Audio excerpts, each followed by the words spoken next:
Chapter 526 Time is Money 39. It seems that Cece is still a boss-level figure. Daniel couldn't help but laugh. Then I'm really lucky to be able to team up with a boss. No, Xiaoshi joked. You have to cherish the opportunity to team up with a big boss. You may not be so lucky in the future. Yi Kongqing took off the wings and gave them back to Xiaoshi, and asked, What do you want to eat tonight? Xiaoshi smiled sweetly at Yi Kongqing. As long as you do it, it's fine. Yi Kongqing said, stretched out his hand to rub Xiaoshi's head, and then took a gun to shoot birds in the forest. The place where they were staying now was a relatively flat open space at the edge of the forest. They could enter the forest after a few steps. The altitude of this mountain is not high, and there is a dense forest on the top of the mountain, which is full of birds and insects. Speaking of which, there isn't even a single beast on this island. Daniel suddenly remembered this and felt a little lucky. Otherwise, our life in the game would have been even more miserable. Is that what you think? Xiaoshi glanced at Daniel with a regretful expression. I'm different. What I thought was that without beasts, we wouldn't be able to eat meat. If there is a tiger or a lion, you can eat meat in big mouthfuls, and you will be full in one meal, which is more delicious than eating bird meat. It's a pity that there are no wild animals on this island. Not even small animals such as deer and rabbits. There are only fish, shrimps and birds. Of course, it would be nice to have fish, shrimps and birds to eat. It's better than not being able to eat anything at all. Daniel. Is this the way the boss thinks? It's completely different from what ordinary people like him think. Daniel looked at Xiaoshi with a hint of admiration. From today on, Cece is not only his favorite goddess, but also a boss he admires. At this time, Yi Kongqing came back with 4 birds. He glanced at Daniel, who was looking at Xiaoshi, and frowned slightly.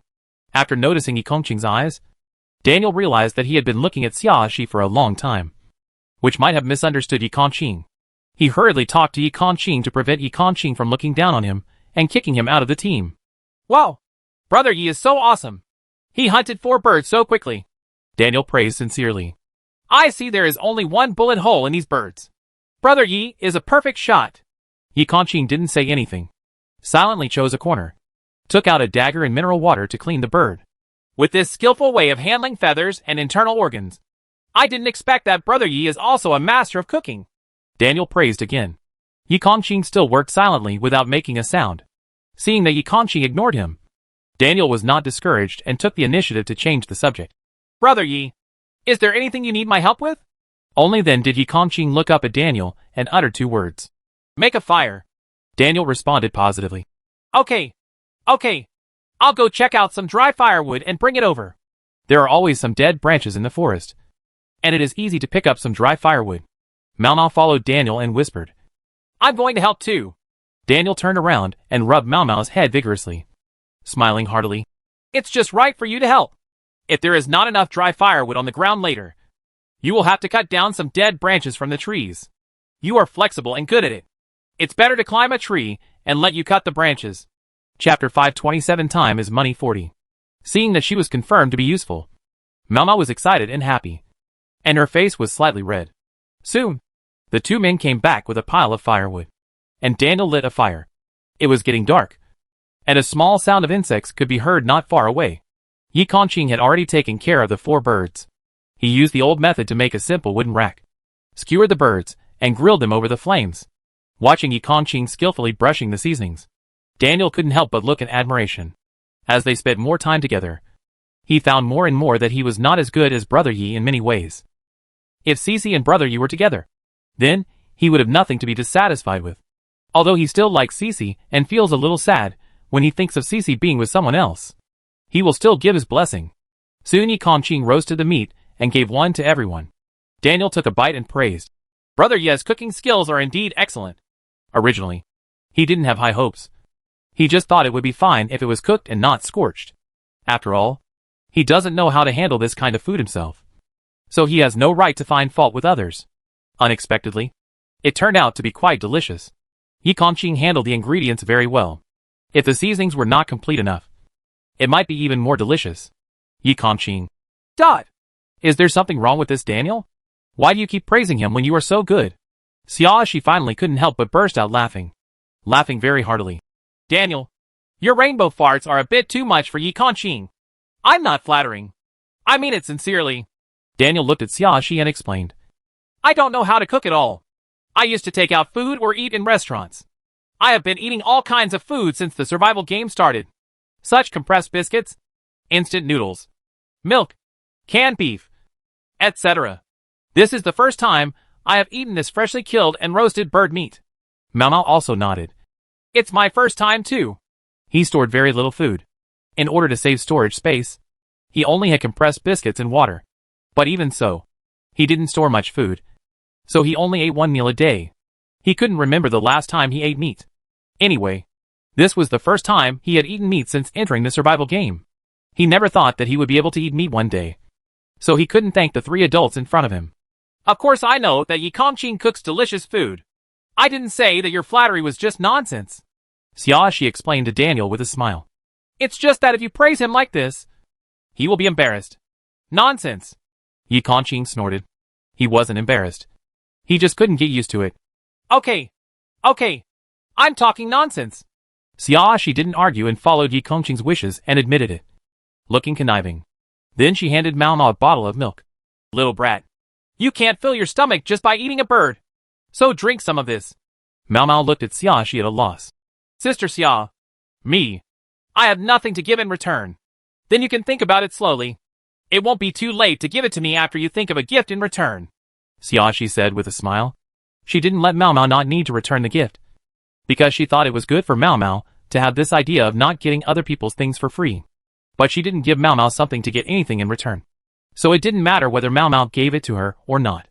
Chapter 528 Time is Money 41. Mau Mau glanced at the milk in Xiaoxi's hand and swallowed subconsciously. He hadn't drank milk for a long time. It was impossible not to be greedy. But he was too embarrassed to take it. Take it. Xiaoxi stuffed it directly into Mau Mau's arms, and then patted Mau Mau's head. Since we are teammates, we need to work as a team. You are so malnourished that you can't run fast, and you can easily be dragged down. Human, you need to take more good supplements so that you can better cooperate with us. Mau Mau felt warm in her heart and suddenly felt the urge to cry. He knew that Sister Xia didn't really dislike him when she said this. Otherwise she wouldn't have invited him to join the team. Sister Xia just gave him a reasonable reason to accept the gift. He felt like this moment was back before the survival game started. At that time, he was also a child loved by his parents, with someone caring for him. He wiped his greasy hands with the hem of his clothes, took the milk in his arms, and thanked Xiaoxi repeatedly. Thank you, Sister Xia. He will definitely work hard to prevent himself from becoming a drag on the team. Mau Mau, how old are you? Xiaoxi asked as she took out 4 boxes of self-heating hot pots, opened the packages one by one, and put the self-heating bags in place. 15 years old. Mau Mau was eating something in her mouth, her voice a little unclear. Then it's the most critical time for you to grow up.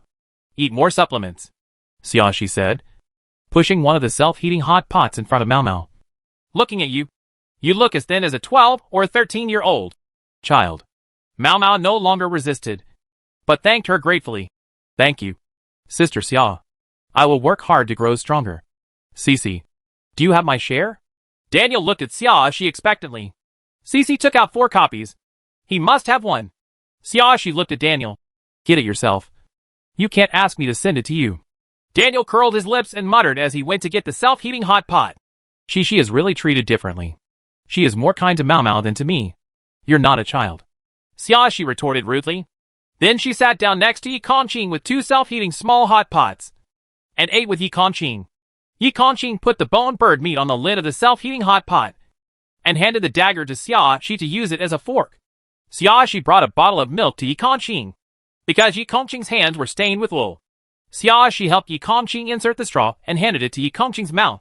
Yi Kongqing took a look and didn't refuse. Under the warm firelight, his reddish ears could not be clearly seen, and his expression looked the same as usual. Daniel sitting opposite. He also wanted to keep his stomach open for more delicious food, and didn't want to eat dog food. Asterisk. After dinner, Yi Kongqing set up the tent as usual. Fortunately, Daniel also had a tent, and his tent was larger, the kind that could accommodate 3 people. Now the problem of sleeping is solved. Daniel and Mau Mau slept together, while Xiaoxi was still with Yi Kongqing. Yi Kongqing was a little reluctant at first. There were other people around, so he and Xiaoxi just went into a tent to sleep. which didn't feel right. He didn't want to affect Xiaoxi's reputation. Moreover, Daniel's tent was big enough for 2 men and a boy. He felt that there was no reason for him to continue to stay in the same tent with Xiaoxi. Chapter 529 Time is Money 42. But Xiaoxi insisted on Yikanqing accompanying her, saying that she would be scared to sleep alone at night. She thinks they are boyfriend and girlfriend now, and there is no problem sleeping together. Her words were equivalent to declaring to Daniel that she already had the identity of a master. When Yikanqing heard Xiaoxi personally admitting their relationship, the last scruples in his heart disappeared. Yes, in fact, he has always had scruples in his heart. Although they had kissed during the day, they had not confirmed their relationship. He was afraid that Xiaoxi would regret it or was just impulsive. In case Xiaoxi didn't want to date him, he didn't want to force her. But now in front of Daniel, Xiaoxi directly admitted their relationship. So what reason did he have to worry? So he frankly admitted that he was Xiaoxi's boyfriend, and then took the initiative to drag Xiaoxi back to his tent. Daniel listened to the whole story and watched the tent zippered up. Come on! Where is the Single Dog Protection Association? Someone killed a dog here! Asterisk. Xiaoxi and Yikanqing still use their own sleeping bags. But after lying down, Xiaoxi leaned on Yikanqing's chest. When Xiaoxi first came over, Yikanqing's body was a little stiff. But then he relaxed. Xiaoxi rubbed her head against Yikanqing's chest and sighed softly. Qing, you don't know how comfortable it is for me to lean against you like this. Yikanqing's chest is very broad, and it is really comfortable and safe to lean against, even if there was no flashlight in the tent. She didn't seem to be so afraid of the dark. She likes this feeling of peace of mind. Yikanqing was stunned, and then the tips of his ears turned slightly red. He raised his hand to smooth Xiaoxi's long hair, and his heart beat a little faster. This was the first time he heard her call him such an endearing name. He doesn't hate it. There is even a secret joy. Xiaoxi lay on Yikanqing's chest and could clearly hear Yikanqing's heartbeat. She felt that his heartbeat suddenly accelerated, and her eyes were filled with smiles. She liked Yikanqing's reaction. It was completely different from the fierce look he usually showed. It was so contrasting and cute. Go to sleep. Yikanqing gently stroked Xiaoxi's back, paused, and then said, Xiaoxi. Xiaoxi laughed silently. She said, and said very well. Good night. Yikanqing responded in a low voice. Good night. Asterisk. Xiaoxi and the 4 of them spent several days comfortably on the top of the mountain, leisurely as if they were not struggling to survive in a survival game. But came to camp. Mao has never had such an easy time in a survival game. His food has been very good in the past few days, and his complexion has improved a lot at a speed visible to the naked eye. With nothing to do, Xiaoxi asked Yikanqing to teach her some self-defense techniques, and Mao followed suit and studied seriously. Although Mao is small and thin, he is quite intelligent. He cannot increase his strength quickly, but his agility is good, and he has also learned many moves that use clever strength and leverage.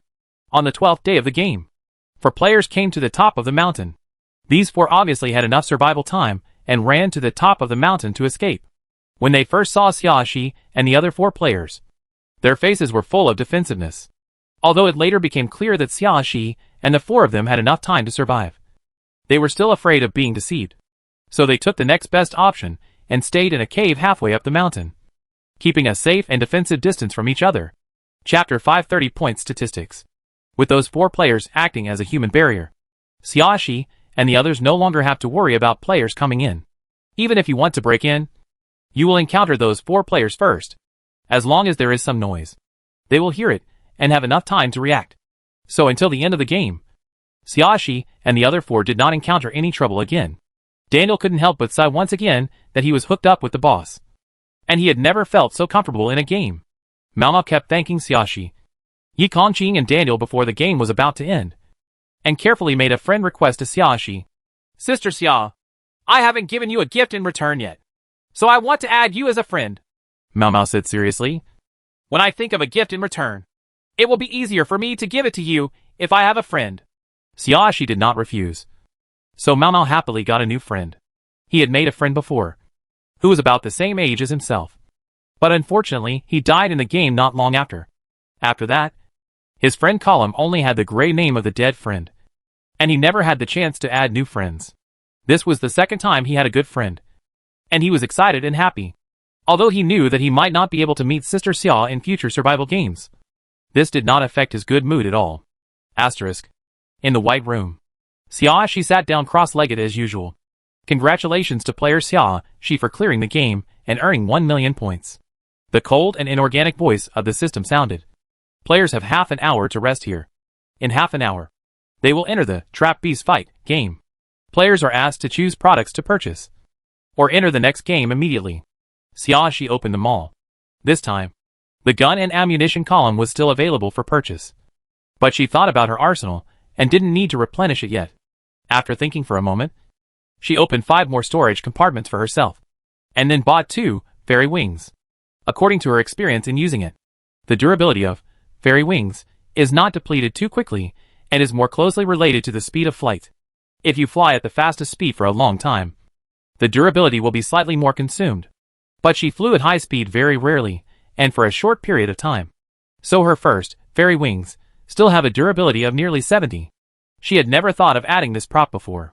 But now considering that she and Yi Kongqing may need to use wings at the same time in the future, she decided to buy 2 more to be safer. Then, she bought another 100 antidote pills. Of the 100 I bought before, there are still more than 60 left. Basically, when it is determined to be safer in the second half of the game, the 2 of them will stop taking antitoxic pills.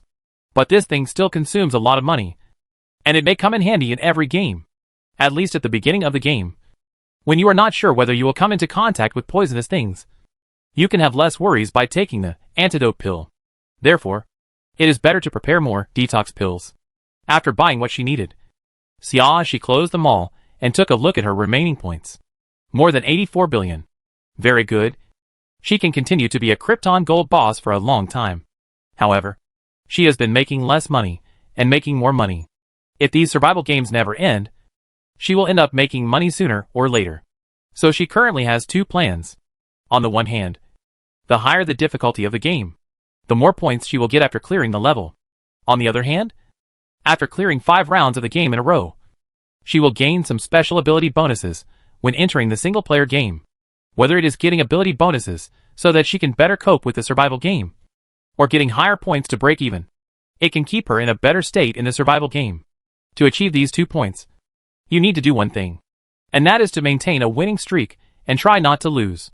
Although both aspects require a long period of accumulation to achieve, she has enough points and is confident that she can accumulate them until that day. After thinking about this, Xiaoshi began to close her eyes and relax her mind into a resting state. According to the last plan, in order to make the system relax its vigilance, she deliberately did not talk to the system this time. Chapter 531, Fight Between Trap Beasts 1. Before Xiaoshi opened her eyes, she knew she had entered a new game, because there is an indescribable stench and musty smell floating in the air here, and this sudden change in smell is too obvious. She stood up from the ground as she opened her eyes. In the dim light, she could barely see clearly that she was in a long passage. It was surrounded by walls made of bricks, and the floor was paved with stone slabs. The entire room was dark, with only a row of dim lights on the top barely able to illuminate it. There were many people around her besides herself, but no one spoke and seemed very silent. Xiaoshi looked around. Wherever the light hit, all she could see were women. She frowned slightly, and just as she was about to open the friend function to contact Yi Kongqing, the cheerful voice of the system rang. Welcome 300 players to Coliseum. Next, I will explain the rules of the game to all players. Xiaoshi paused her hands and decided to listen to the rules of the game first. This round of game lasts for 30 days. What players have to do is to start various interesting duels in the Coliseum every day according to different duel rules. In the Coliseum, only the victorious players are qualified to live. They are not allowed to admit defeat, and draw is not allowed. If one party dies, the other party can be counted as a winner. So in order to survive, everyone must fight with all their strength, in order to increase enough fighting motivation for all players. In this game, if the opponent is also a player, the winning player can get half of the points, and all the supplies of the dead player according to the normal process. After these words were spoken, various voices came from the dim passage, echoing back and forth in the passage, making it even more blurry. However, even if you can't hear clearly what those voices are saying, you can still feel that everyone's emotions are rising. Everyone knows that in many cases, under the influence of game rules, even if a player kills a player, he may not be able to get points and materials. When there are no relevant restrictive rules, players often cannot do anything at will, but must work together as a team. This is a rare game where the rules make it clear that players must fight each other, and they can also get points and supplies from each other. For all players, although this game is cruel, it is an excellent opportunity to replenish points and supplies for themselves in an honest way. So after such rules came out, most players were a little excited. When everyone was in commotion, what she noticed was the sentence, "If the opponent is also a player." That is, the opponent may not necessarily be the player. So what will it be? She looked up at the dim little lamp above her head. If you combine the word Colosseum with the word Colosseum, maybe it will be a beast?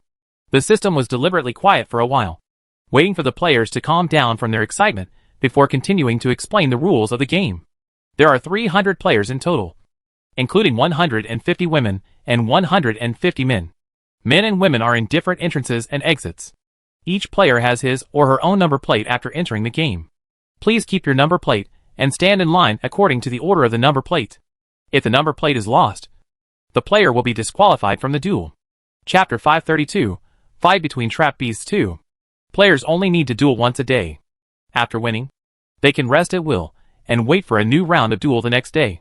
Players who die and players who are disqualified from the duel will be fed to various cute pets in the Colosseum as their dinner. Okay, that's the overall game rules. So now I'm going to announce today's duel rules.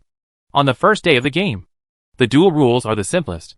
5 players and 5 Colosseum pets play at the same time. The one who can successfully escape from the claws of the pets and kill the pets will win today. She raised her eyebrows slightly when she heard the word pet. This word is really euphemistic. The pets in the Colosseum can never be ordinary pets in the true sense that everyone thinks. Then, players whose numbers are called please come out. Players whose numbers are not called please go to the auditorium of Colosseum to watch the duel in an orderly manner. 5 players, male number 1, male number 2, male number 3, male number 4, and male number 5. Please come on stage. As the system's voice fell, the faint sound of rusty metal clicking sounded in the distance. Then, arrow marks appeared on the ground, signaling players to move forward. She followed the person in front and touched her body. And sure enough, she found a number plate in her pants pocket. It's slightly larger than a 1 yuan coin and made of plastic. Under the dim roof light, you can barely make out the words, female number 111, engraved on it. She tried it, but as expected, she couldn't put it in the storage compartment. Since the system emphasizes that the number plate cannot be lost, it means that the number plate may be lost. If you can't put it in the storage compartment, there is a chance of losing it. After thinking about it, she stuffed the number plate back into her pants pocket. Now she was wearing summer short-sleeved clothes, and there was no other place on her body to put them except the pockets of her pants. If you take out a backpack, it will not only be more conspicuous, but you may not be able to notice if the number plate is stolen. Might as well put it in your pants pocket for safety. Because of the queue, she was ranked further back and stood far away from the door. Even if she was tall, she couldn't see clearly what was going on outside the door. But she soon heard the low roar of a beast. The team moved forward very quickly, and she was finally able to see the situation ahead. Ahead is a staircase going down. After going down, there is a doorway. The doorway is blocked by an iron gate, which isolates the inside and outside of the stadium.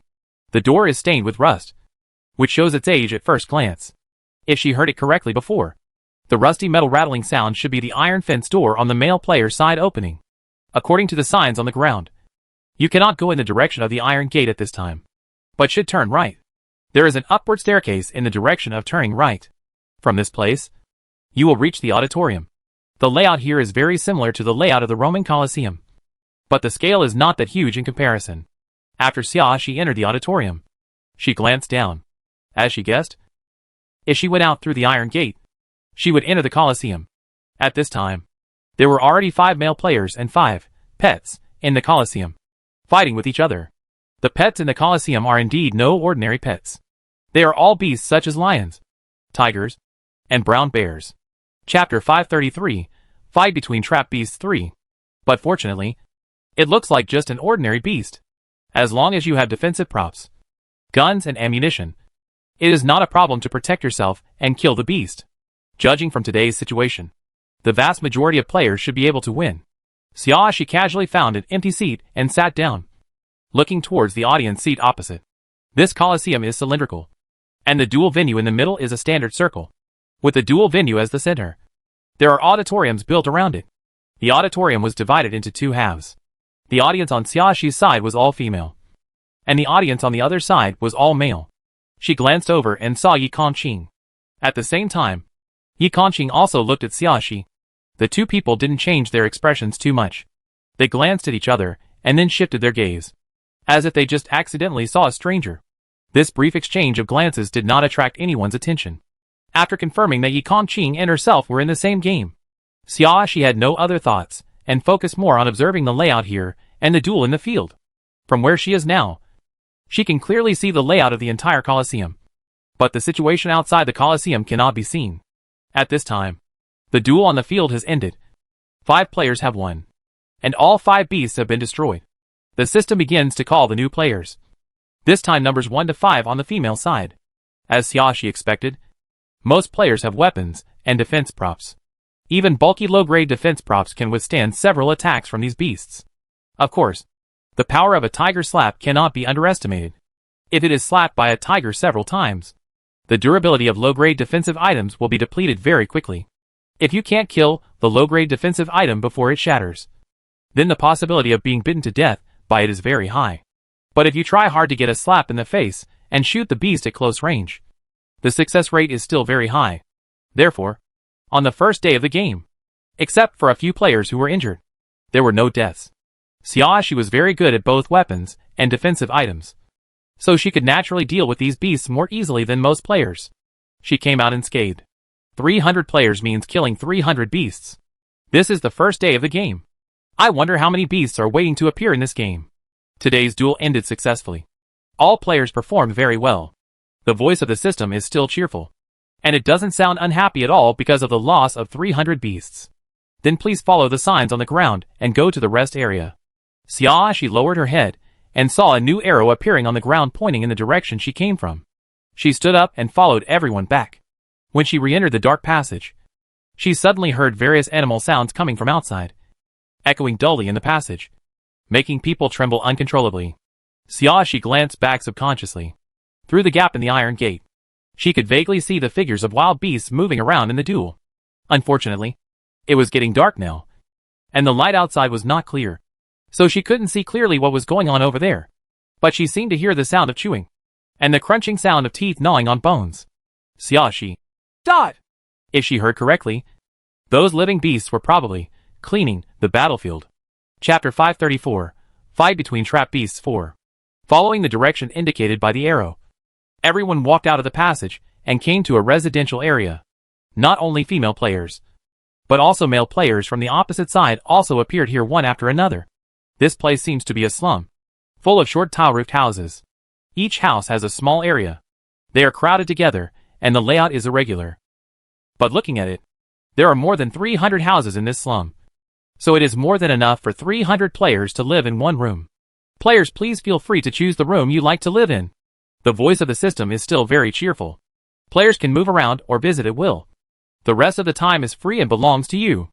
Okay, everyone, have a good rest and look forward to your performance tomorrow. The system was completely quiet, and the players relaxed a little and began to walk into the slums, trying to find a cleaner and tidier house to live in.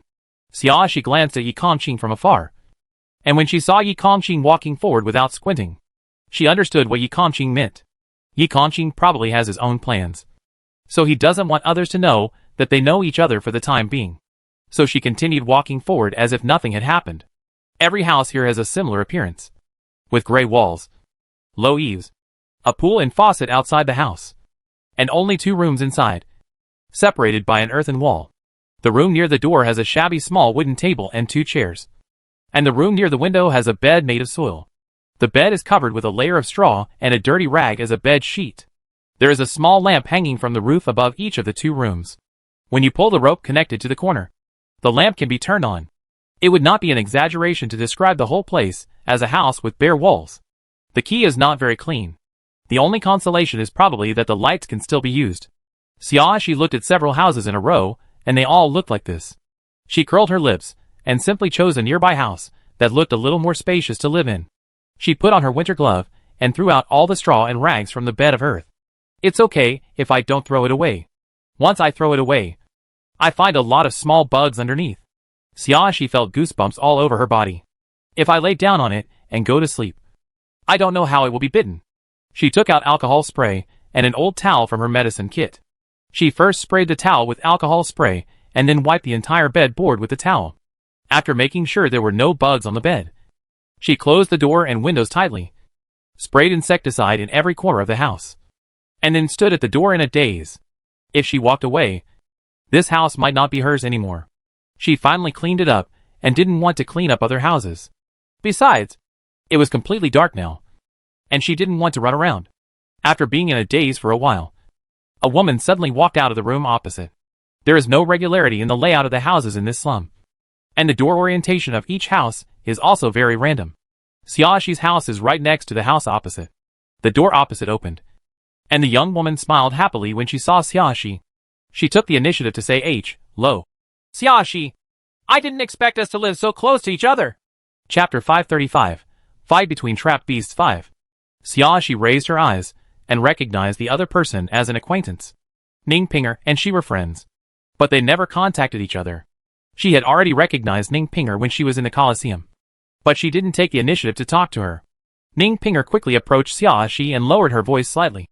"I saw you when I was in the Colosseum, but everyone was busy dueling at that time, so I didn't go up to disturb you. I was just thinking about going out. I'm looking for you. I didn't expect that by such a coincidence we live right across from each other. What do you want from me?" Xiaoxi looked at Ning Pinger with a smile on her face, looking polite and courteous. "We have all added each other as friends, and you are my friend in my heart," Ning Pinger said with a smile. "Since you see a familiar friend in the game, why don't you come over and chat?" After saying that, Ning Pinger put on a chatting attitude and asked, "How are you doing these days?" Before Xiaoxi could answer, she had already said it herself. "I've been doing okay during this period, except that I accidentally lost a game. However, when I replayed it for the second time, I mastered the essence and successfully passed the level. It's considered a near miss. Have you ever lost?" After hearing this, Xiaoxi couldn't help but ask curiously, "Then what is the punishment after you lose?" "There are 3 options in total. Let me choose by myself." Ning Pinger didn't particularly care about her loss, and she told the punishment frankly. One is losing half of the points, and the other is losing the storage space. All the supplies were inside, and the other was electrocuted until he was half dead. Xiaoxi thought for a while and asked, "Have you ever asked other losers what the punishment is? Are they all the same?" This was the first time she heard in full what the 3 options for punishment were. She had only heard Chen Ningyuan talk about the punishment he received before, and she could only confirm that both of them had the option of deducting half of their points. Whether the other options are the same is unclear. Ning Pinger was stunned. I really didn't think of asking this. Xiaoxi did not feel disappointed with this answer. She asked again, "Then what did you choose?" "I lost all the supplies in the storage compartment." Ning Pinger replied, "I didn't have much supplies in the storage compartment at that time. The only thing that hurt me was losing a high-grade defense item that still had half of its durability." "You have lost your props. Can you still purchase supplements before restarting the game?" Xiaoxi asked another crucial question. "No." Ning Pinger shook her head and answered honestly, "But it doesn't matter that the game doesn't have defense items, so I dared to choose this option." Xiaoxi nodded, indicating that she understood. According to the currently known rules, after losing a game once, the risk will actually increase when you replay it for the second time. If you lose half of your points, the impact on the current game will be minimal. But in later games, there may be more crises due to insufficient points to purchase the required props. However, for most players with low points, the difference may not be too big, and it is more important to pass the current level first. So normally, there should be more players choosing to deduct half of their points. In other words, Ning Pinger didn't choose this option probably because she had a lot of points, and it would be a pity to deduct them. Chapter 536, Fight Between Trapped Beasts 6. But the other 2 options both add significant risk to players who replay the game. If there is no opportunity to replenish props, there will be no equipment to protect oneself, and it will be difficult to take the initiative. The body is in a half-dead state, and the player's storage compartment is unlikely to have corresponding medical equipment, and the probability of slow death will increase. Even if there are medical drugs, some games may not give players time to heal and recover, so the risk of half-death is very high. Like Ning Pinger's experience, she should be considered lucky. She just happened to come across a game that had no props and didn't affect the progress very much. Most of the time, she may not have such good luck. So if Chen Mingyuan's 3 options were similar to Ning Pinger's, she now understood why Chen Mingyuan chose to deduct half of the points instead of choosing the other 2 options. There are no medical conditions at all in Doomsday games, and recovery from treatment in a half-dead state will be slower than usual. In the presence of zombies, the death coefficient rises sharply. Similarly, food and water are quite scarce in the apocalypse. If you lose all the supplies in the storage compartment, it is not sure whether you can break through the zombies everywhere and find new supplies without defensive props. Sex is too high. Chen Mingyuan is not the kind of person who has the courage to take a gamble, so he can only choose the safest option for him. Xiaoxi, you haven't told me about your situation yet. Ning Pinger poked Xiaoxi's arm with her elbow and asked curiously, how have you been during this time? Not bad. Xiaoxi smiled brightly. I haven't lost yet. Wow, you are so awesome. Ning Pinger gave Xiaoxi a thumbs up. You are indeed the woman I like. She had thought that Xiaoxi was smart and capable before, and he was indeed much more powerful than her. It is very difficult to keep winning. Of course, I also think I'm pretty awesome. Xiaoxi accepted the compliment without humility. I saw that the man named Yi Kongqing was also in this game before. Ning Pinger leaned closer to Xiaoxi and revealed a gossipy look. Why didn't he come to you? Did you 2 brother and sister have a quarrel? No. Xiaoxi shook her head, paused, and then said, don't ask what you shouldn't ask. She wasn't on guard against Ning Pinger. She knew that Ning Pinger had no evil intentions and didn't have any bad intentions. But precisely because he looked so unassuming, he can easily become the target of others' jokes. Maybe Ning Pinger herself didn't reveal anything deliberately, but she just let others have some information. So she couldn't tell Ning Pinger casually, lest it disrupt Yi Kongqing's plan. Although she still doesn't know exactly what Yi Kongqing's plans are, it is certain that the 2 of them will not recognize each other at the moment. After thinking about it, Xiaoxi told Ning Pinger again, don't mention to others that I met Yi Kongqing. Is it so mysterious? Ning Pinger looked puzzled. However, she was not the type to ask questions, so she readily agreed and did not continue to worry about Yi Kongqing's matter. My room is so dirty. Ning Pinger quickly changed her attention and started chatting with Xiaoxi again. It's full of dust, cobwebs and so on. I don't want to lie down on that bed just looking at it. How's it going there? It's also not clean, and there are a lot of bugs. Xiaoxi pointed to the closed doors and windows. I just sprayed insecticide. Chapter 537, Fight Between Trap Beasts 7. Wow, you actually have something like insecticide? Ning Pinger looked surprised. Can you lend it to me? She was originally worried about how to sleep tonight. Even if the dust could be swept away and the cobwebs could be removed, it would be really difficult to deal with too many bugs. It would be much easier if we had pesticides. Xiaoxi took out the insecticide from the storage compartment and handed it to Ning Pinger. Take it and use it. Thank you. You really helped me a lot. Ning Pinger happily entered the house with the insecticide.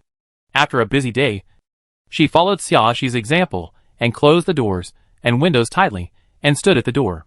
She returned the pesticide to Xiaoxi, not forgetting to thank her again. Thank you so much for your help. Otherwise, I might not be able to sleep tonight. You're welcome. Xiaoxi just finished eating the compressed biscuits. She took out another bottle of milk, took a few sips, and asked, I see that the light in your bedroom is always dim. Is it because the light bulb is not working? Yes. Ning Pinger nodded repeatedly. I climbed up on a stool to have a look, and the line was completely burned out. Even if I change the light bulb, I can't do it. I have to do that. But it doesn't matter, she said nonchalantly. It's just a matter of sleeping at night anyway.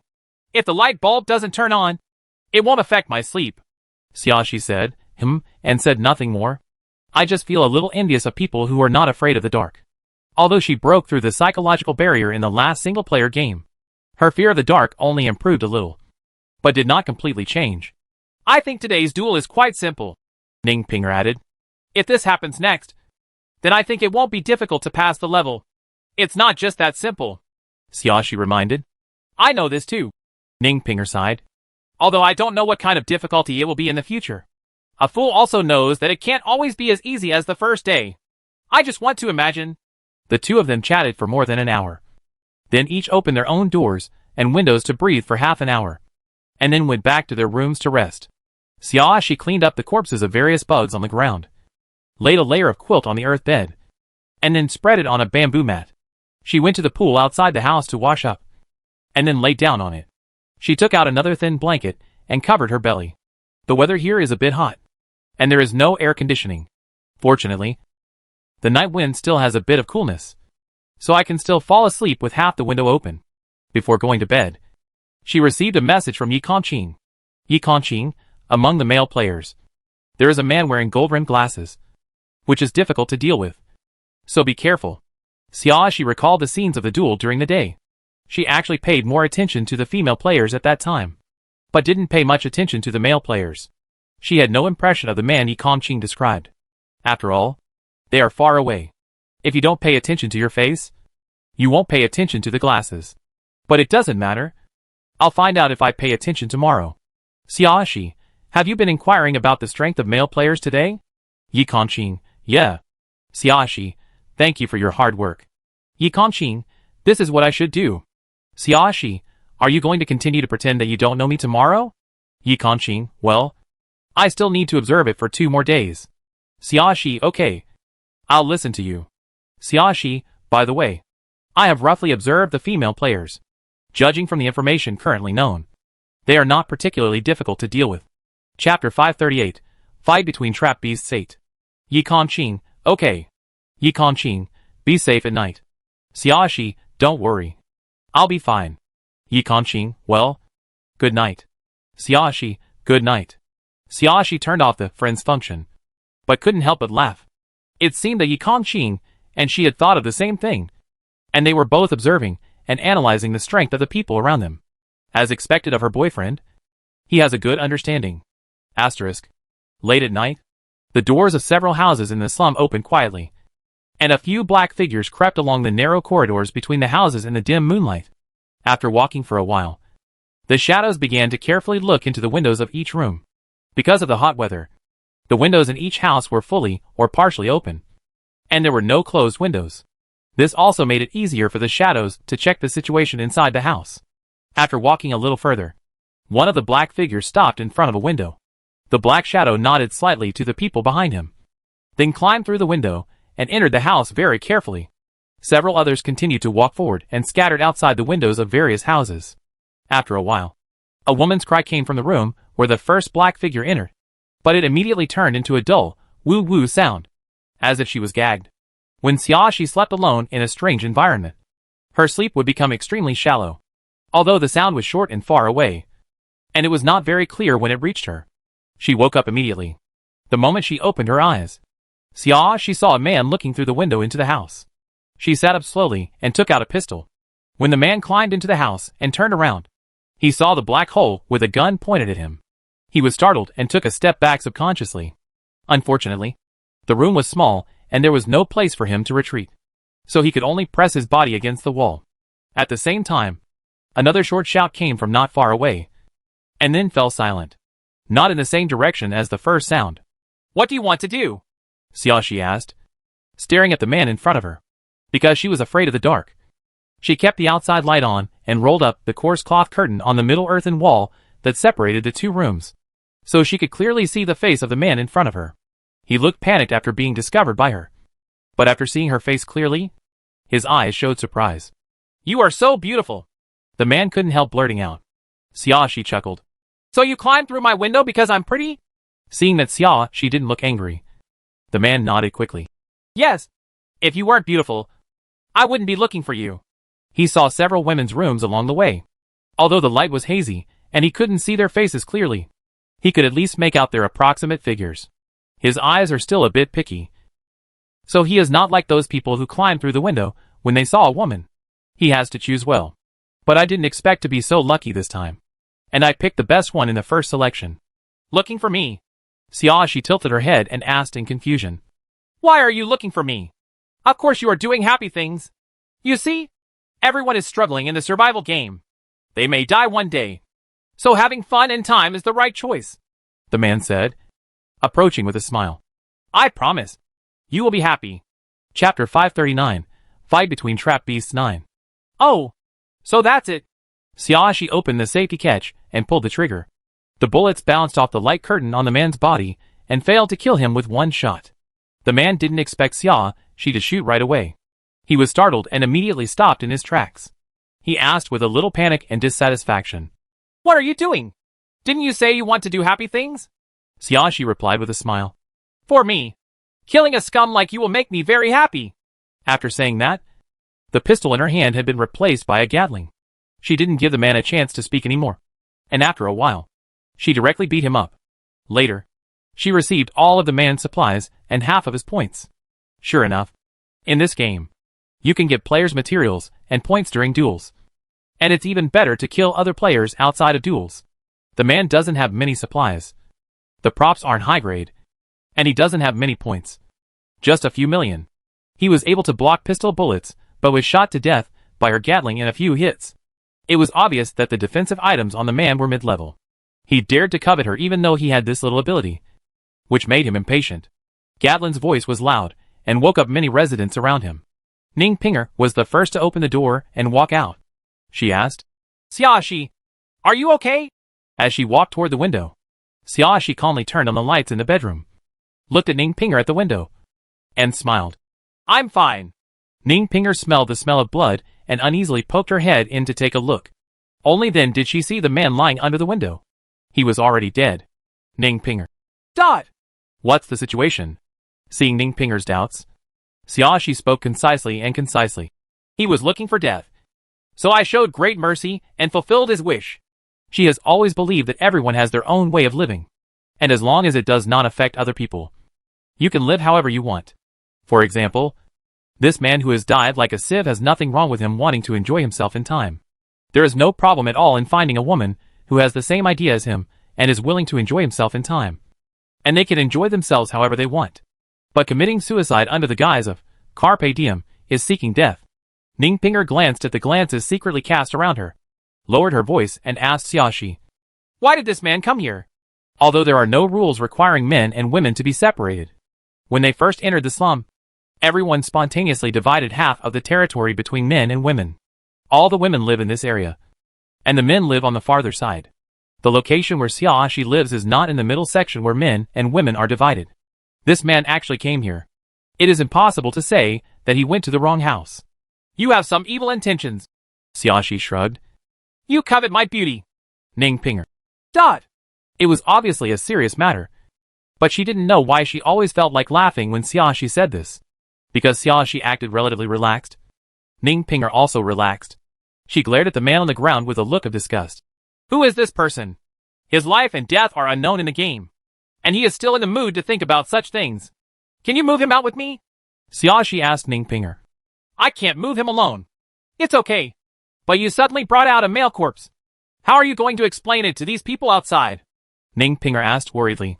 Chapter 540, The Fight Between Trap Beasts 10. "There's nothing to explain. I don't care what they think," Xia-Shi said nonchalantly.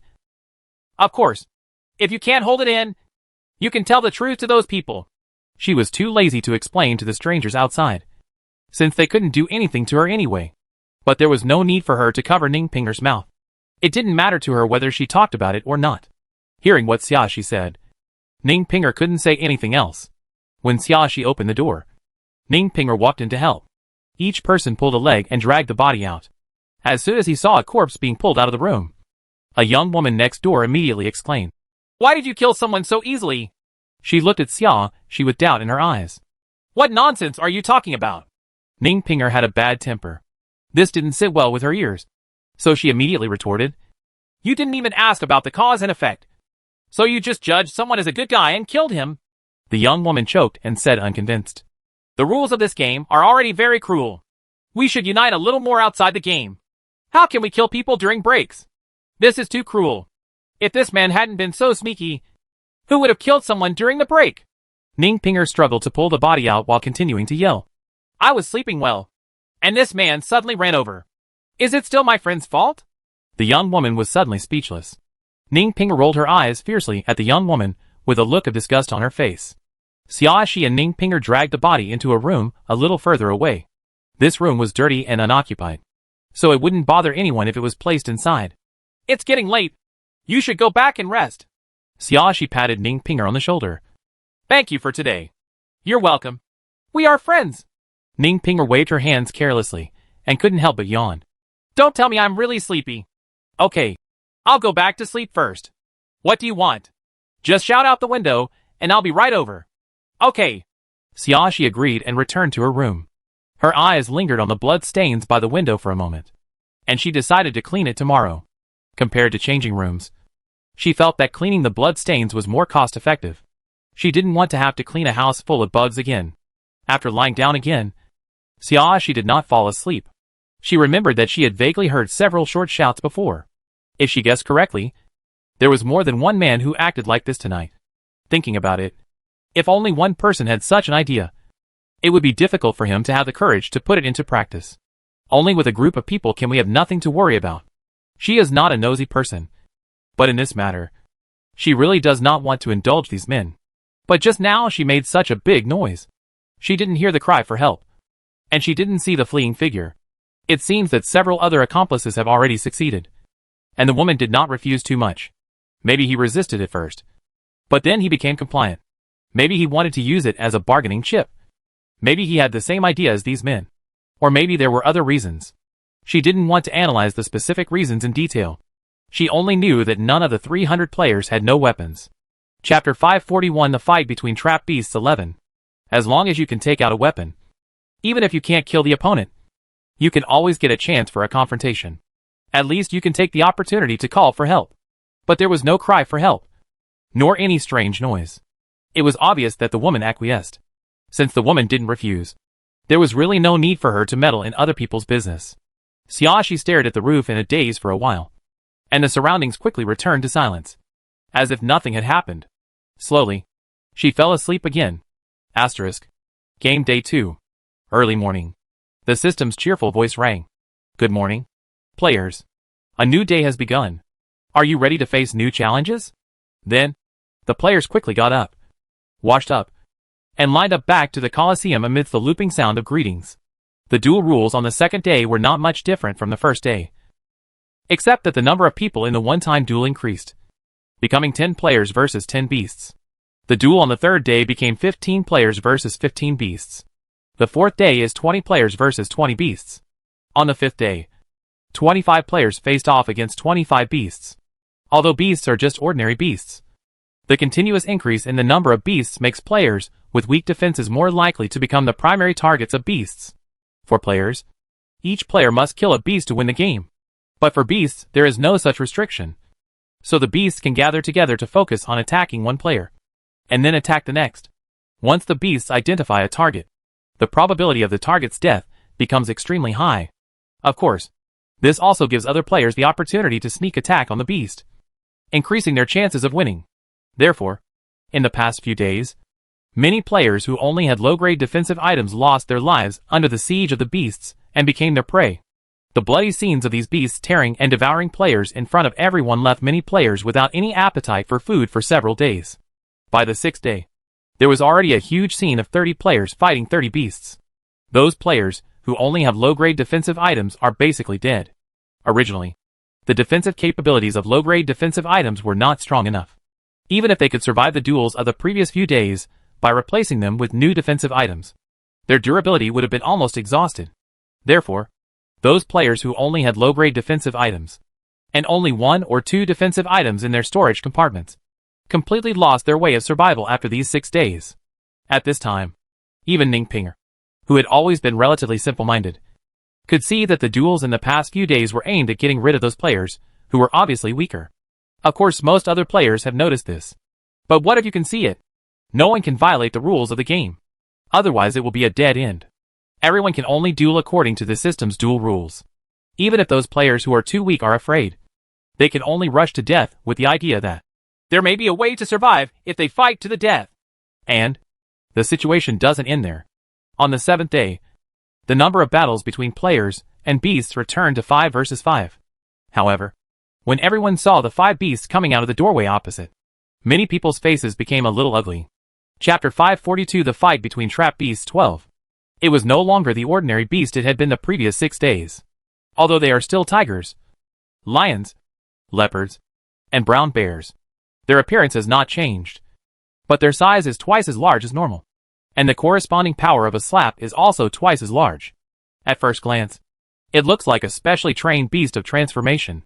Their fur is also thicker than ordinary ones. Although the pistol can still penetrate, it may not be able to penetrate the heart or head smoothly, unless the soft flesh of their abdomen is shot at close range. They can be killed with one shot, but if you want to attack at close range, you have to risk getting slapped. Especially if they are not dead but suffer pain. They will become even crazier, and their attack power will be more powerful. In this way, the few remaining players with low-grade defensive items are completely dead, even though they still have a few defensive props that can be replaced. The attacks of the modified beasts are so fast that they may not even have time to replace them with new props before they are slapped to pieces one after another. Low-grade defensive items are too bulky and cannot be replaced quickly enough, which has also become a fatal reason. Afterwards, it seemed like the previous few days were happening all over again, except that the beasts were a little more difficult to deal with. On the 8th day, 10 players battled against 10 modified beasts. On the 9th day, 15 players battled against 15 modified beasts. On the 10th day, 20 players battled against 20 modified beasts. On the 11th day, 25 players fought against 25 modified beasts. On the 12th day, 30 players fought against 30 modified beasts. Because the number of players continues to decrease, it is very likely that there will not be enough people for the last group of duels every day, and the system will, carefully, arrange a corresponding number of modified beasts based on the number of people in the last group. After these days of duels, those players who only had 1 or 2 mid-level defense items had exhausted their durability, and became food for the transformed beasts. By the end of the duel on the 12th day, there were only 220 players left. Xiaoxi, what do you think the system wants to do? On the way back to the slums, Ning Pinger couldn't figure it out. Didn't the rules say there would be a duel between players? But now the game time is all gone. It's almost halfway through, and it's been a duel between players and beasts. Although she doesn't expect a duel between players to happen, since the rules of the game say it, there must be one. But now there has been no duel between players, which makes her feel weird. You should have noticed before that the recent duels were all about wiping out the weaker players.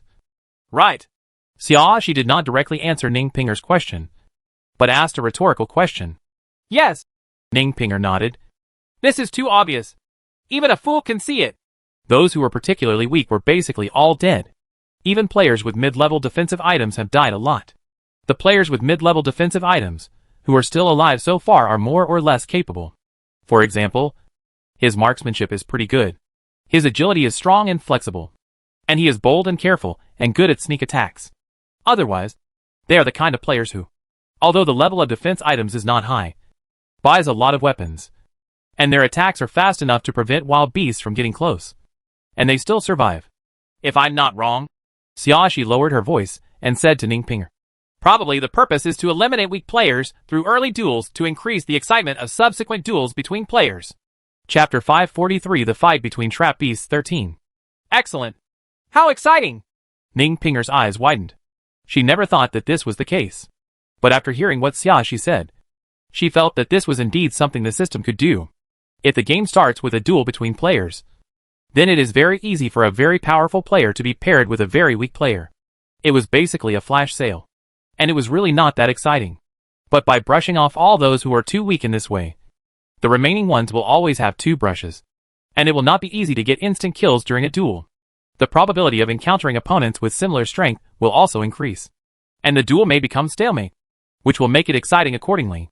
Although probably no one in the audience present is in the mood to appreciate the wonderful duel, it does not prevent the system from being in the mood to appreciate it. Looking at the cheerful tone in which this system speaks, it always makes people feel that it is holding back a bad energy. So the purpose of having players duel with beasts earlier is to increase the difficulty of duels between players later? Ning Pinger understood this and became a little gritted. This system is really annoying. Although she complained, she kept her voice as low as possible for fear of being heard by the system. If you don't hate it, it's not a dog system. Xiaoxi shrugged, her face calm and her tone normal. She was accustomed to all kinds of frivolous operations of the system, and this little trick could only be regarded as a drizzle. She wasn't afraid that the system would hear it, so she just cursed without having to lower her voice. While chatting, the 2 people walked out of the long passage. Xiaoxi saw Yi Kongqing standing outside the slum at a glance. Seeing Xiaoxi coming out, Yi Kongqing strode forward to greet her. After so many days in the game, many players got to know each other, and a few men and women became temporary partners. After each duel, as long as both parties were still alive, they would get tired of being together. So on the 5th day of the game, Yi Kongqing took the initiative to come to Xiaoxi. Even if other players saw it, they would only subconsciously think that they knew each other in this game, and would not suspect anything.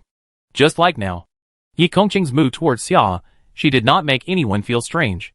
It's just that Yi Kongqing and Xiaoxi's looks are so outstanding that people on the road can't help but take a second look. Seeing Yi Kongqing walking towards her, Xiaoxi had a smile on her face. When Yi Kongqing came closer, she rushed forward and hugged Yi Kongqing, rubbing her head on Yi Kongqing's chest. "Aching, I'm so tired. Can I have a day off today? Can't I practice?" Starting from the 5th day, Yi Kongqing lived in the house next to Xiaoxi. After every duel, he would urge Xiaoxi to seize the time to increase her physical fitness and practice various self-defense techniques. Xiaoxi has not been lazy during this period, nor has she made a fuss about refusing to train. Today is the first time she has asked for a rest in this game. Yi Kongqing rubbed Xiaoxi's head and said in a slightly soft tone, "Half the training volume." Xiaoxi curled her lips. "Okay." She knew that Yi Kongqing had already given in. If she continued to demand, she might even lose the good thing of having her training volume. After all, Yi Kongqing has always been very serious and responsible about training. Even if she acts like a girlfriend, it won't work. Therefore, the requirements should not be too high, and it is better to stop in moderation. Chapter 544 The Fight Between Trap Beasts 14. Ning Pinger watched on the side, and silently swallowed a mouthful of dog food. She followed Xiaoxi and Yi Kongqing to their residence, trying to reduce her presence as much as possible. To be honest, she had always thought that Xiaoxi and Yi Kongqing were siblings. After all, in the game, under the same roof, Xiaoxi herself said that Yi Kongqing was her brothers. So when she saw Xiaoxi and Yi Kongqing behaving intimately for the first time in this game, which was beyond a normal relationship, she couldn't help but imagine an unethical relationship. But she was someone who couldn't hide her worries. So she asked Xiaoxi what was going on that day. Then she realized that Xiaoxi and Yi Kongqing were not blood-related siblings as she thought. They were said that way in the game just for convenience. Now that the two are officially together, they will naturally stop pretending to be brother and sister. It took her a day to change her original concept and face the fact that Xiaoxi and Yi Kongqing were lovers. After following her, I realized that it was too sour. It's so painful for a single person to watch other people falling in love up close. Although there was no deliberate show of affection between Xiaoxi and Yi Kongqing, the ambiguous aura and inadvertent intimate gestures between the two people still made her teeth sore. It's another day to end the other's love, in order to protect her dental health. After returning to her residence, Ning Pinger went into her room to give Xiaoxi and Yi Kongqing some alone time. Although the amount of training was reduced by half, it still made Xiaoxi very tired. However, she continued to practice self-defense and her skills improved somewhat. If she were in an ordinary world and faced an enemy who had not been systematically trained, even if the opponent was physically stronger and more powerful than her, she would not have the protection of defensive items. If both parties were barehanded, she would still be basically sure of victory.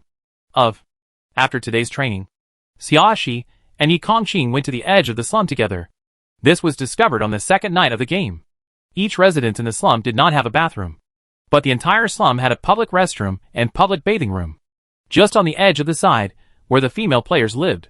Of course, the sanitary conditions cannot be too good, but how picky can one be in such an environment? The privacy of the public bathroom is pretty good. There is nothing for people to peek into. But when Xiaoxi went to take a shower, Yi Kongqing would always stand guard outside the door, just in case anyone who didn't have the foresight dared to come over. Before every bath, Xiaoxi had to spray alcohol in the bathroom to disinfect it, and then rinse it with water. This is her bottom line. To be honest, her level of cleanliness has decreased a lot since entering the survival game. Sometimes if conditions didn't allow it, she wouldn't make a fuss about keeping it as clean as possible. But when conditions allowed, she still hoped that she could live a more comfortable life. Yi Kongqing never thought Xiaoxi's small requests were troublesome, and was always very cooperative. After Xiaoxi takes a shower, Yi Kongqing will also take a shower. And then the two of them finish their day's schedule, and go back to their respective rooms to rest. Xiaoxi had previously thought about letting Yi Kongqing sleep in the same room with her. With Yi Kongqing around, she would sleep more peacefully. Her fear of the dark will also fade a lot. But the bed in this room is too narrow. Only big enough for one person. She was reluctant to let Yi Kongqing sleep on the floor. So she had no choice but to let Yi Kongqing live next door. Chapter 545. Fight between Trap Beasts 15. The 13th day of the game. The players quickly got up and washed up amidst the noisy looping sound of the system, and queued up to enter the passage of the Colosseum. A new day has begun. The voice of the system is always cheerful, and it seems that he is in a good mood no matter what time. The rules of today's duel are that one player fights against a pet in Colosseum. Success: the player who kills the pet wins and enters the room in the order of each player's number card. Other players, please watch the duel from the auditorium.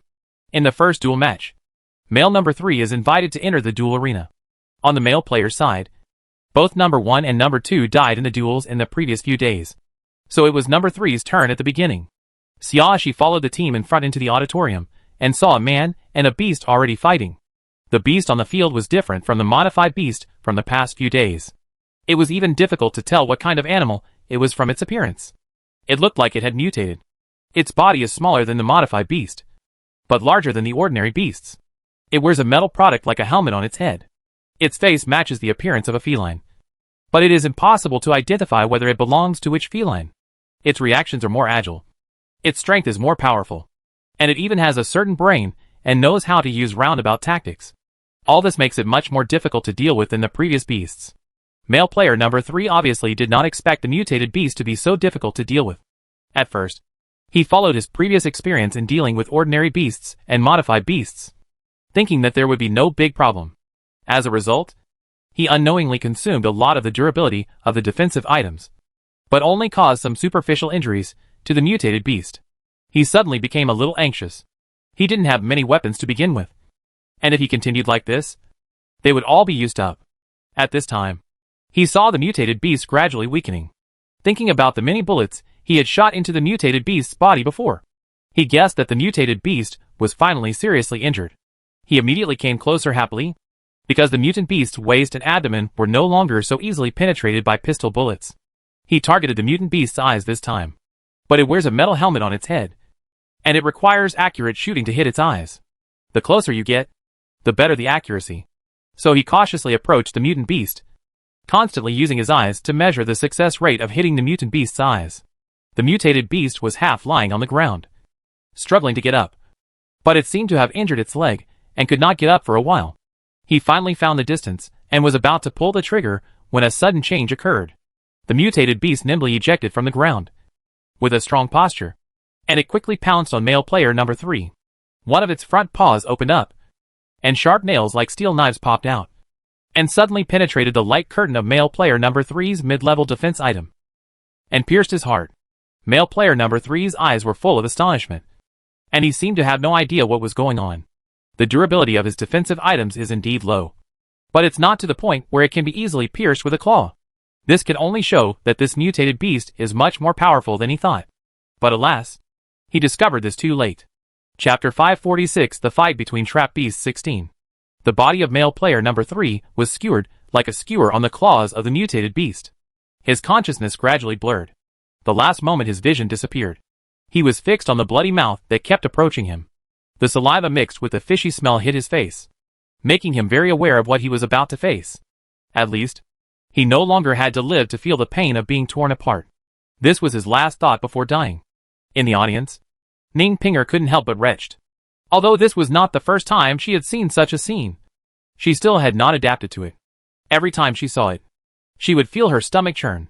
Xiaoxi's face didn't look very good either, but she held back from vomiting. After watching the whole process, she already understood how difficult it was to deal with the mutated beast this time. Not only does it have the IQ to know how to pretend to be weak to create a chance for a surprise attack, but its speed, agility, and strength are all more powerful than those of the modified beast. Are you going to give up after all the players with mid-level defense items are wiped out? Ning Pinger seemed to be feeling emotional and scared. This time, the beast looks much more powerful than the previous ones. It can even break through the barriers of medium-grade defensive items. Although it was taken after a lot of durability was consumed, it is indeed much more powerful than the previous beasts. Xiaoxi nodded. Moreover, number 3 just fired many shots at the mutated beast, and there were several this time. It was aimed at a vital point, but the mutated beast was not seriously injured. Having said this, She paused and then continued her analysis. Although the bullet was not deflected, it seemed to be stuck in the flesh and could not go deeper. She has been paying close attention to the attack results of male player number 3. Every time she hits the mutated beast, there is only a small amount of blood. In addition to being more angry, the mutated beasts also don't show much signs of being unable to move after being injured. So she was basically certain that her internal organs were not injured. This means that the defensive performance of the mutated beast's skin is not on the same level as those of previous beasts. Its body seems to have formed a natural armor that can withstand attacks of a certain intensity. So, using a pistol to attack such a mutated beast has basically no chance of success? Ning Pinger's eyes widened. Then if the player doesn't have weapons like Gatling or grenades, how can he successfully hunt the mutated beast? Isn't it very difficult to kill mutant beasts? Thinking of this, Ning Pinger suddenly felt happy. Fortunately, she still had a little savings. Her defensive items were of a relatively high level, and she also bought some weapons from the mall. Otherwise, she might die as badly as male player number 3 in today's duel. But then she became a little heavy-hearted. It's only the 13th day, and it has already become so difficult.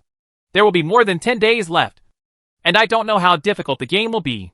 There were many people who thought like Ning Pinger, and the entire audience fell into a silent and heavy atmosphere. Mutated beasts put a lot of pressure on many players, and duels became more difficult. However, for those players who have high-grade defensive items and good weapons, it is not too difficult to deal with it. For players like Xia Shi who earn money, and players like Yi Kongqing who have strengthened their physical fitness, it is even less of a problem. For the next 4 days, the rules of the duel have not changed. It is always a duel between a player and a mutated beast. Chapter 547 The Fight Between Trap Beasts 17. Yes, the same duel rules lasted for 5 days. In these 5 days, all those players who only had mid-level defense items and insufficiently good weapons lost their lives. The number of players has dropped sharply, with about 180 remaining. But it's not over yet. On the 18th day, the duel rules changed to a duel between 1 player and 2 mutated beasts. And this duel lasted for 3 more days. By the night of the 20th day of the game, all players with low-level defensive props, too few defensive props, and too few weapons are basically dead.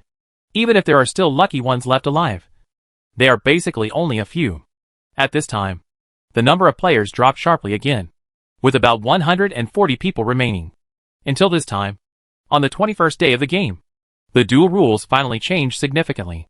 At this time, the players were queuing up in the dim passage. Most of them looked exhausted from the 20-day battle, and almost no one had the desire to chat. Then the system happily announced today's duel rules. Good morning, players.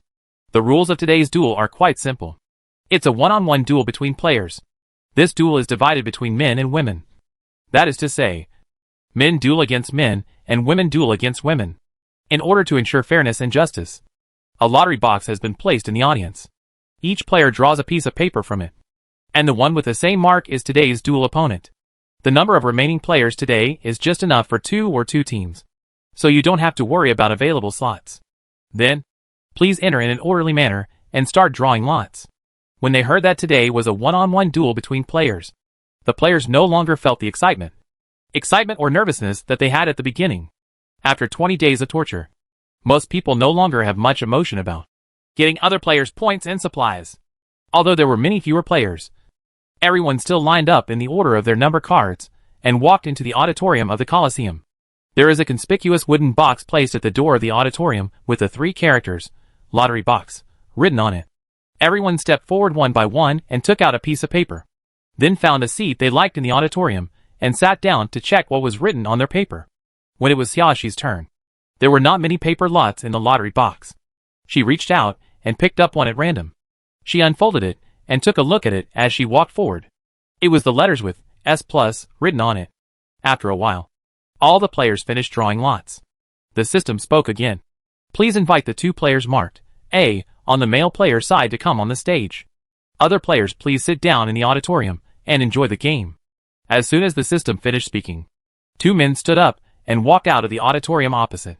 Because it was a life and death duel, the players did not dare to hold anything back, and basically used all the tricks they could. The duels may not be exciting, but they must be cruel, especially when one of the parties is killed.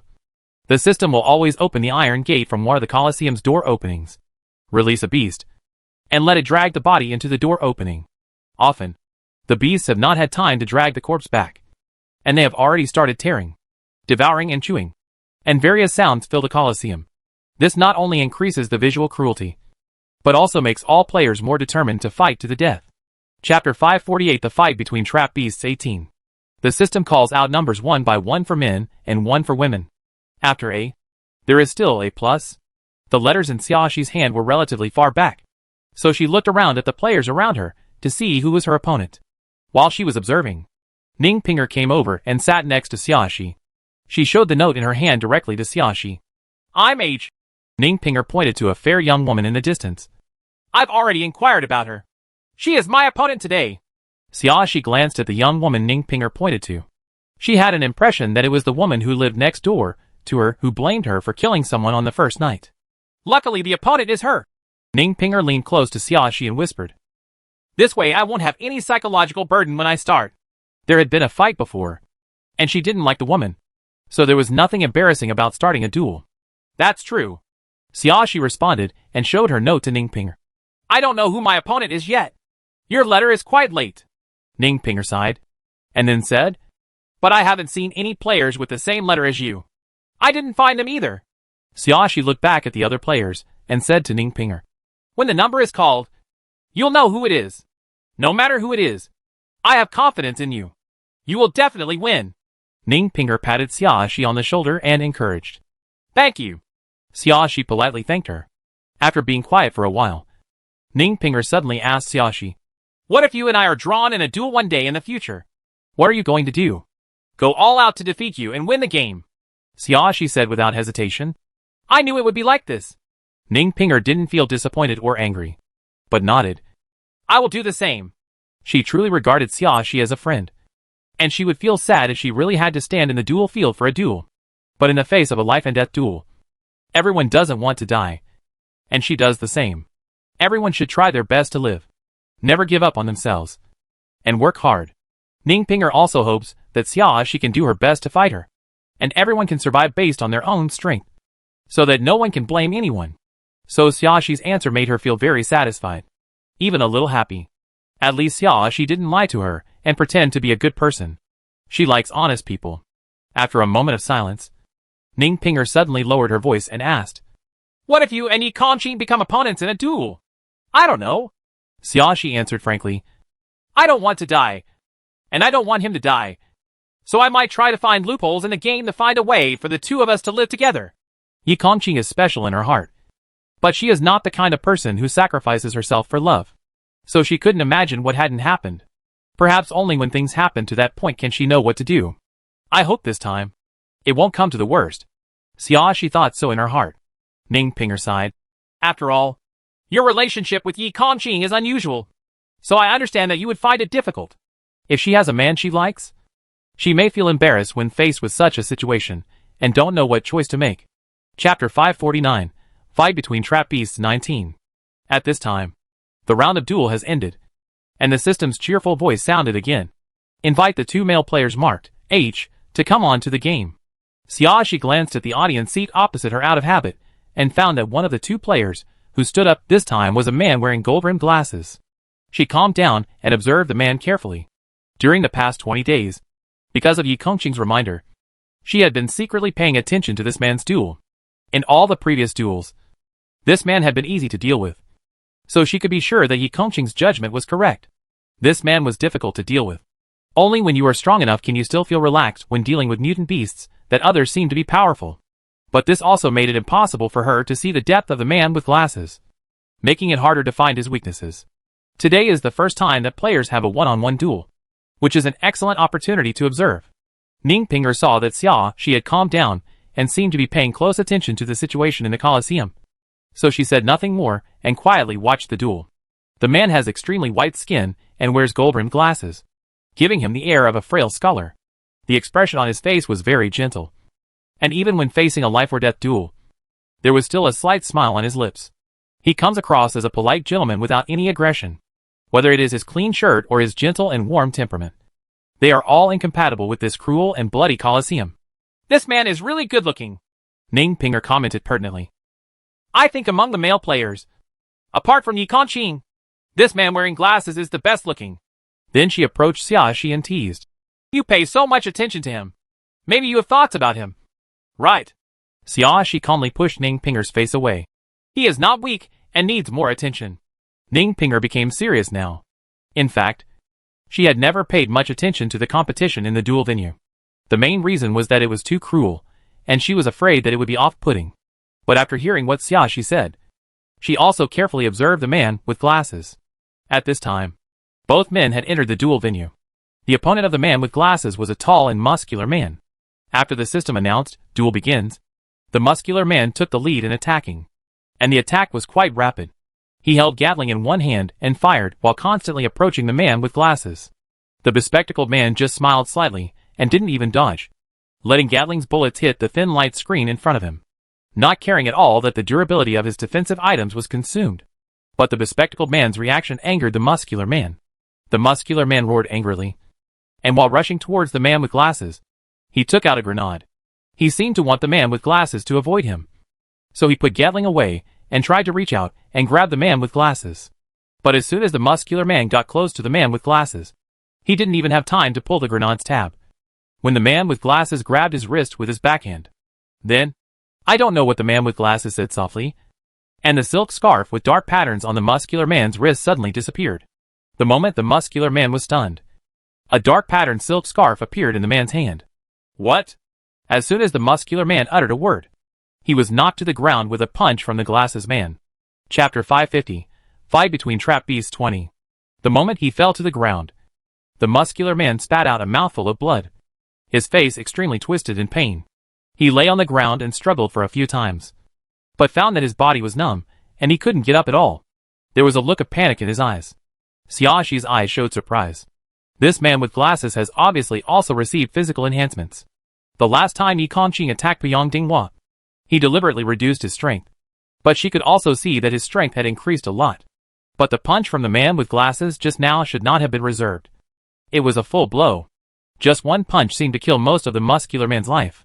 This was enough to prove that the man with glasses was a difficult character to deal with. But what surprised her the most was that the man with glasses could actually take away the defensive items from the muscular man. Judging from the look on the muscular man's face just now, and the fact that the prop in the muscular man's hand disappeared immediately after the spectacled man had the same prop in his hand, she must have guessed correctly. The spectacled man must have taken away the muscular man's prop. According to normal circumstances, as long as the props are worn and in use, they cannot be snatched away by other players. This was the first time she had seen someone take away a prop that someone else was using. Is this also a special ability? If that's the case, then the bespectacled man has experienced at least 2 single-player games. Xiaoxi's expression slightly condensed. This alone is enough to prove that this man with glasses is troublesome. The man with glasses took out a pistol, pointed it at the muscular man's head, and shot him neatly, killing him. From the moment the man with glasses took action, the muscular man had no chance to resist and lost his life in an instant. After the duel ended, the bespectacled man straightened out the wrinkles on his clothes and walked out of the door, leaving the Colosseum calmly. All players who have finished the duel that day can choose to return to the auditorium to watch the game or leave the Colosseum, and the system will not stop them. After the man with glasses, it was Ning Pinger's turn. Ning Pinger was still immersed in the scene of the man with glasses making neat moves. When she heard her group being called, she didn't react yet. It was Xiaoxi who patted Ning Pinger on the shoulder, and Ning Pinger came back to her senses and hurried down to prepare for the duel. Ning Pinger's opponents are very ordinary and not difficult to deal with, but Ning Pinger herself is not too powerful. The two of them shot at each other for a long time. In the end, the durability of the opponent's defensive items ran out first, giving Ning Pinger a chance to win with one blow. After winning, Ning Pinger waved to Xiaoxi and left the Colosseum. After a few more games, it was Yi Kongqing's turn. Yi Kongqing's opponent in this round wore a silk scarf with dark patterns around his neck, which made people recognize it as a top-grade defensive item at a glance. Long ago, Yi Kongqing heard Xiaoxi analyze the degree of defense of each level of defense props against each weapon. So now he can use weapons to attack in a targeted manner. A precise C4 shot instantly destroyed the opponent's top-grade defense items, and another shot hit the center of the eyebrow. Yi Kongqing neatly eliminated his opponent. Before leaving, Yi Kongqing raised his head and glanced at Xiaoxi. Xiaoxi waved to Yi Kongqing and showed a bright smile. Yi Kongqing knew that Xiaoxi was confident in the upcoming duel, and did not need him to stay here to accompany him. He nodded slightly before leaving. Chapter 551 The Fight Between Trap Beasts 21. After waiting for a few more rounds, it was finally Xiaoxi's turn. When she was off the field, Xiaoxi finally saw her opponent. She was a middle-aged woman with an ordinary appearance, and no features at first glance. The woman also looked at Xiaoxi. Her eyes filled with desire for victory and determination to kill her opponent. The two of them were not familiar with each other, so naturally they couldn't say hello or anything. After the system announced that the duel had begun, Xiaoxi glanced at the belt engraved with dark patterns around the middle-aged woman's waist and threw out a dozen grenades like beans. If you want to destroy high-quality defensive items, you can do it with 10 grenades or AC4. Her accuracy is not as high as that of Yi Kongqing. Instead of using a higher level C4, it is better to blast a dozen grenades together, which is more cost-effective than using a dozen C4. It also leaves the opponent nowhere to hide, and has a higher chance of hitting. The explosion was so dense that the middle-aged woman had no time to hide. The successive blasts of air had already shattered the defensive props and injured her leg. Xiaoxi didn't waste a second, and quickly shot the middle-aged woman a few more times. After confirming that the middle-aged woman was dead, she turned around and left the Colosseum. Asterisk. Game Day 22. The system's voice is still cheerful, as if no matter what happens, it will not ruin its good mood. Good morning, everyone. Today we are still having a one-on-one duel between players. But the difference from yesterday is that today is a duel between men and women, which means that each player's opponent must be the opposite sex. By the way, let me announce the current remaining number of people, which is 72. The proportion of men and women is actually exactly 50%. So there will be no vacant seats today. Everyone will enter the auditorium later and draw lots according to the old method. And then the player with the same mark will be today's duel opponent. Okay, hurry up and draw lots. I can't wait. At this time, the line of players in the long passage was much shorter than the original. After a while, Xiaoxi went to the audience and took out her own paper lottery. The letter B is written on her paper sign. She pinched the paper sign and subconsciously glanced at the audience seat opposite. Yi Kongqing was looking at Xiaoxi at this time. Seeing Xiaoxi looking over, he raised his hand and made a C gesture. Xiaoxi breathed a sigh of relief. She shook her head slightly, indicating that the letters between the two people were not the same. Yi Kongqing's expression also relaxed. Ning Pinger came over and took a look at the paper in Xiaoxi's hand, and then said, "My ranking is reliable this time. It's X. I don't know who my opponent is. I hope it's not Yi Kongqing and the man with glasses. If I face them both, I have no chance of winning." Her eyes were constantly searching the audience seat opposite, looking a little anxious. "It's not Yi Kongqing," Xiaoxi said to Ning Pinger. "He is C." "That's great." Ning Pinger breathed a sigh of relief. While the other half, she was still worried about the man with glasses. She was not a person who was good at hiding her emotions. She was pacing back and forth because she was too nervous and couldn't sit down at all. Xiaoxi patted Ning Pinger on the shoulder. "Sit down first. Maybe that man with glasses will appear on the stage in a while. And then you will know that your dual opponent is not him at all." "Of course I hope so." Although Ning Pinger was still very anxious, she sat down obediently. "I think I have a slight chance of winning against other people. I hope it's not the man with glasses." Chapter 552. Fight Between Trap Beasts 22. The two of them didn't exchange a word. The first duel was over and the system started to call Group B to appear. When Xiaoxi stood up, she glanced at the audience seat opposite again and saw a tall, muscular man standing up as well. The man also glanced at the female auditorium, and when he saw Xiaoxi standing up, his eyes showed a relaxed expression. As soon as he entered the arena and stood still, the man said to Xiaoxi, "I saw your duel yesterday, and you relied on your mini grenades to kill your opponent. But if you want to use this trick against me, it will be difficult to succeed." As he spoke, he raised his left hand, fearing that Xiaoxi would not see the sapphire ring on his finger. It is an excellent defensive item. As we all know, the best defense items have the highest defense level, and it is much more difficult to destroy them by consuming durability than other items, like the dozen or so grenades thrown yesterday. The durability of the best defensive items is only a dozen points, which is far from being destroyed. What's more, there are 3 identical rings in his storage compartment. Even if this woman has enough weapons to damage one of his rings, if he is more alert, he will always have time to put on the second one for himself. This woman does seem to have a lot of weapons, and the level of defensive items is as high as his. But he had observed this woman's attacks several times. They were very random, and without any rules. She relied entirely on having many weapons to survive. But the most powerful weapon he saw her bring out was the grenade. It's just a grenade. Considering his top-notch defensive items, it's not much of a threat. And after 21 days of consumption, there is no way this woman still has hundreds of grenades on her body. A player who only relies on weapons and props to clear the game and seems to be very weak when the weapons and props are almost consumed. He is a weak crossbow and can be broken with a little effort. Ah. She covered her mouth. You have discovered this. Her stammering tone sounded a little panicked. Men are more convinced of their speculations and more sure of their victory. At the same time, he felt some sympathy for the woman opposite him. She is so beautiful. Even if it is just a vase placed there, it is enough to make people's hearts flutter. If it weren't for this situation, he might have felt a little bit of intolerance and pity, and maybe he would have let her live. Unfortunately, in this kind of game where it's either you die or I live, being soft-hearted is definitely a taboo. The man took out the Gatling and said to Xiaoxi, "Don't worry. I don't have the habit of torturing people. I will give you a good time." But me. Xiaoxi took 2 steps back, as if she was afraid. "I don't want to die. No one wants to die." The man snorted impatiently. "If you are inferior to others, you have to accept your fate." "You're right." Xiaoxi tilted her head and suddenly laughed. "Then I won't be polite."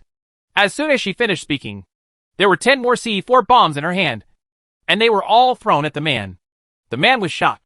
This woman actually has C4, but she has never used it. Is it to give other players the illusion that she doesn't have C4? He is too careless. The man was shocked and angry, but he didn't have time to say a complete sentence now, and his attention was entirely on the bomb coming towards him. Chapter 553, Fight between Trap Beasts 23. The man quickly stepped back, not daring to fire for a moment, for fear that a misfire would detonate the bomb. But just as the man retreated, Xiaoxi quickly put on the fairy wings and pressed the detonator as she flew into the air. In an instant, 10 bombs that had not yet landed exploded in front of the man, and the strong blast of air shook the entire Colosseum.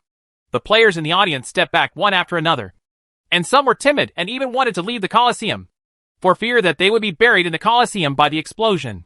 "Players, please don't panic." The system's voice sounded in time. Still cheerful. "The auditorium is an absolutely safe area. No matter what happens, the audience will be guaranteed to watch the duel safely." As if to confirm the system, a thin light curtain appeared above the auditorium, and all the debris and sparks caused by the explosion were blocked from the light curtain. Compared with the duel arena, which was bombed to a great extent, the auditorium had no changes at all. The Colosseum is intact as a whole, and there is no tendency of collapse. Before the smoke dissipated, Xiaoxi had already landed. She accurately found the man who had been injured and fell to the ground. If 10 C4 detonated at the same time, the explosion power would be greater than detonating one by one. So the man's defensive props were not only destroyed, but he was also blown unconscious for a short time. Before he could regain consciousness and put on a new defensive ring, Xiaoxi had already put a bullet into his forehead. This man will never understand until his death that money ability is also a kind of ability, and it is often extremely powerful. With the sound of the system deciding that she had won, she walked out of the duel venue. But instead of going back to the slums, she returned to the auditorium and continued to watch the next game. The next duel is Yi Kongqing's duel. Yi Kongqing's opponent was a woman who looked particularly delicate. She was wearing a white suspender dress. She was petite and thin, with a delicate appearance and a pure and innocent appearance. She looked at Yi Kongqing with a pleading look in her eyes.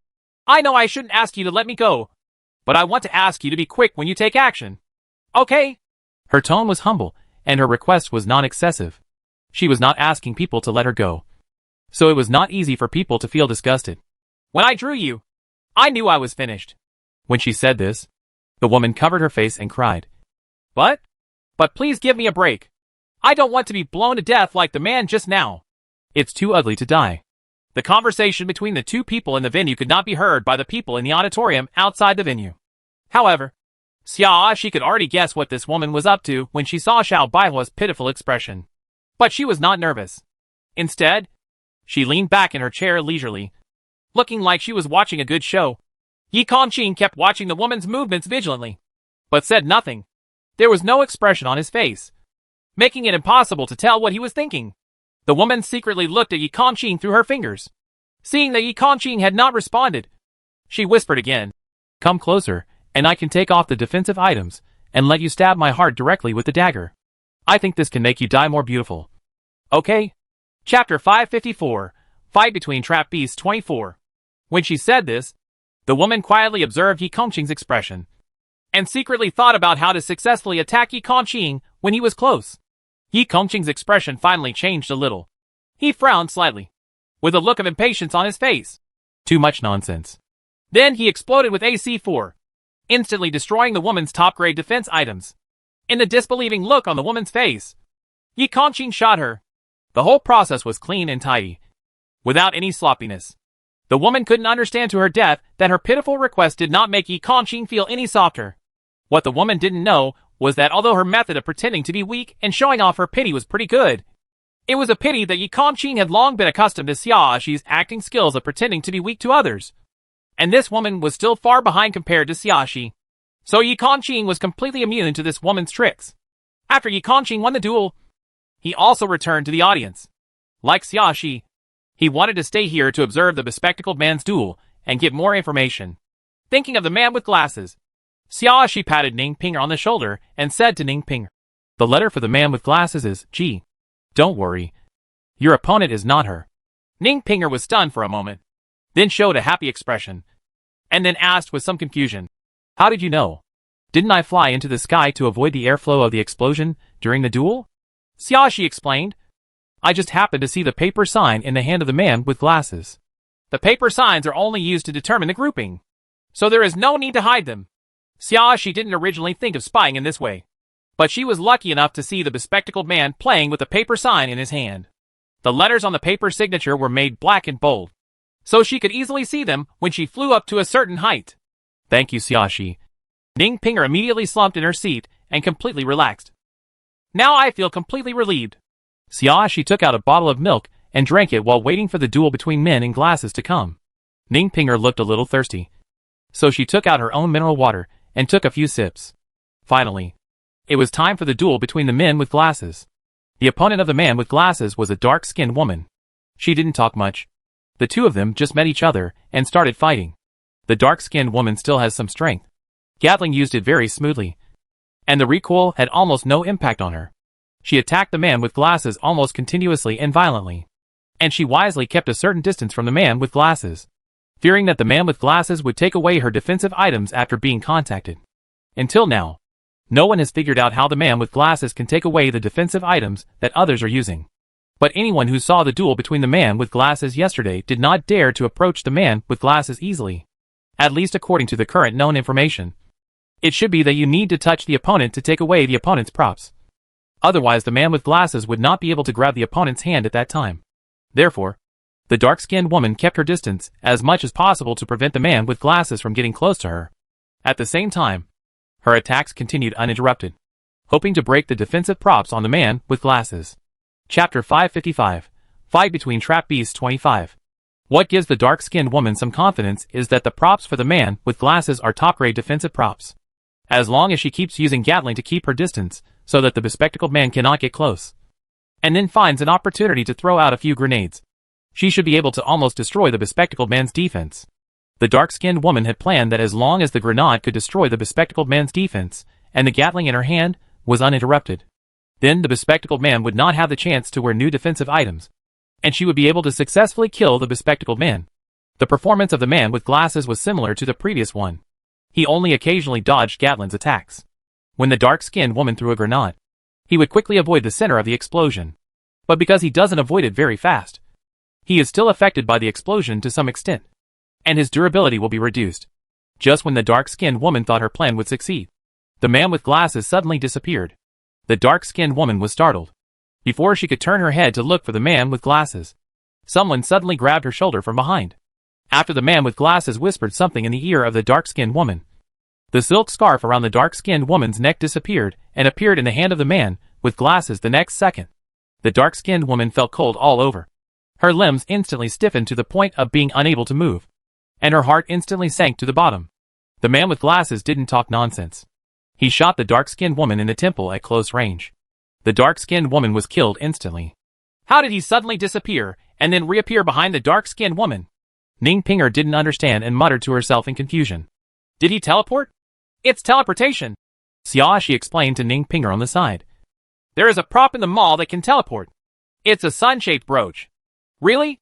Ning Pinger looked at Xiaoxi in confusion. Although she had a small amount of savings. Besides buying weapons, she used it to buy defensive items. She recently tried to buy a few antidote pills. But other than that, she couldn't bear to spend her points on anything else. She doesn't even look at things she doesn't want to buy. So she has no idea about the functions and appearance of other props in the mall. If you have time, you should pay attention to the functions and appearance of all the props in the mall, Xiaoxi reminded. Even if you don't buy them, understanding their uses will help you know what you are facing when you encounter enemies. Only by understanding the situation can we come up with targeted solutions. Ning Pinger nodded repeatedly. What you said makes sense. Then she said to Xiaoxi with some embarrassment. Speaking of it, I'm 1 year older than you, but I don't look as mature as you. Xiaoxi shrugged and did not comment on this. In fact, in her opinion, this is not a matter of maturity or immaturity. There is no direct causal relationship between age and a person's maturity and experience. The focus is on what has been experienced, and whether one is good at summarizing experiences and lessons. Speaking of which, Ning Pinger approached Xiaoxi and asked with a smile. Is it because you know so much about this prop that you have studied all the props in the mall? I also bought this prop, Xiaoxi said concisely. So I know it better. Ah, then you should have a lot more points than me. Ning Pinger looked envious. She knew very well that if she didn't have enough points, she wouldn't be willing to buy these extra props. Chapter 556. Fight between Trap Beasts 26. Ning Pinger said it was superfluous. Not because she really felt that these props were useless, but because she felt that these props were icing on the cake. But not necessary. Just like when you are poor, eating rice bran can fill your stomach. Then you will not think about buying big fish and meat. As long as I can survive, I don't care about taste and nutrition. Ning Pinger couldn't help but remember that Xiaoxi had taken out fairy wings before. She was still impressed by these beautiful wings. She liked them the first time she saw them in the mall. Unfortunately, the price of 100 million was too expensive. Although she had a small amount of savings, she did not dare to consider buying it. Among the players Ning Pinger had come into contact with before, there were only a few players with more points than her. So she had always had a sense of superiority. But now when I see Xiaoxi and the man with glasses, I suddenly feel that I used to be a frog in a well, and it was too embarrassing. She didn't dare to buy props casually. Those points were nothing. And they were still far behind those who were truly wealthy. Fortunately, Xiaoxi replied vaguely. Then she stood up and said to Ning Pinger with a smile. I have to leave first. I wish you victory in the duel. Ning Pinger waved her hand understandingly. Go ahead. Go ahead. Although she is a little lonely staying here alone, she can't delay other people's love. She's not some kind of light bulb that doesn't feel self-conscious. Asterisk. When Xiaoxi came out, she saw Yi Kongqing walking out of the Colosseum first, and the two of them walked to their residence together. That man with glasses is really difficult to deal with, Xiaoxi whispered to Yi Kongqing. If you really confront him, you must first keep the distance as much as possible. And secondly, once you are touched by him, you must react quickly and come up with a new weapon. Defensive props to prevent him from leaving too many loopholes after taking away the defensive props. Yi Kongqing listened and occasionally responded. He has also received enhanced strength. Xiaoxi continued. If he were not protected by defensive items, he would be half disabled even if he was injured with his bare hands. So protecting the defensive items is the most important thing. The setting of the defensive props is that you can wear the next one only after the previous one is used up. You cannot wear several at the same time. This means that the man with glasses taking away the defensive props is destined to expose the opponent's flaws. Even if he reacts quickly enough and can quickly put on new defensive items, there is no guarantee that the man in glasses will not catch the short-term flaw. After all, the reaction of the man with glasses is quite fast. You should pay more attention. Yi Kongqing looked at Xiaoxi. If you encounter him, you must be careful. I know. Xiaoxi nodded and laughed again. Actually, if I face him, I have a better chance of winning than you. This is not to say that she is boasting. She has the fruit planted by Suyun, which can save her life once. This trump card that no one expected could give her a chance to fight back and win at the critical moment. Yi Kongqing understood what Xiaoxi meant. He rubbed Xiaoxi's head and said nothing more. There was a tacit understanding between the two that they did not mention what they would do if they became rivals. This is an answer that cannot be asked. And there is no need to get a virtual result before something happens. Not long after, the remaining players also completed their duels and returned to the slums one after another. Ning Pinger's duel went smoothly today, although it still took a lot of time. She finally managed to defeat her opponent without any damage. Chapter 557: The Fight Between Trap Beasts 27. At this time, there were only 36 players left, and the huge slum seemed much quieter and empty. Most of the players were not in the mood to chat and hang out, and many of them had tired looks on their faces. It was getting dark and everyone went back to their rooms to rest after washing. Asterisk. The 23rd day of the game. The rules of duel are still one-on-one, but this time it becomes a mixed battle between men and women. In other words, when everyone leaves the slum, they will draw lots and then enter the Colosseum. Each player's opponent is of any gender and may be male or female. This time Xiaoxi drew the number 10. There are currently 36 players left, and the one-on-one duel only needs 18 games to end. Her order is lower this time. After everyone entered the Colosseum, men and women were still separated in the auditorium on both sides. Xiaoxi went to see Yi Kongqing as usual and saw Yi Kongqing making a gesture 5. She also made a gesture 10 to Yi Kongqing.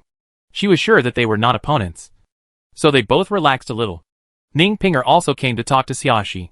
She was 12. Further behind Xiaoxi.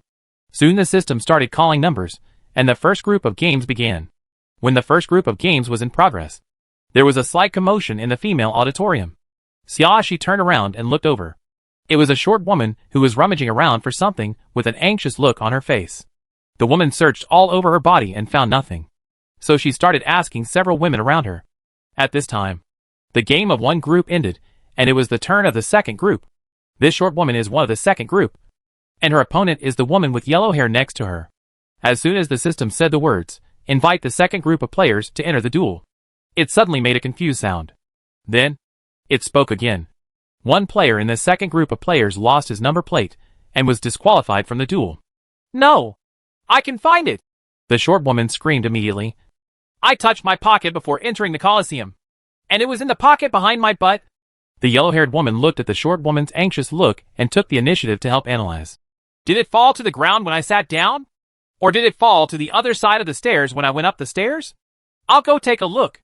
The short woman seemed to have grasped a life-saving straw and hurriedly walked to the stairs. But after a while, she came back with a sad face, obviously not finding her number plate. For the first time, the voice of the system lost its cheerfulness and seemed a little impatient. "Players, please hurry up. If the number plate is not found within 1 minute, the duel will be deemed a failure." The short woman held back tears and looked around anxiously in the auditorium where she had been sitting. She kept mumbling, "I really remember clearly what was on my body before. But why did it suddenly disappear?" As she was talking, she suddenly thought of something and looked up at the yellow-haired woman. The yellow-haired woman unconsciously showed a guilty look, but she still pretended to be confused and asked, "Why are you looking at me? When I was going up the stairs, I suddenly tripped over someone. You were the one who held me up," the short woman said as she approached the yellow-haired woman. "It was a little confusing at the time. I was in the second group because I was on the field. I was in a hurry, so I didn't pay much attention when I got up in a hurry. But I vaguely remember that you reached out and touched my pocket when you were helping me." Chapter 558: Fight Between Trap Beasts 28. Before entering the Colosseum, everyone had already drawn lots to know their order of duel. Because the short woman and the yellow-haired woman lived close to each other, they had a good relationship during this period. Every time they drew lots, they would share the numbers or letters they drew with each other. This time she found out that the two people had become rivals, which made her feel uncomfortable. So she didn't pay attention to her steps when going up the stairs and tripped.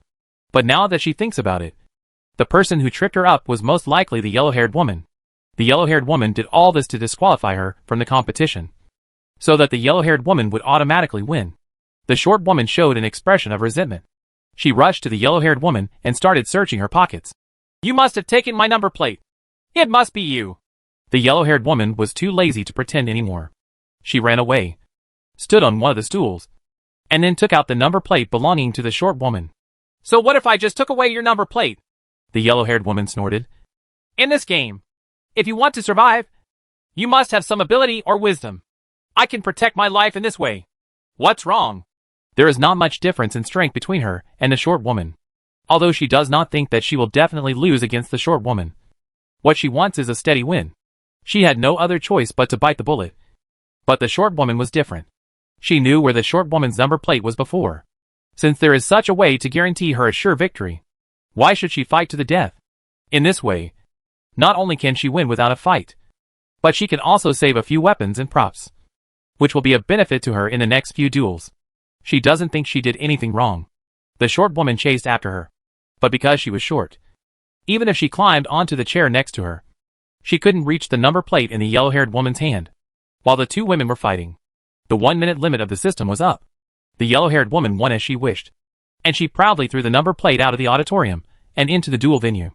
She mocked the short woman. "Now you see where the number plate is. Go and get it!" The short woman screamed and rushed over, trying to pull the yellow-haired woman's hair. But she was grabbed by a mutated bird beast that suddenly swooped down from the sky and flew up into the sky. Along with the short woman's scream, a pool of blood splashed down from the sky. And then, there was no movement at all. And the mutated beast took the lifeless body of the short woman back to the doorway where the beast was locked. Everyone in the audience was shocked. In so many days in this game, this was the first time they saw a flying mutant beast. Before, everyone had always thought that the beasts in the Colosseum were all mammals and cats. Even dogs and wolves had never appeared. So birds had never been seen. I didn't expect that it wasn't there. It was just that it hadn't been released before. "Xiaoxi!" Ningpinger approached Xiaoxi and lowered her voice and said, "I always feel that the flying mutated beast is difficult to deal with. Your feeling is correct." Xiaoxi looked away when she saw the iron gate of the doorway closed. "Although it looks smaller, it is more agile, and its strength has not weakened." Chapter 559, Fight Between Trap Beasts 29. This mutated beast looked very much like an eagle, and was only slightly larger than an ordinary eagle. However, it held a short woman in its beak, and lifted it into the sky without any effort at all. Not only was the movement smooth and not skewed, but the speed in the sky did not slow down at all. What's more, no one present noticed that there was a bird in the sky. It wasn't until it swooped over that it caught everyone's attention. Who would believe that this mutated beast didn't deliberately lower its sense of existence? This shows that the IQ of this mutated beast is not low. If there is such a flying mutant beast as an opponent in subsequent games, it will be much more difficult for players to deal with it than the previous beasts. After hearing Xiaoxi's words, Ningpinger couldn't help but feel worried about the next few days. "If it were an opponent, it would be difficult to hit it with my shooting skills. Let's talk about what happens next," Xiaoxi said with a calm expression. "Let's get through today's duel first." No one knows whether players will continue to duel with each other, or whether players will duel with mutated beasts again. We can only take it one day at a time. Solve the immediate problem first, and then think about it later. The third group is a duel between a man with glasses and a fat woman. Because the man with glasses came on stage, all the players in the audience seemed very quiet. The players who have survived to this day are all somewhat discerning, so they can naturally see that the man with glasses is a very powerful character. Therefore, you must watch the duel between men with glasses carefully to have a chance to find flaws. If there is a duel later, there will be no chance of resistance. Although most people don't have much confidence in being able to find flaws in a man with glasses, they can't let go of a glimmer of hope. When the obese woman saw that her opponent was a man with glasses, she fell into great despair. She stood in the duel arena, speechless. When the system announced that the duel had begun, she just relied on instinct to keep her distance and attack.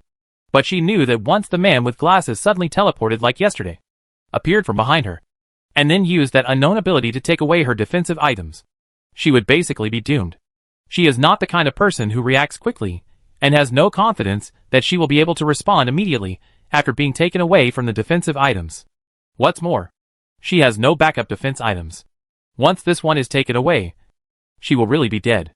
Although she knew her chances of winning were slim, the obese woman's survival instinct kept her from giving up the fight.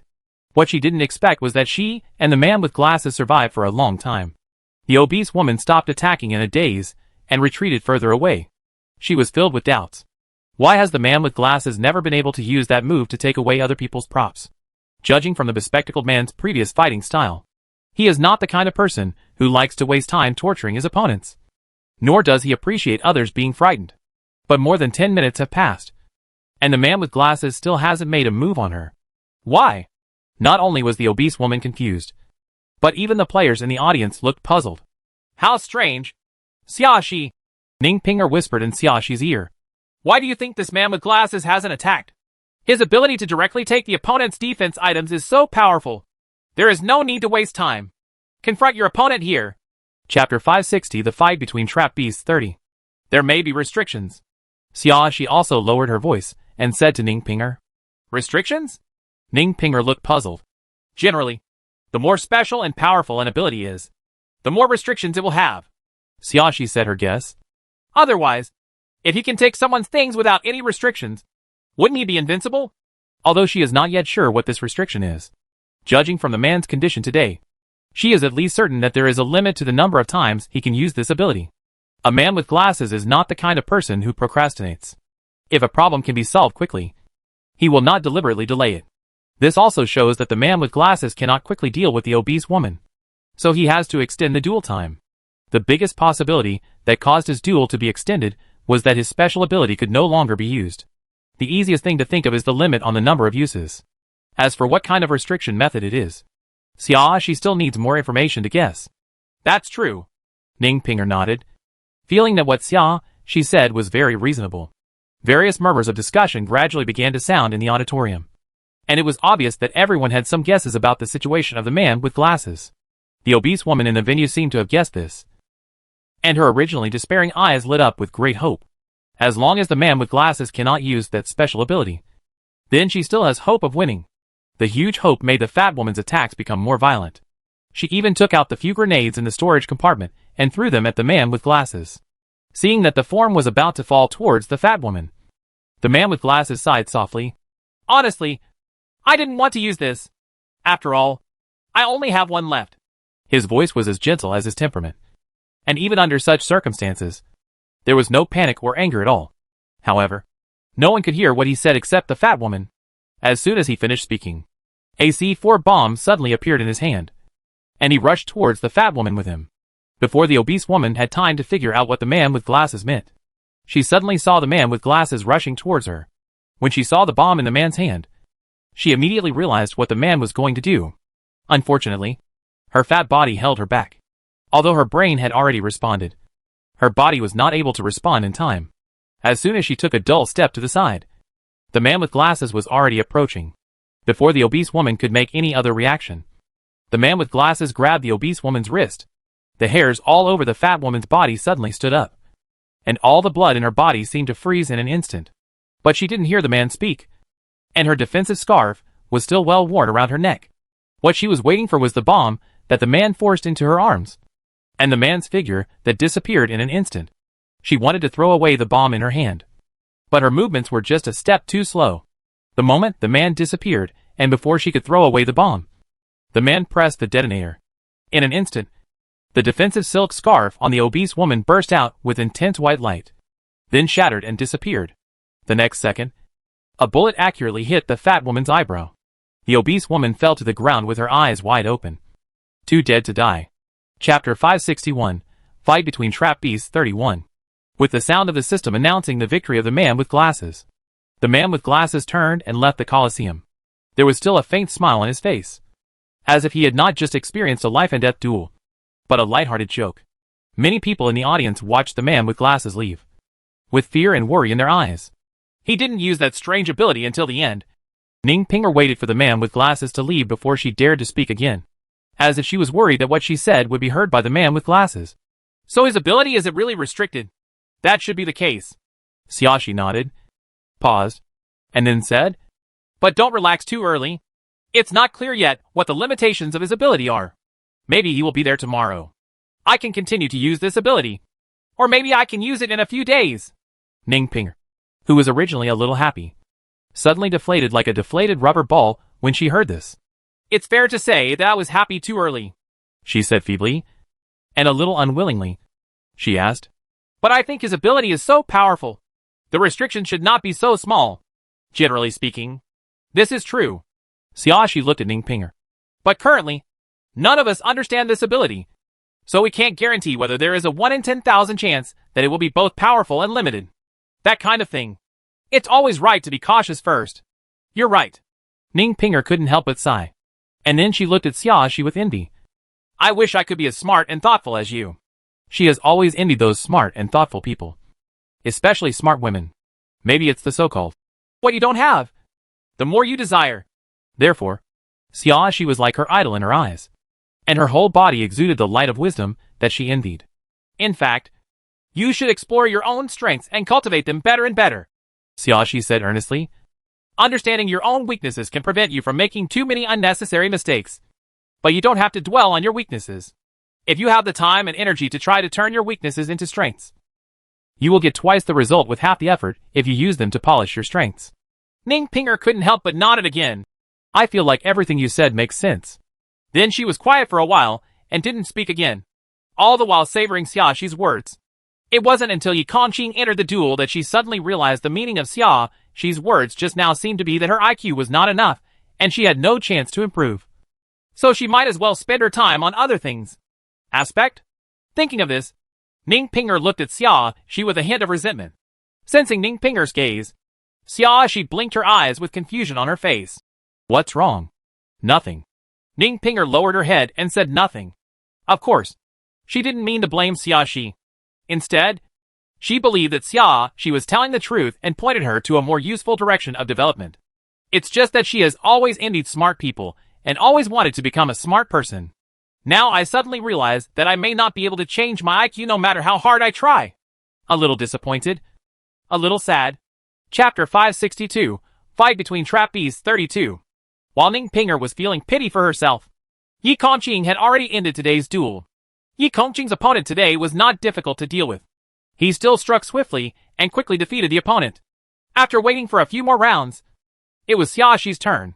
Xiaoxi's opponent today was still a player with high-grade defensive items.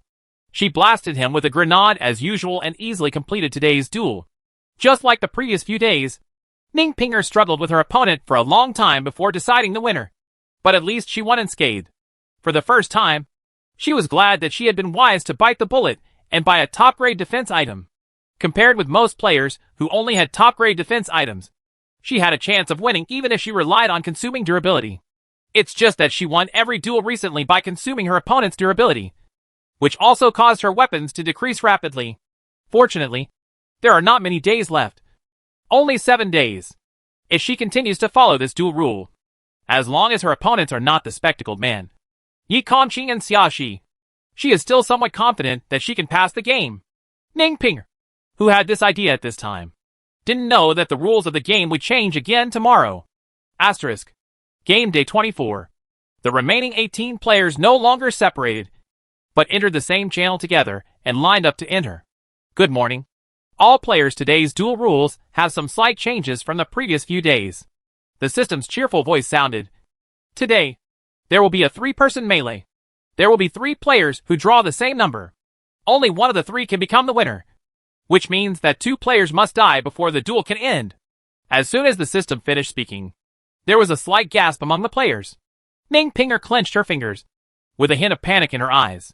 If there are 3 people in a group, the probability of drawing the man with glasses, Yi Kongqing and Xiaoxi, increases a lot.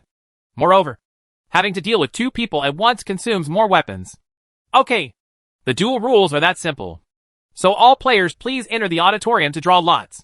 More than a dozen people quickly came to the auditorium on one side and drew their own paper lots one by one. Ning Pinger prayed secretly when she was drawing lots, hoping that the gods would protect her from drawing those 3 people.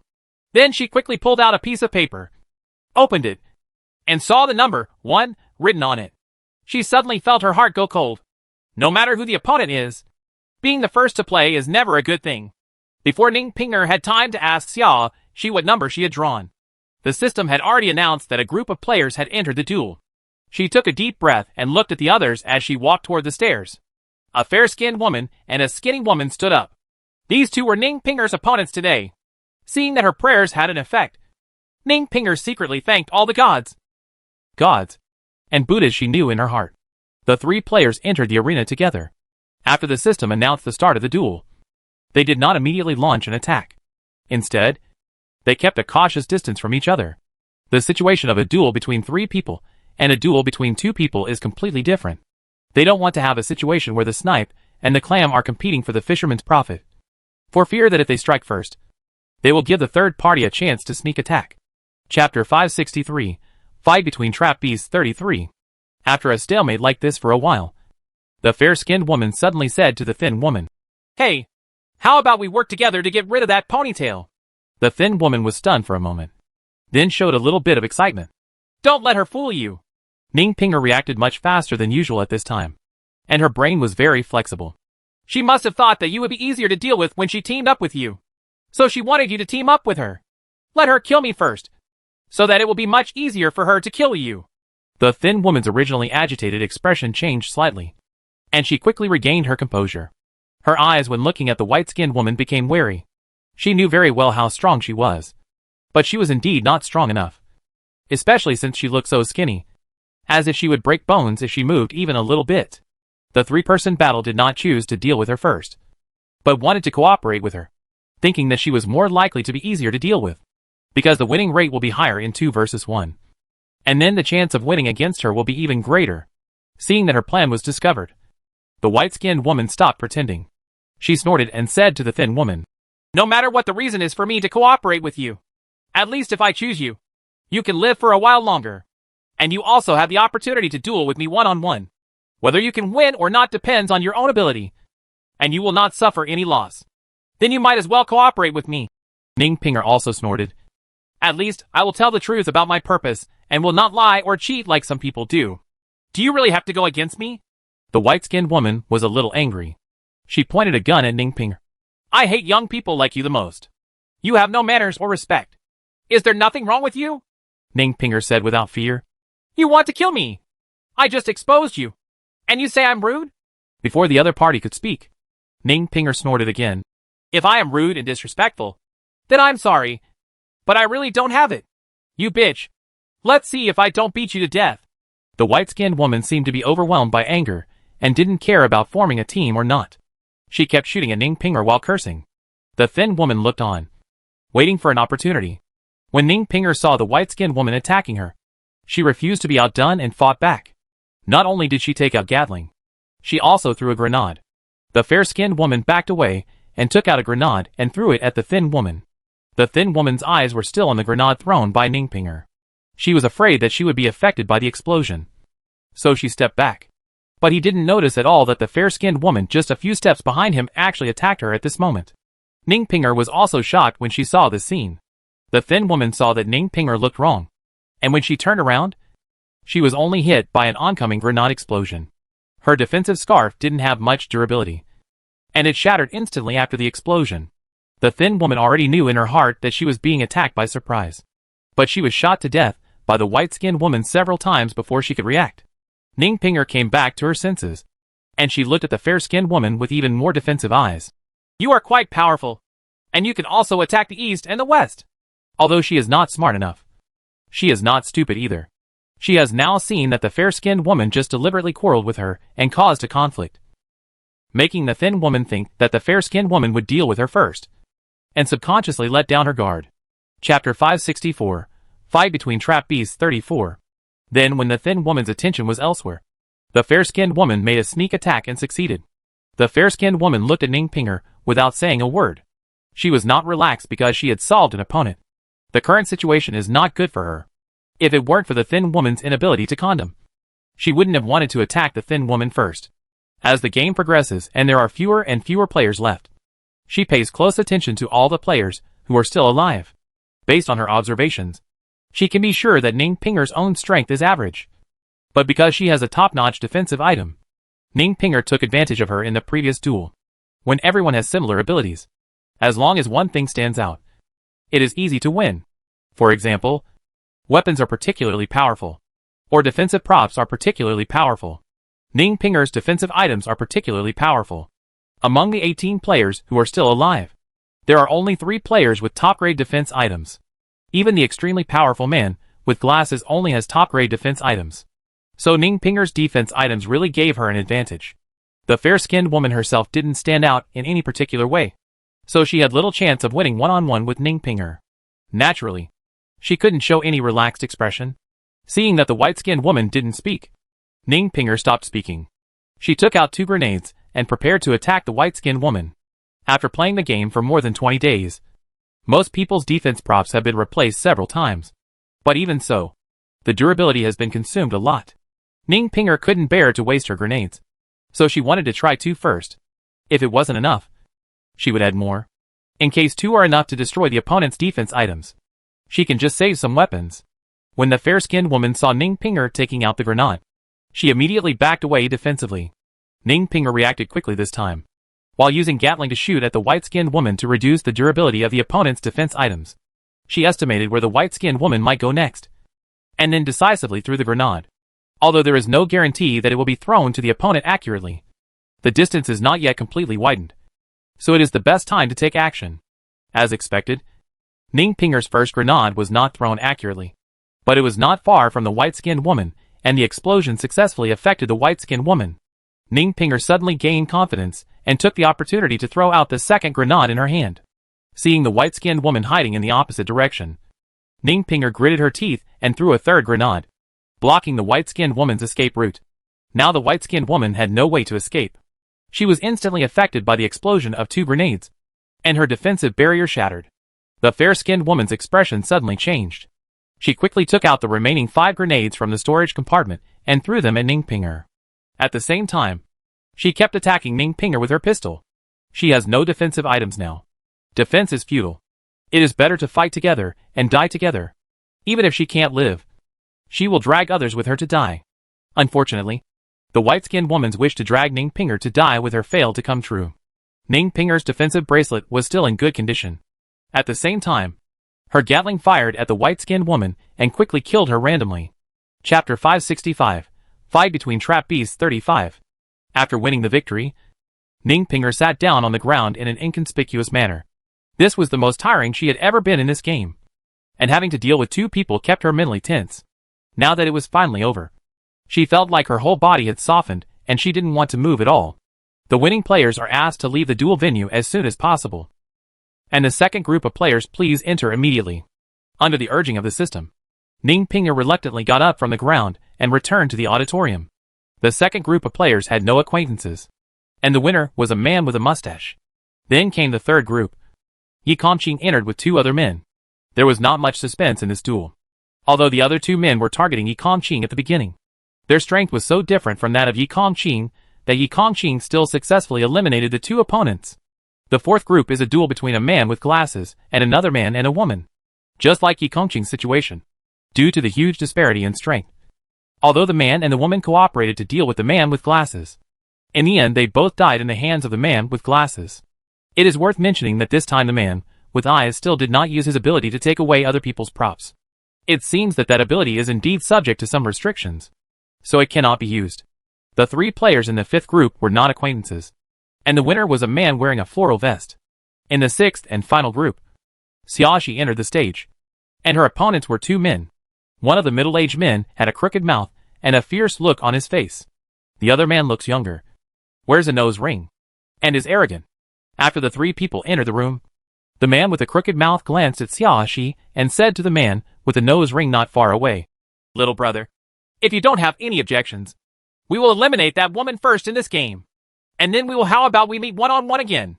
The man with the nose ring also glanced at Xiaoxi, laughed, and readily agreed. "Okay. No way. Are you 2 grown men planning to attack a little girl like me?" Xiaoxi took a few steps back, showing a defensive and pitiful expression. "Aren't you a bit too bullying? If you want to blame it, it's your bad luck that you are in the same group with 2 men." The crooked-mouthed man looked at Xiaoxi with contempt in his eyes.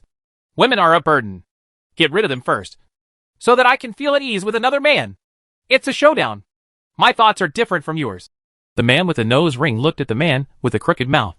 "On the contrary, I think this woman is the most difficult to deal with among the 3 of us, so I agreed to deal with her first with you." "She is the most difficult to deal with?" The crooked-mouthed man looked at the silver bracelet on Xiaoxi's wrist with disdain. "If she is difficult to deal with because of her top-notch defense item, then I agree. But without this top-level defense item, it's useless to rely on yourself. But she does have the best defense tools," the nose-ring man said matter-of-factly. "We don't have any, but she does. This is enough to prove that she is difficult to deal with." He and the crooked-mouthed man only had top-grade defensive items. From this perspective alone, they were far behind this woman. When attacking with weapons, this woman also has more advantages than them, and he had seen this woman fight before. and she had quite a few weapons. Chapter 566. Fight between Trap Beasts 36. Although it stands to reason that at this time, each player should not have too many weapons with him, and this woman should not have too many weapons. But compared with him, I am afraid she still has an advantage. All these things make the man with the nose ring very afraid. So he will agree to cooperate with the man with the crooked mouth without hesitation. I still don't know which man I got it from. When the crooked-mouthed man said this, he suddenly raised his head and glanced meaningfully at Yi Kong-chin, who was standing in the audience. It's also a man who can betray his appearance. If you have the ability, then people like me really can't do it. You have such a stinky mouth. Is it because you haven't brushed your teeth in several years? Xiaoxi was not angry, and even had a bit of a smile on her face. But her words were not friendly. The crooked-mouthed man's face darkened, and he pointed a gun at Xiaoxi's face. Little girls, please pay attention to your polite manners. Xiaoxi chuckled. To you? No need. Before the man with the crooked mouth could say anything else, Xiaoxi suddenly took out the fairy wings and put them on. The moment she flew into the sky, she threw a series of more than a dozen grenades into the field through airdrops. Taking advantage of the chaos, 2 more C4s were thrown down, and with an explosion, both the man with the crooked mouth and the man with the nose ring were instantly lifted into the sky. These 2 men were already dealt with by Xiaoxi before they even had time to attack Xiaoxi. Xiaoxi had always used weapons sparingly before, basically calculating that she would only use as many as she could to defeat her opponent. This was also to prevent other players from discovering that she actually had so many weapons that she could easily kill several people at the same time. If she hadn't met a man with a crooked mouth who had no eyesight today, she really didn't want to waste time listening to his ugly nonsense. And she had no intention of killing him instantly. It only took seconds, and she was very happy to resolve today's duel easily. Xiaoxi flapped her wings and flew directly back to the auditorium, and flew to Yi Kong-chin's side. She looked at 2 more players' items suddenly appearing in the storage compartment, and raised an eyebrow slightly. Unexpectedly, there was an extra bonus today. She got so many player items in this game, but nothing worth looking at. This was the first thing that made her feel important. It is a nose ring for men with nose rings. That's right. This is actually not an ordinary nose ring, but a special item. A broken building block. The nose ring man wears this on his nose, probably to save his life at critical moments. Unfortunately, Xiaoxi dropped too many bombs at once, and the man with the nose ring collapsed before he could use the broken blocks to save his life. Although she was happy to get such a special item, Xiaoxi didn't show it. She glanced at the storage compartment, and then looked up at Yi Kong-chin beside her. Am I awesome? She smiled like a child waiting for praise. Well, Yi Kong-chin reached out and rubbed Xiaoxi's head. It's amazing! Today's duel ended successfully. Congratulations to the 6 players for their victory.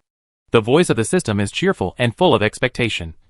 Players, please go back and have a good rest, and prepare for tomorrow's duel with a full spirit. Regarding the system, the remaining 6 players did not respond at all. Except for the system. No one here would be happy about this kind of thing. Several people left the Colosseum in silence and returned to the slums. Chapter 567. Fight between Trap Beasts 37. After returning to her residence, Ning Ping rarely left immediately.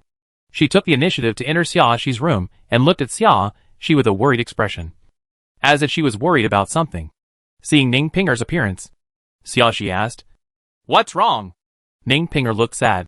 There are still 5 days left, but we only have 6 players left in total. Do you think there will only be 1 player who can clear the game this time? Or there will be no players at all? Can you pass the game? It's impossible to pass the game without players. Xiaoxi was sure of this. But even if the players fight one-on-one, it won't be enough to last until the last day of the game. Ning Pinger was like a headless fly, anxious and didn't know what to do. There should be changes in the rules of the game. Xiaoxi thought for a moment and expressed her opinion. The flying mutated beast we saw that day is the best proof. Since such mutated beasts exist, it is unlikely that probably not used against players.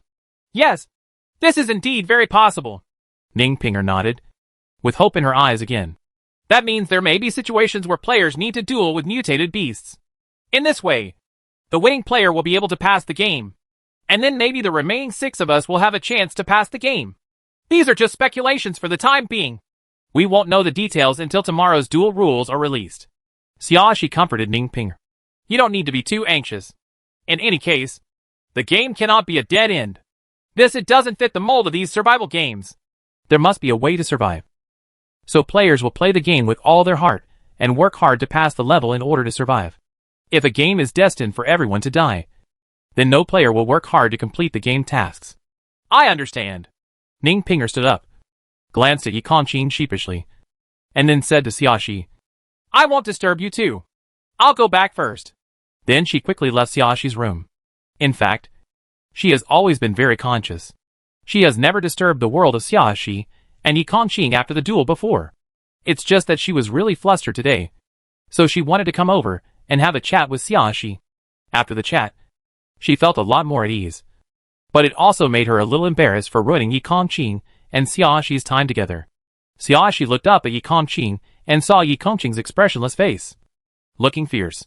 She couldn't help laughing and teased Yi Kongqing. Why do I feel that Ning Pinger was scared away by you? I don't know. Yi Kongqing's expression didn't change much, and he didn't care at all whether Ning Pinger was scared away by him. He didn't do anything just now. He just stood aside. If Ning Pinger was really afraid because of this, it only meant that she was timid and had nothing to do with him. Asterisk. The 25th day of the game. This time, the system announced the duel rules after all 6 players entered the audience. Good morning, everyone. Did you sleep well last night?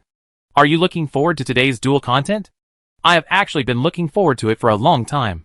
No one responded to the system, but the system did not find it boring. Instead, the tone became more cheerful and exciting. Chapter 568, Fight Between Trap Beasts 38. Today's duel is a group of 3 people who fight against a super powerful Colosseum pet. As long as they can kill the pet, all players alive can win today. After hearing this, Ning Pinger breathed a sigh of relief. Sure enough, as Xiaoxi said yesterday, she was really going to duel with the mutated beast. This was good.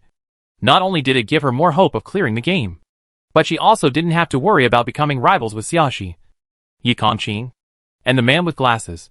Compared with those powerful mutated beasts, she did not want to become opponents with them. Moreover, if 3 players deal with a mutated beast together, the chances of winning should be very high. The team formation method is determined by drawing lots. Okay, it's time to test your luck again. Everyone, hurry up and draw lots. The draw box used by 6 people was much smaller. More like a box than a box. There are no longer paper signs inside, but ping-pong balls. After drawing lots, all 6 players took out their table tennis balls to show to the others. Xiaoxi, the man with glasses, and the man in the floral vest were in one group, and Yi Kongqing, Ning Pinger, and the man with the mustache were in group 2. Then the teams have been divided. Please invite players from one group to enter together. Xiaoxi and the other 3 entered the venue at the urging of the system. As soon as he stood in the duel arena, Huawei smiled awkwardly. In the past few days, it was a duel between players. Suddenly it changed to a team of players, and we have to work together. I am still a little uncomfortable. Even when players dueled with beasts earlier, there was no situation where players were required to form a team. So he had regarded all players except himself as enemies in his mind. And now, he suddenly had to become teammates with enemies. And he couldn't make the switch for a while. The system may have deliberately set this rule because it thought players would not adapt to this change. The man in glasses responded softly. His attitude was polite and courteous, and his voice was gentle and friendly. Just like the aura he exuded, he was polite and courteous. The flowered vest probably didn't expect the man with glasses to talk to him. He was stunned for a moment, and then smiled at the man with glasses. You are much friendlier than I thought. Deep down in his heart, he always felt that although the man with glasses looked good-tempered on the surface, he must actually have the feeling of a boss when talking to others. Even if someone is indifferent to him, he won't be surprised.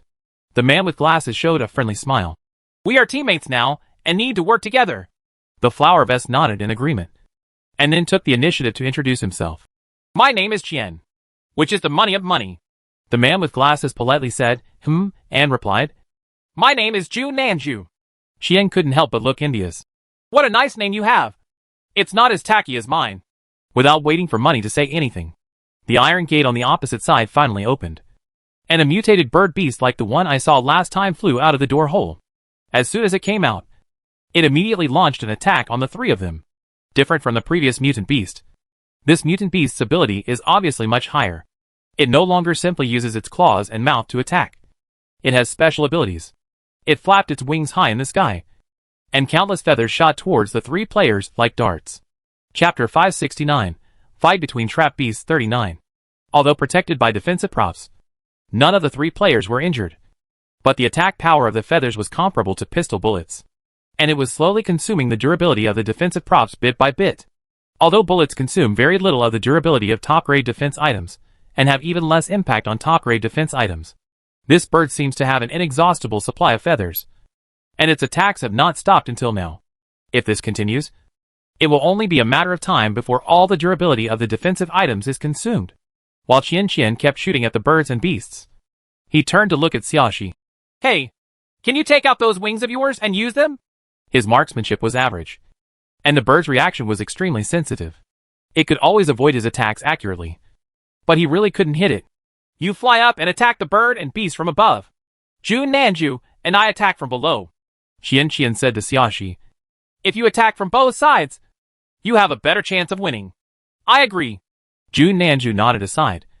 "Attacking from both sides is a good way to effectively limit the movement trajectory of this bird and beast." The bird's dodge movements were too fast. Although he thought his marksmanship was pretty good, it was difficult for him to accurately attack it. Because it flies in the sky, it has a very large range, so it is not easy to blow up this bird and beast by throwing bombs.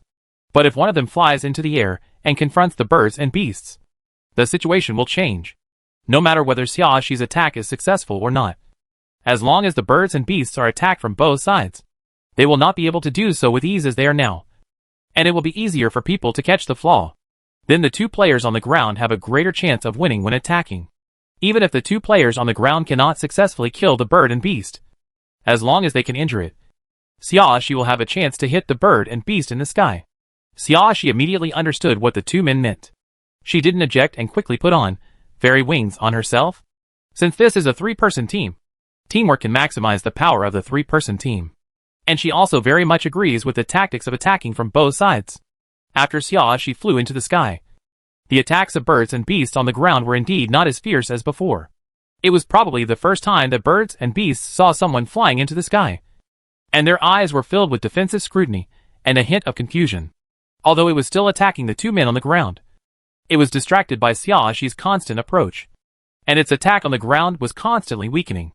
Under the gaze of the birds and beasts, Xiaoxi calmly took out the Gatling. No matter whether he can hit or not, he just shoots at the birds and beasts. The birds and beasts immediately became confused, flapping their wings continuously to avoid Xiaoxi's attack, and no longer cared about the two people attacking on the ground. Jun Nanju took this opportunity and fired several shots at the birds and beasts. Although he did not kill the birds with one shot, he successfully hit the birds and beasts with two shots. One shot hit the wing of the bird and beast, and the other shot hit the paw of the bird and beast.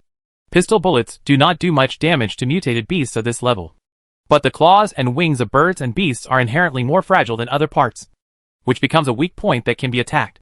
But compared with normal birds, this bird and beast is still too difficult to deal with.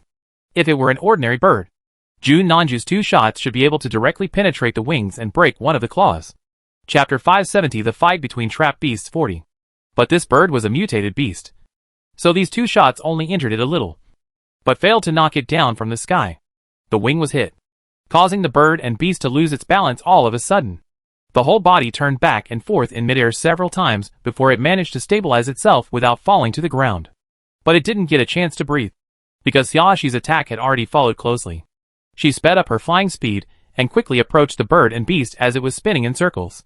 By the time the bird and beast stabilized its body, she was already extremely close to the bird and beast. At this time, the Gatling in her hand had been replaced by a pistol. She grabbed the bird's neck and held it tightly, refusing to let go no matter how hard the bird struggled. Then she put the gun against the chest and abdomen of the bird and beast, and fired several times until all the bullets in the magazine were used up. And then she took her hand away. Even a mutated beast wouldn't be able to withstand such a close attack. Moreover, Xiaoxi deliberately shot at the same place, even if the previous bullet failed to penetrate the animal's fur. The latter bullet gradually approached the bird's internal organs step by step. In the end, the bird's abdomen was beaten into a bloody hole, and it was unclear whether any internal organs had fallen out due to the bloody flesh. Blood spurted out, splashing on Xiaoxi's hand, and a lot of it fell on the ground. Xiaoxi shook her hands and threw away the bird and beast with a look of disgust. Like a kite with its string broken, the bird and beast quickly fell to the ground, landing not far from where Qian Qian and Jun Nanju were standing. This woman is so powerful! Qian couldn't help but sigh. She actually rushed forward and grabbed the neck of the bird and beast without even a moment of hesitation. The key was that she succeeded in just one strike. In that case, even a second of hesitation may lead to failure. So she will succeed only if she strikes quickly enough. Jun Nanju looked at Xia Shi, who landed slowly, and commented. She should know this very well in her heart. At one point, there was no hesitation when taking action. Congratulations to all 3 players in one group for successfully passing today's duel. The system's voice sounded. Now, let's invite the players from Group 2 to come on. As Xia Shi walked back, she used the friend function to send a fairy wing to Yi Kongqing. In front of other people, she couldn't give it directly to Yi Kongqing. Otherwise she would appear to be too rich and easily be jealous of others. This method is much more low-key. If Yi Kongqing takes it out himself, others will only think that Yi Kongqing bought it himself. When Yi Kongqing entered the stage, he received the props sent by Xia Shi. He raised his head and glanced at Xia Shi in the audience, with a hint of helplessness in his eyes. In fact, even without this prop, he was confident that he could deal with that kind of bird and beast. But it would be easier if he did have this prop, considering that there were still several days of duels to face, and the situation would probably become increasingly difficult. He did not refuse this item. As expected, the opponent of Yi Kongqing and the others was a similar-looking bird and beast, and even had the same abilities, with a group of 3 people here as role models for cooperation. The cooperation between Yi Kongqing and the 3 of them can be considered smooth, especially when Ning Pinger and Mustache, who saw Yi Kongqing also taking out fairy wings and flying into the sky. Both of them were full of confidence in today's victory, and they became more active in cooperating. In the end, all 3 of them won the duel unscathed. Chapter 571: The Fight Between Trap Beasts 41. On the 26th day of the game, there was still a 3-person team, and the team formation method was still determined by drawing lots. But the number of mutated beasts that needed to be killed became 2. This time Xia Shi was in a group with Ning Pinger and Jun Nanju, and Yi Kongqing was in a second group with Qian Qian and Mustache. When Xia Shi and the other 3 entered the venue, Ning Pinger's face was full of confidence. Although there was an extra mutated beast today, with Xia Shi and the very powerful Jun Nanju here, she felt that victory was in sight. As long as she works hard to cooperate and doesn't hold back, it shouldn't be a problem to win today's duel. In fact, to be honest, if there is always a 3-person team, as long as she does not form a 3-person team with Money and Mustache, she feels that she has a great chance of winning in any other form of 3-person team. Just when Ning Pinger was thinking this, the iron fence door opposite opened and 2 mutated beasts came out from inside. One was a bird and beast like yesterday, but the other was a beast that looked very much like a wolf. The wolf beast is twice the size of an ordinary wolf, with fierce eyes and full of desire to attack. The most important thing is that these 2 mutated beasts know how to cooperate. One is in the sky and constantly uses feathers as darts to attack, while the other is on the ground waiting for opportunities. As long as there is a slight chance, the wolf beast will rush up and slap it with its claws. Although protected by defensive items, the wolf beast's claws are very powerful and consume much more durability than feathers. Ning Pinger's face looked a little ugly. I don't have much durability left. From the time she entered this game until now, she has not changed her defense items, because her defense items are of high level and none of her enemies have C4 bombs. The durability of her defense items has been depleting slowly. But after more than 20 days of consumption, there is really not much durability left today. If the attack intensity of the wolf beast continues, her defensive items will be gone after a few more slaps. Although she still has a top-notch defensive item in her storage compartment, she still hopes to get through this game without using a new defensive item. After all, top-quality defense items are really expensive, so just save some if you can. I don't have much durability left. As soon as Jun Nanju finished speaking, he received another slap from the wolf beast. His defensive barrier shattered. Fortunately, Jun Nanju was prepared and reacted very quickly. He quickly backed away and wrapped a new silk scarf around his wrist. The wolf beast probably didn't expect that it could successfully smash Jun Nanju's defensive props this time, so it reacted a little slower. By the time it was ready to attack again, Jun Nanju had successfully put on the new defensive props. The wolf beast roared, seeming to express his anger and dissatisfaction. Xia Shi glanced at her defense bracelet and saw that it didn't have much durability anymore. The durability of her defensive bracelet had been somewhat depleted in previous games, and after more than 20 days of duels, it had almost been depleted. How about we deal with the wolf beast first? Xiaoxi was not afraid of being heard by the wolf beast and said loudly to the two people around her. It is bigger and easier to attack, and its attack power is stronger than that of birds and beasts. Let's kill it first. We can also be a little safer if it's solved. The wolf beast was obviously able to understand Xiaoxi's words. After Xiaoxi finished speaking, its eyes became more vigilant, and at the same time it attacked Ning Ping, who was the weakest, more quickly. Chapter 572, Fight Between Trap Beasts 42. Ning Ping evaded the attack of the wolf in some embarrassment, and said breathlessly to Xiaoxi, I feel like it understands what you just said. It is very angry now. Being angry is not the point. The point is that she became the weak punching bag. The claws of this wolf beast are too sharp. Ning Pinger was midly scrolling through the screen, while taking out Gatling and shooting at the wolf beast. It's terrible. It's terrible. It's terrible. With a random shot, she hit the wolf several times. The wolf was in pain, and a little blood flowed out of the wound. It howled louder, with a fierce look in its eyes, and rushed towards Ning Pinger again. Jun Nanju took the opportunity to throw a grenade at the wolf beast, and the bird beast above his head screamed sharply. The wolf beast instantly changed its route and jumped far away, narrowly avoiding the center of the grenade's explosion. Jun Nanju looked up at the bird and beast that was still launching feather attacks, and the smile disappeared from his tone. Sure enough, they can communicate with each other. Moreover, the birds and beasts fly in the sky, with a wide range of sight, and can monitor the actions of the three players very well. Once they take any action, the birds and beasts can promptly remind the wolves and beasts, making it difficult for them to make a sneak attack. I think the Gatling attack just now went well. Xiaoxi still spoke loudly, not caring about being overheard by the wolf beast. Why don't we just continue to shoot with Gatling? When she said this, she looked at Jun Nanju and turned slightly sideways, so that her back was facing the wolf beast. She held a small golden object in her hand, and quickly pinned it to the hem of her short-sleeved shirt with one hand. Her movements were very small, and she blocked the thing with the shadow of her palm. Except for Jun Nanju, even the birds and beasts in the sky couldn't see clearly what she did. Jun Nanju was stunned for a moment when he saw the little golden thing, but he quickly understood what Xiaoxi meant. He nodded his head as if it was undetectable, and then quickly put on a golden sun-shaped brooch for himself. Although it was a brooch, he wore it on the hem of his clothes to avoid the eyes of birds, beasts and wolves. Ning Pinger didn't notice the small movements between Xiaoxi and Jun Nanju. She attacked the wolf in a panic, and shouted at the same time, Xiaoxi, you also attack with Gatling, so that we can work together. Maybe we can defeat the wolf beast soon. She dutifully did what Xiaoxi said before, and tried her best to contribute her own strength. Okay, Xiaoxi responded loudly.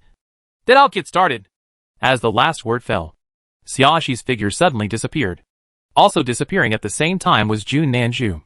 Birds and wolves also made doubtful sounds at the same time.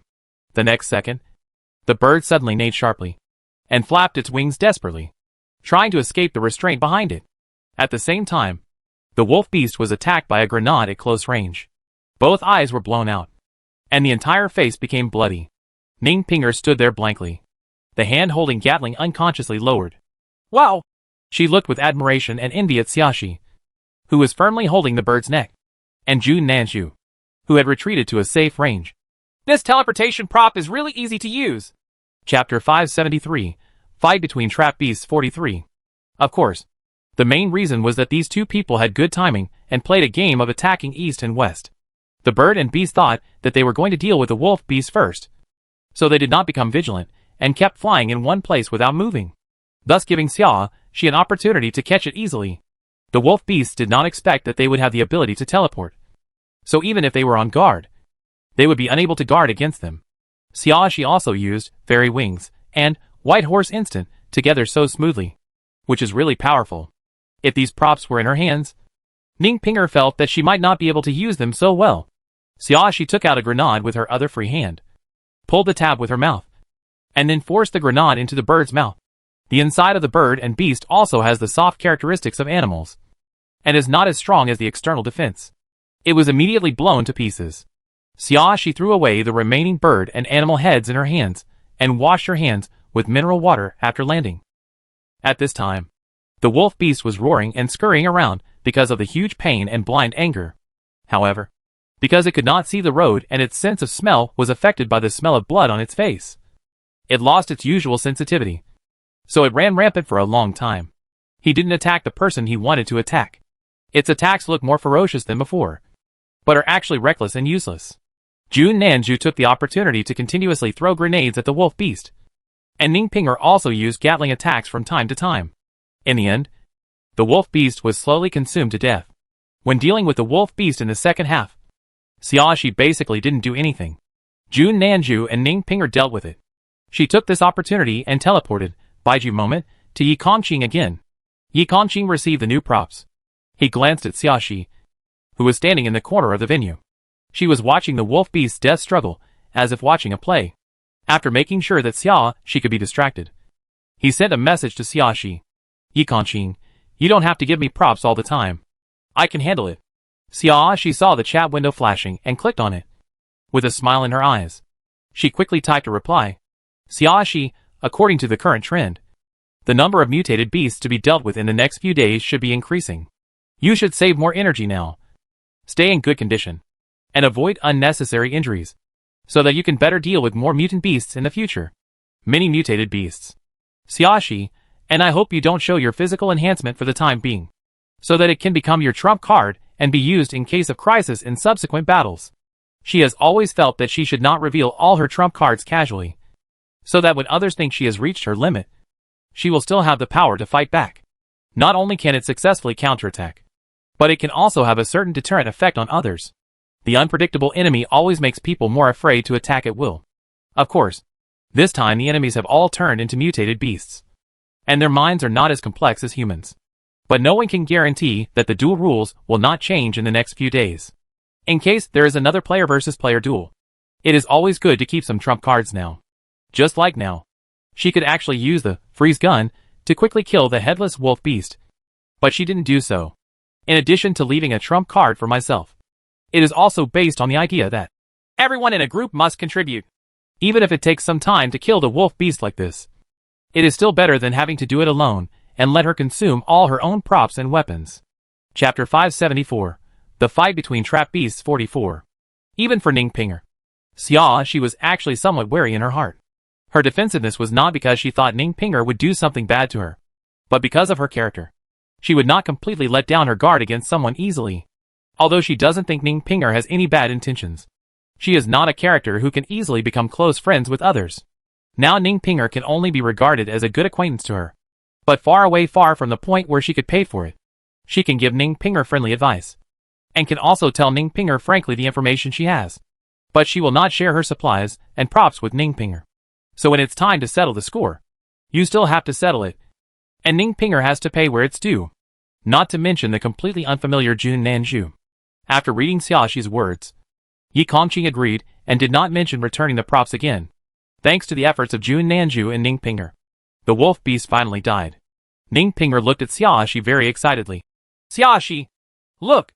I succeeded! Although she knew that she was only playing a supporting role in this battle, she was happy to be able to play a role. Xiaoxi smiled at Ning Pinger.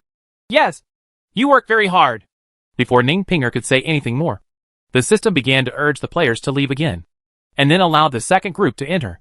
The tactics used by the second group were similar to those of the first group. The only difference was that only Yi Kongqing had the prop, White Horse Moment. Neither Money nor Mustache had this prop, which made the situation between them and the wolf beast not so clear. But fortunately, as soon as the duel started, Yi Kongqing put on the fairy wings and teleported to the sky, quickly killing the birds and beasts and taking the lead.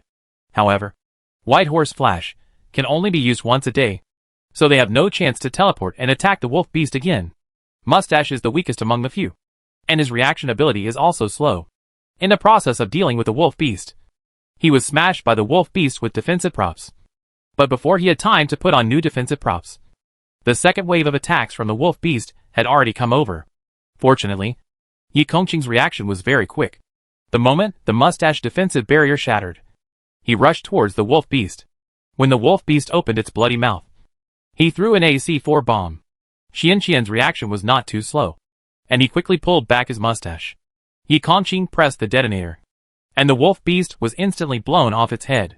Today 6 players once again passed the duel intact. and everyone breathed a sigh of relief. The mustache, who had just come back to his senses, thanked Yi Kongqing and Qian profusely.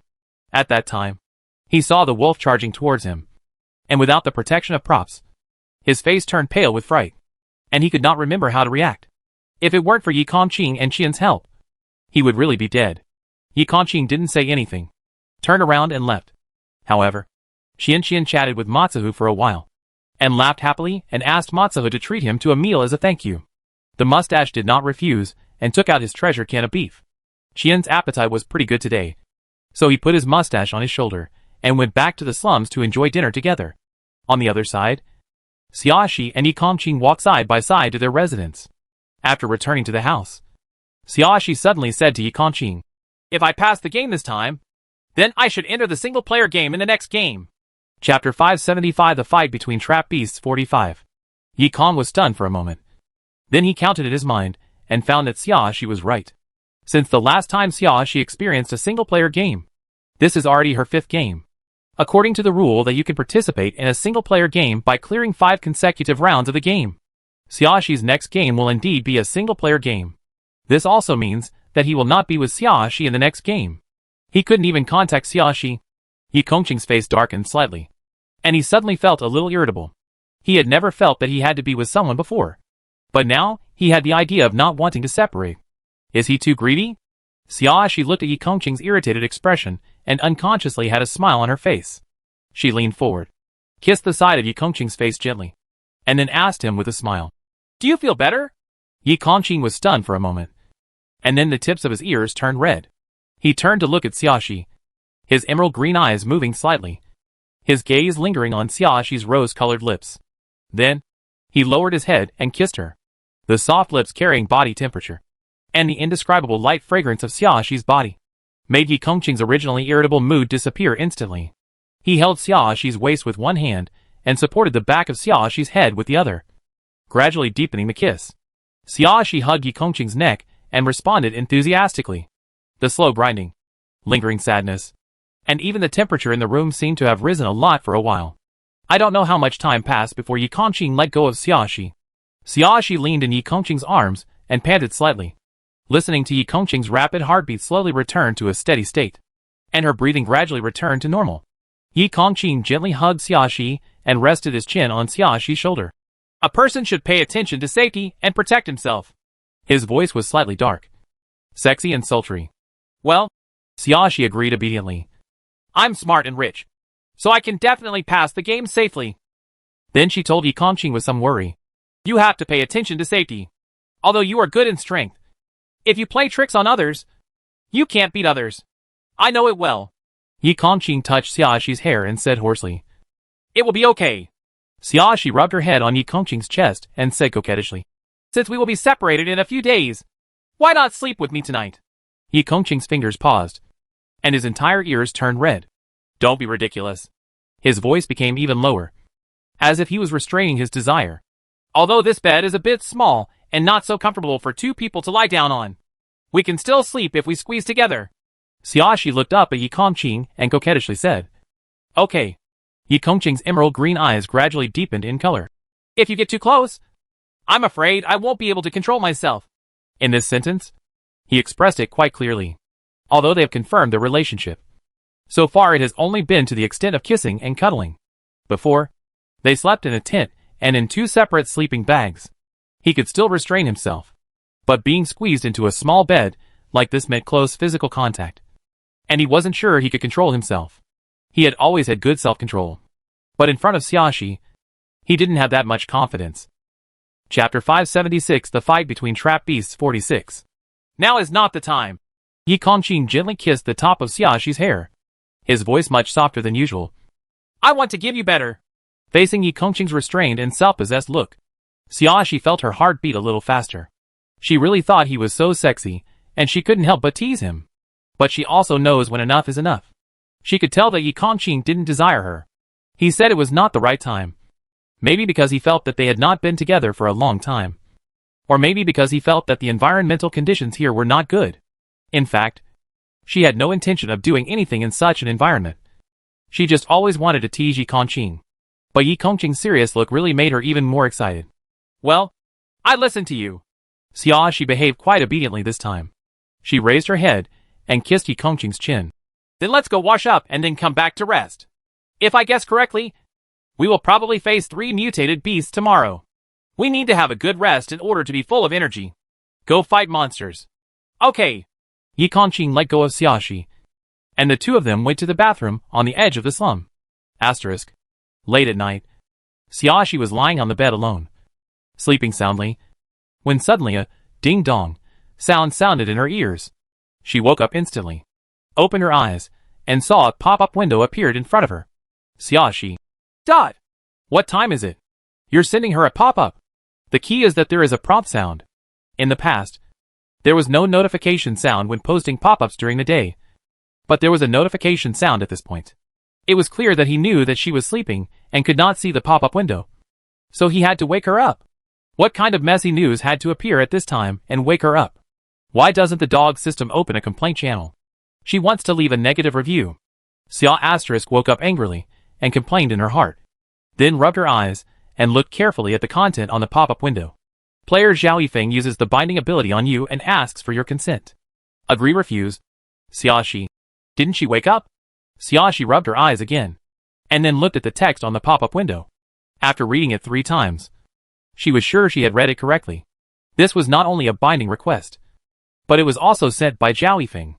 Xiaoxi sat up and stared at the pop-up window in front of her, lost in thought. In other words, the world where Zhao Yifeng lives has indeed become a battlefield for a new survival game due to the butterfly effect. Zhao Yifeng can now send a message requesting binding, which means that he has already experienced a single-player game. In terms of time, even if the world began to disintegrate not long after she took the necklace away, not too much time has passed until now. So after Zhao Yifeng's world became the battlefield of survival games, he successfully passed every game he experienced. And only then did he get a chance to play a single-player game in such a short period of time. Judging from this, Zhao Yifeng's strength is not weak. If we meet him in the future, he may still be an opponent we need to be careful about. After all, she not only robbed his necklace, but also knocked him unconscious in the abandoned factory. Zhao Yifeng is a vengeful person. Thinking of this, Xiaoxi stretched out and pressed the reject option on the pop-up window. Then she laid down again, ready to go back to sleep. No matter what, there are so many survival battlefields. It's hard to say whether we will encounter them in the future. Let's talk about it if we really encounter it. Chapter 577, The Fight Between Trap Beasts 47. In some white room, Zhao Yifeng felt that he had stood waiting for a long time without getting a reply. He frowned slightly, a gloomy look filling his brows.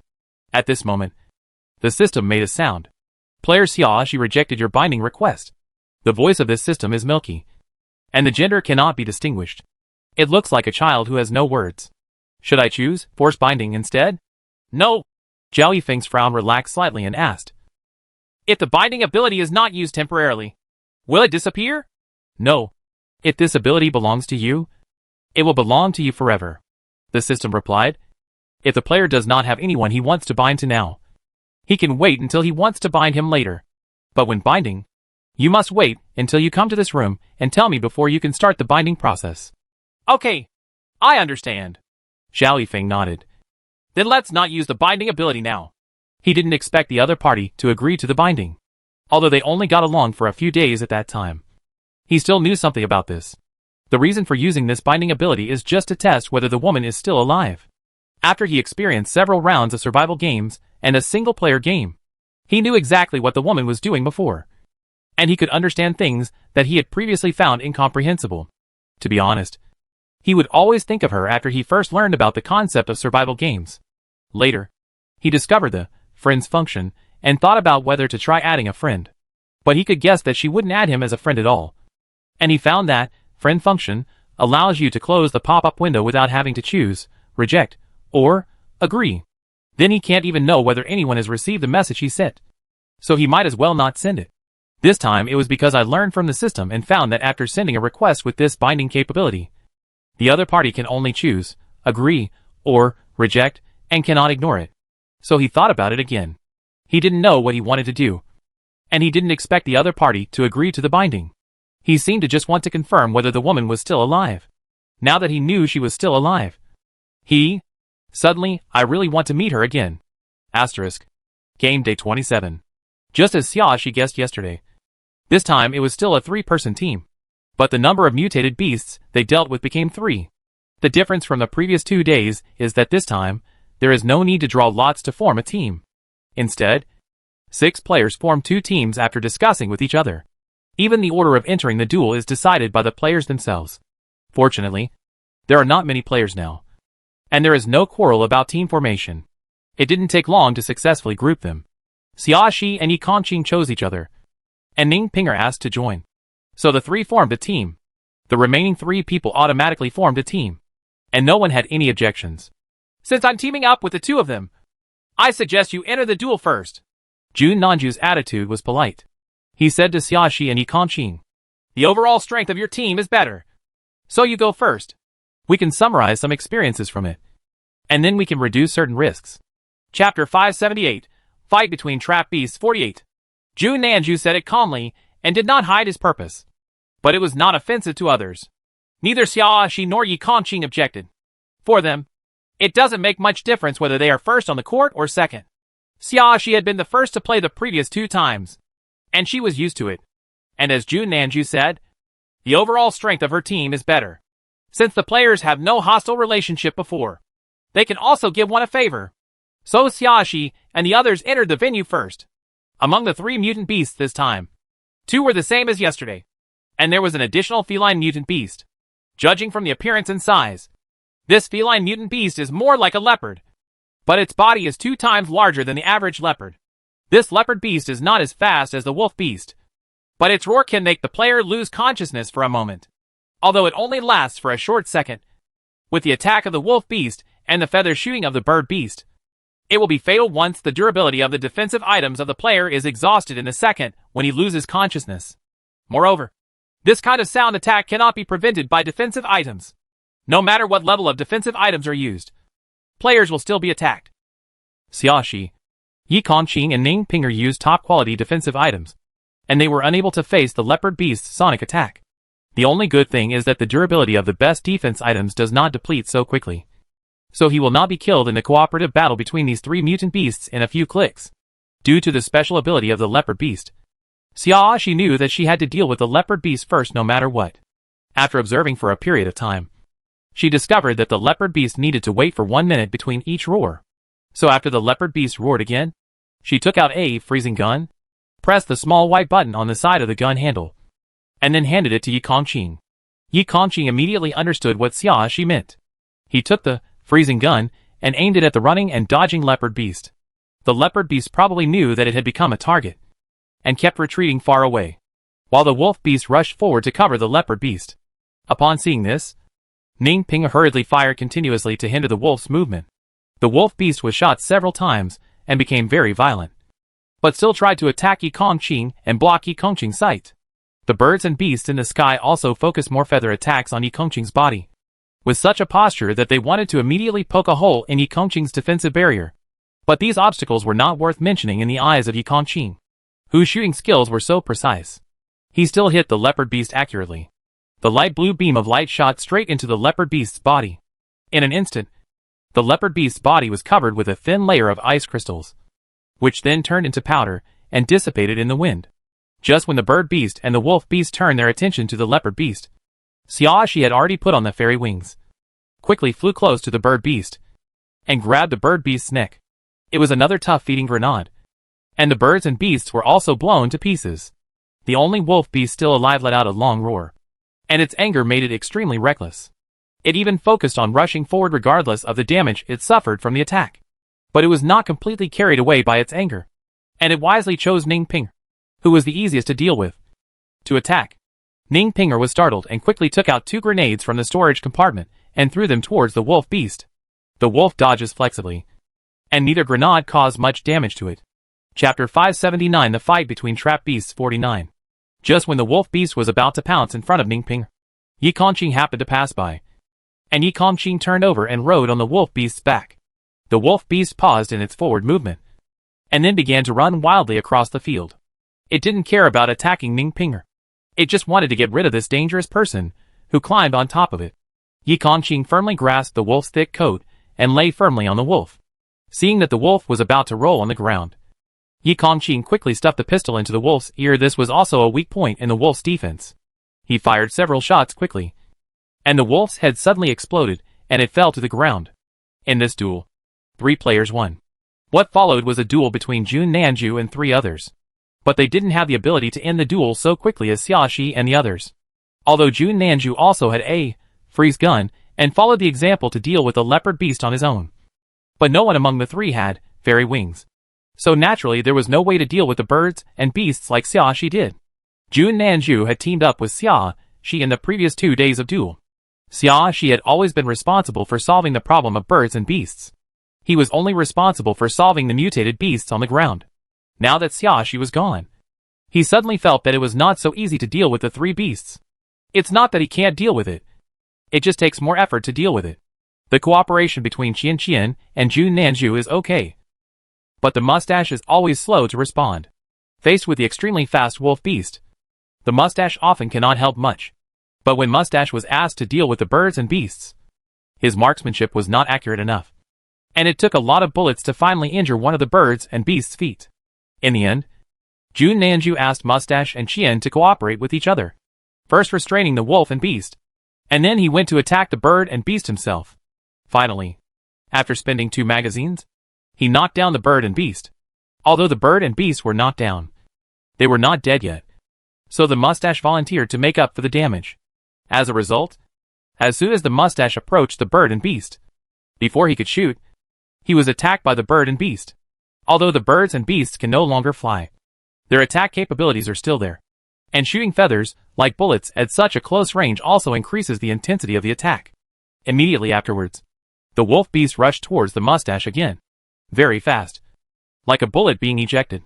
Mustache was originally the target of attack by mutated beasts in the game today. The durability of defensive items was consumed very quickly. And because the duel could not end, the durability consumption continued to increase as time went on. Now being attacked from the front and back again, Mustache's defensive props were shattered again, and were torn into several pieces by the wolf beast in an instant. All this happened so fast that Qian, who was close to him, didn't have time to react before he heard the heart-rending screams from the mustache. Although Jun Nanju reacted, he was too far away and not as fast as the wolf beast, so he had no time to stop him. But Jun Nanju's reaction was quite quick. Almost as soon as the wolf beast tore the mustache apart, he decisively threw several grenades at the mustache.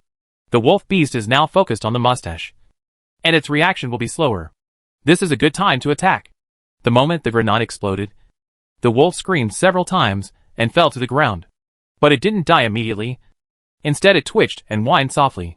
Qian also came back to his senses at this time, and he quickly took his Gatling and fired continuously, finally taking care of all the half-dead wolves and birds. Chapter 580: The Fight Between Trapped Beasts 50. Jun Nanju and Qian won.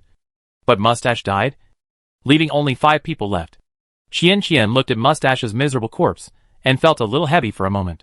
Although he and Ba Zi who were not very familiar, at least they had dinner together yesterday. Now that they were suddenly gone and died so miserably, he couldn't help but feel a little sad. I don't know what tomorrow's duel will be like. Ning Pinger was a little uneasy.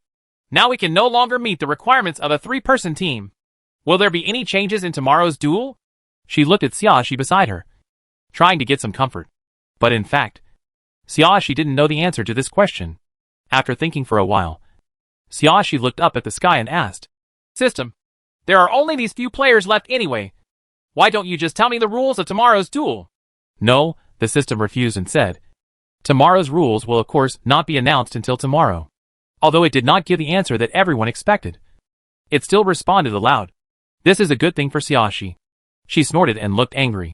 Actually, you just want to show off and make us sleepless and foodless, so that you will be happy. Right. I didn't say that, although the system denied it. Its tone was very cheerful, and even a fool could tell that it was enjoying it.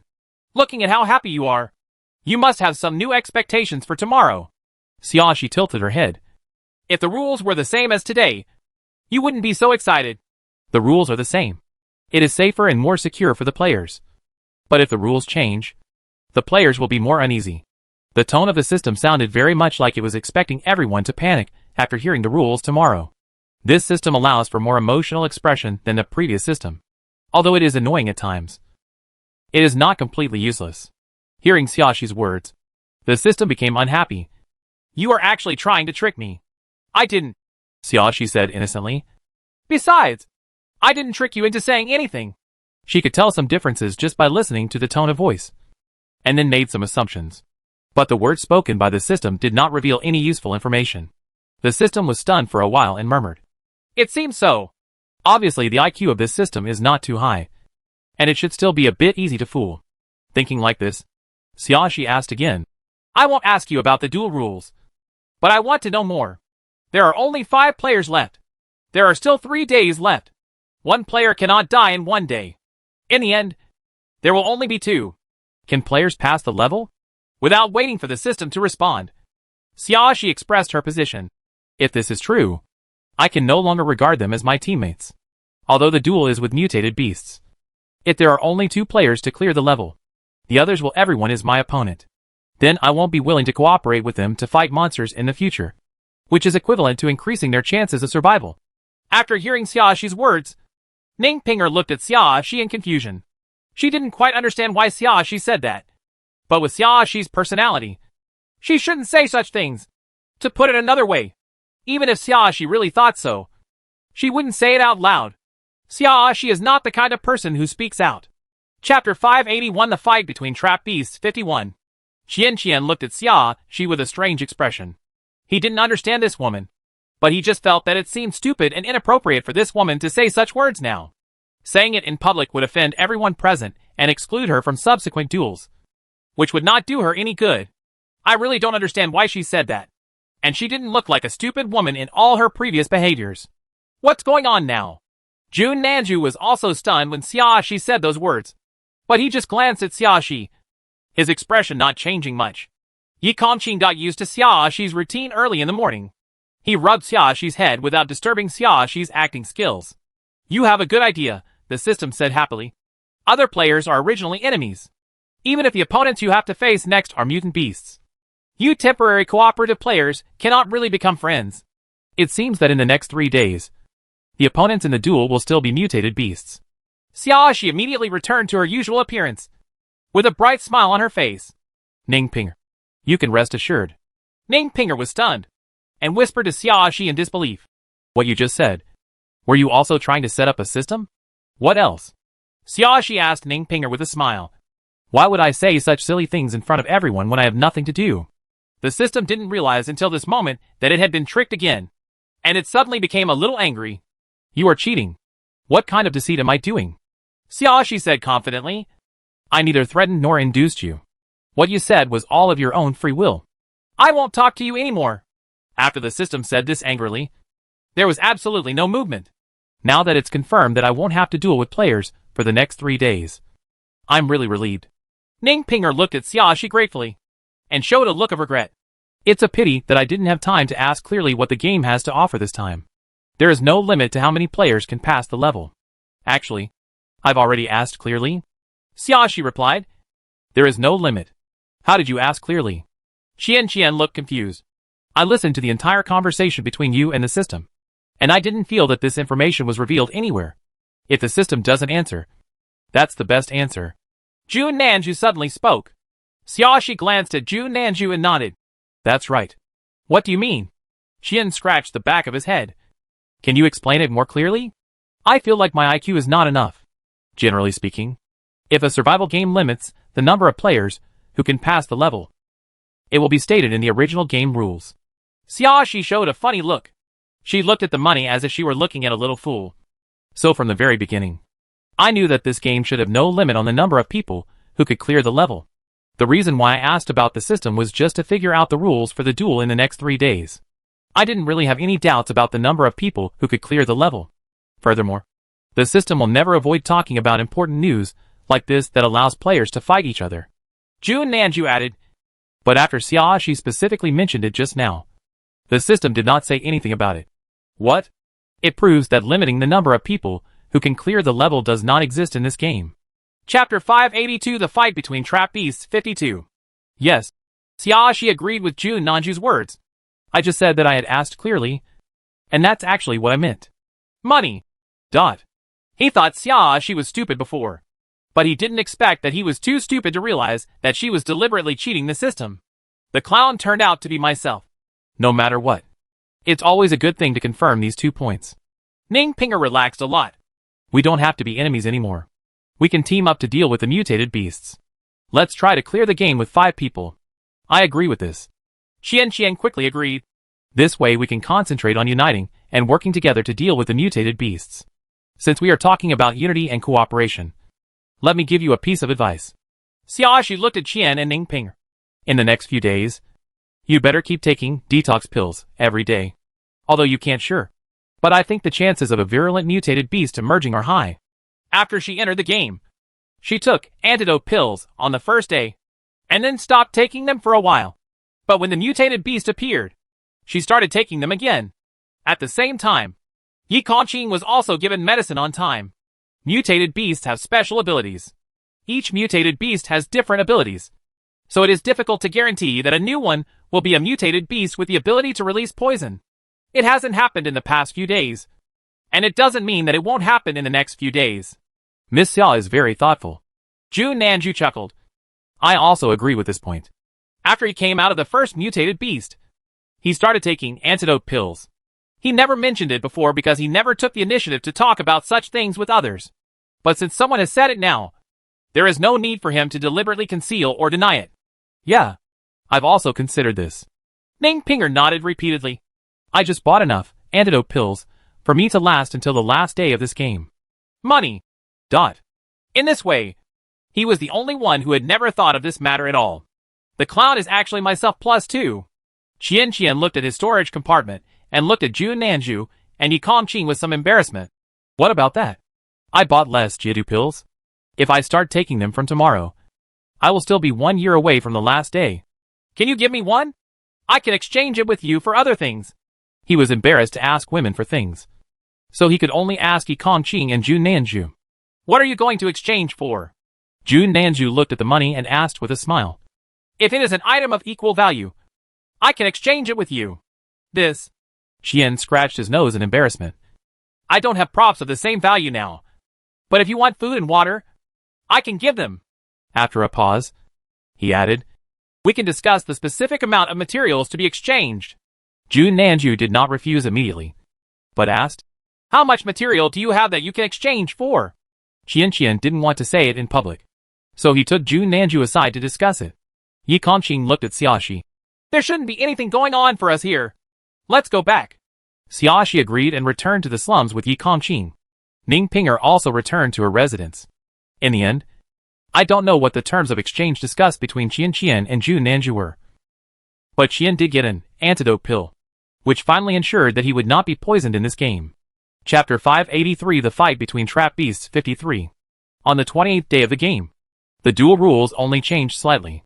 5 players no longer need to be divided into 2 groups, but work together to deal with 5 mutant beasts. In addition to the bird beasts, wolf beasts and leopard beasts that have already appeared, snake beasts and tiger beasts have appeared. The power of the tiger beast has been extremely enhanced. A slap can reduce the durability of a high-grade defensive item by 1/3, making it the primary target for players to kill. The snake beast has the ability to release poisonous smoke, but with the help of antitoxic pill, the danger of the snake beast has become the smallest. On the 29th day of the game, the number of mutated beasts that the 5 players need to deal with has become 7. And the 2 added ones are the bear beast and the fox beast. The fur of the bear beast is extremely hard, as if it is wearing armor. Not only can pistol bullets not penetrate it, but it will also bounce away. Even the damage caused by Gatling is very limited. It has become a human shield for all mutated beasts. With its huge body standing, it can withstand attacks from 2 people at the same time. The size of the fox beast is smaller than that of ordinary foxes. Its movements are very agile. Even at its fastest speed, it may not even be caught by the naked eye, making sneak attacks quite advantageous. But the time it can maintain its top speed is limited, and there are still flaws that can be caught. Players cooperate with each other. Ning Pinger and Qian serve as assistants and continuously attack all beasts with weapons, specifically interrupting their movement trajectories. Yi Kongqing and Zhu Nanju were both very accurate with their marksmanship, and they could kill foxes and birds at the right moment. Xiaoxi also used various weapons and props in a superimposed manner. During the past 2 days, The 5 people finally got through it safely. That night, 5 people gathered together for a meal. Because every house in the slum is not big, everyone brought a chair from their room to sit outside. Then everyone took out their own dinner and chatted while eating. Although they said they were having dinner together, what they actually ate were their own simple meals. Compressed biscuits and milk. Only she took out 2 self-heating small hot pots. 1 each for Yikanqing. It really looked like they were having a dinner party. Money. Dot! Tears of envy flowed from the corners of his mouth. Tomorrow is the last day of the game, Ningpinger said happily. Although I don't know what difficulties and obstacles the next survival game will have, I am very happy to think that this survival game is about to be completed. You are quite optimistic. Qian glanced at Ningpinger. I thought you were the kind of little girl who loves to cry. What nonsense are you talking about? I rarely cry. Ningpinger snorted at the money. I'm not that kind of delicate little girl. Okay. I've never judged people accurately. So don't be surprised. Qian apologized honestly. I don't remember the faults of others. Ningpinger waved her hand, looking generous. Speaking of which, there shouldn't be any accidents tomorrow. Right. When Qian asked this question, he subconsciously looked at Jun Nanju and Xiaoxi, obviously treating these 2 people as think tanks. Jun Nanju did not speak immediately, but looked at Xiaoxi. Xiaoxi shrugged. It's hard to say. Oh? Qian's face suddenly fell. No. When you say that, I feel like I'm not in the mood to eat anymore. Chapter 584. Fight between trap beasts 54. Normally, you should not be in the mood to eat. Xiaoxi asked Qian. Think about the past 20 days or so. When were you in the mood to sit down and chat with others like you are today? Except for someone like her who has a good attitude and Yikanqing, who doesn't affect his daily life no matter what happens. Most people are in no mood to eat or chat under the high pressure of continuous duels every day. Eat just because you will die if you don't eat, not because you want to. Qian thought carefully. It seems not. But you seem to have relaxed today, Xiaoxi said. At this time, it may be easier for problems to occur. Qian opened his mouth and found that he seemed unable to refute. He was really too relaxed tonight. It was as if he was already sure that he could pass the game. Such a relaxed mood is likely to cause him to make mistakes during the duel tomorrow, which will increase the risk. Qian sat upright. I know. I will still remain vigilant until the game is over. Actually, apart from this, it is also possible that tomorrow's duel will be extra difficult. Jun Nanju finally said. Maybe it will be more difficult than the previous 20 days. Even if you don't take it lightly, it may be difficult to pass. So at this time, relaxation is the most dangerous. You're not being alarmist, are you? Ningpinger hugged her arms. A little scared. It's the last day, so it shouldn't happen. It is precisely because players have such thoughts that the game may be set up like this. Xiaoxi said to Ningpinger. Of course, this is just a possibility, and it does not mean that it will definitely happen. But I think it's better to be more alert. Okay, I understand. Ningpinger nodded and listened carefully to Xiaoxi's words. Finally, Qian and Ningpinger gave up the idea of chatting all night, washed up early, and went back to their respective rooms to sleep, prepared to be energetic enough to face tomorrow's duel. After Qian and Ningpinger left, Xiaoxi and Yikanqing packed up the hot pot box and moved the stools to go back. Miss Xia, Jun Nanju suddenly called out to Xiaoxi. I wonder if it would be convenient for us to chat. Yikanqing paused and looked back at Jun Nanju.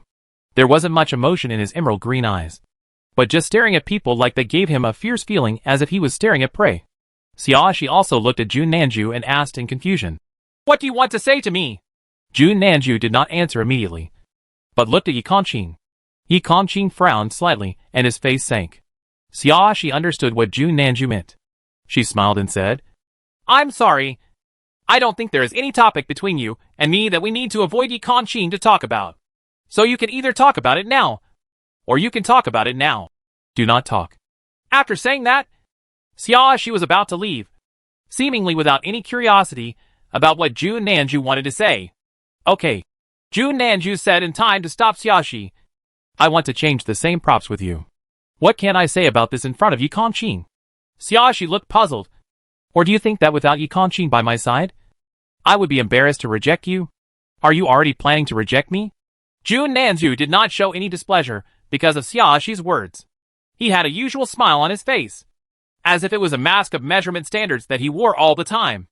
Face. Chapter 585. Fight between Trap Beasts 55. Why don't you tell me what you want first? And what can you give me in exchange for it? Xiaoshi did not refuse immediately, but responded to Jun Nanju with what Jun Nanju said about money before. Jun Nanju smiled. With a gentle face. I want the top-grade defense items in your hands. After a pause, he added, among the players you have killed before, there must be some players who have defensive items in their supplies. He knew that the defensive props she bought should be of the highest quality. Although he was also very moved. The exchange for this prop required too much, and he couldn't afford it. Xiaoshi did not buy those high-grade defense props in the first place. And the grade was lower than what Xiaoshi was used to. So if he proposed an exchange, Xiaoshi might not refuse. What? Xiaoshi raised her eyebrows slightly. Are you running out of defensive items? Just in case. Jun Nanju answered ambiguously. Then what are you going to give me in exchange? Xiaoshi leaned on Yi Kongqing and looked at Jun Nanju leisurely. If it's not of equal value, I won't exchange it. She does have a lot of defensive props on her body that she got from other players, including the previous ones. There are a total of 13 middle-grade defensive props and 24 high-grade defensive props. Jun Nanju wanted to change it, but she couldn't give it to him. But he had to be good enough. Although she didn't spend points to buy these, getting them not only cost her physical and mental energy, but also her weapons. How about I trade detox pills with you? Jun Nanju was also very happy. He didn't want to say anything to make people want to know. One detox pill is 50 million. And I'll trade it with you for 5 top-grade defenses. Props. After all, I didn't lose money on this deal. Xiaoshi tilted her head and suddenly laughed. But I didn't make any money either. Jun Nanju was stunned for a moment. He probably didn't expect that she would want to take advantage of the opportunity to make a fortune. And he couldn't react at the moment. I'm not a philanthropist. Right? Xiaoshi looked at Jun Nanju with a bright smile. You are in urgent need of defense items. I didn't raise the price and double the asking price for you. Because during this period, it's just that the cooperation went smoothly. If Jun Nanju hadn't been in urgent need of defensive items, he probably wouldn't have offered to exchange items with her at this time. Because tomorrow is the last day. As long as he clears the level, he can open the mall in the White Room and buy what he needs. But he happened to propose an exchange with her when there was only a little time left. Obviously, he must have had a premonition that his defensive items would not allow him to survive the last day of the duel. Since he needed it urgently, she could naturally raise the price. Anyway, she is not the one who will die, and she is not anxious if she cannot sell it. Jun Nanju stared at Xiaoshi for a long time. And finally he laughed again, still looking like a polite and modest gentleman. You are right. So what else do you want to change? It depends on what you have. Xiaoshi took out 5 defensive scarves directly from the storage compartment. I can give you 5 high-grade defense items. But apart from one antidote pill, what else can you give me? Jun Nanju was silent for a moment. And after some calculations, he said to Xiaoshi, pistol bullets or Gatling bullets. These are the weapons and materials I have available for you. Chapter 586. Fight between Trap Beasts 56. Jun Nanju no longer has C4 bombs. And there are not many grenades left. Considering that the number of mutated beasts will increase tomorrow, he has to keep all the grenades. I'm not short of bullets. Xiaoshi refused. This doesn't appeal to me. Then drinking water or food. Jun Nanju added, I can give you some of this too. I don't like these either. Xiaoshi said with a regretful expression. It doesn't seem to be able to attract me. Food and water are consumables. Even if you are not in need now, it does not mean that you will not be in need in the future. Jun Nanju advised in the tone of an experienced person. The more of these materials, the better. Although you are right. I think we can replenish food and water through other means. There is no need to exchange with you here. Xiaoshi shrugged, as if he was not getting enough food and water. The smile on Jun Nanju's lips faded a bit, and the standard smile that hung on his face like a mask began to break down. You don't need these, so I have nothing to exchange with you. His tone didn't change at all. It was still gentle and polite, making it impossible to tell whether he was angry or not. How about you give me some news? Xiaoshi finally revealed her purpose. Hearing this, Jun Nanju once again restored his standard mask-like smile. That's it. He sat down on the stool again and asked, What do you want to know? Xiaoshi patted Yi Kongqing's arm. Yi Kongqing understood and put down the 2 stools in his hands. The 2 of them sat down together. I want to know why you can take away props that others are using. Xiaoshi did not beat around the bush this time, but went straight to the point. Is it a special ability? It's a special ability. Jun Nanju answered quite frankly, without even thinking or hesitating. This surprised Xiaoshi. Seeing Xiaoshi's expression, Jun Nanju raised the corner of his mouth a little more. As long as you clear the second single-player game, you can understand this ability. So this is not a secret that cannot be told. What's more, we are not in this game, there is no hostility, and there is no harm done to me by speaking out. So that's it. Xiaoshi also laughed, but she did not continue to ask more in-depth questions, although she still had many questions in her mind, such as how this ability was used and what the restrictions were. She could tell that Jun Nanju was not the kind of person who was defenseless. Even if they don't seem to have a hostile relationship now, he won't tell his story in too much detail. It is normal to allow yourself to keep some trump cards and some advantages. If it were her, she would do the same. So if she continues to ask, she won't get any useful information. But she knew at least two things. First, Jun Nanju has experienced at least 2 single-player games, and must have participated in many more survival games than she and Yi Kanqing.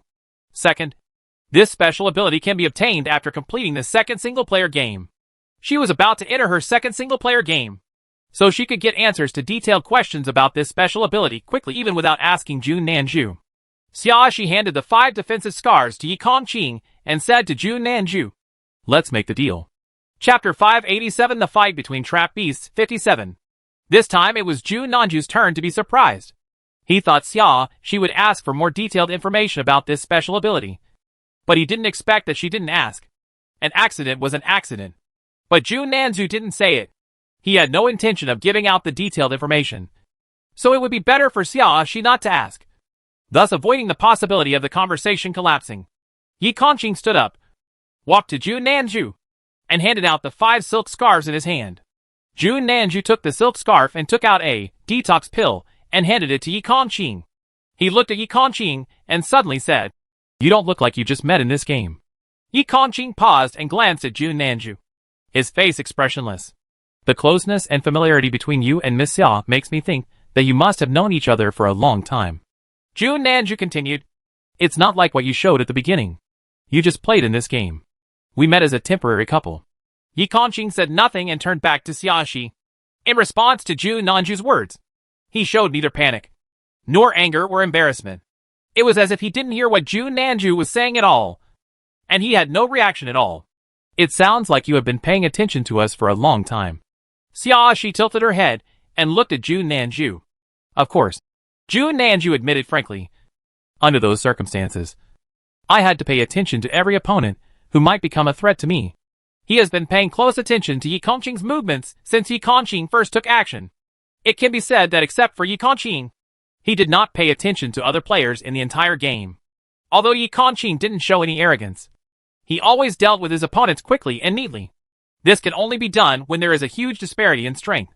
So he was very concerned about Yi Kanqing's strength and always wanted to find out.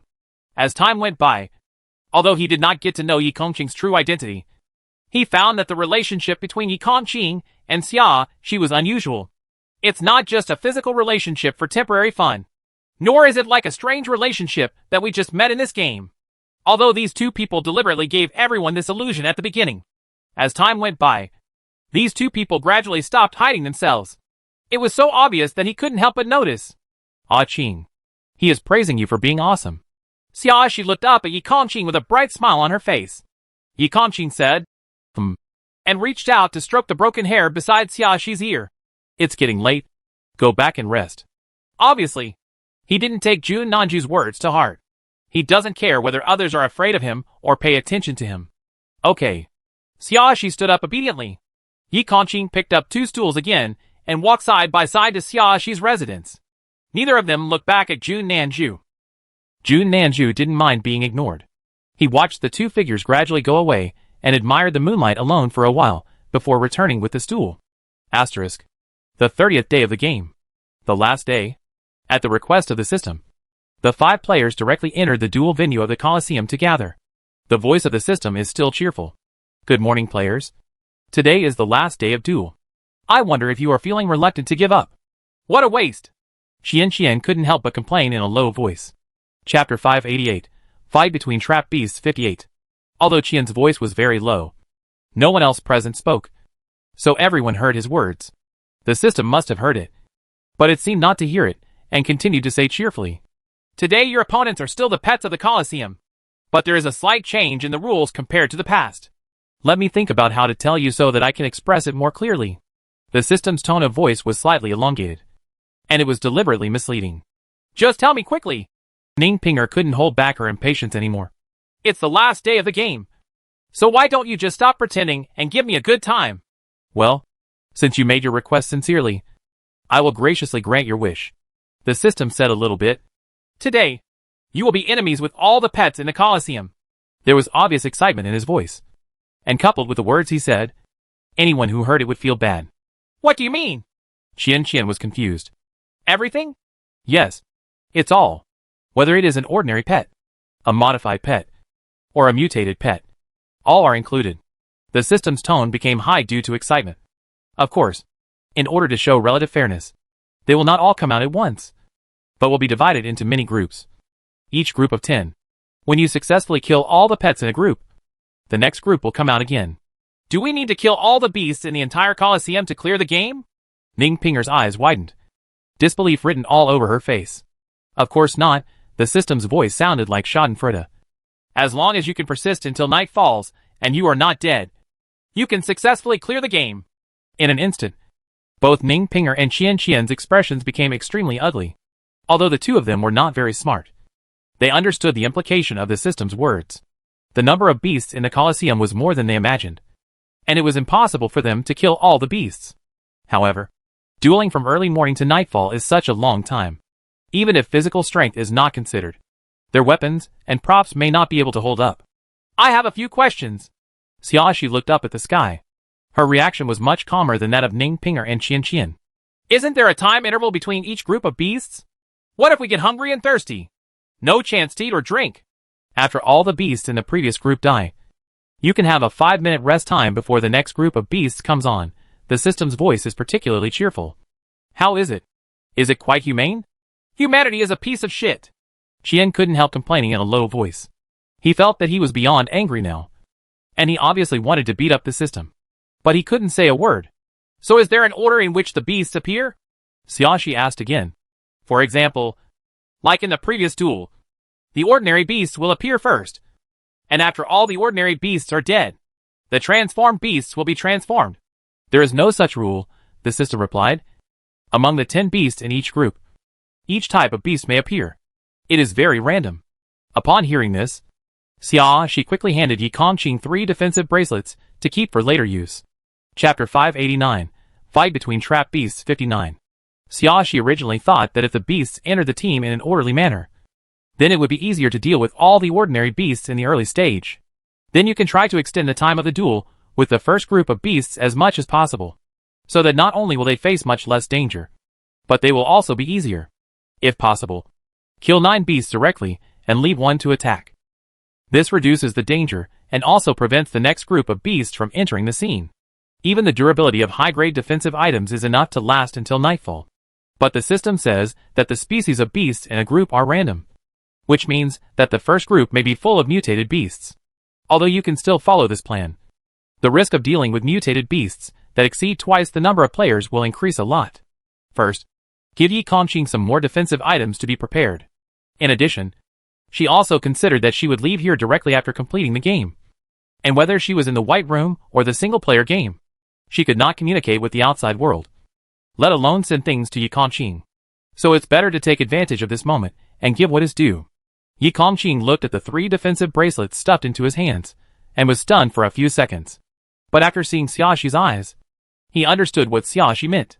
He didn't refuse, and put away the props honestly. Qian and Ning Pinger looked envious when they saw it. "How rich do you have to be able to casually take out 3 top-quality defense items?" Jun Nanju looked at Xiaoxi with a little more scrutiny. Although he had guessed that Xiaoxi had a lot of points before, now it seems that it may not be the same as the "a lot" he imagined. "By the way, there are some additional rules," the system suddenly spoke again. "If the previous group of beasts is not eliminated within 40 minutes, then the next group of beasts will follow after 40 minutes. and the surviving beasts from the previous group are attacking you together. What? Ning Pinger jumped up immediately, her face full of irritability. Your rules are too unreasonable, and the 40 minutes is too short. Xiaoxi's expression also changed slightly. This additional rule meant that the plan she had just thought of could not be implemented at all. This is a reasonable time based on the player's performance in previous duels, and the number of beasts today.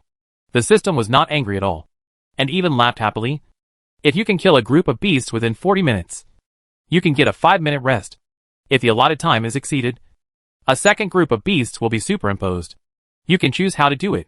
How can I choose this horse? Qian muttered angrily. If a group of beasts cannot be eliminated within 40 minutes, it means that more beasts will have to be dealt with in 40 minutes, which increases the possibility of players being injured. Once injured, death is basically not far away. If, in order to avoid this situation, we try to deal with a group of beasts within 40 minutes, this time is really too tight. You have to concentrate on dealing with it, and constantly consume your own weapons to do it. Even if you can rest for 5 minutes between each set, it's useless.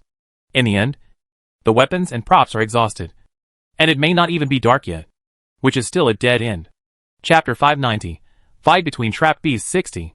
Although Qian is not the kind of person with a particularly flexible mind, he can still think of these things, and naturally the other 4 people present can also think of them. So after the system announced such supplementary rules, everyone looked unhappy. The time is almost up. Please make some final preparations. The duel will officially begin later, the system said in an expectant tone. Once the game starts, either the player will die or the game will continue until nightfall. Then stop. Good luck to all players. As soon as it finished speaking, the iron gate on the opposite side opened, and 10 beasts rushed out. Just as the system said, these 10 beasts are very random. 2 of them were ordinary beasts, a tiger and a lion. There are 3 other modified beasts, a leopard, a tiger and a lion. The remaining 5 are all mutated beasts. 2 wolf beasts, 2 snake beasts, and 1 bird beast. The 5 players took a few steps back at the same time and first distanced themselves from the 10 beasts. It's summer now, and the sunshine is long.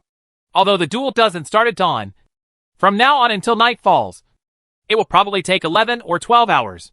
Xiaoxi took out the Gatling attacking the beasts that were flying over. He said to the other 4 people, based on this time, it will take about 16 groups of beast attacks. You first calculate whether your weapons and defense items can last until the end. I don't need to count, but I know that I won't make it to the end. Qian's face showed a look of despair. It's the last day, and this sudden incident makes me want to curse. He had consumed a large number of weapons and defensive items in the previous 29 days, and to be able to survive until now, he felt that he had a particularly large number of weapons. But judging from the current situation, neither his weapons nor defensive props can survive the last day of the beast herd attack. It's really too difficult. Maybe I can barely hold on until the end. Ning Pinger also took out Gatling and followed Xiaoxi to attack the beasts that rushed towards her. The 2 ordinary beasts quickly fell to the ground under such an attack. However, weapons must be used sparingly, and we must try to avoid being attacked by wild beasts. Ning Pinger looked at Xiaoxi with some embarrassment. Once there is a waste or a group attack, my weapons and defensive items may not be enough. Fight until the end. I shouldn't have any big problems until the end. I have enough weapons and defensive items. Jun Nanju also took the initiative to tell Xiaoxi about his situation. But I no longer had C4 in the past few days, so I relied on other weapons to deal with it. Mutated beasts will take more time. I have no problem. Yi Kongqing simply said these 4 words. But Xiaoxi is not worried about Yi Kongqing. Just relying on the defensive items she gave Yi Kongqing, Yi Kongqing could survive until the end. So the person most at risk now is money. The beasts seemed to know this, and attacked the money one after another. Jin Qian, who was the target of public criticism, suddenly panicked. He didn't dare to save his weapons at all. So he took out Gatling and continuously fired at the beasts that were rushing towards him. The 3 modified beasts were quickly dispatched. Yi Kongqing had been aiming at the bird and beast flying in the sky. When he killed the 2 modified beasts, he also successfully hit the bird and beast, and took 2 more shots before the bird and beast landed. It penetrated and smashed the heads of birds and beasts. Chapter 591, The Fight Between Trap Beasts 61. This time, 6 of the 10 beasts died. Among the remaining 4 mutated beasts, 2 poisonous snake beasts were unable to cause substantial damage to the players, and the remaining 2 wolf beasts were difficult to deal with. Everyone's pressure suddenly eased a lot. In order to delay a little time, they did not immediately deal with the remaining 4 mutant beasts. Qianqian's tense heart relaxed a little. He took a breath and said, "Looking like this, 10 beasts are not that difficult to deal with. This group is not difficult," Xiaoxi reminded. 2 ordinary beasts and 3 modified beasts can be easily solved with Gatling. It is indeed not difficult to deal with. But don't forget, the beasts in each group, the layout is all random.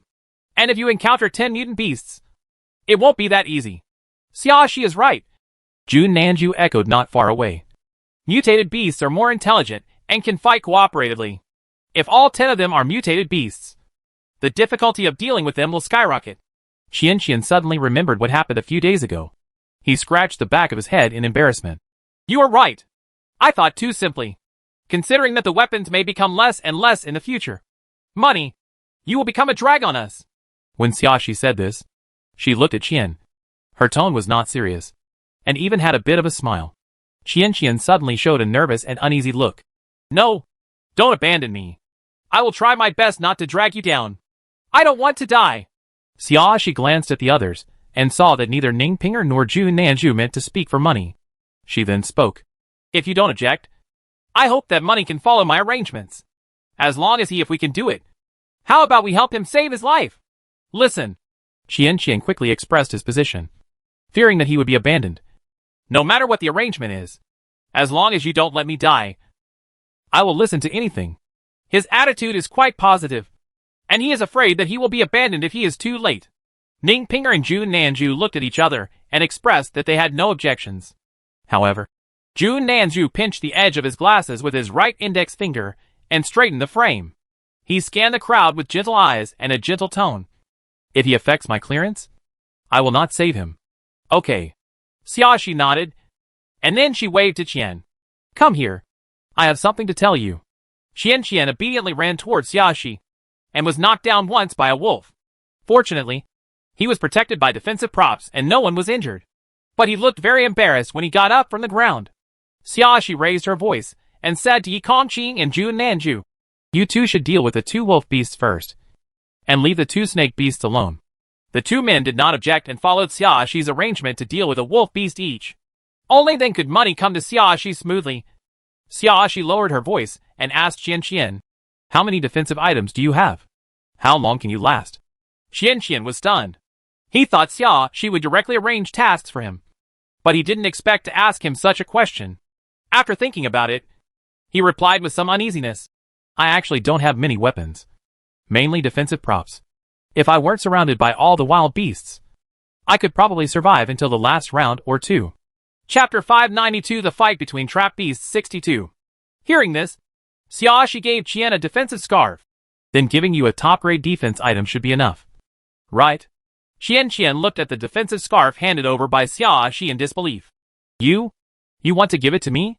You can actually give him defensive items at this time. Only a kind fairy can do that. It's not for nothing. Xiaoxi glanced at Yi Kongqing and Jun Nanju in the distance. The 2 men killed the wolf beast at almost the same time. Then she continued to say to Qian, "Be good and be a good bait. For work, I'll give you this prop. Lure? Bait?" The word fairy in Qian's mind suddenly shattered into dregs, and he became a little panicked. No matter what he thought, he didn't think it was a good word. He doesn't want to be a fishing earthworm. Xiaoxi spoke clearly and concisely. "You are the one most likely to die among the 5 people. Even if you don't deliberately act as a bait, you can still easily become the target of being attacked by wild beasts." Hearing this, Qian couldn't help but think of the previous duels. Indeed, the beasts would always attack the weakest one first. Therefore, those players who lacked weapons and props were not able to survive to the end of the game. And now, he has become such a pitiful target. Indeed, as Xiaoxi said, even if he didn't take the initiative to be the bait, he would still become the target of the wild beasts. Qian sighed heavily, his face full of helplessness. Xiaoxi knew that Qian had already figured this out.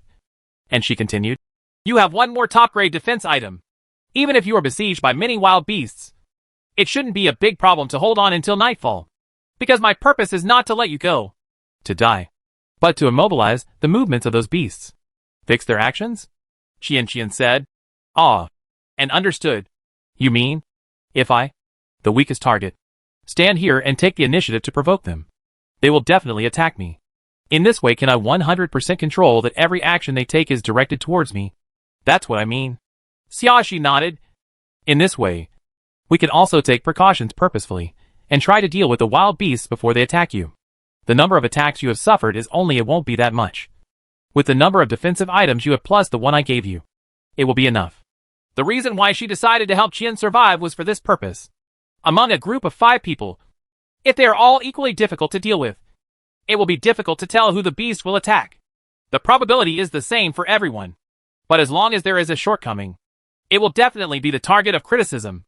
The dynamics of the beasts will be better understood, and they will be able to take targeted measures. The accuracy of prediction will be much higher, and the waste of weapons can also be reduced. Even if the mutated beast is intelligent and knows how to coordinate tactics. Based on her long-term observation, it is basically certain that the mutated beast's IQ is far from a very complex level. In other words, the priority of attacking players who are easier to deal with will not change, and the mutated beasts will not think reversely. Although she can't guarantee that she can kill the beast every time before it attacks the money. But with the protection of 4 other people, the number of attacks on the money will definitely be reduced. This is enough to increase the survival rate of money. Chapter 593 The Fight Between Trap Beasts 63. Okay. After hearing this, Qian nodded and agreed. He felt that this was indeed a good plan, although it had certain risks. How could it be risk-free in a survival game? At least this way, the probability of him surviving would increase. And he knew in his heart that she could also achieve this goal by finding ways to guide him to a dangerous place without telling him, or even giving him additional defensive items. But she told him frankly, and gave him a prop. Such frankness made him trust her more. Okay. Later you go and whisper this plan to Jun Nanju. Xiaoxi handed Qian the silk scarf in her hand. I'll take care of Qing and Ning Pinger. They had this conversation in low voices, just so that the beasts wouldn't hear them. Although the intelligence of the beasts is not very high, the brains of the mutated beasts can already clearly understand the meaning of what humans say. They don't know how to think reversely. But after listening to what they say, they will understand that what follows is a game. And they may not be fooled. Qian understood what Xiaoxi meant. He nodded and ran towards Jun Nanju. Xiaoxi waved to Yi Kongqing and Ning Pinger. The 2 parties quickly concluded their discussion, and the plan was unanimously approved by everyone. Then Xiaoxi raised her voice and said to everyone, when it is estimated that it will be almost 40 minutes later, we will deal with the remaining 2 snake beasts. This will not only extend the rest time as much as possible, but also maximize the rest time. Minimize the number of rounds the beast can play. Even if this matter is spoken out, it will not affect the next plan. And those beasts cannot stop them from extending their rest time. But saying it now will help divert the attention of the beasts, making them think that their plan is that simple. But we don't have a way to calculate the time. Ning Pinger showed a worried expression. What if the calculation is not accurate and the time passes? Once the time passes, we will not have a 5-minute intermission opportunity. The time can only be estimated. Jun Nanju's tone was gentle, and he didn't seem to be in a hurry. Either the battle ends earlier and gets a 5-minute rest, or the 40 minutes are accidentally passed, and the second one starts directly. A group duel.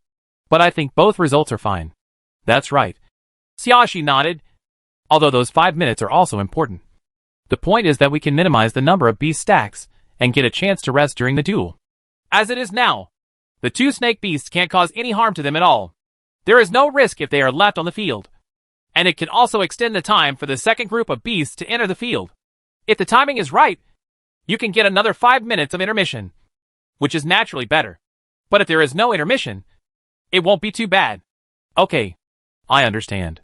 Ning Pinger responded. And then she took out a piece of compressed biscuit. Just saying that makes me feel a little hungry.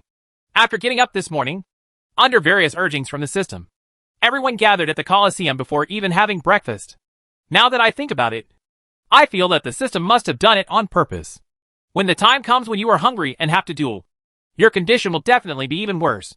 And the probability of players getting into accidents will be even higher. Chapter 594 Fight Between Trap Beasts 64. Ning Pinger felt more and more that the system was treacherous, but she only dared to say a few words in her heart. But she didn't dare to scold him in person like Xiaoxi did. Seeing this, other people also took out their compressed biscuits and took a few bites. The current situation is not suitable for enjoying breakfast, so compressed biscuits that will fill you up quickly become the best choice. Not long after everyone finished eating, Yi Kongqing suddenly said. It's almost time. Really? Qian looked confused. I feel like not long has passed. I'm not sure either. Ning Pinger shook her head. She is a person who doesn't have much concept of time.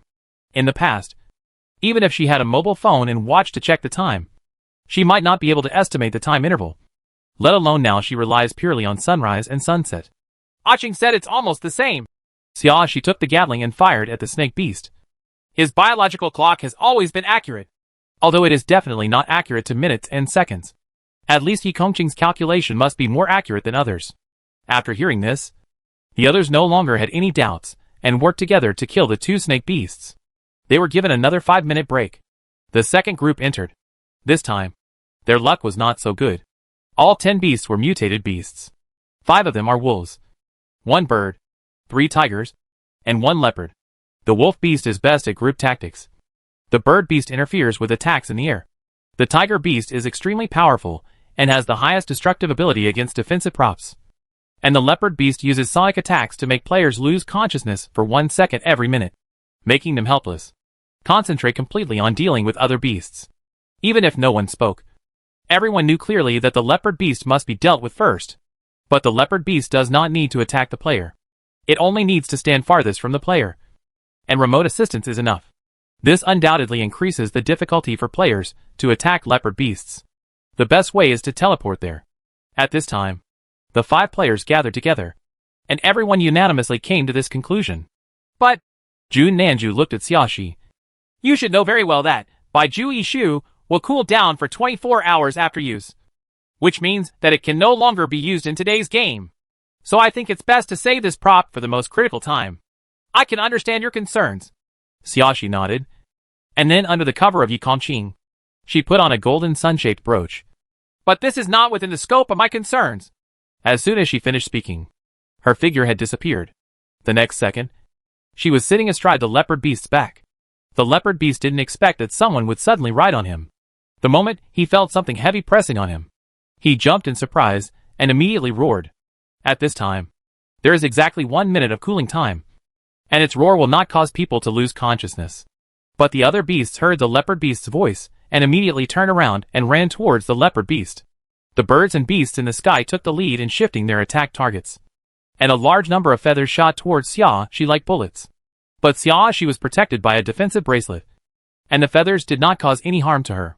Instead, the bird and beast failed to control its direction and injured the leopard beast's front paw. The movements of other beasts were not as smooth as those of the birds. In order to block the players, they were kept far away from the leopard beasts. At this time, they were held back by Yi Kongqing and others. Chapter 595 The Fight Between Trap Beasts 65. Xiaoshi grabbed the leopard beast's fur with one hand to prevent herself from falling as the leopard beast jumped up and down crazily. With the other hand, she took out a pistol and forced it into the leopard beast's ear, giving the leopard beast a neat blow on the head. She quite likes using this method to deal with mutated beasts. It not only saves weapons, but only requires 1 bullet to deal with it. And it is 100% successful. After dealing with the leopard beast, she quickly put on fairy wings on herself and flew straight towards the bird beast. When the birds and animals saw that the situation was not good, they quickly flapped their wings and tried to run away. Unfortunately, the fastest flying speed of birds and beasts is not as fast as fairy wings, and Xiaoshi has fought against birds and beasts many times in previous duels, so she already has some experience in fighting in the air. She first used the fastest speed to catch up with the birds and beasts, and then controlled the speed a little faster than the birds and beasts, keeping them relatively stationary. The birds and beasts immediately swooped down and changed their flight paths. Xiaoshi followed closely. The bird and animal suddenly raised its body and flew up again. Xiaoshi hurriedly followed. No matter how the birds and beasts fly, they can never escape Xiaoshi.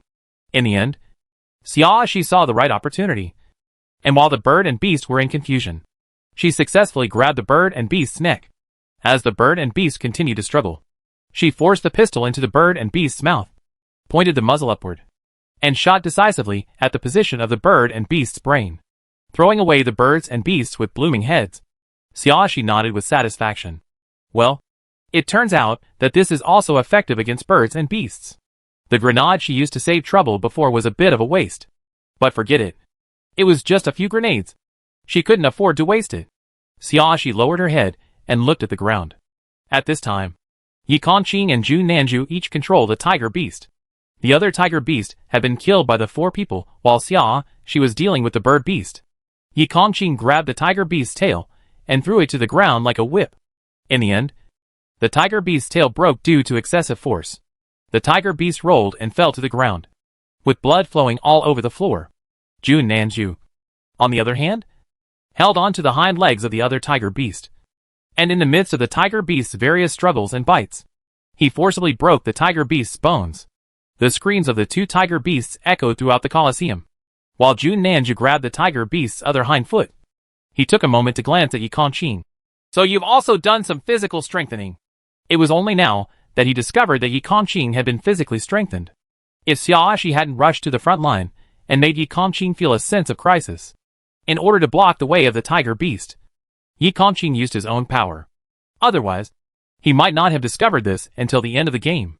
Yi Kongqing ignored Jun Nanju and walked up to the tiger beast with its tail broken off with a gun. At this time, the tiger beast was struggling to get up. Although it could not help but howl in pain, it still did not lose its fighting spirit. Yi Kongqing did not hesitate. Before the tiger beast could get up completely, he put a pistol into the tiger beast's ear and shot decisively. Jun Nanju was used to Yi Kongqing's attitude of ignoring people. He didn't ask any questions and used the same method to deal with the tiger beast that could no longer get up.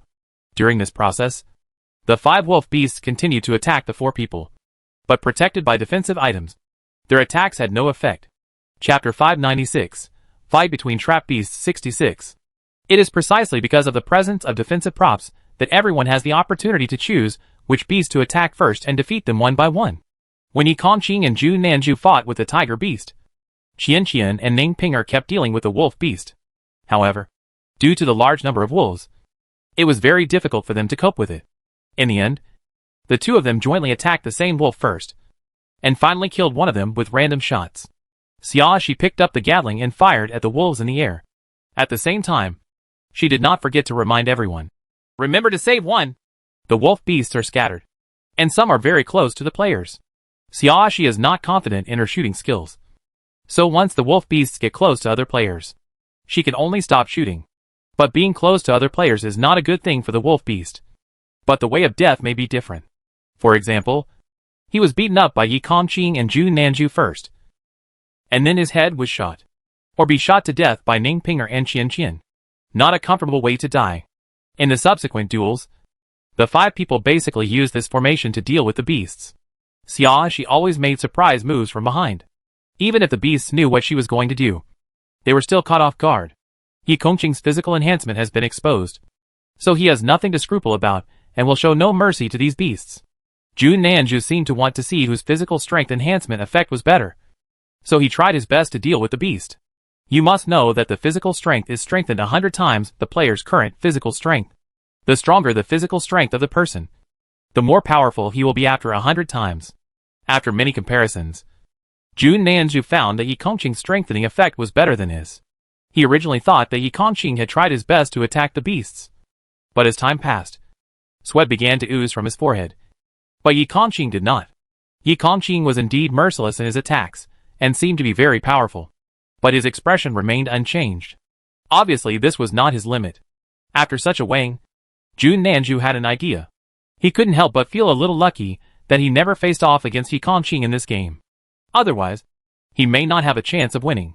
Even if he could take away Yi Kongqing's defensive items at that time, he might not be able to guarantee his chances of winning.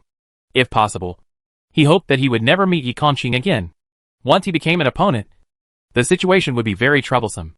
Under the scorching sun, each player's shadow shrunk to the minimum, forming a small black area tightly against his shoes. It was already noon. Apart from the 5 players in the duel field, only one ordinary lion beast is still alive. The lion was roaring and pounced on Money, slapping Money on the head again and again. Although it was blocked by the defensive barrier every time, it never gave up and was very persistent. I'm hungry. Xiaoxi flapped her wings and slowly landed. Are you hungry after fighting for so long? Do you want to reward yourself for your hard work with something good? I'd better forget it. Qian waved his hand and wiped the sweat from his face. I'm not in the mood to eat anything delicious right now. There was a lion beating him in front of him. Although he didn't hit him, It still made him lose his appetite to enjoy the food. He just wants to live well. As for what to eat and drink, it won't be too late to wait until I finish the game this time. Chapter 597 The Fight Between Trapped Beasts 67. Fortunately, this lion is just an ordinary beast. It has little impact on the durability of Money's defense items. And it is not like a mutated beast that can knock him to the ground with a slap. But just being slapped by a thick fleshy palm as big as his face all the time made him feel a lot of mental pressure. Okay. Eat something delicious wherever you are in the mood. I also feel that now is not the time to reward myself. Ning Pinger also wiped the sweat on her face. Then took 2 large gulps of water. And then continued. It's only been half a day now. And there's still the afternoon. We have to spend a longer half day. And even if we can rest for 5 minutes later, it won't be enough to finish a can of meat. So we might as well just eat some compressed biscuits to fill our stomach. I agree. After Jun Nanju expressed his position, he took out the compressed biscuits and took 2 bites. Now is really not the time to reward yourself. Xiaoxi didn't react much, but turned to look at Yi Kongqing. Qing? You can eat whatever you want. When Yi Kongqing spoke to Xiaoxi, his voice would always be softer unconsciously. I will protect you. Ning Pinger. Dot. Money. Dot. Jun Nanju. Dot. The dog food arrived unexpectedly. Xiaoxi's peach blossom eyes were filled with smiles. And her voice became sweet. Qing is the best, but I can't let Qing work so hard. So I just drink a bottle of milk. As she spoke, she took out a bottle of milk and a bag of compressed biscuits. After taking a few bites of the compressed biscuits, she quickly drank the milk. Several people had finished their simple meal, and the lion was still patting Qian's head. Qian felt that his appetite had dropped a lot. He couldn't help but ask, how long will it take to kill it? Every time it slaps me, I can't help but want to cover my head. Although he knew that his defensive items were of a high level and would not be harmed by this ordinary lion, human instinct was to subconsciously want to protect a part of himself being attacked when seeing something coming. In a while, Yi Kongqing rarely took the initiative to answer this question. After all, when it comes to the concept of time, no one here is better than him. Okay. Qian sighed helplessly. You can break its front paws, Xiaoxi suggested in a friendly manner. This way it will neither die nor continue to slap you. That's right. Qian quickly took a gun and broke both of the lion's front paws. The lion screamed repeatedly, kneeling on the ground with its front paws and struggling desperately, but could not get up again. Qian was relieved. Then he looked at Xiaoxi and asked with some confusion, why didn't you tell me about such a good idea before? I thought you could think of such a simple solution yourself. Xiaoxi shrugged, with an innocent look on her face. You kept letting that lion beat you. I thought you had this special little hobby. Money. Dot. He is not a masochist. Where did he get this habit from? He felt that Xiaoxi was clearly laughing at his stupidity. Xiaoxi, I'm a little curious, Jun Nanju suddenly said. He looked at Xiaoxi with obvious probing in his eyes. How many teleportation items do you have? In so many games in the morning, leopard beasts appeared 3 times, and Xiaoxi used White Horse Flash to teleport over and kill the leopard beast. Chapter 598 The Fight Between Trapped Beasts 68. Baiju Moment can only be used once a day, and Xiaoxi has used it 3 times, which means she has used 3 Baiju Moment, considering that there would be situations where White Horse Moment would need to be used in the afternoon.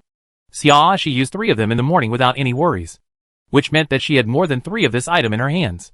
Thinking about it less, there are probably at least 3 more that could be used. But normally, the remaining unused quantity will be more than the used quantity, because the afternoon is longer than the morning. So Xiaoxi may have 10 teleportation props. 1 Baiju Moment costs 50 million points, and 10 means 500 million points. This woman is probably richer than Jun Nanju imagined. I'm also curious about how many survival games you have experienced, and how many single-player games you have experienced. Xiaoxi asked Jun Nanju with a smile. Can you get special abilities in every single-player game you clear? Every time are the special abilities available in single-player games different? There were many questions she wanted to ask, but she knew that Jun Nanju would not answer her, so she never asked them. But since Jun Nanju took the initiative to ask her some privacy-related questions, it wouldn't be too much for her to ask a few. Right? Jun Nanju was stunned for a moment, but the gentle smile on his face did not change. I overstepped the limit. Then he didn't ask any more questions, and just sat down cross-legged to rest, waiting for the next round of duel to begin. Xiaoxi shrugged indifferently. She didn't expect Jun Nanju to be willing to exchange questions for questions. Anyway, either everyone would say it or no one would say it. And she wouldn't let herself suffer. The time came quickly, and the money shot killed the lion. After waiting for another 5 minutes, a new group of 10 beasts rushed out. Round after round of duels continued. Under the scorching sun, everyone's face was sunburned and sweat dripped down. Continuously dealing with wild animals consumes a lot of physical strength, and the hot environment increases the physical exertion. In the evening, except for Yi Kongqing and Jun Nanju, who are in good condition, the other 3 people are already very tired. Xiaoxi was flying in midair, feeling a little sleepy all over. She was closer to the sun than others, and at the end of the day, the scorching sunshine almost made her skin peel off. At this time, there were 5 mutant beasts on the ground, including 2 bears and 3 wolves. According to this time, there should be one more round after this round. Xiaoxi took a drink of water for herself and said to the other 4 people in a loud voice, I have a new plan. Take it easy in the last round. What's the plan? Qian's tired face was full of hope. He looked up at Xiaoxi. Say quickly. I'm really going to be so tired that I can't do it anymore. He has used up all his defensive items, and the one he is wearing now was given to him by Xiaoxi. If it weren't for Xiaoxi, he would have lost his temper in the last round. So now he is very grateful to Xiaoxi, and he believes whatever Xiaoxi says. I want to know too. Ningpinger took a few breaths and then finished her sentence. I really can't bear it anymore. After this round, she felt like she could sleep all day and all night. But after entering the white room, there was only a buffer time of half an hour, and she felt that she didn't have enough rest. She could only hope that she would have a chance to sleep well during the next game. Chapter 599, Fight Between Trap Beasts 69. You will know when the time comes. Xiaoxi did not say it clearly, but opened the friends function and sent a few words to Yi Kongqing. Yi Kongqing looked at it and nodded slightly to indicate that he understood. The other few people didn't ask any more questions. After working together to kill the 4 mutant beasts, they disabled the last one and then waited silently for the time to pass. The sun sets in the west, but the temperature in the air is still hot. The break is over, and a new set of 10 beasts is about to take the field. But looking at the sun gradually setting on the horizon, a glimmer of hope rose in everyone's hearts. It wasn't long before it was completely dark. Everyone knows that this is the last round of duel. This time all the mutated beasts came out, including 2 leopard beasts, 3 wolf beasts, 3 tiger beasts, and 2 bear beasts. The moment those beasts came out, Xiaoxi swooped down, grabbed Ningpinger and flew upwards. Ningpinger was taken aback and grabbed Xiaoxi's arm tightly, not daring to let go.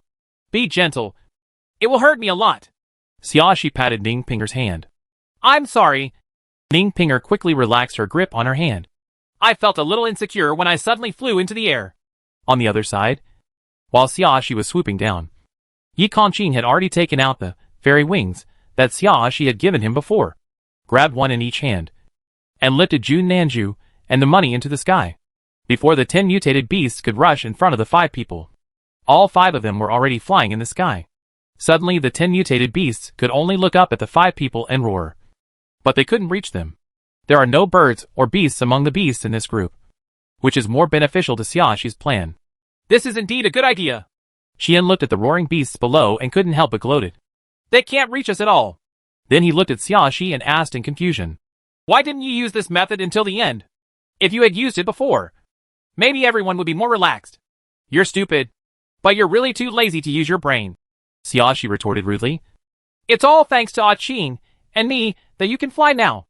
Qing's good physical strength may be able to survive the whole scene. Could it be that can I hold someone in midair for a whole day? Money. Dot. It felt like he asked a question he shouldn't have asked. Furthermore, there are restrictions on everyone's movements in the sky, especially since Qing and I have to hold you back. We basically have no attack ability. It's just the 3 of you who can deal with 10 beasts. Do you think it can be done? Xiaoxi continued. What's more, once a bird or beast appears among the 10 beasts, it won't be that easy to deal with when everyone is in the sky.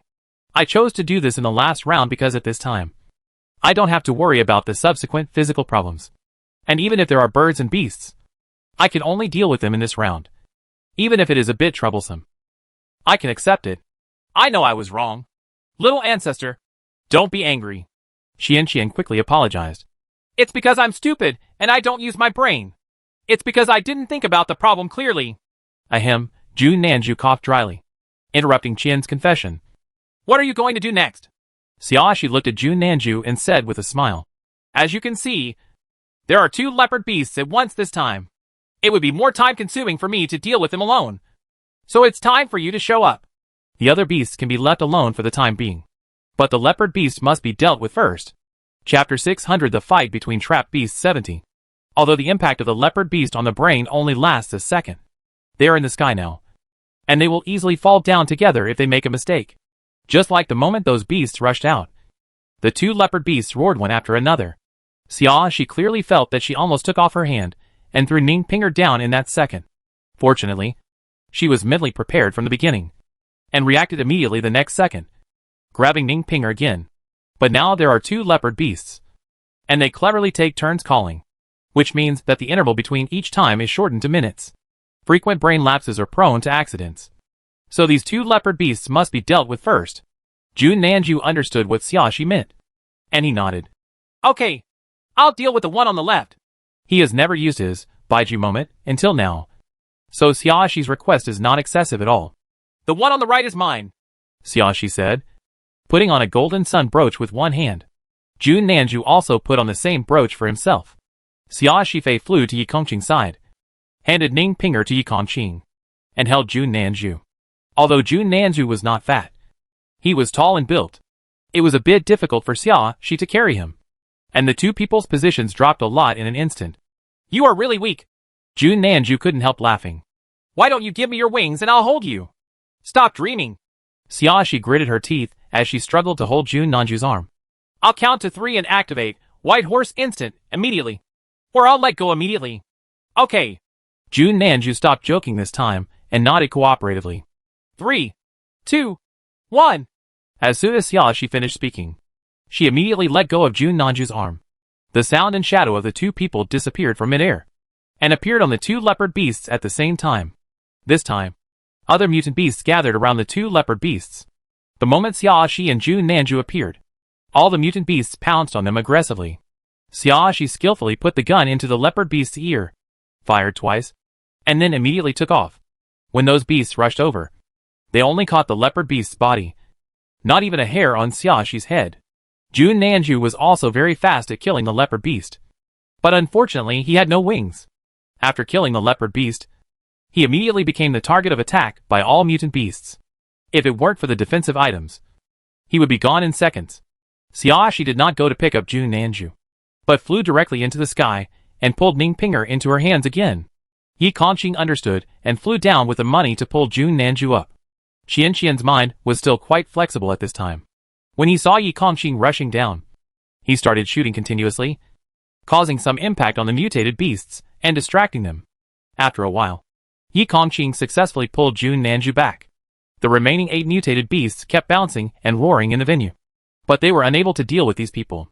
Jun Nanju glanced at Xiaoxi, with a standard polite smile on his face. I thought Miss Xiao was going to leave me alone. I'm a man of my word, Xiaoxi said righteously.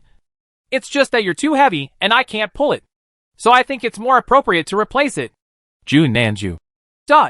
This is probably the first person to say that he is heavy.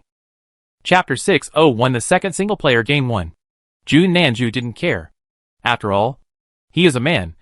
But judging from his height and body shape, he is much heavier than a woman. Xiaoxi is right to say so. For the next time, everyone just flew in the air silently waiting for nightfall.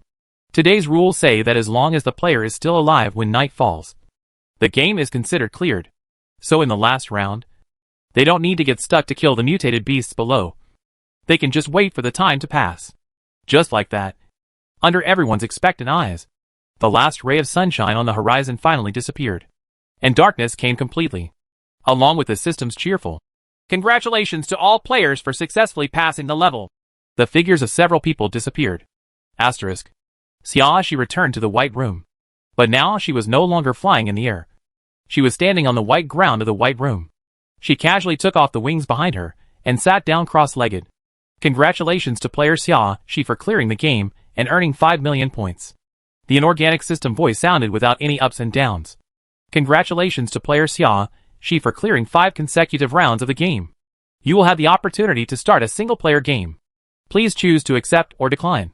Then, A pop-up window popped up in front of Xiaoxi with two options written on it. Accept, reject. Xiaoxi had already been mentally prepared and skillfully pressed the accept option. Player Xiaoxi accepts the single-player game. The system's voice sounded again. The player has a half-hour break here and will enter the single-player game in half an hour. Players are asked to choose products to purchase or enter the single-player game immediately. Do you have to enter the single-player game every time before you know the name of the game? Xiaoxi couldn't help but ask. Yes. The system's answer is quite concise and to the point. Xiaoxi showed a disgusted expression. It's really useless. I don't even know his name. Although I'm unhappy, I won't say it. Xiaoxi didn't ask any more questions. She clicked on the mall and took a look. The gun and ammunition column is not available for purchase. The other items are all familiar props, and there are no new ones. She closed them all. Originally, she planned to replenish weapons and supplies. But this time the game consumed her weapons a lot. Now she only has more than 400 grenades and C4 left. Although it is still enough. It is more than half the 999 she originally bought. It's time to add something. Unfortunately, the weapons were not available for purchase this time. So she could only give up and wait for the next opportunity. Xiaoxi held her head with one hand and began to think about the survival game. To be honest, she felt that in a single-player game, it was not necessarily because the system was unwilling to say the name, but it was probably because the system did not know what the name was. Judging from all the systems she has come into contact with now, they can be divided into at least two categories. One type is dedicated to entertaining players in the White Room, and the other type is used as a host in survival games. Since there is more than one system and their functions are different, there must be a way to communicate when they want to know information about players. That is, something similar to the internet used by humans. In a place similar to the internet, there may also be something like a turntable or a lottery to randomly decide what the next game the player will face is. Then through the announcement of this news, the system in the White Room can notify players of the name of the next game. Chapter 602 The second single-player game 2. The reason why the system in the White Room does not know the name of the single-player game is probably because the internet has limited coverage and has less influence on the world that has not become a battlefield for survival, resulting in poor signals. Just like when humans surf the internet, the network signal is relatively poor in remote places, and the distance is too far, resulting in information transmission failure or transmission delay. Therefore, the system in the White Room cannot know, or cannot accurately know, which single-player game is about to be played. So it simply does not tell the player the name of the single-player game. This incident at least proves that these systems are not omnipotent. In addition, she just thought about all the survival games she had experienced so far, and she always felt that there seemed to be some rules to follow. She remembered that before her first solo game, the points in the 5 rounds of the game were 100,000 or 500,000. After clearing the solo game, the points in the 5 rounds became 1,510,000. The increase in points also increases the difficulty of the game accordingly. So if she clears the single-player game again this time, can it become a game with bonus points of 10 million and 50 million? No. It feels unlikely. Jun Nanju has cleared at least 2 rounds of the single-player game, but he is still in the survival game with a 1,000,000-point reward. Earlier, in the werewolf game, she had encountered several players who had no idea that the single-player game existed. They had obviously not cleared 5 rounds of the game in a row. At that time, she had already cleared the single-player game once. In this case, her thinking direction is wrong? Maybe it's not entirely wrong. Maybe the calculation method is more complicated and not as simple as she thought. For example, a player like her who successfully passes the level every time will directly enter the next level of the game after the conditions are met. As for other players who win and lose, they have to consider the number of games they have played, the number of levels they have cleared, and the number of times they have failed. But these are too complicated, and she needs more information before she can analyze them. Player Xiaoxi. The system suddenly made a sound, but it went silent again mid-sentence. Xiaoxi came back to her senses and raised her eyebrows slightly. What are you doing? The system was silent for a while, seeming hesitant as to whether he should speak or not. But it didn't speak, so Xiaoxi stopped asking. Finally, the system couldn't hold it back and spoke. Why doesn't player Xiaoxi speak? Don't you dislike me for always asking you questions? So you don't want to talk to me? Xiaoxi shrugged. Don't I meet your requirements? That's true, but I don't know why. When the player is silent, it feels even more uneasy. By the way, since you took the initiative to ask, I have a question that I need to ask clearly. Xiaoshi used her other hand to support her head, and continued. In this single-player game, there won't be anything like the previous one. This is the first time you've tricked me like that, and created some kind of messy dream for me. Right. Her tone and expression were quite defensive. But the system became a little relieved because of Xiaoshi's behavior. The more silent Xiaoshi was, the more worried it was that she was harboring some bad ideas. But if it talks, it always asks questions it doesn't want to answer, which also makes it feel very confused. So it's best for her to be defensive and not ask too many questions, just like the other players, so she feels more at ease. Players, please rest assured that test will only appear when the player experiences a single-player game for the first time. Regardless of whether he passes the test or not, there will only be one chance to test it. That's good. Xiaoshi showed a satisfied expression. Chapter 603 The Man Behind the Scenes 1. Xiaoshi sat on an old bed. She looked around and found that this was an old house. The room was not big, with a bed and a small wardrobe inside. There was basically not much extra space. Fortunately, there are windows in this room, so it doesn't feel too cramped. At this time, the curtains were closed, leaving only a small gap. Through the gap, you could clearly see the dark sky outside and the dim street lights downstairs. It's night here. The hot summer made the temperature in the closed room extremely high. Xiaoshi fumbled around for a while, found the air conditioner remote control under the pillow, and quickly turned it on. The cool breeze blows out, making people even breathe a lot easier. She lay on her back on the bed, not wanting to get up for a while. She was really exhausted at the end of the last game. The half hour in the white room was far from enough time for her to rest. She felt like she needed a nap to recover. It's night anyway, so why not sleep until tomorrow? At this time, a familiar electronic sound sounded. Welcome players to enter the Behind the Scenes game. Players need to spend 15 days in this round of single-player games. 15 days? Xiaoshi couldn't help but interrupt the electronic voice. This time is much longer than the last time. The electronic voice was silent for 2 seconds and continued to explain the rules of the game. The player has 2 tasks to complete. The first task is to find the murderer of the serial murder case that has caused a lot of noise in this city recently. The second mission is to find out who is behind the serial killer and get his personal belongings. Please note that the second mission is particularly important and must be completed. If the player can skip the first mission and directly find the person behind it, it will be considered as clearing the game. In that case, why do you want to do the first task? Xiaoshi asked puzzledly. And if you just tell me who is behind it, wouldn't it be okay if I just steal his personal belongings? The system was silent for a while and then said, Wish the player good luck. Xiaoshi. Tay meow. Today's systems have learned that silence is golden. Right? I know even if you don't tell me. Xiaoshi took off her shoes with a nonchalant expression and pulled the thin quilt on the bed to cover her stomach.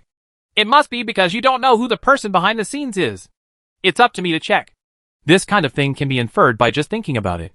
As long as her previous speculations about the single-player game were correct, then these are easy to explain now. Because the world has not yet become a battlefield for survival games. These systems have limited control over the world and cannot understand the full situation. The system doesn't know who the instigator is, but it needs something from the instigator to trigger the butterfly effect. So it lets the player complete this task. The reason why there is the first mission is because you can follow that line to find the person behind it. If you don't rely on this line and just look for it on your own, it will be difficult to find it. However, she can now understand why the time limit is limited to 15 days. If the time is too short, there may not be many clues available, making it difficult to find people. If you are unlucky, 15 days may not be enough.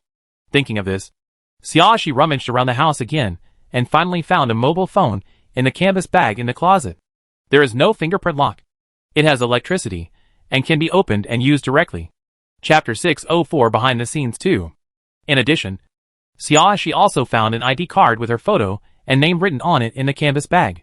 But she didn't recognize the registered address on it.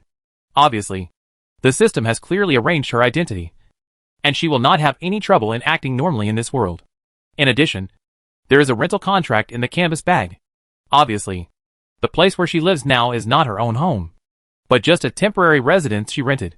Xiaoshi lay on the bed again, turned on her mobile phone, and began to search for news in the city. Originally, she wanted to just go to sleep without worrying about anything. But now it seems that she still has to seize the time to understand the latest news. By the way, Xiaoxi asked while watching the news. You said you want to get the personal belongings of the person behind the scenes. Does it mean anything? As long as it's personal belongings?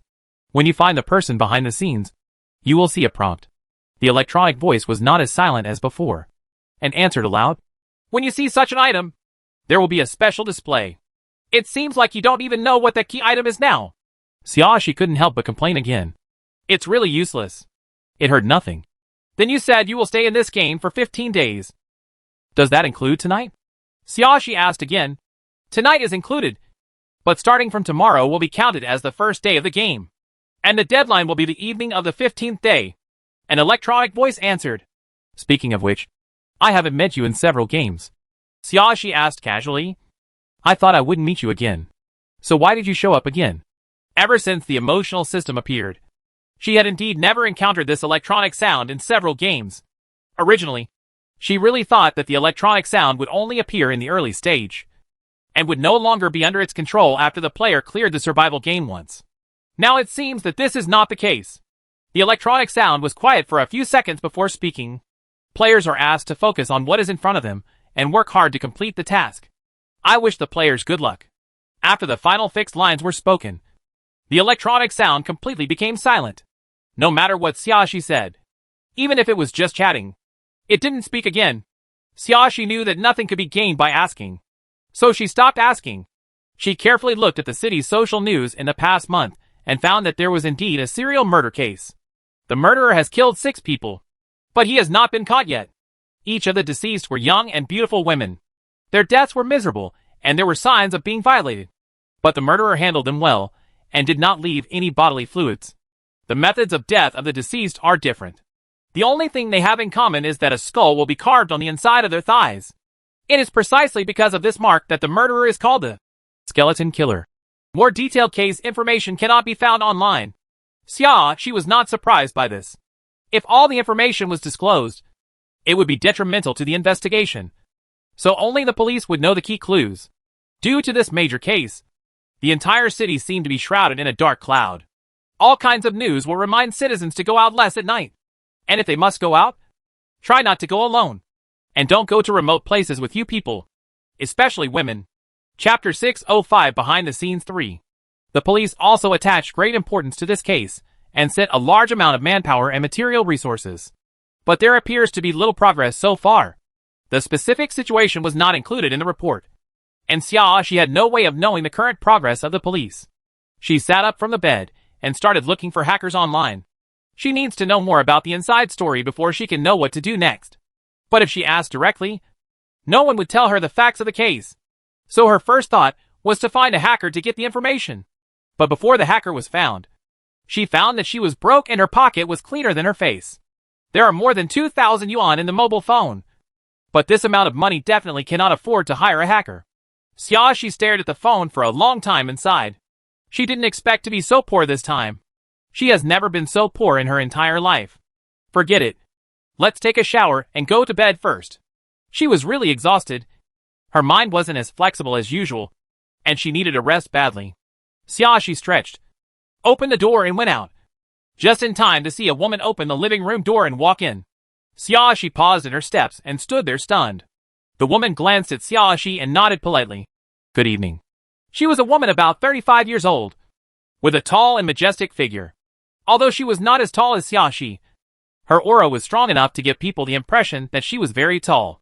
Xiaoxi blinked, looked at the room next to her, and understood immediately. She now lives in a shared house with 2 bedrooms and 1 living room. And this woman should be her roommate. Good evening. Xiaoxi greeted warmly with a friendly smile. Did you just come back from get off work? Yeah. The woman responded, without saying anything more. She went directly back to her room and closed the door behind her. Xiaoxi raised her voice slightly through the door and asked, Do you need to use the bathroom now? If not, I want to take a shower first. The woman's response quickly came from the room. I don't need it right now. Xiaoxi then packed up her things and went to the bathroom. The bathroom should have been renovated. It is clean and tidy. The things are not old. And the shower equipment is very convenient to use. While taking a bath, Xiaoxi recalled the woman she just saw. If the system did not randomly arrange a place for her to live, then this roommate should be helpful to her task. In addition, The woman's temperament and status showed that she looked like a police officer. Maybe he happened to be the member involved in that serial case? If that were the case, she would have the chance to gain the upper hand first. And it wouldn't matter whether she was a hacker or not. Thinking of this, Xiaoxi's mood improved a lot. She took a hot bath comfortably, lay on the bed, and fell asleep quickly. Asterisk. The first day of the game. Xiaoxi slept until after 9 o'clock before reluctantly opening her eyes. She slept soundly this time. But she still didn't feel full. If she hadn't been on a mission, she really wanted to sleep until midnight. She hasn't slept in for a long time. Sighing, Xiaoxi sat up and went to wash up. The roommate is no longer in the house and must have gone to work. Xiaoxi was not in a hurry. She washed up at her own pace and then went out for a walk, preparing to learn about the situation nearby. The place she was in was an old community with a good environment, but the security was average. However, because there was a city police station not far away, the security was quite good. Chapter 606 Behind the Scenes 4. When she saw the building with the distinctive sign, Xiaoxi wanted to understand why her roommate chose to live here. It should be for the convenience of going to work and saving time. When Xiaoxi passed by the police station, she turned around and glanced twice. She didn't stop walking, as if she was really just passing by. She only glanced at it twice and left first. So her behavior did not attract anyone's attention. At this time, she was not in a hurry to understand the case first, but was preparing to handle another important matter. She went to various places to apply for various credit cards and some small loans, since she is now a person without a house, a car, or a job. The loan amount is very small. The total loan amount of 17 or 18 people is only 100,000 yuan. However, this money cannot be converted into points. She is very satisfied with being able to get so much. After cashing out, Xiaoxi took out 80,000 yuan and went to the cold chain market for a large purchase. She wholesaled a large amount of frozen meat and frozen seafood. Then she used the original 2,000 yuan in her mobile phone to wholesale more than a dozen boxes. Seasonings such as oil, salt, soy sauce, vinegar, star anise, cinnamon, salt and pepper. She stuffed them all into the storage compartment. And when conditions permit in the future, she can ask Yi Kongqing to prepare delicious food for her. As for the remaining 20,000, it is used for emergencies. Although she basically doesn't need to spend any extra money to eat and drink. Traveling by taxi or shared bicycle does cost money. In addition, she also wanted to take the opportunity to go to some restaurants to have a few good meals. So she couldn't do it without leaving some money on her. After finishing all this work, it was getting dark. Xiaoxi got off the bus and walked back with brisk steps. The old community where she rented was very big, because the community was very old. The various facilities around it were also dated. For example, of the street lights in this alley, only one was still on, and the light from the only one on was very weak, and the bulb seemed to be about to break.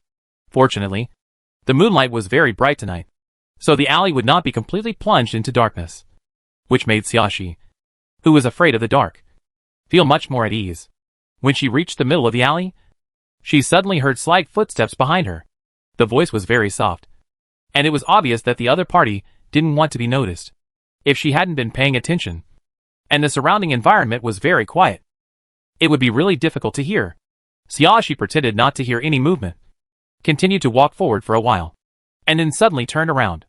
It was a man wearing a peaked cap and a mask on his face, covering himself so tightly that no one could see his appearance clearly.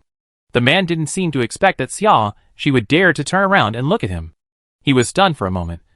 Then his eyes flashed fiercely, and he rushed towards Xiaoxi. Xiaoxi didn't move, with a scared expression on her face, and fell to the ground as if she was frightened. At this time, she was already close to the entrance of the alley, but she couldn't move a step. She could only watch the man getting closer and closer to her. But just as the man was about to approach, rapid footsteps suddenly came from behind Xiaoxi. When the man heard the noise, he decisively turned around and ran away from the other exit of the alley. He reacted very quickly without any hesitation. Immediately afterwards, a woman's steady voice sounded from behind Xiaoxi. "Are you okay?" Xiaoxi maintained her fearful expression and turned her head to look over. The person who came was none other than her roommate. Xiaoxi showed an expression of surprise and joy, and then she sobbed twice as if she was about to cry. I'm fine. Chapter 607 Behind the Scenes 5. The woman looked a little surprised when she saw it was Xiaoxi. She helped Xiaoxi up and asked, "Is your foot injured?" Xiaoxi shook her head and said in a soft voice, "No, I am. My legs are weak from fear." The woman said nothing more and helped Xiaoxi walk to her residence. At the same time, she called several of her colleagues to explain the situation and asked them to check the surveillance cameras everywhere. "Thank you," Xiaoxi thanked politely, but her voice was still crying, and she looked very frightened. "You? Why are you here?" "I just happened to be passing by after get off work," the woman replied succinctly. "I vaguely felt something was wrong in the alley, so I hurried over to take a look." "Thank you so much." Xiaoxi looked at the woman gratefully. "If it weren't for you, I might have done it." She didn't say anything else, but the woman knew what she meant. The woman patted Xiaoxi's arm to comfort her. "It's okay. You're okay now." Her tone was not gentle, and she seemed to be used to being serious, so she would not be able to comfort people for a while. But her righteousness was enough to give people a sense of security. Xiaoxi seemed to be still in shock.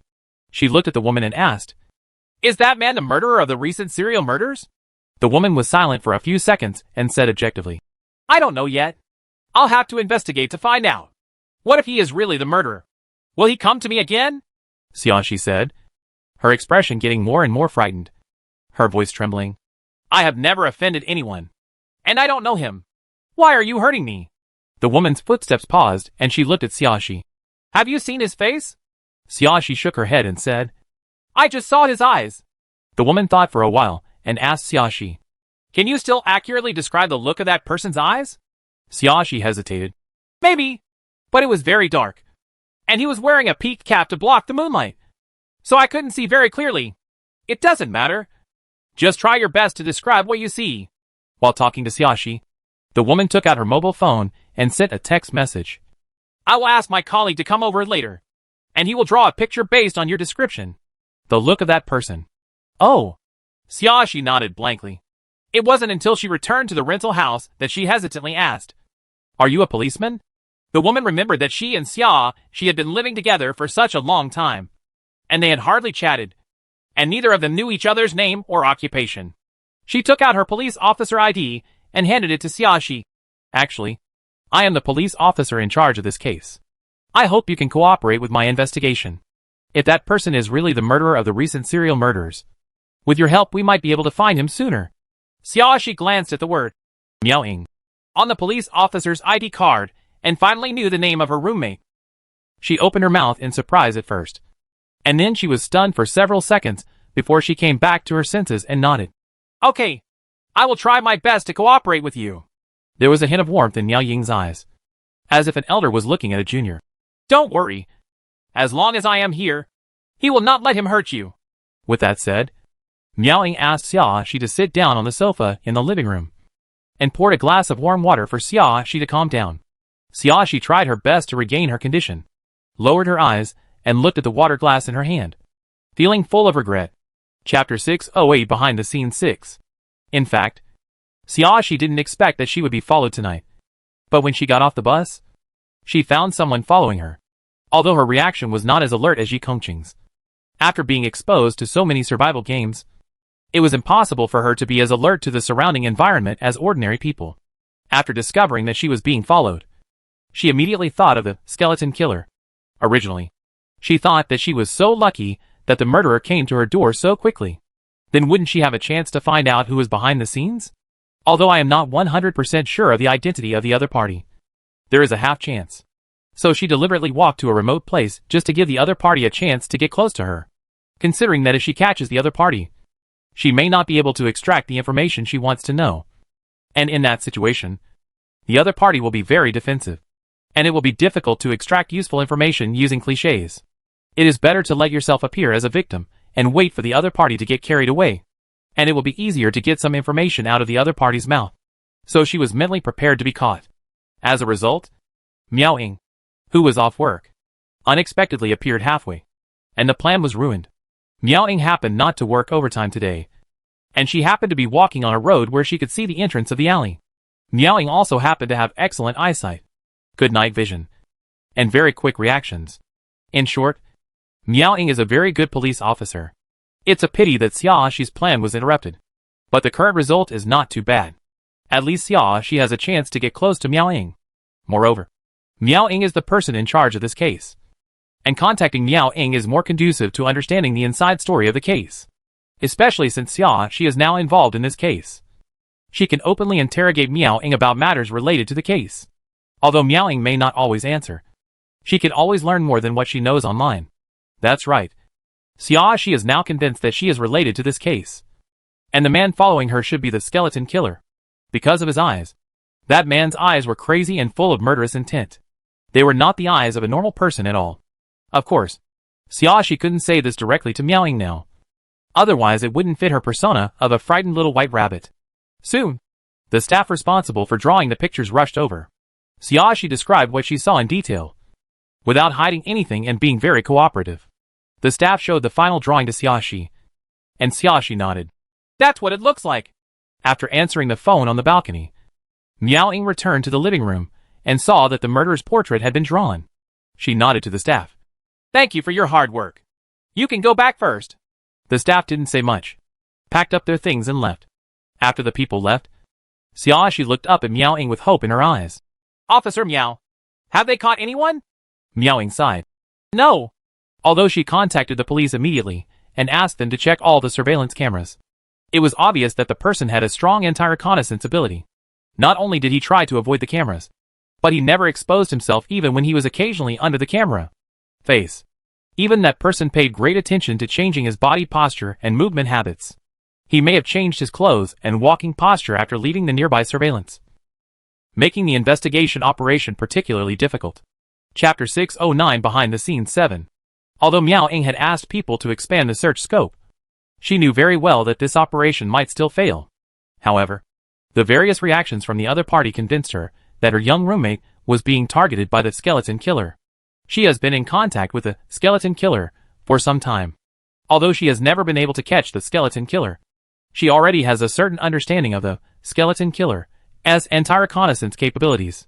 It is unlikely that two such difficult suspects will appear at the same time in the short term. So that person can only be the skeleton killer. Xia was not surprised when she heard Miao Ying's words. But there was a look of fright on her face. Then, is he the skeleton killer? Based on the current situation, it's very likely. Miao Ying was not good at lying, so she just said it. Then will he come to me again? Xia shrank her neck, her eyes full of fear. This is not certain, Miao Ying said matter-of-factly. Maybe he changed his target when he saw you were being protected. Or maybe he didn't allow his target to escape. So he came to find you again. She knew that saying this would frighten the young woman in front of her. But she had to tell the truth and let Xia understand the seriousness of the matter. Lest Xia not take it seriously and easily put herself in a dangerous situation. Sure enough, Xia immediately showed a horrified expression after hearing this. And even the hand holding the cup trembled slightly. Then what should I do? Her voice also trembled. And she was obviously frightened. Don't worry. I will do my best to protect your safety. Miao Ying patted Xia's shoulder to express comfort. As long as I am here, he will never let him hurt you. Then I'll ask Officer Miao to protect me during this period. Xia looked at Miao Ying with complete trust in her eyes. Don't worry. Even if I have other things to do, I will send someone to protect you, and I will never leave you alone. Miao Ying promised again. This time is also an excellent opportunity for her to catch the murderer. If the murderer is conceited enough to not allow his chosen prey to escape and still wants to attack Xia, as long as he strictly controls Xia, the chance of catching the murderer will be greatly increased.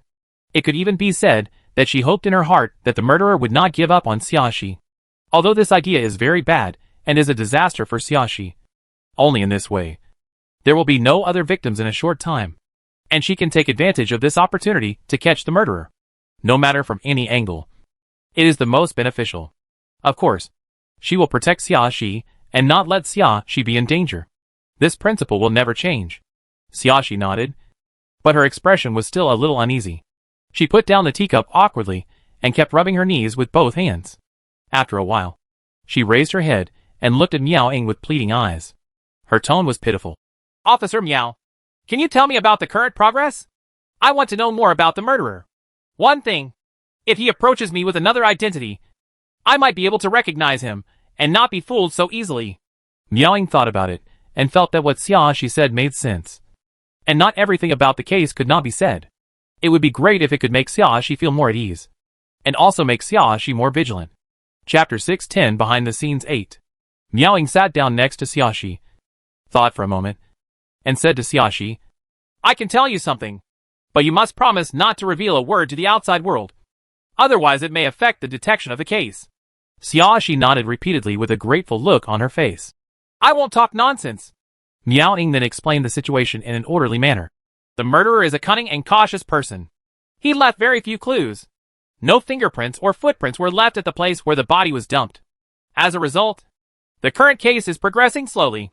You haven't left any fingerprints so many times? Xiaoxi gasped, surprised and scared. I saw on the news that the location was by the river or in the wilderness several times. No matter how you say it, there is no trace of a footprint. You didn't even stay, did you? The times we were at the river and in the suburbs were all during heavy rains. After the murderer dumped the body, the scene was specially processed, and all the footprints were erased. Miaoing said with a slightly serious expression. That kind of there were few people on the road on a rainy day, and there was no one in the suburbs, and there was no surveillance coverage. So the murderer had enough time to erase the traces. Then you haven't checked the surveillance everywhere that day to see which suspicious persons have been in and out of the river in the suburbs? Xiaoxi asked in a low voice. Miaoing looked a little surprised. She didn't expect that Xiaoxi looked timid and scared, but she could still maintain her ability to think. Of course we checked, Miaoing replied. Although we found a few suspicious persons, there was no progress when they were brought back for questioning. Those people could find relevant witnesses to prove that they were not suspects. Only one person until now. We have not been able to find out who it is. He did not reveal his appearance at all under surveillance. And even his body shape was probably disguised. Because after those several surveillances, this person could no longer be found. Figure.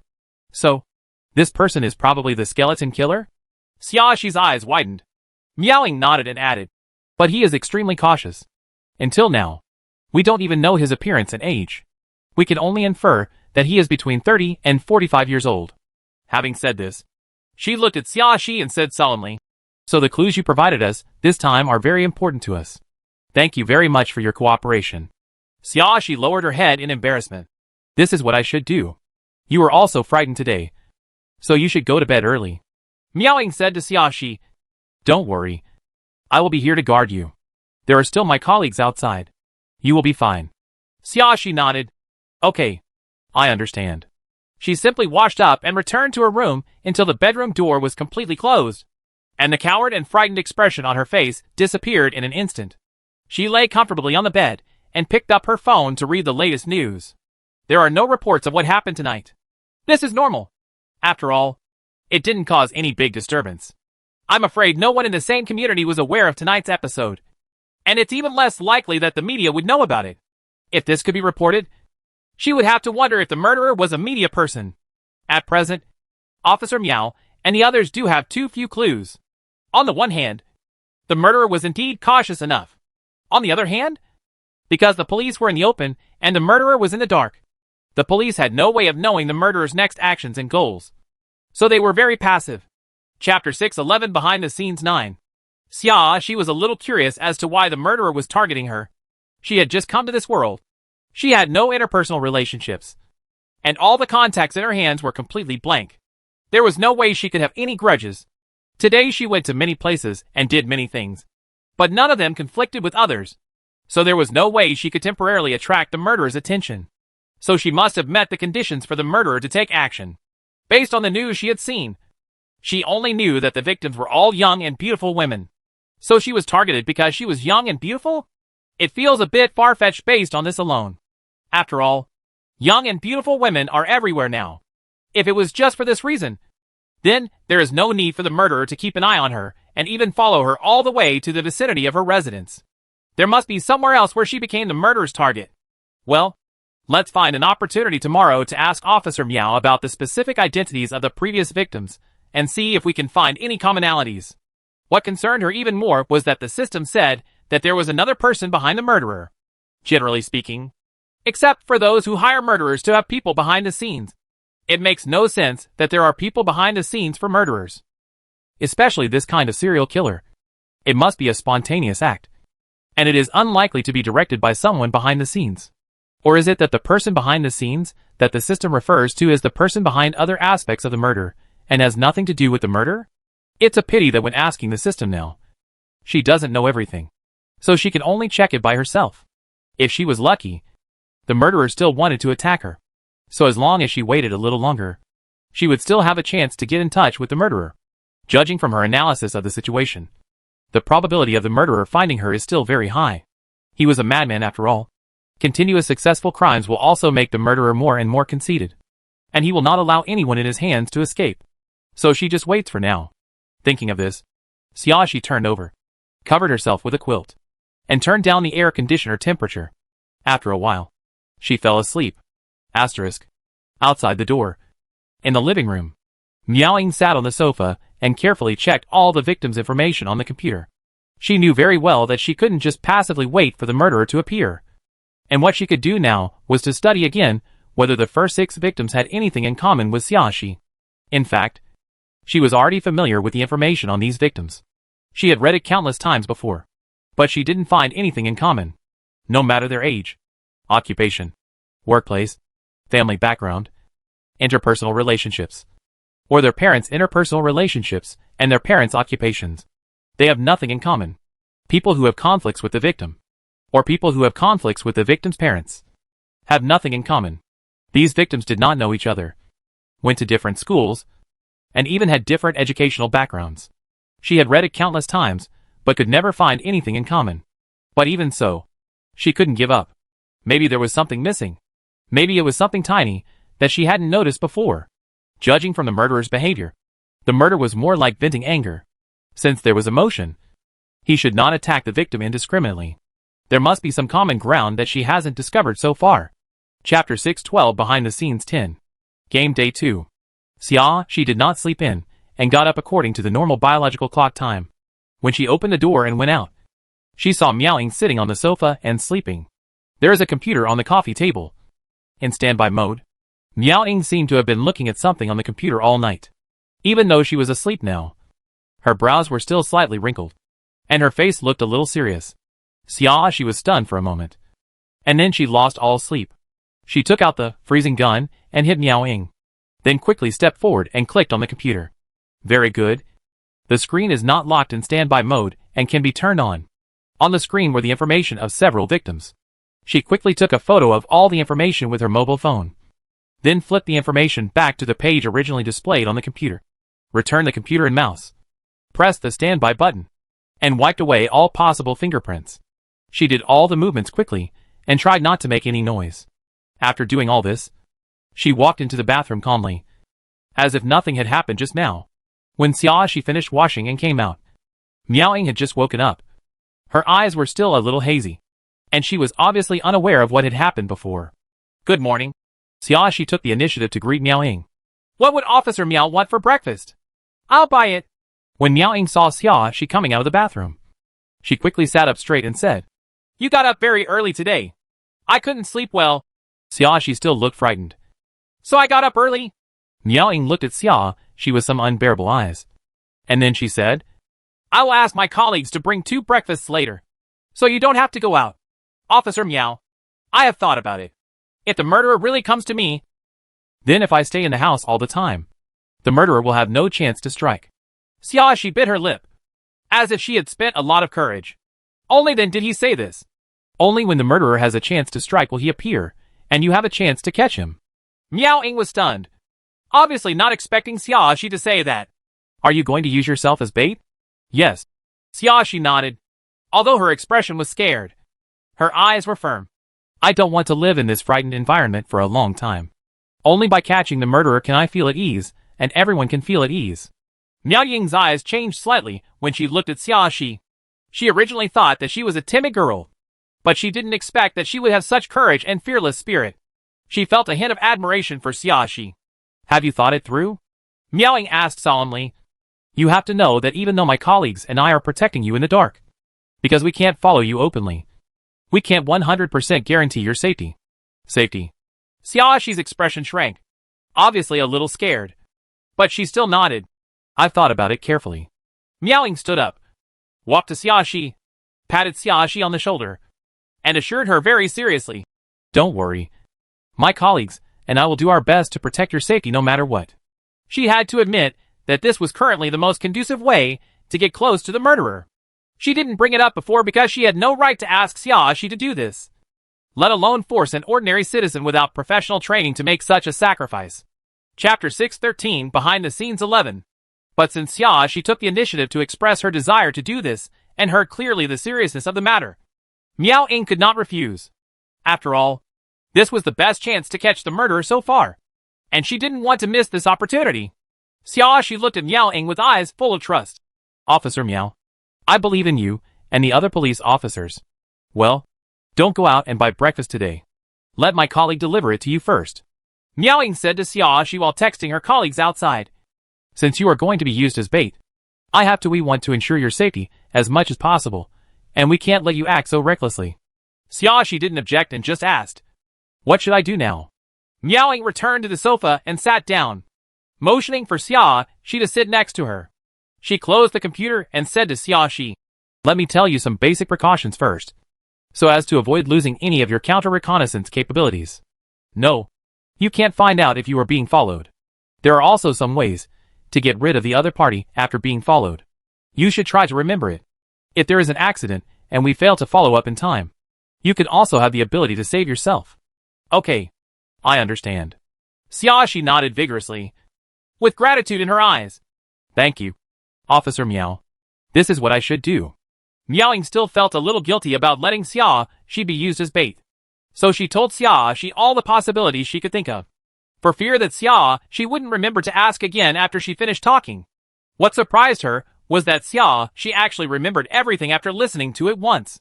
Unexpectedly, this timid-looking young woman is actually quite smart. With this understanding, Miao Ying felt a little more relieved. You master new knowledge very quickly. Miao Ying praised Xiaoxi. I can try letting you act alone for a while in the afternoon. It was already noon. Miao Ying explained to Xiaoxi in great detail, and half a day passed before she knew it.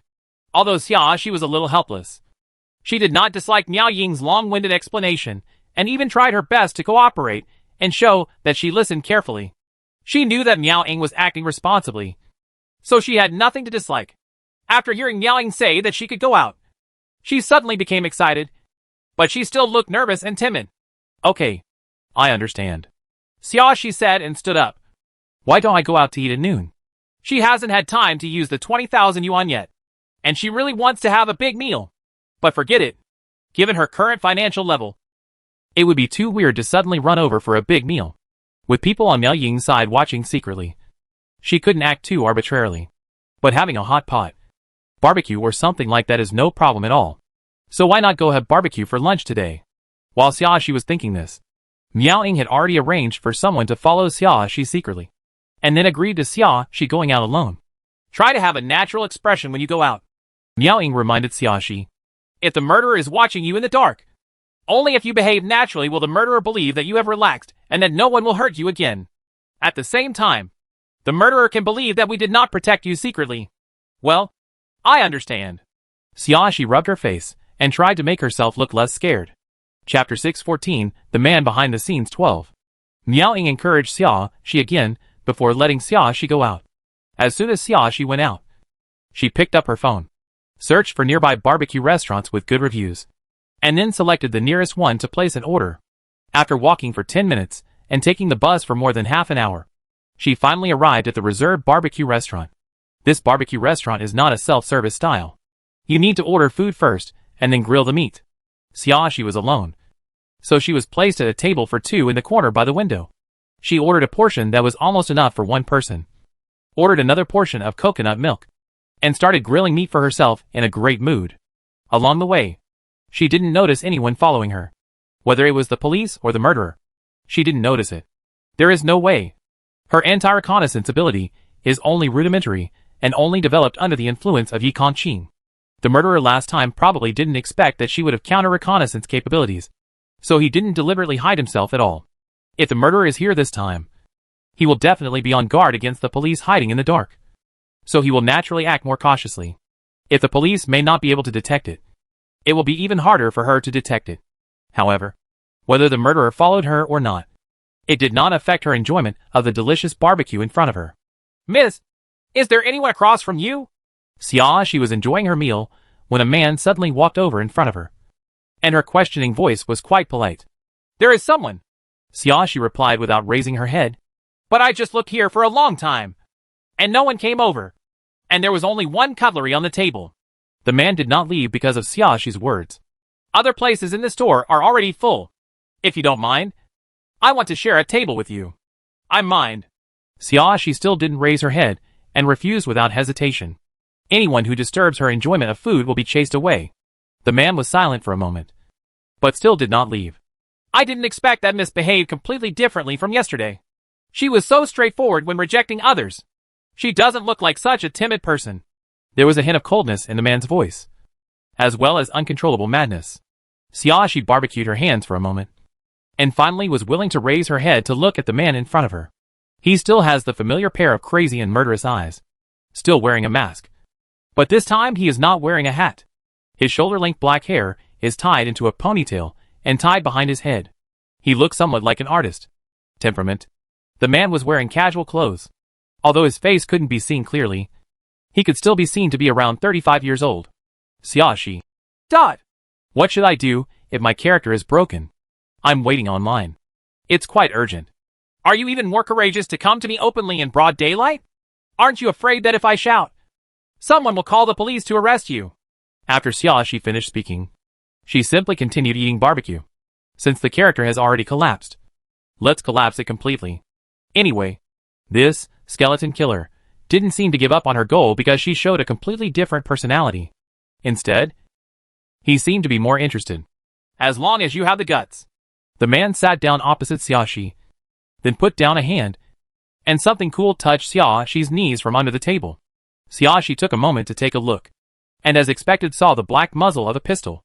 As long as I move up a little, I can hit you in the stomach, and then fire a few more times, and you will be dead. The man smiled, with a bit of cruelty. When the time comes, you will have to call the police. Is it faster? Or is it faster for me to kill you? Chapter 6:15, Behind the Scenes 13. To be honest, this trick of a man is really effective against ordinary people, especially suitable for dealing with timid people who are afraid of death. Most ordinary citizens may never see a real gun in their lifetime, let alone being pointed at it at close range. This alone is enough to make people tremble. Facing the fear of death will also make people lose their ability to think. If the fear spreads, they will subconsciously choose to obey in order to save their lives. Men's threats in this way are very useful under normal circumstances. Unfortunately, the person he was threatening was Xiaoxi, who had been playing the survival game for many rounds. She was already used to life and death, and was protected by defensive items, so she was not afraid of the pistol at all. However, if Xiaoxi still needs to trick a man, she still has to cooperate. Xiaoxi showed a hint of fear at the right time, and then pretended to be strong. She lowered her voice and asked, "What on earth do you want to do?" When the man saw Xiaoxi showing the expression he imagined, he immediately felt much better. He originally wanted to lure the woman in front of him as a stranger. Anyway, the woman didn't see his face yesterday. As long as he behaved like a gentleman, no one would guess that he was the murderer. But he never expected that this woman never raised her head to look at him. And even if he took the initiative to show her kindness, she still flatly refused. After a series of rejections, he developed a wave of anger. He has committed so many crimes, and the police have no way to deal with him. And every woman who died in his hands, who was not afraid to beg for mercy and looked horrified.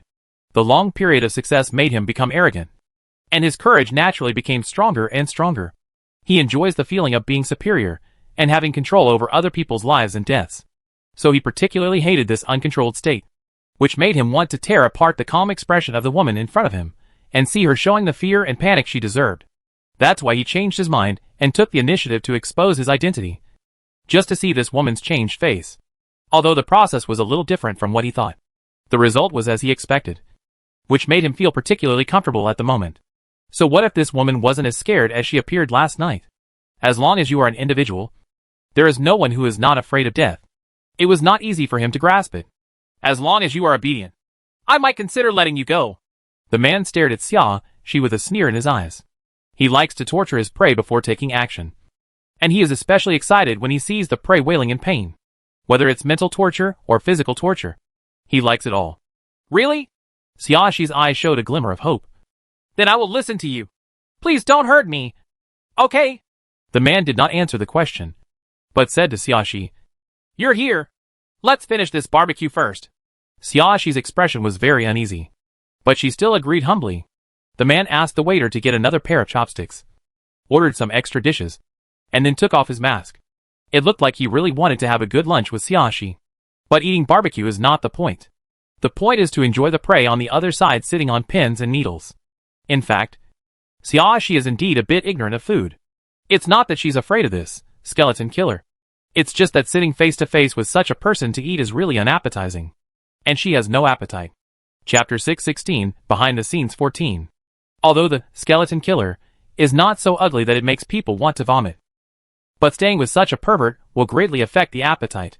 Moreover, Xiaoxi had to control her expression and not be too focused on enjoying the food, making it appear that she didn't take this skeleton killer seriously at all. Otherwise the man would be dissatisfied again. Hey, I'm not happy when I'm interrupted halfway through a delicious barbecue. The key is that she won't have to pay for the part the man ordered. Right? Thinking about it this way, I felt that it would be a bit of a loss not to eat. Xiaoxi weighed it in her mind and felt that it was unlikely that this man would pay the bill. In order not to suffer a loss, she picked up her chopsticks and continued eating the barbecue. While eating, she looked up and observed the layout of the barbecue restaurant, and found that the store was also under surveillance. But she was sitting in the corner, and the skeleton killer was sitting with his back to the monitor. No wonder he dared to take off his mask. He obviously knew the surveillance location, and knew that his face would not be photographed. "What are you looking at?" The man's dissatisfied voice interrupted Xiaoxi's contemplation. Xiaoxi looked at the man and said in a low voice, "I just took a look. Just looking around." The man sneered. "Are you looking for rescue? How is that possible?" Xiaoxi lowered her eyes and looked at the barbecue on her chopsticks. "I came out alone. There is no one I know in this store. Do you think I'm a fool?"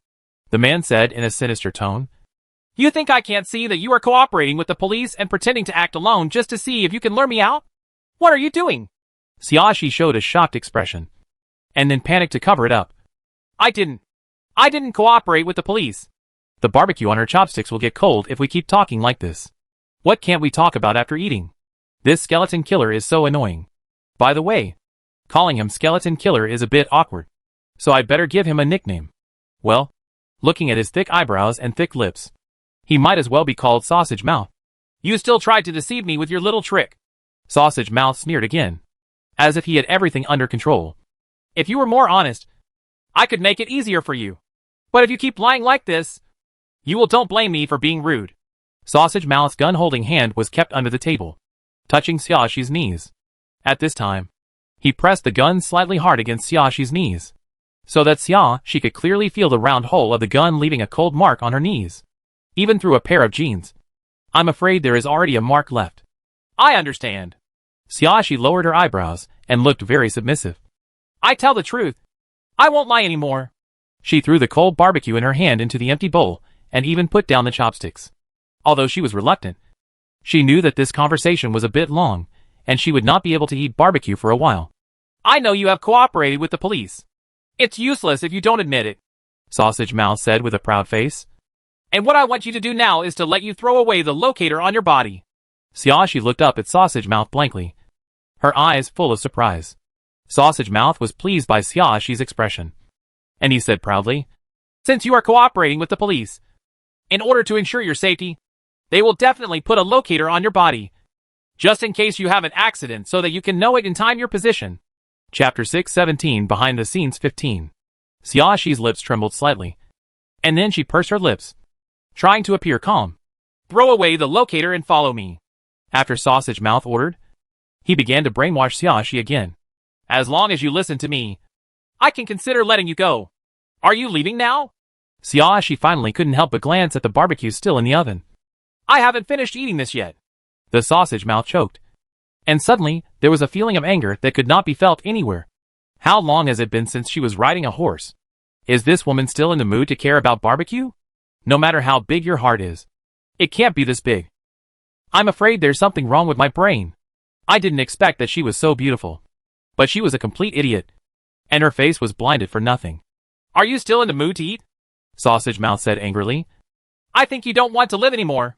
Xiaoxi shrank her neck and made a slightly scared expression. "But I still have to pay the bill." It's a pity that I didn't get to eat the money I spent. Although her expression was frightened and her tone was cautious, her words always made people feel confident. Sausage mouth. Dot! He won't be able to deal with it this time. It felt like his entire rhythm was broken, and the tense atmosphere he created was gone. Thinking of this, Sausage Mouth suddenly became angry. He controlled his volume and warned in a low voice. Stop talking nonsense! Throw away the locator and follow me. As he said that, he had already put on the mask on himself with one hand.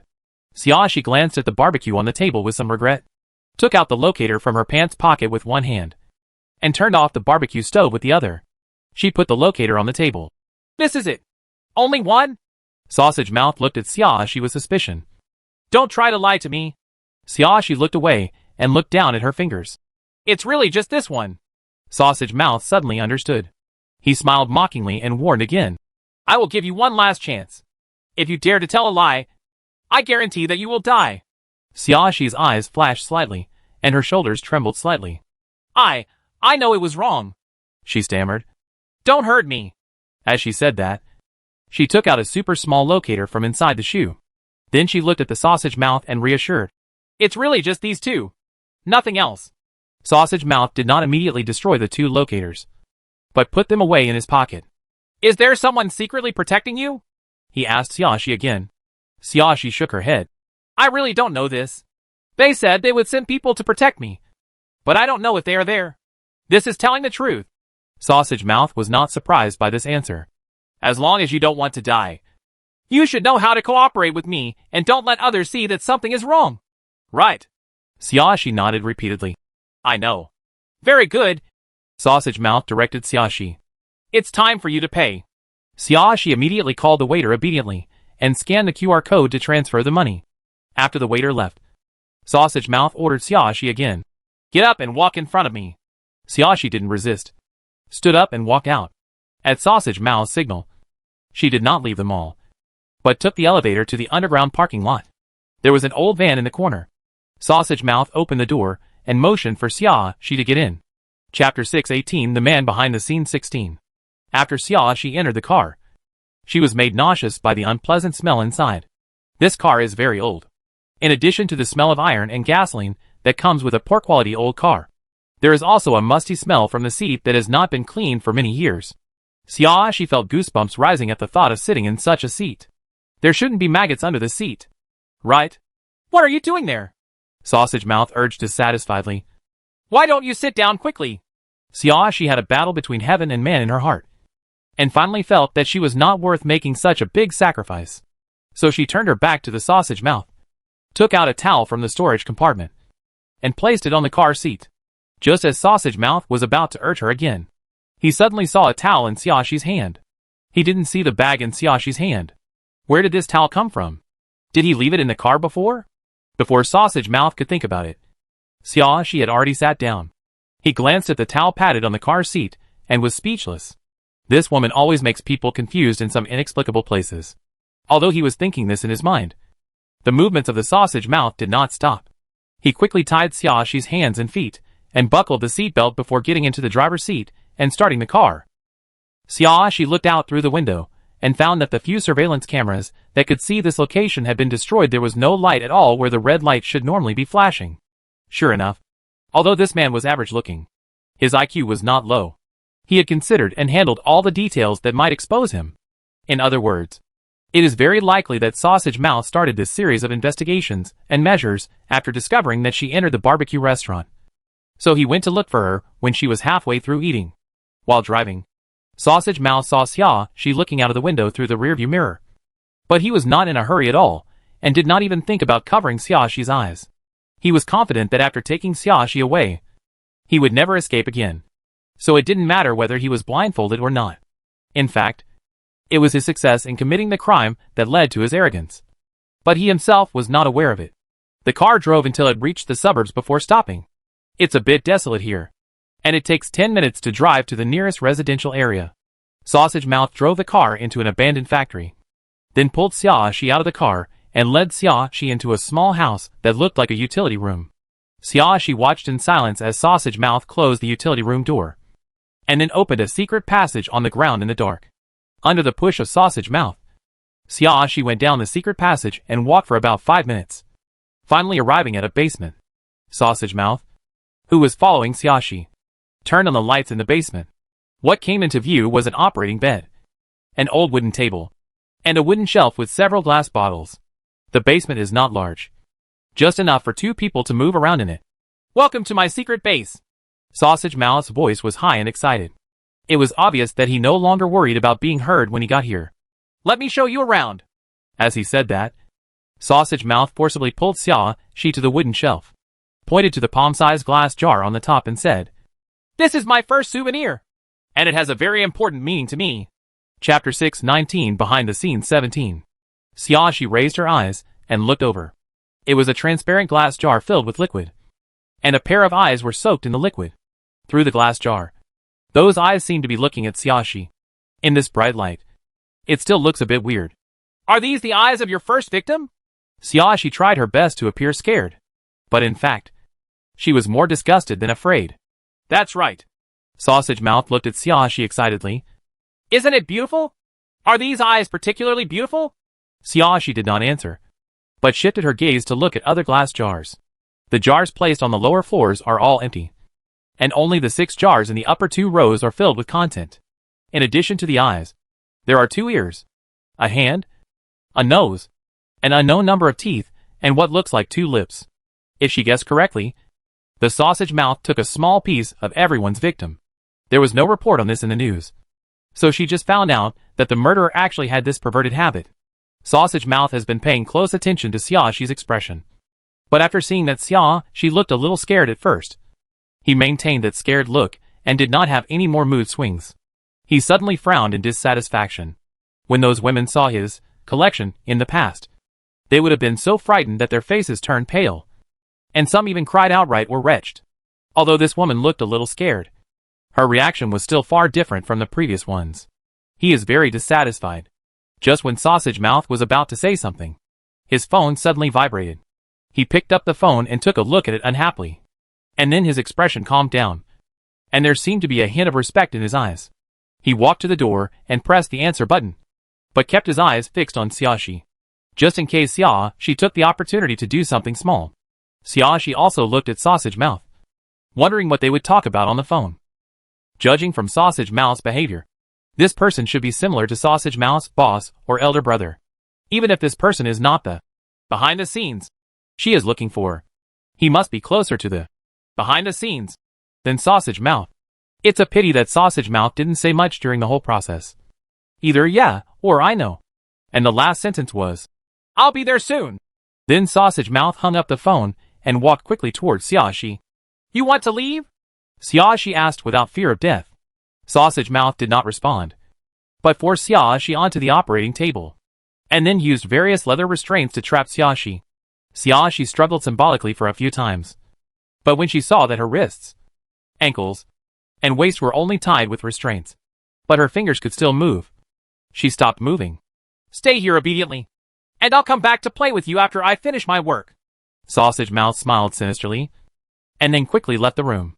As soon as Sausage Mouth closed the door, Xiaoxi took out a silver table knife from the storage compartment.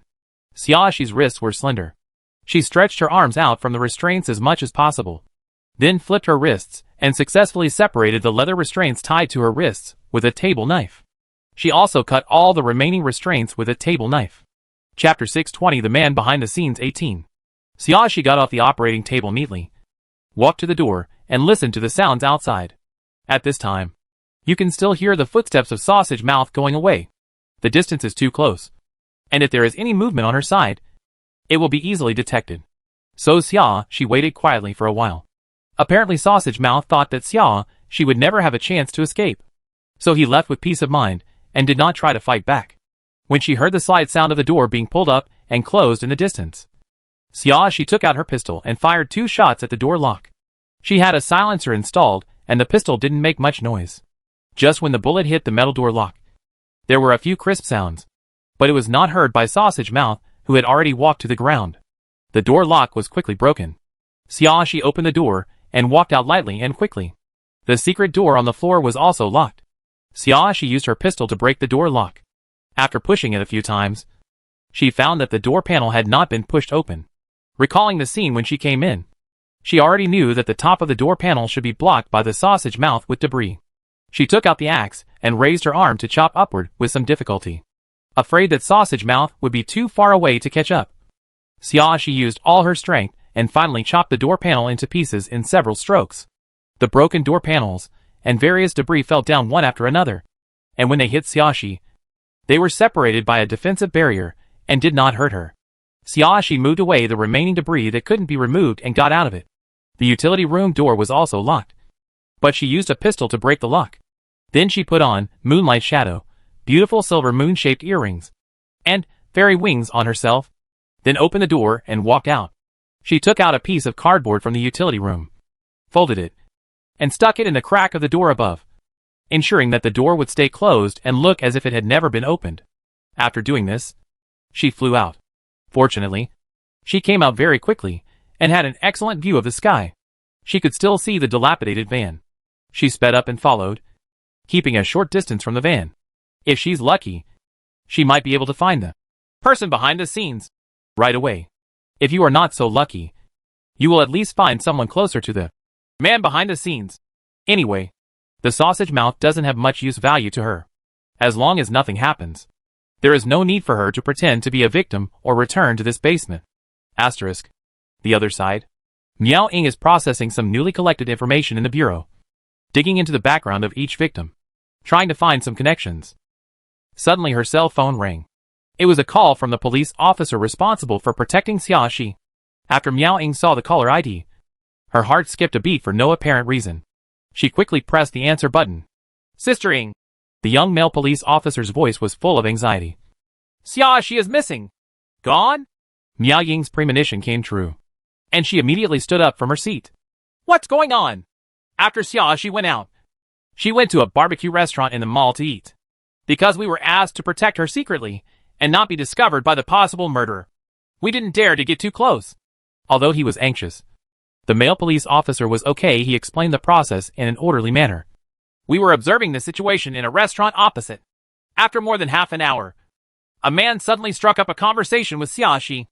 We were not sure whether he was a friend of Xiaoxi's date, so we could only wait and see what happened. Chapter 621 The Man Behind the Scenes 19. Later, the man and Xiaoxi sat down to eat together. They seemed to be getting along quite well, so we continued to observe. After a while, the two of them checked out and came out. They took the elevator down. Xiao Ma and I couldn't run over and squeeze into an elevator. You can only go down through the stairs. I checked the location and found that they went all the way to the underground parking lot. But when we arrived, there was no one there. When I looked at the position again, I found that the target suddenly stopped moving not far away. I noticed something was wrong, so I asked Xiao Ma to call up the surveillance of the underground parking lot, and I went to locate the place where it stopped. In the end, we found that both locators were still in the alley, and Xiaoxi's mobile phone was next to them. When Miao Ying heard this, her brows knitted together tightly. Did the surveillance camera in the parking lot see anything? Xiao Ma said that he saw the man taking Xiaoxi to a corner of the parking lot, but all the surveillance cameras near the corner were destroyed and nothing could be seen. And in the surveillance cameras that could capture the man, there is only the back of the man, not the front, not even the profile. It was probably the man who drove Xiaoxi away in the back, but he probably deliberately took a detour in the parking lot along an unmonitored location. We can't tell which car drove out from that corner. What about road surveillance? Miao Ying asked again. Detect suspicious vehicles, especially near the place where the locator was thrown away. I have already checked. The male police officer replied. The location where the locator fell is very remote. There are no surveillance cameras around. The location where the surveillance camera can be found is in a busy area outside. I can barely see a white van. At about the same time, I drove in the direction of the alley, but no license plate was photographed. Follow this line and check, Miao Ying said immediately. Check the surveillance at the exit of the parking lot at that time, and the whereabouts of all the white vans that left.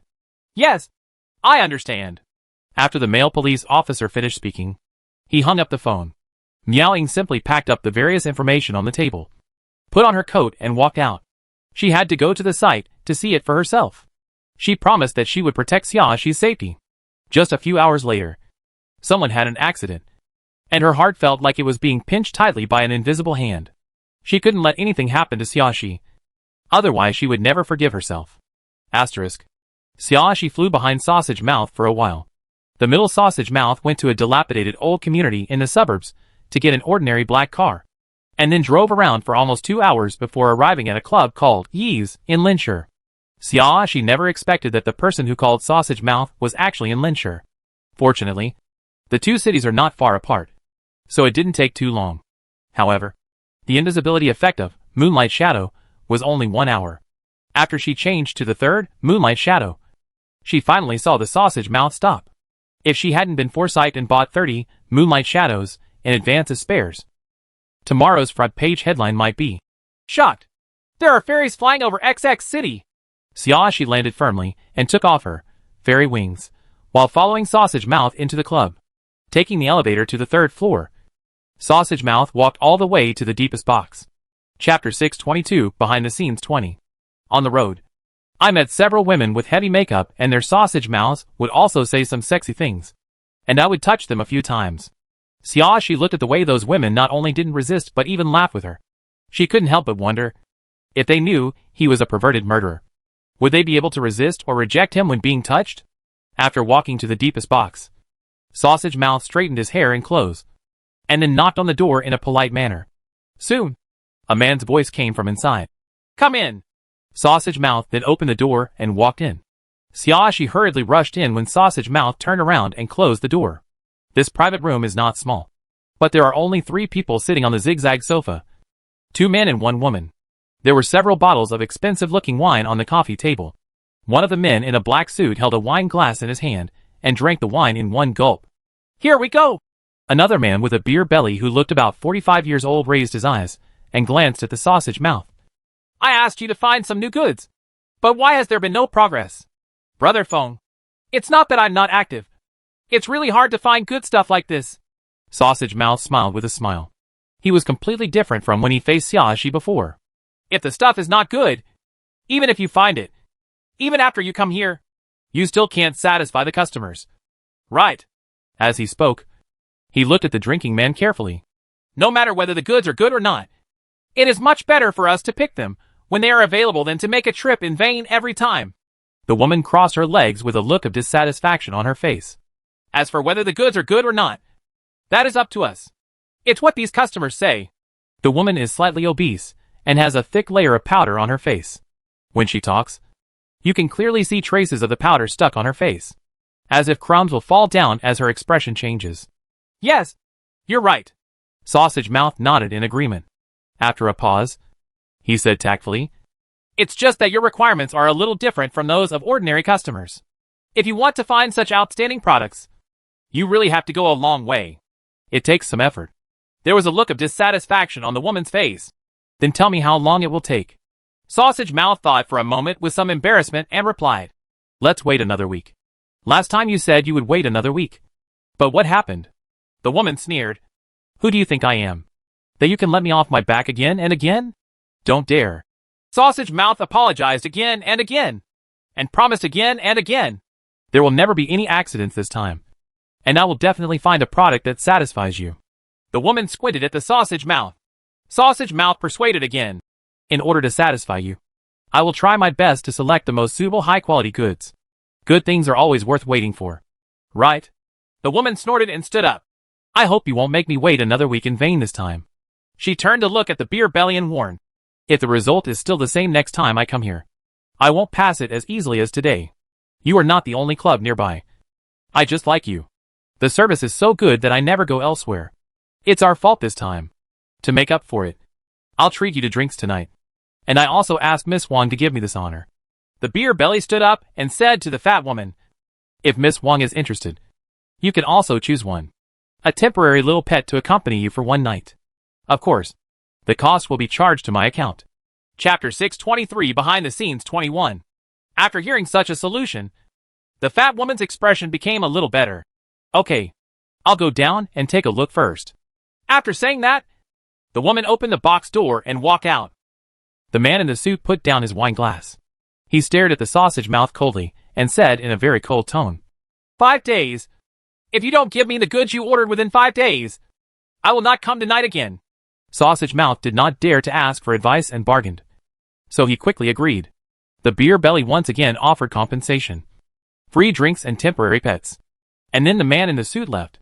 When the box door closed again, only the Sausage Mouth and beer belly were left in the box. Oh yes. There is also Xia, she who is invisible.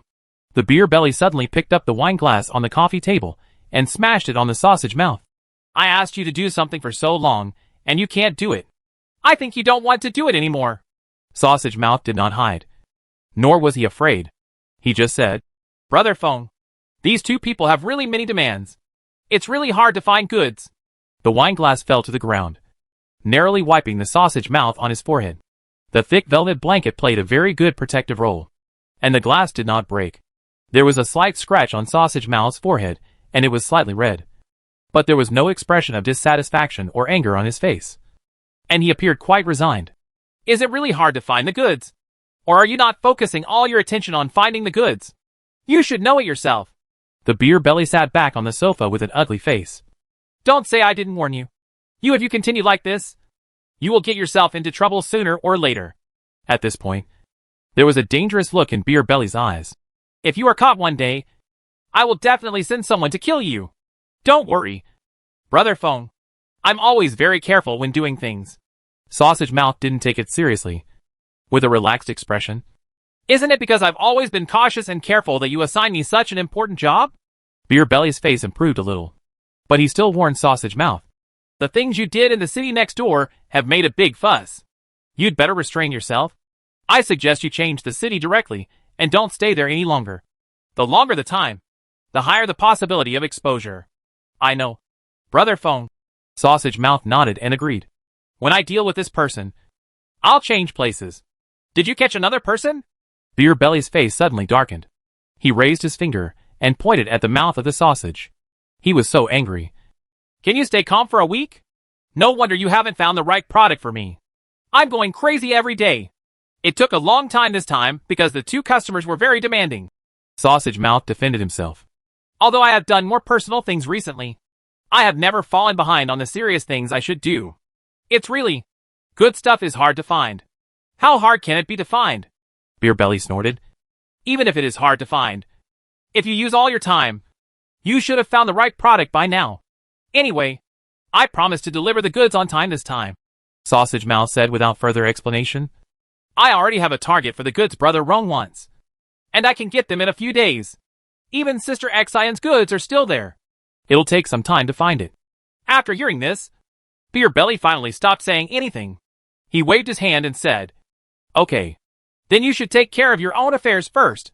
In the next week, focus on helping me find the goods and stop making troubles. Chapter 624 The Man Behind the Scenes 22. Sausage Mouth nodded in agreement. I understand. Brother Feng. After saying that, he opened the door and went out, taking advantage of the short time it took for Sausage Mouth to open the door. Xia she also left the box. She had just been observing the beer belly in the box for a while. But there was no prompt reaction. It was obvious that she was not trying to find the person behind the scenes. But she felt that she should be able to find the person behind the scenes by following this line. In other words, the Sausage Mouth was of no use to her now. All she has to do next is follow the beer belly. After listening to the conversation just now, I can at least be sure of a few things. First, this beer belly knew about Sausage Mouth's secret perverted tendencies. Although he didn't agree with it, he didn't stop it. Secondly, because Sausage Mouth has good abilities and is Beer Belly's right-hand man, he can make Beer Belly so tolerant. Thirdly, there is some shady business going on in this night club. There are some shady transactions between the Beer Belly gang and many clients. She has a guess in her mind as to what the specific transactions are, but she is not completely sure yet.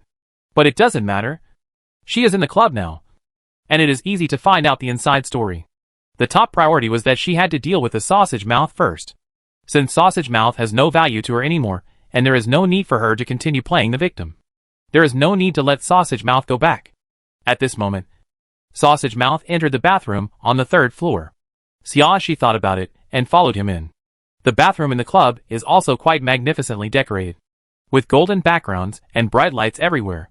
After Xia she entered, she glanced at the situation in the bathroom and saw that no one else was there except Sausage Mouth. The third floor seems to be only for VIP customers, so there are not many people, and the toilet is used relatively less frequently. It is normal that there is no one inside. Xiaoshi decisively closed the door and locked it. Sausage Mouth turned around suddenly when he heard the sound, but didn't see anyone. He only saw the door closing automatically. When the door lock clicked, Sausage Mouth was startled and instinctively took 2 steps back. He rubbed his eyes and looked at the door again. The door was indeed closed, and the door lock was indeed locked. It was not his imagination. But he didn't see anyone. It was as if the door had closed and locked itself. While Sausage Mouth was dazed, Xiaoshi had already checked every cubicle. After making sure that no one was there, she had no worries. At this time, Sausage Mouth had already reacted and quickly ran towards the door. Although I don't know what the situation is, it is always right to leave here first. But just as the Sausage Mouth was about to approach the door, he suddenly felt a force behind him pulling his head and slamming it against the tiled wall.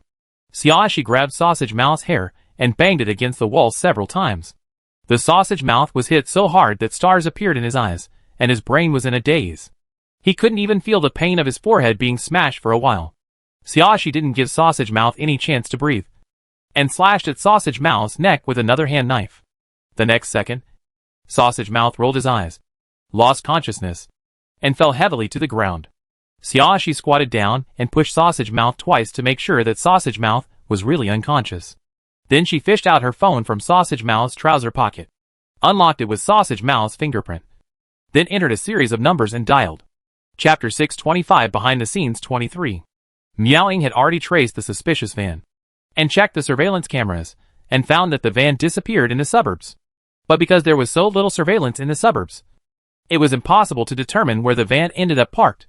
Although that section of road is sparsely populated, cars will drive by from time to time, and it becomes difficult to find the target vehicle through wheel marks. But no matter how difficult it is, you have to do it, even if there is only a glimmer of hope. It was completely dark by now, but she had no appetite at all, and she was even more anxious. As time passes, Xiaoshi's chance of survival will become lower and lower. Miao-Ying's heart was tormented at the thought that a living life might turn into a mutilated corpse. At this moment, her phone suddenly vibrated. She picked up the phone and took a look at it with some irritation. It was a completely unfamiliar number, but there was no advertising promotion reminder. She pressed the answer button suspiciously. "Is this Officer Miao?" A familiar woman's voice came from the other end of the phone. Miao-Ying was stunned for a moment. Then a hint of joy appeared in her eyes. "Is it Xiaoshi?" "It's me," Xiaoshi said with a hint of smile. "I'm fine." After she exchanged contact information with Miao-Ying last night, she memorized Miao-Ying's mobile phone number, just in case her phone was thrown away. It just comes in handy now. "Where are you now? Is the person who took you away during the day a murderer? Are you in danger now?" Miao-Ying couldn't help but ask a series of questions. "I'm not in any danger now," Xiaoshi answered briefly, and then changed the subject. "Officer Miao, I will use this phone to send you an address later. You can go there to find the third person who committed the skeleton killer.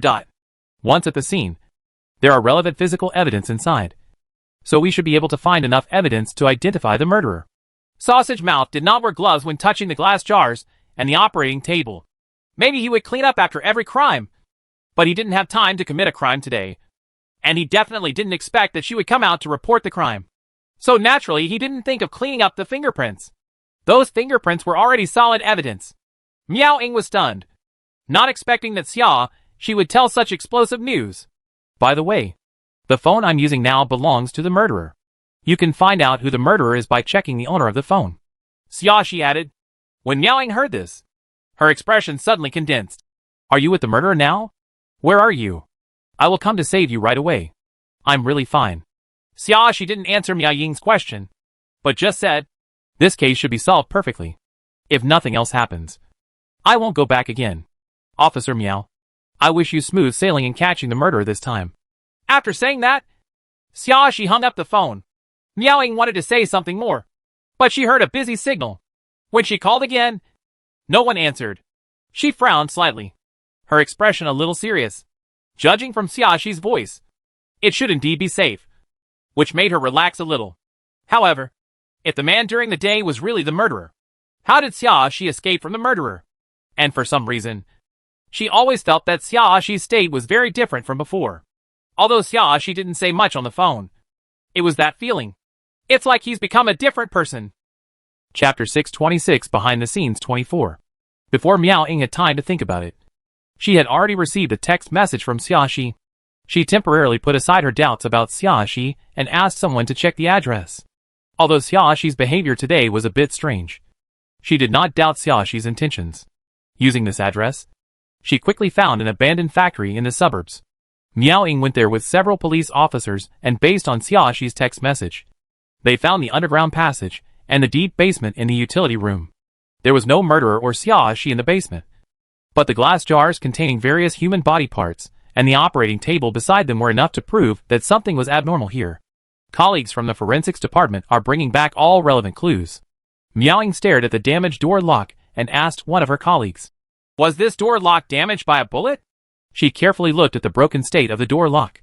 She already had a guess in her mind, but she still wanted to confirm it. "It was indeed damaged by a pistol bullet. I just found the bullet casing nearby." After answering Miao Ying's question, the colleague continued to carry the glass jars.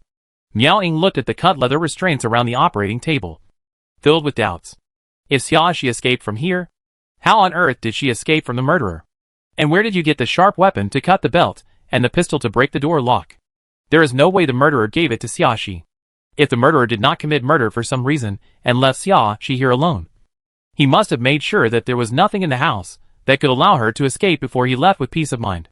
So where did Xiaoxi find these weapons? Although Miao Ying had many doubts about Xiaoxi, the progress of the case had indeed become quite smooth. The owner was also found through the mobile phone number. Although the identity was fake, there were traces of fingerprints and fake identity. It took them one night to determine the true identity of the murderer. It didn't take long for Sausage Mouth to rush back to the abandoned factory and was caught by the ambushing police. Although the subsequent interrogation had some twists and turns, the evidence was very sufficient. The police also found a memory card in the basement, which contained a video record of Sausage Mouth's murder. Sausage Mouth had no way of denying it and could only plead guilty. Of course, these are all things for later. Asterisk. After Xiaoxi sent the text message to Miao Ying, she did not return the phone to Sausage Mouth.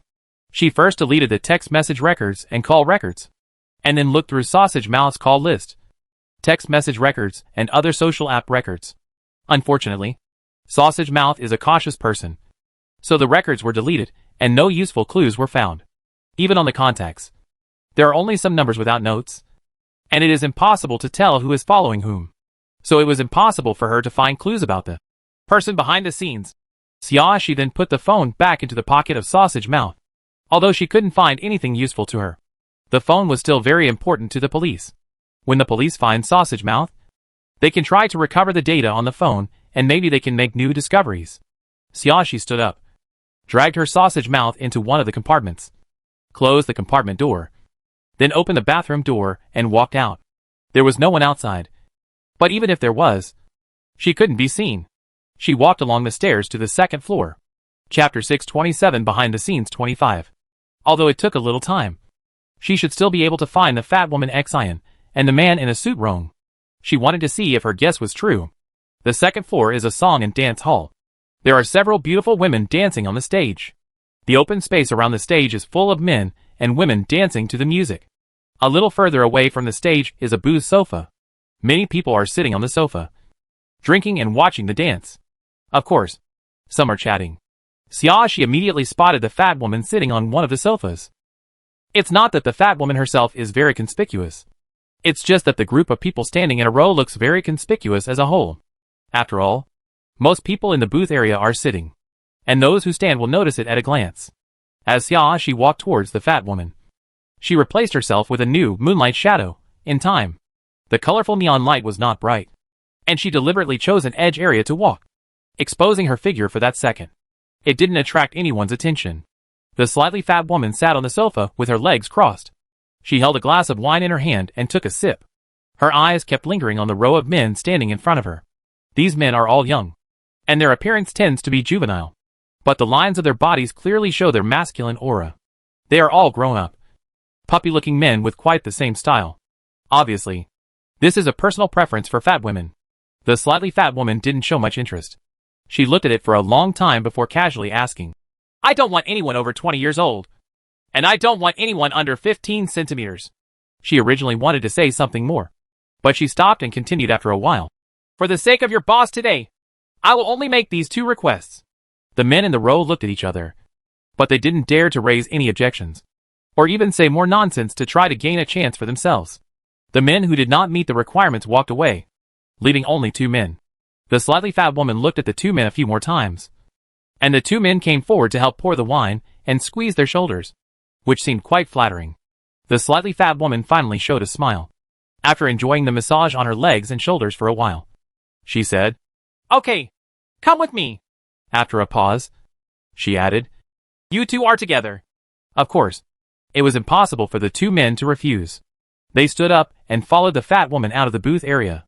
Xiaoshi followed him leisurely and looked around, but did not find the man in the suit. I don't know if he has left or gone to other areas of the club. Since the man in the suit is not here, she should concentrate on following the fat woman. The fat woman took the elevator and took the 2 men and the invisible Xiaoshi to the 5th floor. The 5th floor is like a hotel. There are accommodation rooms on both sides of the long corridor, but the decoration is more exquisite and luxurious, and each room is much larger. Moreover, the accommodation here is only for VIP service. You need a special VIP card to take the elevator to the 5th floor. Not everyone can get up. You 2 are very lucky, the slightly plump woman said to the 2 men following her as she walked out of the elevator. If it weren't for your boss's unfavorable performance, he never gave me what I wanted most. It's not your turn to serve me the goods I want. Chapter 628 Behind the Scenes 26. The 2 men nodded and bowed in agreement, expressing that it was their honor. The slightly fat woman enjoyed the feeling of being sought after. She walked all the way inside and reached the door of a room. She opened the door with her card. Xiaoshi did not follow them in. She watched the 3 people go in together and close the door. She just stood outside and stared at the door. There was a red rose mark on the edge of the nameplate on the door of this room. She compared it with other doors and found that several rooms had special marks, but each mark was different. If she guessed correctly, these marked rooms should all be exclusive rooms for a certain client. Being able to have an exclusive room here makes you at least a VDP. Also, based on what this slightly fat woman said, she was basically certain that the goods the slightly fat woman asked Sausage Mouth to find were actually people. To put it bluntly, it was someone she wanted to spend money on. It's no wonder that sausage mouths are hard to find. Fat women want a man with milky breasts and strong abilities. It's really not that easy to find a man who is so old and stuck. Moreover, according to what the fat woman just said, she actually has other requirements that it's even harder to find. Just as she was thinking about it and walking out, she suddenly heard a faint knock on the door in one of the rooms. She paused and listened. Indeed, I heard it right. It was a knock on the door from inside the room, and it seemed that a woman's voice could be heard. But the rooms here were well soundproofed, even though they were only separated by a door. She couldn't hear clearly what the woman in the room was saying. Even the knock on the door was a bit vague, and you might not be able to hear it if you were far away. Just as she was about to leave, the door to this room suddenly opened. A naked woman stumbled out. She nimbly avoided the woman and didn't let the woman bump into her.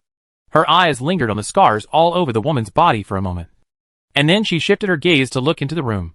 The person standing inside was none other than the man in a suit that she had seen. At this time, the man in the suit was still neatly dressed, but his hair was a little messy. He still held a belt in his hand and was walking out slowly. He stood still at the door, looked at the slightly trembling woman, and ordered impatiently, "Come here quickly." The woman wanted to run, but she didn't dare. So even if she ran out of the room, she would just lean against the wall and cry. But she didn't have the courage to leave. After hearing the man in the suit's order, the woman's shoulders shook uncontrollably, and she sobbed and was speechless. "You will not get any good consequences if you offend me." The man in the suit was not anxious at all.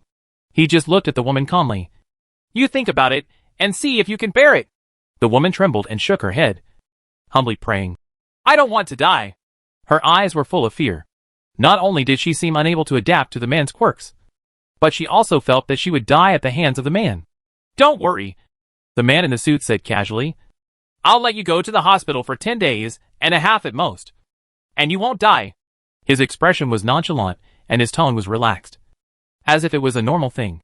Upon hearing this, the woman cried even more unbearably, and her body trembled even more violently. The man in the suit suddenly became impatient. "You are lucky to be chosen. Don't be ungrateful. Chapter 629 The Man Behind the Scenes 27. The woman still didn't move. She didn't obey the man's words and get closer. Nor did she try to run away. She looked like her legs were weak from fear, and she couldn't move at all. The man in the suit waited, and saw that the woman remained motionless. He frowned, stepped forward, grabbed the woman's hair unceremoniously, and dragged her into the house. The woman struggled, but fell to the ground due to pain, and was dragged into the room in embarrassment. She looked at everything in front of her, thought for a while, and followed into the room. The man in the suit threw the woman onto the carpet and closed the door. The woman was so frightened that she knelt down and begged for mercy. Please spare me. I'm scared. The man in the suit was unmoved. You make this money. What are you afraid of? Seeing that the woman was crying, he showed a look of disgust. Go and wash up quickly. Don't ruin my fun. The woman struggled to get up, and while stepping back, she tried to beg for mercy again, hoping that the other party would let her go.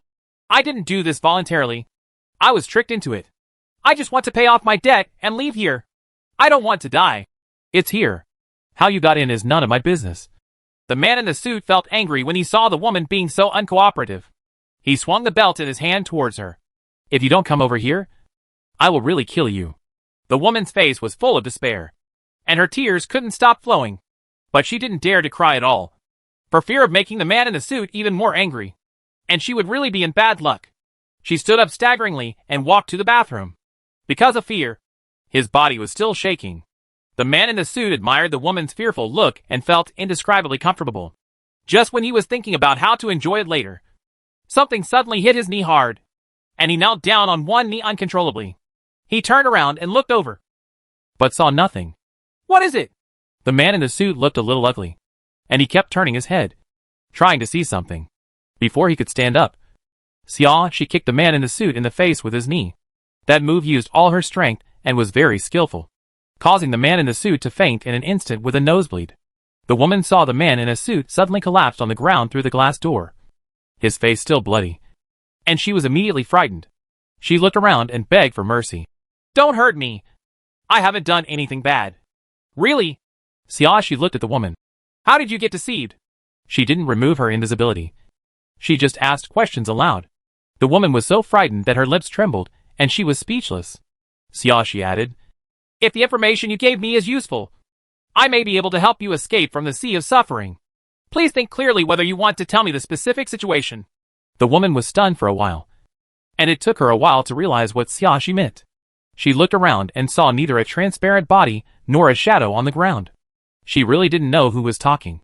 After thinking about it, she came out of the bathroom, checked whether there was any surveillance equipment in the house, and asked, Who are you?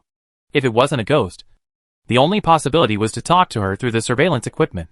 But this doesn't make sense as to why the guest fell to the ground just now. The less you know, the safer it is for you, Xiaoxian said concisely. Say what you need to say, and don't ask anything else. Chapter 630 Behind the Scenes 28. Xiaoxi's absence was also due to safety considerations. In case the person behind the scenes she is looking for knows her appearance through the woman in front of her, making it more difficult for her to get closer to her target. After all, he is a complete stranger, and it is normal for him to betray others in order to save his life at critical moments. She won't let her actions be affected by a small role. The woman was silent for a moment, then finally spoke. My dad owes a lot of debt from gambling. The creditors came to our door and asked us to pay back the money. When my dad couldn't pay back, he signed a deed of sale with them and sold me in. This is not a feudal society anymore. This kind of contract of sale has no legal effect at all. Didn't you find a way to escape? Xiaoxi asked. I don't dare. The woman picked up the clothes from the bed and dressed herself casually. Her voice was low. When I came in, I saw a woman who had been beaten and disabled. I heard other sisters he said that just because he escaped, he would not be given any chance after he was captured, and he would be immediately crippled and then take to the streets to beg. Xiaoxi pursed her lips. Unexpectedly, this is still an industrial chain, covering a wide range of fields. Have you tried calling the police? Xiaoxi asked again. The woman shook her head and hugged herself into a ball. I don't dare. Have you ever seen someone call the police and end up miserable? Xiaoxi asked again. The woman didn't speak, just nodded. Xiaoxi thought for a while and asked another question. Do you know the boss behind it? Or have you heard anyone mention it? The woman looked at the void in front of her in confusion. Yes. Is it Brother Fong?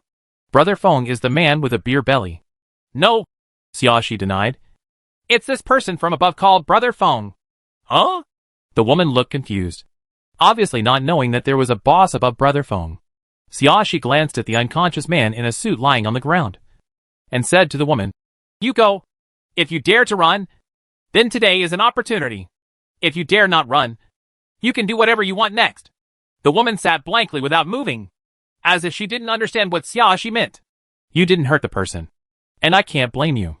Xiaoxi took out the lighter from the storage compartment and lit the curtains without any hesitation.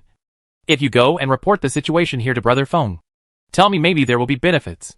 She had asked all the questions that needed to be asked, and there was no need to spend more time on this woman. She didn't care whether the woman chose to escape or inform. It would have no impact on her next plan anyway. The woman saw a small cluster of flames suddenly appear in the air, and then set the curtains on fire. She immediately got down from the bed in fear. She watched tremblingly, not daring to say a word or move her steps. Xiaoxi was speechless. This woman is too timid and will never succeed. With this woman's courage, she would definitely tell everything if she was slightly frightened. This kind of person is the most unreliable. Fortunately, she didn't expect this woman to give her any help. If you don't leave, are you planning to burn yourself here? Xiaoxi reminded the woman. Only then did the woman come to her senses. She glanced at the man in the suit who fell on the ground with some fear, carefully avoided where the man in the suit was lying, stumbled open the door and ran out, taking advantage of the woman's opportunity to open the door. Xiaoxi also walked out. Chapter 631 The Man Behind the Scenes 29. After Xiaoxi went out, she chose a few suitable places, poured some gasoline, lit the fire, and was done in one go. It's not like she hasn't considered calling the police. But it's not the time yet. Generally speaking, if some of the special workers here are not voluntary, then someone will always take the opportunity to escape or secretly call the police. Even if the surveillance here is very good, there will inevitably be oversights. She could understand that it was difficult to escape, and even if you ran away you could still be caught. But if calling the police fails every time, she feels it is worth considering. It's impossible that no one has successfully called the police so far, so it can only be that when the police came to investigate, they didn't find anything wrong. If you can respond in such a timely manner every time and never leak anything to the police, then it is very likely that there is a traitor in the bureau. Only in this way can we be reminded in time to disguise ourselves in time. So if she calls the police at this time, she may fail. What's more, calling the police now will alert the enemy. If the police are involved, the person behind it may not show up in order to hide himself. But if they feel that the trouble is caused by a hostile force, the probability of the person behind it showing up will actually increase. In short, let's muddy the water first, and then follow the beer belly to see if the beer belly can contact the people behind it. The fire on the 5th floor gradually grew larger. Alarms sounded in the corridors, and automatic sprinklers on the roof sprayed water. Everyone in the room opened the door and ran out, including the fat woman named Sister Xian and the 2 young men. In this chaos, the unconscious man in the suit also woke up. His clothes were almost burned, and after he woke up with a cough, he stumbled open the door and ran out of instinct, although he didn't understand the situation yet. As the alarm sounded, the door to the safety passage opened. Many people ran down the stairs of the safety passage without having time to wait for the elevator. Xiaoxi also mixed in with this group of people and walked from the safe passage to the 3rd floor. Before I found the beer belly, I saw the sausage mouth that had woken up and came out of the toilet. Sausage Mouth covered his forehead, feeling dizzy. Seeing the chaos outside, he was a little confused and had no idea what was going on. At this time, Beer Belly also walked out of the private room. Seeing that Sausage Mouth had not left the club yet, he couldn't help but walked over and asked, "What's the matter with you? Didn't I ask you to solve your own problems quickly?" Then he noticed the injury on Sausage Mouth's forehead, and his face darkened. "Were you beaten?" In his territory, someone actually dared to hit one of his men, which was clearly a slap in his face. Sausage Mouth recalled vaguely, feeling that what happened before seemed like a dream, neither realistic nor normal. "I should have been beaten," he said hesitantly, "but I didn't see who it was." He wasn't sure whether someone hit him, or even whether it was his hallucination. "Where was he beaten?" Beer Belly frowned. "Go and check the surveillance system yourself." Then he took out his mobile phone and made a call. "What's going on upstairs?" As early as when he heard the siren, he sent someone upstairs to check the situation. That's why he could stand here talking to Sausage Mouth instead of going upstairs himself. Chapter 632 The Man Behind the Scenes 30. Brother phone. There's a fire upstairs. A man's slightly urgent voice came from the phone. All the guests are running downstairs, and we can't stop them at all. The beer belly's face became even more ugly. How could something so good catch on fire? Of course, he didn't expect anyone to answer this question. After that, he issued an order to his subordinates. Send one person to check the surveillance on the 5th floor, and others to put out the fire quickly. After saying that, he hung up the phone and saw Sausage Mouth still standing there. He immediately became angry. What are you still doing there? Either go back and solve your own mess, or go check the surveillance and see what's going on. Who sneak attacked you? Sausage Mouth knew that Beer Belly was in a bad mood at the moment. And of course, he would not hit the gun at this time. He quickly weighed the current situation and said to Beer Belly, Brother phone, I'm going to resolve the matter on my side first. You'd better let others investigate here. Looking back now, he wasn't even sure if his memory was confused now. Although the injury on his forehead was real, and he was indeed attacked. He couldn't tell whether he really didn't see his attacker at the time, or whether he had temporarily forgotten it because of his head injury.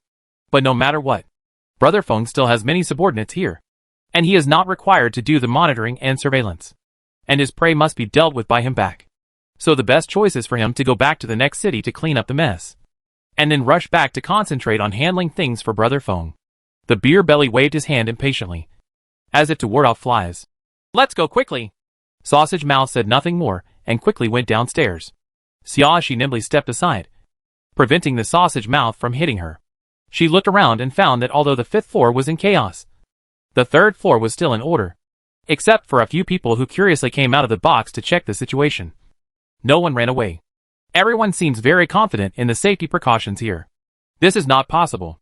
This completely failed to achieve the effect she wanted. She decisively set fire to several unnoticed places on the 3rd floor. Soon the 3rd floor also became chaotic. After the 5th and 3rd floors were in chaos, the guests on the 1st, 2nd and 4th floors immediately became chaotic as well. The beer belly was furious, but he also knew that he could not continue to operate today. So he simply asked all the customers to leave, and then sent his own people to check the scene.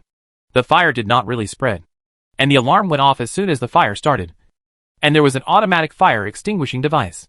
The damage in the club was not great, but it only caused a lot of panic.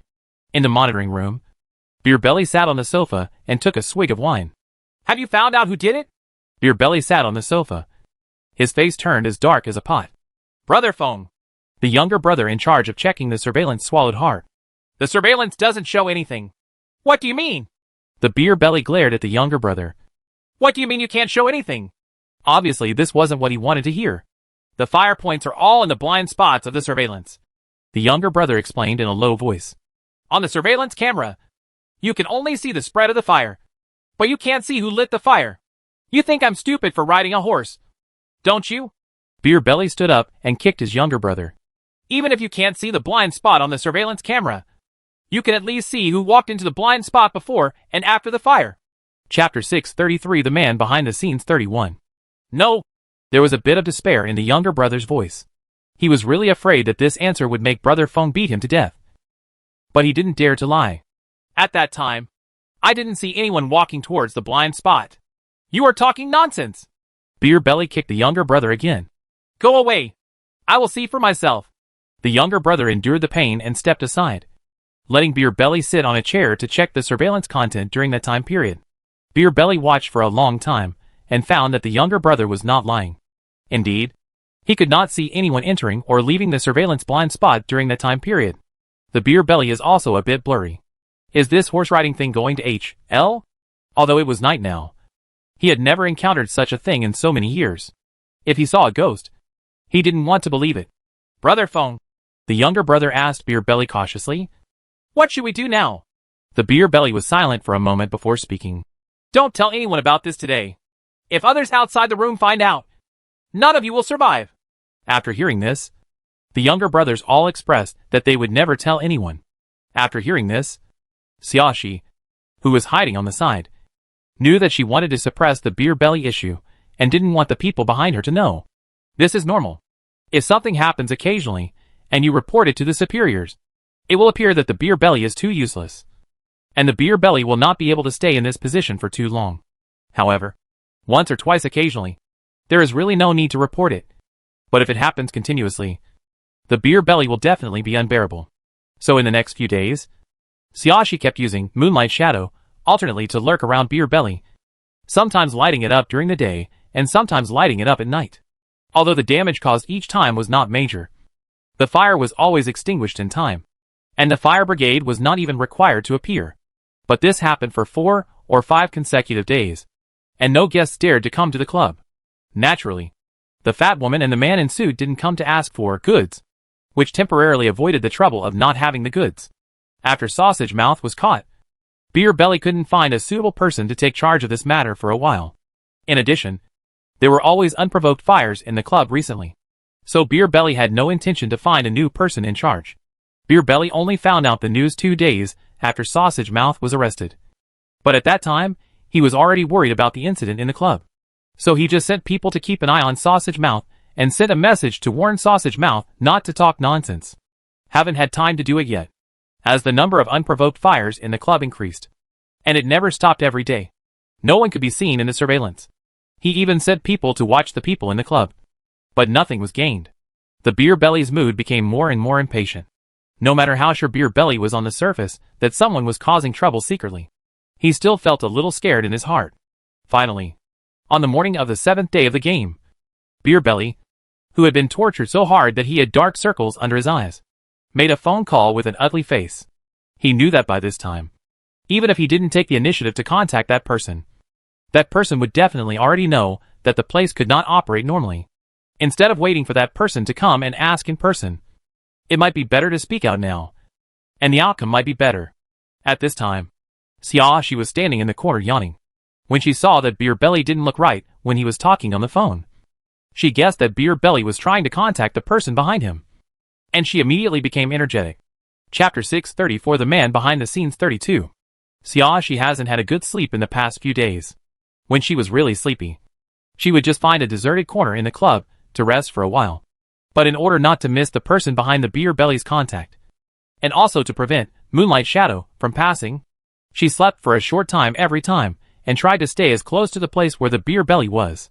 Fortunately, Beer Belly has been staying at the club these days in order to investigate the arson in the club, which avoids the trouble of leaving the club to track Beer Belly. Seeing that Beer Belly finally made contact with the person behind it, her sleepy mind suddenly became much clearer. Soon the call got through to Beer Belly, and his expression suddenly became cautious, completely different from the way he usually treated his younger brother. He knew at a glance that the person on the other end of the phone must be his eldest brother.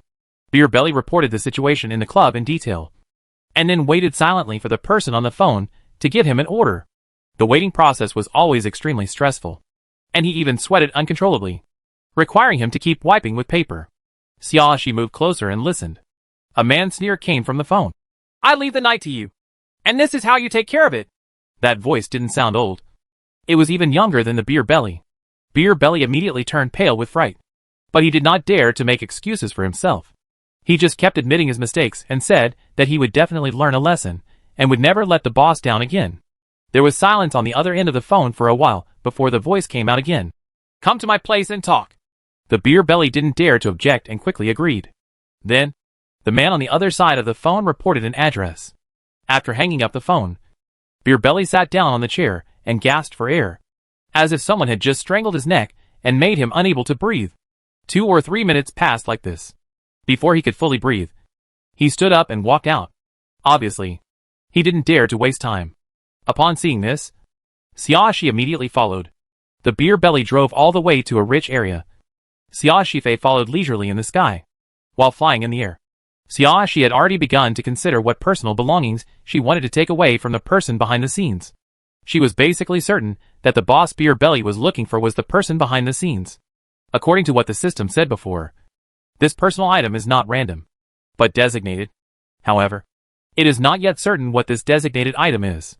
It stands to reason that personal items are those that are carried with you or need to be used frequently. For example, glasses, watches, rings, etc. No matter what they are, they should be easy to get. For her, finding the person behind the scenes is the most time-consuming.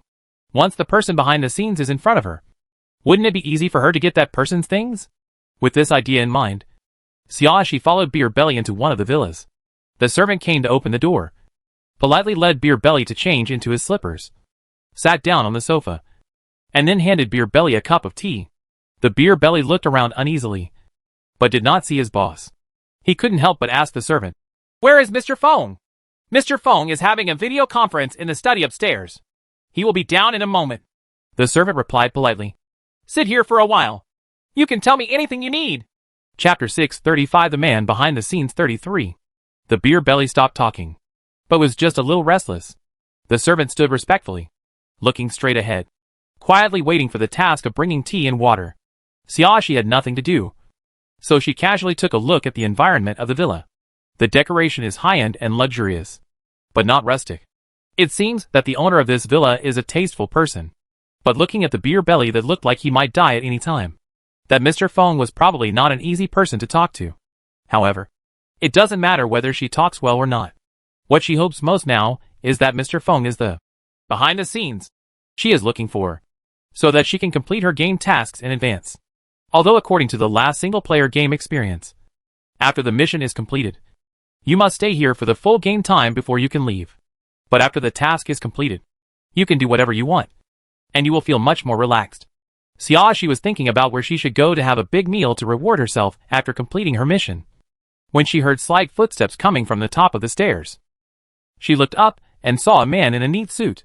It was an ordinary face. Not ugly, but not handsome either. However, his high-end clothes and neat hairstyle gave him a lot of points. And coupled with his bossy temperament, he looked a bit so handsome. This man looks to be around 30 years old, much younger than the Beer Belly. But the aura exuding from him is much stronger than the Beer Belly. With the appearance of this man, the servant left the living room. His Beer Belly seemed even more uneasy, and even his breathing became faster. The Beer Belly quickly stood up and bowed to the man from a distance. "Mr. Feng." His attitude was quite respectful, just like the butler used to treat his master. As the Beer Belly said, "Mr. Feng," a pop-up window suddenly popped up in front of Xiaoshi's eyes. Find the target character. The man behind the scenes. Please take the personal belongings of the behind-the-scenes man. The diamond cufflinks. Xiaoshi turned her gaze and saw a conspicuous red arrow on Mr. Feng's sleeve. But no one else had any reaction. It was obvious that only she could see this arrow. The arrow points to the diamond cufflink that shines brightly as Mr. Feng's arm swings. Xiaoshi. Dot. The good guy asked her to take away something valuable this time. Could this be another family heirloom? "You've been doing things very badly recently." Mr. Feng walked to the first floor and said this without even looking at his Beer Belly. "Mr. Feng, I've been having trouble doing things lately, but I tried really hard to check. But I really can't find out who is working against us." The Beer Belly broke into a cold sweat instantly, but he still explained respectfully. "Every day there are several large-scale arson occurred, and the club was unable to operate normally. But I checked the surveillance and found that the arson locations were in blind corners, and no one was seen. I'm not interested in your incompetence." Mr. Feng walked slowly to the sofa, but did not sit down. Instead, he suddenly reached out and grabbed the back of the sofa where the Beer Belly was sitting. The Beer Belly was startled, and he instinctively leaned back. When he fell on the sofa, he realized that it was not him that Mr. Feng was grabbing. He breathed a sigh of relief, turned around and looked over, only to find that there was nothing behind him. But Mr. Feng's hand used strength, and the veins on the back of his hand were slightly bulging, as if he had really caught something. Chapter 636 The Man Behind the Scenes 34. Xiaoshi was about to change herself into a new moonlight shadow. The time to wear it on her ears was coming soon. It would not be a good thing to show up here, so she wanted to go out and change. In this kind of wealthy villa area, the space between each villa is quite large. It is easy to find a sheltered place without being discovered. Anyway, the target has been found, and it won't make any difference if she comes back later to take away the diamond cufflinks. But as soon as she turned around, before she could take a step, her arm was suddenly grabbed. Xiaoshi looked surprised and turned around to see Mr. Feng holding on to her. Mr. Feng's eyes did not focus on her, and he obviously didn't really see her. But he was able to catch her accurately. "What's going on?" Xiaoshi was not panicked, but felt a little confused. Mr. Feng said, "You did bring something interesting." He said this to the Beer Belly. The Beer Belly looked confused, obviously not understanding what was going on. "Me? I brought it here?" "What did he bring?" What is Mr. Feng holding in his hands now? Is there a ghost following him? So all the recent messy things were caused by this ghost? The beer belly was thinking wildly when Mr. Feng spoke again. But this time, he said to Xiaoxi in front of him. In addition to ordinary infrared cameras, there are also infrared thermal imaging cameras in my villa. I came to prevent the enemy from using smoke bombs to cause visual disturbance when they sneak attack the villa. But I didn't expect that there would be such an unexpected gain. Xiaoxi suddenly understood what was going on. Although she is invisible, it is impossible for ordinary cameras to see her. But the thermal imaging camera is different. Even if she is invisible, her body temperature cannot disappear. So in the thermal imaging camera, her body temperature will be revealed through the difference in temperature. Body shape. At this time, Mr. Feng lowered his head and glanced at the mobile phone held in his left hand. Xiaoxi also leaned over and took a look. It was the surveillance screen in the living room. In the picture, you can clearly see Mr. Feng grabbing someone's wrist in his hand. The beer belly became even more confused after hearing Mr. Feng's words. What's the situation? Is there anyone here? But how can people not see it? But if it is a ghost, the ghost should have no body temperature. Just when beer belly was puzzled, Xiaoxi's moonlight shadow expired and her figure was revealed. The beer belly was startled. He stood up in a hurry and stepped back. Heck! Are you a human or a ghost? Although it was daytime, and although the other person had body temperature, suddenly such a beautiful woman appeared on the spot. No matter how much I thought about it, she felt more like a ghost. Mr. Feng stared at Xiaoxi intently and asked word by word. What is your purpose? Who sent you here? In fact, he still had many questions to ask, such as how on earth this woman managed to hide her body without being noticed by anyone. He does not believe that there are invisible powers in this world, so he is more inclined to think that it is some kind of high-tech method. If this is really a high-tech method, then he really wants to get it. There are many times where being invisible can be useful, but these questions can be asked later. The most urgent thing he wants to know most is the purpose of this woman. Hey, Xiaoxi sighed softly, with a helpless expression. Originally, I wanted to complete the task without causing any trouble, but I didn't expect you to have an infrared thermal imaging camera at home. Chapter 637 The Man Behind the Scenes 35. Mission? Mr. Feng put away his phone and narrowed his eyes dangerously. What mission? Before Xiaoxi could answer, he had already changed his left hand to grab the wrist of Xiaoxi's right hand. At the same time, he took out a pistol from his waist and pointed it at Xiaoxi's head. You should think carefully before answering.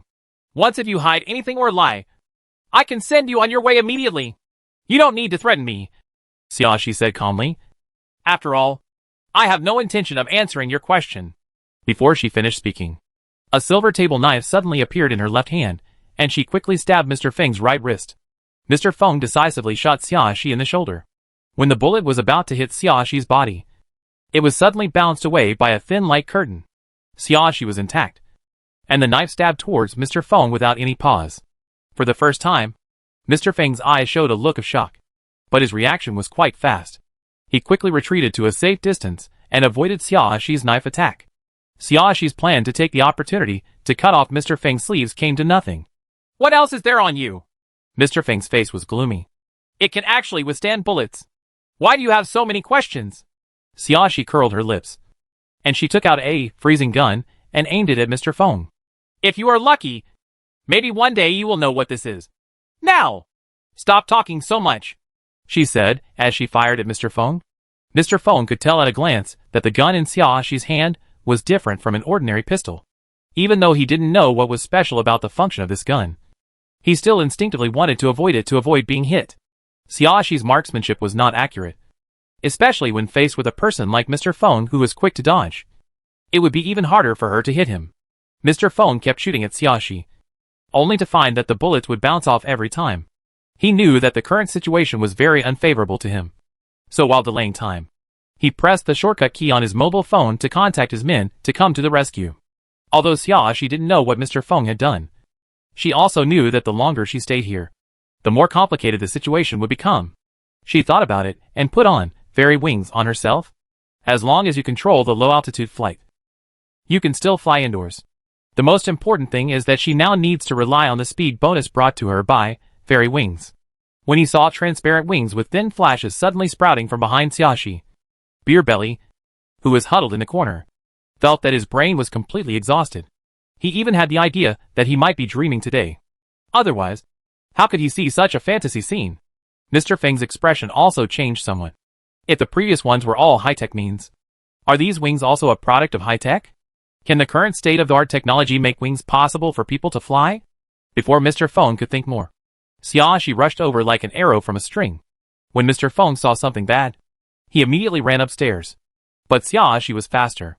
She quickly stopped in front of Mr. Feng, and at the same time reached out and grabbed Mr. Feng's right wrist. It was exactly the opposite from 10 minutes ago. The active and passive relationship between the two people was reversed. Xiaoxi knew that she was not strong enough, so she did not fight with Mr. Feng or talk nonsense. The moment she grabbed Mr. Feng's wrist, she immediately hit Mr. Feng at close range with a freezing gun. Chapter 638 The Man Behind the Scenes 36. When Mr. Feng found that he could not move, his whole body felt bad. He could no longer maintain his condescending boss expression, and stared at Xiaoxi with a distorted face. What on earth do you want to do? Xiaoxi didn't say a word. She just raised her hand and removed Mr. Feng's cufflinks, turned around and left. But before she took a few steps, she heard the sound of many cars outside, followed by hurried footsteps. They are all approaching this villa. Xiaoxi understood instantly. She turned to look at Mr. Feng, who was motionless behind her. Your men moved very quickly. So many people came in such a short time. I advise you to just surrender. Perhaps the arrival of his men gave Mr. Feng a little more confidence. Even if he couldn't move now, he dared to threaten Xiaoxi. Otherwise, even if you kill me, you won't be able to survive from here. Go out. I didn't intend to kill you. Xiaoxi shrugged innocently. This is a peaceful world, and murder is illegal. Mr. Feng was stunned for a moment, feeling that he didn't understand what Xiaoxi said. Is this a peaceful world? Is there any place in the world that is not peaceful? Xiaoxi had no intention of explaining. She calmly took out a golden sun-shaped brooch and put it on herself, with her back to Mr. Feng. She thought about the farthest place she had ever been to. The next second, her figure disappeared. When Mr. Feng's men broke open the door and came in, they only saw the motionless beer belly huddled in the corner, and Mr. Feng standing motionless in the middle of the stairs. Close the door immediately and search the villa. Although Mr. Feng couldn't move, he was still very angry. Check the surveillance. She may be invisible. The men were confused, but they did not dare to touch the muzzle of the gun when Mr. Feng was angry. They checked the surveillance cameras obediently, but did not find the invisible men Mr. Feng mentioned. After waiting for 5 minutes, Mr. Feng found that he could move. He repeatedly checked the surveillance images before and after Xiaoxi disappeared, and found that after Xiaoxi disappeared, there was no thermal image of her in the entire villa, including outside the villa. This time she really disappeared. Not invisible, but disappeared. Mr. Feng felt that his current mood could not be described as shocked at all. He felt as if he was going crazy. Asterisk. Xiaoxi returned to the rental house. Yes, it was the rental house where she was when she first entered the game. She had not been to many places in this world, in order to get rid of Mr. Feng and his men as soon as possible. Of course, she had to stay as far away as possible. When it comes to the place farthest from the villa, the first thing she thinks of is the rental house in Linshur. I thought I would never come back, but I didn't expect to be here again just a few days later. Xiaoxi turned on the air conditioner, threw the diamond cufflinks on the pillow, and then lay on the bed to rest. She grabbed the mission item directly this time, and was quite repulsed. Even though she had grabbed it now, it still gave her an uncomfortable feeling of electric shock every time she touched it. So she doesn't want to touch it at all now. But this thing can't be put into the storage compartment. She has to carry it with her, and keep a close eye on it. She can't lose it, and it can't be stolen or robbed. Think about it after 8 days like this. Like a dragon guarding a box of gold coins. She suddenly felt not very beautiful. Chapter 639 The Man Behind the Scenes 37. Xiaoxi took out her usual small black backpack, and put the diamond cufflinks into the inner compartment. Then she turned over, hugged her backpack and fell asleep. She hadn't had a full night's sleep for many days. And now she was so sleepy when she was lying on the bed, that she fell asleep quickly as soon as she closed her eyes. Asterisk. Night falls. Miao Ying did not work overtime today, and came back not late. When she opened the door, she heard the sound of air conditioning coming from the bedroom that was supposed to be vacant. Her steps paused, and her expression immediately became wary. She quietly approached the bedroom door, raised her hand to try, and found that the door was locked.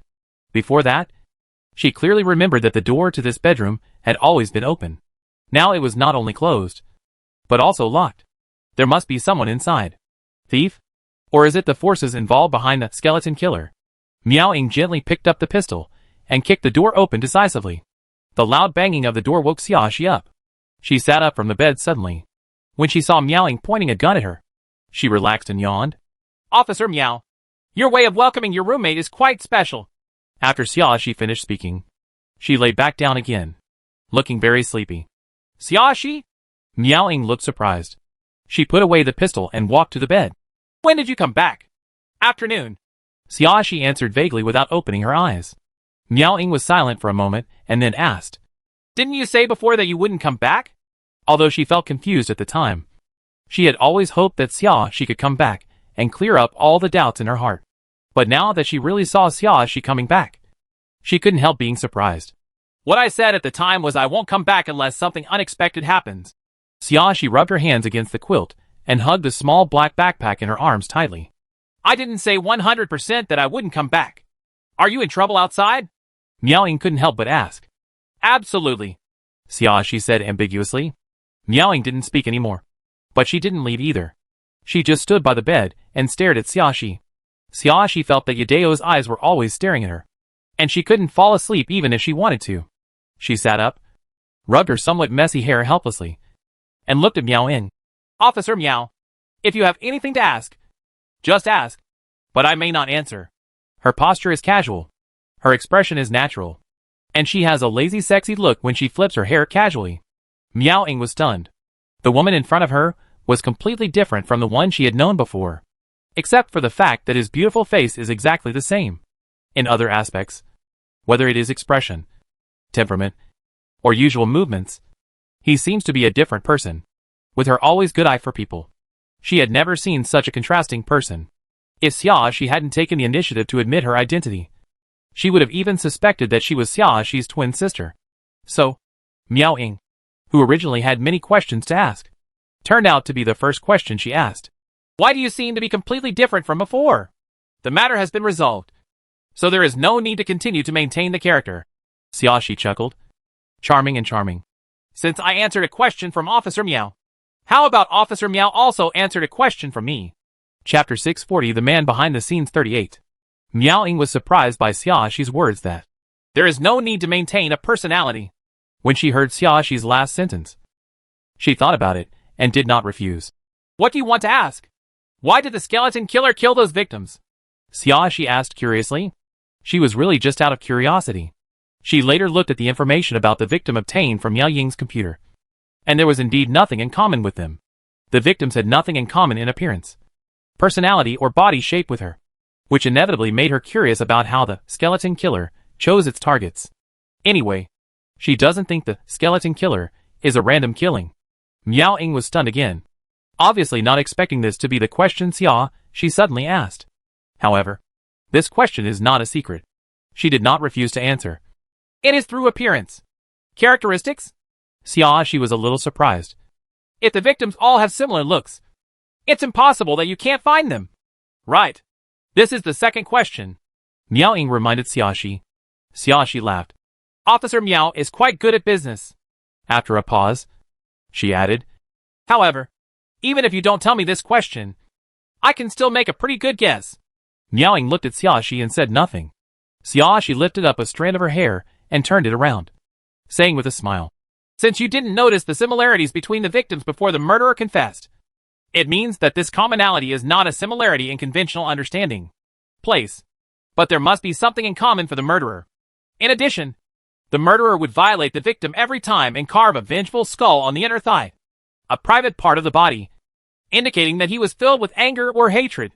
If he and every victim were if they don't know each other, it can only mean that these victims are similar to the person he resents. Based on the murderer's performance of the souvenirs he collected, he should be very concerned about the parts he kept. And the parts of the victims collected by the murderer in the basement were all different. It is basically certain that these parts are the victims and similar parts of the person he resented. In other words, the murderer should have been deeply hurt by a certain woman, and then he developed a perverted mentality and took revenge on every woman who looked similar to him to make up for the pain of being hurt. Having said this, Xiaoxi's smile became brighter. Officer Miao, do you think my guess is correct? Although she didn't understand this at first, since Miao Ying said that it was the appearance of the murderer that led to the murder. It was still easy to guess by combining various fragments of clues. Miao Ying is not good at lying, and Xiaoxi's performance can be said to have shocked her, so she could only nod her head. It's exactly as you guessed. Officer Miao has answered my second question, Xiaoxi said to Miao Ying in a good mood. So, you can ask me the second question. Miao Ying had already discovered that Xiaoxi was taking control of the conversation between them, but she couldn't think of a way to take back the initiative. After hesitating for a moment, she chose to ask the question first. How did you escape from the skeleton killer? I don't want to answer this. Looking at Miao Ying's serious expression, Xiaoxi was not nervous, but acted quite relaxed. I have said before that you can ask any questions, but I may not be able to answer them. Chapter 641 The Man Behind the Scenes 39. Miao Ying felt like she was choked. Since I didn't answer your question, you can ask another question, Xiaoxi suggested thoughtfully. How about you think about it this time and ask some questions that you find useful and that I can answer? Miao Ying. As a person who has always been good at taking the initiative in interrogation, she was very uncomfortable with suddenly becoming so passive. But she didn't want to miss the opportunity to ask a question, so she asked another question. What trouble did you get into outside? It's not a big deal, Xiaoxi shrugged. It has nothing to do with the skeleton killer case, so don't ask more questions. Officer Miao. Then do you know that there are other cases involved behind the skeleton killer? Miao Ying couldn't help but blurt out. After asking, she felt that she shouldn't ask. After all, Xiaoxi was not her prisoner, and such questioning was not in line with her usual code of conduct. Oh! Xiaoxi looked a little surprised. He actually has other cases? Miao Ying looked at Xiaoxi for a moment and saw that Xiaoxi's surprise didn't seem to be fake. But Xiaoxi had disguised her personality so well before that she couldn't believe what Xiaoxi said now. Xiaoxi knew that Miao Ying suspected her, but she did not explain her plans. In her opinion, it didn't matter whether Miao Ying suspected it or not. It wouldn't have any impact on her. Officer Miao, it's getting late today. Why don't you go to bed early? Xiaoxi yawned and said with a smile. By the way, I should stay here for the next 8 days, so you won't kick me out. Right. You paid the rent here. You and I are both tenants. I have no reason to drive you away, Miao Ying said calmly. After a pause, she asked again, where do you plan to go next? Of course I'm going to where I should be. After saying that, Xiaoxi yawned again. Then she stood up and said to Miao Ying, Officer Miao, if you don't mind, I'm going to take a shower first. Xiaoxi's intention to banish guests was so obvious that Miao Ying couldn't say anything more and left Xiaoxi's room. Xiaoxi entered the bathroom with a change of clothes and the diamond cufflinks that she had to keep an eye on. After washing briefly, she went back to her room and checked the bedroom door lock. Fortunately, although it was kicked open, it was not broken and can still be used normally. She closed the door, locked it as before, and laid down again to fall asleep. In the other bedroom, Miao Ying walked back and forth for a long time. After thinking about it, she always felt that she should know something inside. She only knew a little bit about the other case related to the skeleton killer. She only became aware of it when the skeleton killer accidentally let something slip when he was recording his confession. There is someone behind the scenes of a serial murder case. No matter how you think about it, there is probably another case. But she only knows so much right now, and she can't pry more information out of the skeleton killer. In fact, she had guessed that the skeleton killer might have been pretending to tell the truth. The case he committed must be a death sentence. If he deliberately revealed even a little bit about other possible cases in order to save his life, then he would naturally be able to live a little longer. If there are any potential opportunities that she doesn't know about, maybe the skeleton killer is waiting for this opportunity to come. Chapter 642 The Man Behind the Scenes 40. Regarding these, Miao Ying always felt that she would know something inside. Although she didn't have any evidence and didn't get any clues from Xiaoxi's expressions and movements, her sixth sense told her that she should know something that she didn't know yet. Although one should not talk about feelings when handling a case, only evidence. But she was too mysterious. Miao Ying hesitated again and again, but still made a phone call and arranged for someone to monitor Xiaoxi outside. She knew that she was inconvenient to monitor and might arouse Xiaoxi's vigilance. In her absence, Xiaoxi would relax and be more likely to reveal flaws. Although the young police officer didn't quite understand why Miao Ying arranged for him to monitor Xiaoxi, he always believed in his sister Ying's decision. So he didn't ask any more questions and started the surveillance mission seriously. But the little police officer's imagination of Xia, she's secretly doing bad things, never happened. Every day, except for meal time, Xia, she basically stayed in the rental house and did not come out. And every time Xia, she went to eat, there was nothing special. And there was no such thing as a hangout. Even if someone occasionally comes up to strike up a conversation, looking at the disappointed expressions on those people's faces, you know that the result of the strike-up must be a failure. The most important thing is that Xia, she enjoys it every time she goes to eat. Even if it is just a barbecue. She seems to be able to eat a 5-star meal. But no matter how you look at it, Xia, she looks like a homebody who never goes out except to eat. It's really nothing special. After several days of surveillance like this, the young police officer finally saw a scene that refreshed his mind. Asterisk. Xia, she vaguely felt that someone had been following her these days. The other party is obviously an inexperienced young police officer. His righteousness has nothing to do with bad guys. And his demeanor and expression are always prone to revealing some flaws. After thinking about it, it is only possible that he is a young police officer without much experience. She also tried a few times, such as suddenly turning a corner to hide, or suddenly turning around and walking back. She could always catch the little police officer's sudden quickening of his pace, or the way he pretended to turn his head and look away. After confirming that it was indeed the police officer who was following her, Xia, she understood that it was Miao Ing who was suspicious of her, and therefore sent someone to follow her. However, she didn't plan to do anything extraordinary next, and the little police officer couldn't hurt her, so she just let him follow. Just like that, on the night of the 13th day of the game, she was eating hot pot in a hot pot restaurant when she was suddenly besieged. Those people were so aggressive that they even showed no signs of concealment. A group of big, muscular men broke into the hot pot restaurant and surrounded her.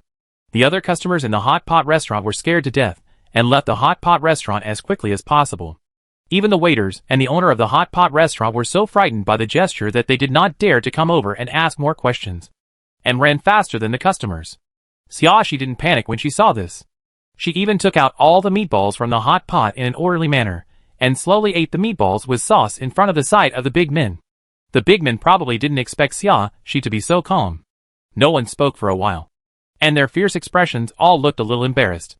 After a while, the leader of the short-haired man handed Xia, she a mobile phone, and ordered in a rough voice, "Answer the phone." Chapter 643 Behind the Scenes 41. Xia, she glanced at it. The phone was already connected. There was no note on it, but it was not difficult to guess who the other party was. After all, she only offended one person in this world. She slowly swallowed the beef balls in her mouth, and then said to the short-haired man, "If you have a better attitude, I can consider taking it." Veins popped up on the forehead of the short-haired man. He raised his fist as big as a bowl and waved it twice. He looked like he could kill Xia, she with one punch. "You'd better be smarter. Otherwise, I won't mind removing one of your arms right now," he threatened viciously. "Try it." Xia, she looked up at the short-haired man standing in front of her with a smile on her face. "On speakerphone." Before the short-haired man could speak, a man's roar suddenly came from the other end of the phone. Although the hand-free is not turned on, anyone close can clearly hear what the other party is saying. The short-haired man didn't care about threatening Xia Shi and quickly turned on the speakerphone. "Xia Shi, return my things to me, and I can consider letting you die a more pleasant death." There was an undisguised threat in Mr. Feng's voice. "Otherwise, don't blame me for being rude. I'll die if I give you something. So why should I give it to you?" Xia Shi put down her chopsticks casually, then took out her cell phone and dialed a number in front of everyone. She was not surprised that Mr. Feng and his group would find her. Being able to reach the level of Mr. Feng must be huge. She also showed her face under surveillance at that time. Based on this, it was only a matter of time before she found the person. To be honest, it took 6 days to find her, which was much slower than she expected. Either the online novels I read before were all lies, or this Mr. Feng is not powerful enough. "Who are you calling?" the short-haired man said, and motioned to the two men standing behind Xia Shi to grab the phone. He was the closest, and he could clearly see that what Xia Shi dialed was a series of mobile phone numbers. Not calling the police, but calling at this time was too suspicious. Xia Shi jumped directly onto the chair and stood, avoiding the hand stretched out by the two strong men behind her. At the same time, she took out a gun in her right hand and pointed it at the head of the short-haired man. "Don't make any noise." The short-haired man was so startled that he forgot to speak for a moment. This woman actually has a gun. The key point was that he didn't see clearly where the woman took out the gun. At that moment, it was like she got it from the air. Recalling the surveillance video that Mr. Feng showed him before, he felt even more that this woman was very evil. Although Mr. Feng repeatedly emphasized that this woman must have high-tech products in her hands, he and many other brothers believed that this was more like witchcraft. Although it is a bit outrageous to involve sorcery in modern society with advanced technology, he is not the only one who has this idea. Because he felt that she was too evil. The short-haired man became a little panicked, and he did not dare to be as condescending towards she as he was at the beginning. You? What do you want to do? The tall man with a short hair motioned for the others to step back, for fear that he would accidentally risk his life here. What did you send? Mr. Feng's dissatisfied inquiry came from the mobile phone in the hand of the short-haired man. What on earth are you doing? The short-haired man murmured twice, but finally did not dare to make a sound under she's dark gun muzzle. Rather than making his boss unhappy, the short-haired man is now more afraid to offend the evil woman in front of him. Chapter 644 The Man Behind the Scenes 42. Naturally, she was too lazy to answer Mr. Feng. She glanced at the unused cell phone in her hand and dialed again. This time I answered the call quickly, and Miao Ying's voice came from the other end of the phone. Hello? Is this Xi? It's me, Xi said with a hint of smile in her voice, chatting with Miao Ying in good spirits. Why didn't you answer my call just now? Miao Ying was silent for a moment before replying. I'm investigating the case. She was not surprised by the answer. She asked again. Is it another case related to the skeleton killer? Miao Ying said tactfully. Irrelevant people should not ask so many questions. It's not completely irrelevant now, she said with a smile. I have a big gift for you. What? Miao Ying was stunned, not understanding what she meant. She was about to continue talking when she suddenly felt a gust of wind blowing behind her. She decisively jumped down from the chair and crouched down to avoid the attack. But because of this, the pistol was no longer pointed at the short-haired man, which gave several other big men an opportunity to shoot at Xi. Mr. Feng had told them before that he wanted to live, but it didn't matter if his arms and legs were broken. So they specifically aimed at Xi's legs and arms and shot. This time she did not evade. She looked at the short-haired man with a half-smile. Didn't your Mr. Feng let you watch the complete surveillance video about me before he asked you to come over? With your ability, you can't attack at all. Not to me. The expressions of all the big men changed suddenly. They clearly saw that the bullet could not even touch Xi, but was bounced away by a sudden light curtain. The tall man with the short hair also looked very unhappy. Unlike others, he had watched the entire video, but he thought that she would not have such a strange defense method now. After all, who would want to wear a body armor when eating? I didn't expect this woman to be so alert. She seemed to have expected that they would come to her door. Xi, what happened to you over there? Miao Ying heard several gunshots, and her tone became serious, with a little concern. Are you injured? I'm fine. She took the time to reply. I won't go into details yet. You can contact your police officer to find out where I am now, and then send more people to support me. After saying that, she hung up the phone. Miao Ying stared at her phone in disbelief. The meaning of what she just said. Did she already know that someone was watching her? But she never said anything, or even showed any dissatisfaction or grievance for so many days. Miao Ying was silent for only a few seconds before quickly arranging her men and heading to where the young police officer was now. No matter how many secrets she has, if there is any danger, as a police officer, she should provide immediate assistance. What's more, she also said that it was related to another case involving the skeleton killer, so she would go even more. On the way to the hot pot restaurant, Miao Ying had roughly understood what had happened before through the police officer. When the young police officer saw that the situation was not good, he had already notified some people to come for support. However, the young police officer did not know the identity of the troublemakers or the severity of the incident, so he did not call many people. The few people he called over were simply not enough. Chapter 645 Behind the Scenes 43. Fortunately, she took the initiative to call Miao Ying, and Miao Ying arranged for people to rush there in time. Otherwise, if it were a little later, the few people called over by the police officer would have already planned to go in to rescue people. With just that few people, there will definitely be casualties.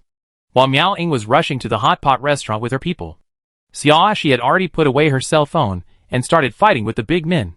She doesn't actually have to work so hard, but she doesn't want to miss such a good practical opportunity. These people didn't have any props, and they couldn't harm her with bare hands or pistol attacks. The most important thing is that this fight is not restricted by the rules of the game, so there is no need to consider the cost of winning or losing. With the idea of exercising herself, she tried to use all the self-defense techniques He Kongqin taught her. All in all, this was technically the first time she had used self-defense to fight an enemy. After actually engaging in actual combat, she discovered that she still had many shortcomings. For example, enemies won't give her much chance to think when they attack.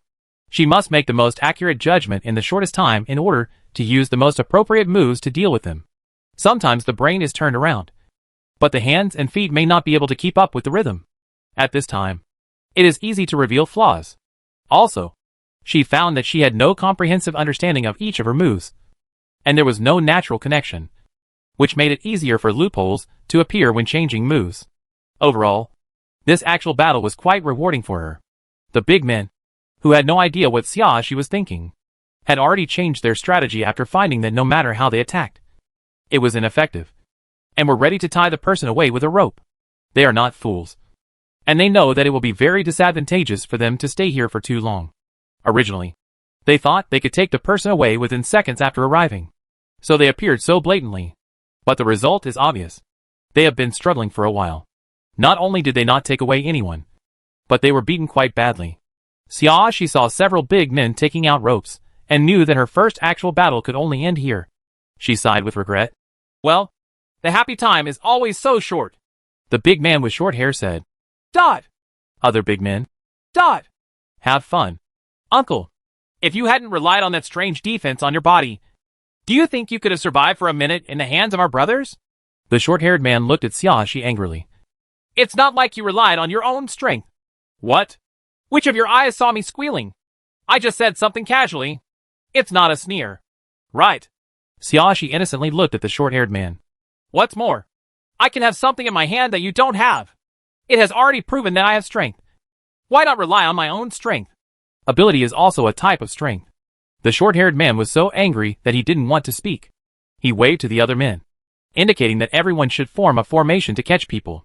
During the fight just now, his cell phone had been damaged, and Mr. Feng's call was naturally hung up. As long as we can catch someone and take him back today, everything will be fine. Otherwise, no one was arrested, and Mr. Feng's phone was hung up. There would be no good outcome when he went back. Xia saw that the big men surrounding her were narrowing the range and approaching her. She tilted her head and glanced out the window, then took out a white horse instant and put it on herself. Chapter 646 Behind the Scenes 44. Before anyone could react, Xiaxi's figure disappeared instantly. At the same time, Miao Ying led someone to break in. The weapons of the big men had been beaten to pieces by Xiaxi, and for a while, they had no time to get back their pistols. Under the suppression of the police officers, they did not even have a chance to resist, and had to obey the law. Miao Ying looked around, but found that Xiaxi was not there. Just as she was about to ask those big men where they had taken Xiaxi, she received another call from Xiaxi. She motioned to the others to take the big men back for questioning, while she walked to the corner to answer the phone. Xiaxi, where are you? She asked while checking her surroundings. She even looked at the toilet in the hot pot restaurant, but she didn't see anyone from Xiaxi. Officer Miao, please stop looking for me. I'm not in the hot pot restaurant now. Although Xiaxi was far away, she could guess what Miao Ying was doing now. She smiled and said, I just wanted to tell you and the people arrested this time are all related to another case of the skeleton killer. If you interrogate them carefully, you should be able to get a lot of useful information. By the way, Xiaxi added before Miao Ying could speak, if you search on the ground, you should be able to find a broken mobile phone. It belongs to the burly man with the short hair. The last call he received it was their boss who called, and his surname is Phone. It's up to you to check the rest. In addition, you can focus on asking the skeleton killer and these strong men about the secret deal at the Yisei Club in Linshur. Xiaxi reminded again. I have said everything that needs to be said. Let's see next. It's yours. After saying that, she hung up the phone without giving Miao Ying a chance to react. When Miao Ying tried to call back, she found that the other party had turned off her phone. Miao Ying looked at her phone and was speechless for a while. There were too many doubts in her heart. But the key person who could answer her doubts was not here. She had never felt that someone was so unpredictable to her. But there were too many things for her to deal with, and she didn't have time to find Xiaxi. What's more, If Xiaoxi really wants to hide, it will be difficult for her to find her. She has already experienced this once before. Forget it. As long as it doesn't harm society and others. Her top priority was to deal with the case in front of her. Miao Ying took a deep breath, gathered her mood, drove back to the police station, and began the interrogation work. Asterisk. Xiaoxi used props to teleport to a room on the 5th floor of the night club in Linshur. She had been here before, so the teleport went smoothly. No one would have thought that she would be here. Not even Mr. Feng. What's more, Mr. Feng has many things to worry about next. And he can't even care about the operating conditions of the club in his hand. Because everything in the clubhouse had been burned before, and there were scorch marks everywhere. It has been being renovated in the past few days, and has not opened a store to welcome customers. This also gave Xiaoxi considerable convenience. Although it has been almost renovated and can be reopened in 2 days, Xiaoxi only needs to stay in this world for 2 more days before leaving. During these 2 days, she chose a renovated room to stay in, and no one came to disturb her at all. On the evening of the 15th day, she finally saw some police cars surrounding the club. It seemed that the police had finally found some useful evidence and could seal the club. As for the subsequent progress, she had no idea. She had already returned to the White Room. Chapter 647 New Abilities and Levels 1. In the White Room, a cold, inorganic voice sounded. Congratulations to the player Xiaoxi for clearing the second single-player game. Please submit the task items. Xiaoxi deftly took out the diamond cufflinks from her black backpack and clicked submit. The system probably didn't expect Xiaoxi to hand over the things so readily. It reacted for a few seconds before saying, Player Xiaoxi successfully submitted the task item. Please choose one of the following 2 options as a reward. First option, obtain the ability. Search for objects, can be upgraded. This ability can take away the opponent's things. Whether it is on the opponent's body or in the opponent's storage compartment, it can be targeted. Second option, obtain the ability. Lingering upgradable. This ability can act like a magnet, able to attract things far away into your hands. Xiaoxi blinked her eyes. It sounds like this. Exploring the bag to retrieve objects. Should be the ability that Jun Nanju obtained. But what does upgrading mean? Xiaoxi looked at the white wall in front of her and asked. Isn't it the kind of skill upgrade in online games? That's pretty much what it means. The system answered truthfully. These 2 abilities can be upgraded as long as they meet the upgrade conditions. After the abilities are upgraded, the abilities will be better. What are the conditions for upgrading? Xiaoxi asked next. Every time you clear the single-player game, you will get the opportunity to upgrade your abilities. Regarding this point, the system answered quite readily. That being said, it's quite difficult to upgrade your abilities. Xiaoxi sat down cross-legged and supported her chin with one hand. Even if you can continue to clear the game, you must clear 5 rounds of the survival game each time, and then clear the single-player game for a total of 6 rounds before you can get a chance to upgrade. Once a game fails, the number of rounds must be recalculated. Even if you don't count, you know that it is quite difficult to upgrade your abilities. And this also means that you should not get new abilities in each subsequent single-player game, at least until the ability selected this time is upgraded. Players should not be allowed to obtain other abilities. The system cannot be so generous. It not only gives the opportunity to upgrade abilities, but also allows players to obtain new abilities. Thinking of this, Xiaoxi asked again, how many times can these 2 abilities be upgraded? The highest level for both abilities is level 6. The system behaved quite cooperatively this time, with a posture of knowing everything and talking about it. Obviously, these are questions it can answer. Xiaoxi thought for a while and murmured to herself. It seems that the difference between these 2 abilities is whether it targets a certain person's items or all items. She was silent for a while and suddenly asked the system. These 2 abilities must have restrictions such as usage conditions. Right. Have. The system answered quite concisely. Xiaoxi waited for a while, but when she saw that the system had no intention of explaining in detail, she raised her eyebrows slightly. So it can't say the restrictions? After the player chooses the ability he wants to obtain, he can know the usage method and restrictions of the ability. The system's answer is quite formulaic. Xiaoxi couldn't help but chuckle. She just said, how could the system ask and answer whatever it asked? Sure enough, when it came to the key question, she became silent again. Chapter 648 New Abilities and Levels 2. Xiaoxi was not too surprised that the system required players to make a choice before they could know how to use and restrict the chosen ability. Originally, she only asked tentatively with a 1 in 10,000 possibility. If you don't ask about success, you won't be too disappointed. It's just that now you can't choose the one that suits you best based on the specific rules of abilities. So you can only infer based on the information you already have. These two abilities look similar, but they are definitely not the same when used in practice. According to the usefulness of the two abilities just briefly stated by the system, and the situation in which Jun Nanju used them at the time, it is at least certain that exploring objects can take things from other players' storage compartments. So one of the looming restrictions may be that things in the player's storage compartment cannot be taken away. But just because of this, you can't think that the ability to come in at once is useless. Maybe it also has its advantages in terms of specific usage rules. If you can take away things from the other party's storage compartment by exploring the bag to retrieve objects, the specific items to be taken need to be carefully considered based on the situation at the time. Sometimes you may have to guess what the other party has that is worth taking. From this point of view, she believes that exploring things may be more suitable for her.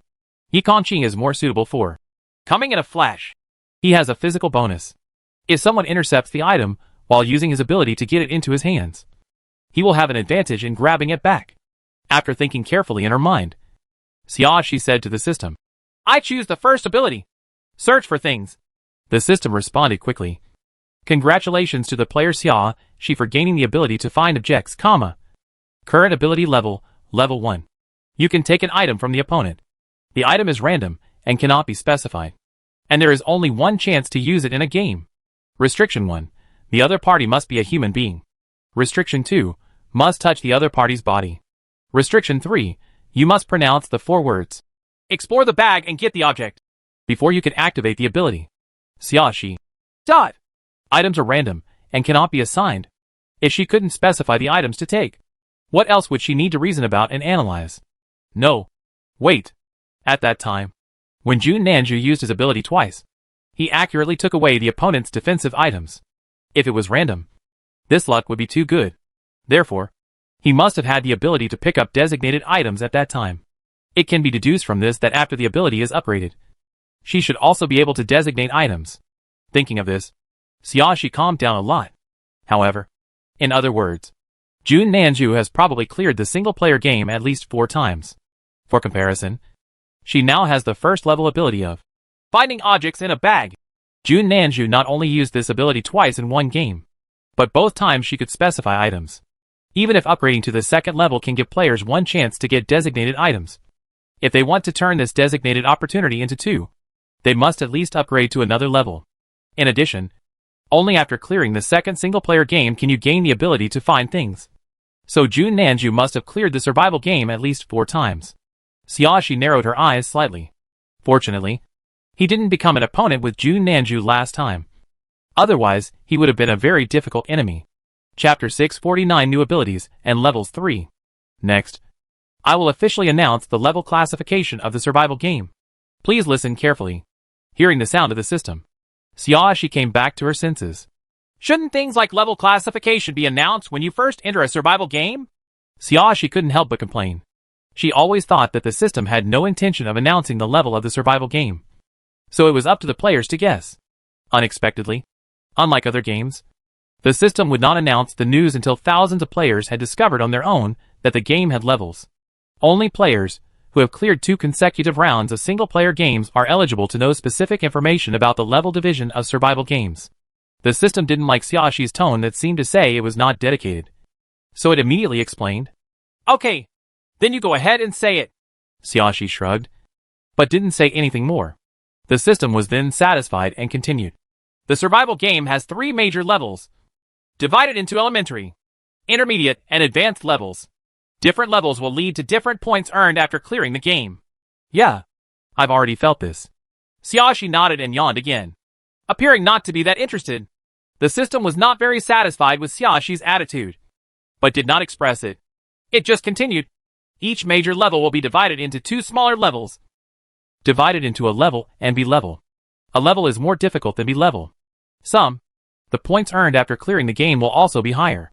Xiaoxi recalled the 500,000 point reward among the 100,000 points, and the 5 million point reward among the 1 million points. She nodded again. Yeah, I have already felt this. Players, please don't interrupt me.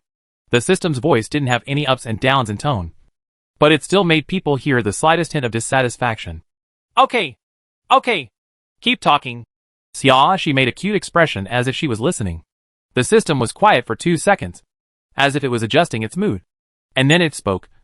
Take 5 rounds of survival games as a unit. And among the survival games of each unit, there will be at least one game that is more difficult than other survival games. Game. If you clear 5 rounds of the junior game, you will have the opportunity to participate in the intermediate game. If you clear 10 rounds of the intermediate game, you will have the opportunity to participate in the advanced game. This does not require players to pass levels continuously. And accumulation can also meet the conditions. If the player continues to clear the game, he or she will get a chance to play a single-player game after completing 5 rounds of the game. If the conditions are met at the same time, the overall level of the next unit's game will increase. And the game difficulty will be mainly B-level, supplemented by a level. If the player cannot clear the game all the time, there will be a large level span for each unit in the game depending on the number of failures. She sat up slightly. This was new news, and it answered her previous doubts. No wonder some players can enter the same game as her despite not having even cleared a single-player game. That should be a player who has cleared 5 rounds of the primary game intermittently, and has reached the conditions to participate in the intermediate game. But unlike players like her who continuously clear levels, those players' participation in intermediate games is an occasional opportunity. And because she had cleared 5 rounds of the basic game in a row, the difficulty of the game increased directly in the next 5 rounds. Chapter 6: 50 New Abilities and Levels 4. She always feels that this game system is clearly to determine which player is not easy to kill in the elementary game, and then increase the difficulty of the player's game to the intermediate level faster. If you can't kill him at the intermediate level, you have to upgrade to the advanced level. It now seems that her next 5 rounds of the game will still be at the intermediate level. But if she continues to pass the level continuously, she will have met the conditions for clearing the 10 rounds of the intermediate level game in a row, and she will have to upgrade to the advanced game. If you reach advanced games, you will completely say goodbye to beginner and intermediate games. Oh, that's not right. She suddenly remembered something, and she asked the system. If players who have successfully passed levels in succession reach the level of advanced games, will they no longer have the opportunity to participate in intermediate and low-level games? After players who have successfully passed levels in succession reach high-level games, they will occasionally have the opportunity to participate in lower-level games.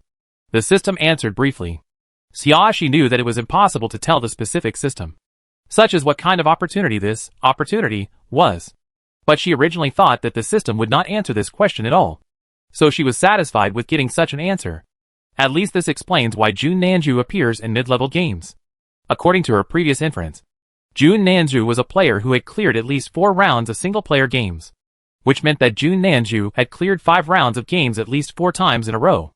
Even if he has experienced game failure, the number of times he has cleared the game must be far greater than the number of times he has failed. Just the fact that he has cleared 5 rounds of the game 4 times in a row has already met the conditions for participating in advanced games. And considering his situation, he should be completely upgraded to a high-level game. But he still appears in mid-level games. With this systematic explanation, Jun Nanju's situation makes sense. As for how a player who enters a high-level game has the opportunity to occasionally participate in low-level games, I'm afraid she can only find out after she enters a high-level game herself. Seeing that she didn't speak anymore, the system spoke again. Players have a total of half an hour of rest time here. In half an hour, they will enter the Phantom of the Ancient House game.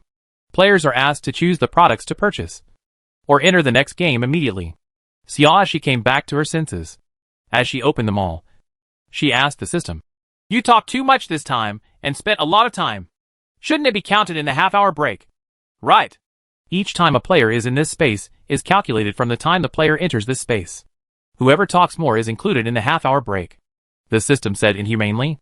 She found that the gun and ammunition column was still unavailable for purchase, and there were no new items added. So she closed them all. She looked at the white wall in front of her, as if looking at the face of the system. "Your system wants to drive me away all the time, and you have no service attitude at all. I want to change the system." After saying that, she raised her fist angrily, looking really unhappy. "Players, please stop daydreaming," the system said rudely. "The jurisdiction under my jurisdiction will not change. All players within this range can only enter this space through me, and no one can change the system." "Ah, that's right." The angry expression on Xiaoxi's face disappeared, replaced by a bright smile. "It turns out that the system divides players according to jurisdiction. Only then did the system realize that it had been tricked by Xiaoxi again. He talked too much today, so he inevitably let down his guard, and ended up spilling the beans again. Now it was the system's turn to get angry. Seeing that half an hour had just arrived, it quickly kicked Xiaoxi out. Chapter 651 The Phantom of the Ancient House 1.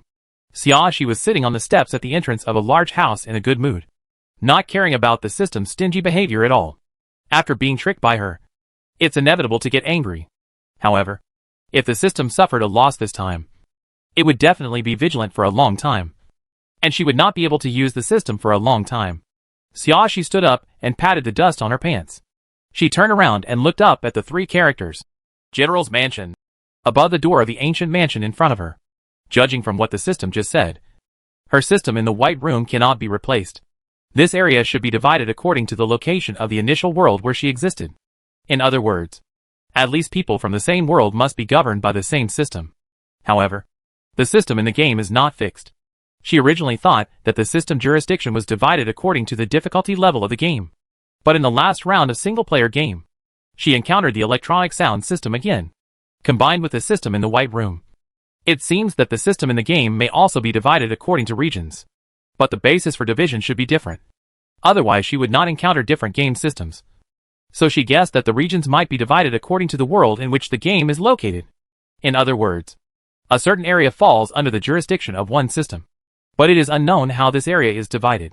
But in any case, these system networks are too huge.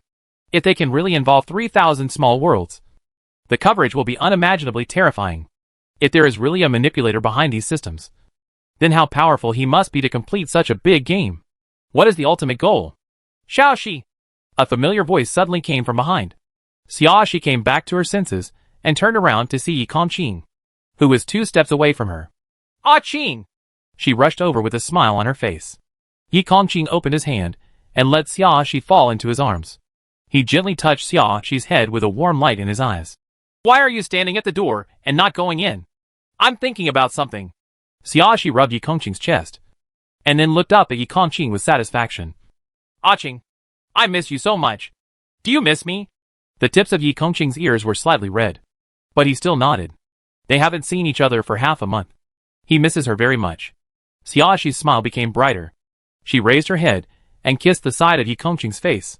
Before she could say anything, the system suddenly heard an unhappy urging from above. Players outside the door, please enter the ancient house as soon as possible. I want to announce the rules of the game. Let's go. Let's talk about anything later. Xiaoxi took Yi Kongqing's hand and walked to the door of the ancient house. Yi Kongqing's ears had already turned red, and he said nothing at this time. Together with Xiaoxi, he pushed open the heavy wooden door of the ancient house and walked in. After the door is pushed open, you are faced with a tall screen wall, which completely blocks the sight of the inside and outside. After walking around the screen wall, you can see that the main hall door of the vestibule is open. Several other players are in the main hall, each sitting on a wooden chair. It seems that they have been waiting for a while. Hearing the footsteps, the players in the main hall turned their heads and looked in the direction of the screen wall. Xiaoxi raised a bright smile and waved to the 5 players. Hello, asterisk. She looked like a simple woman without any threat at this time.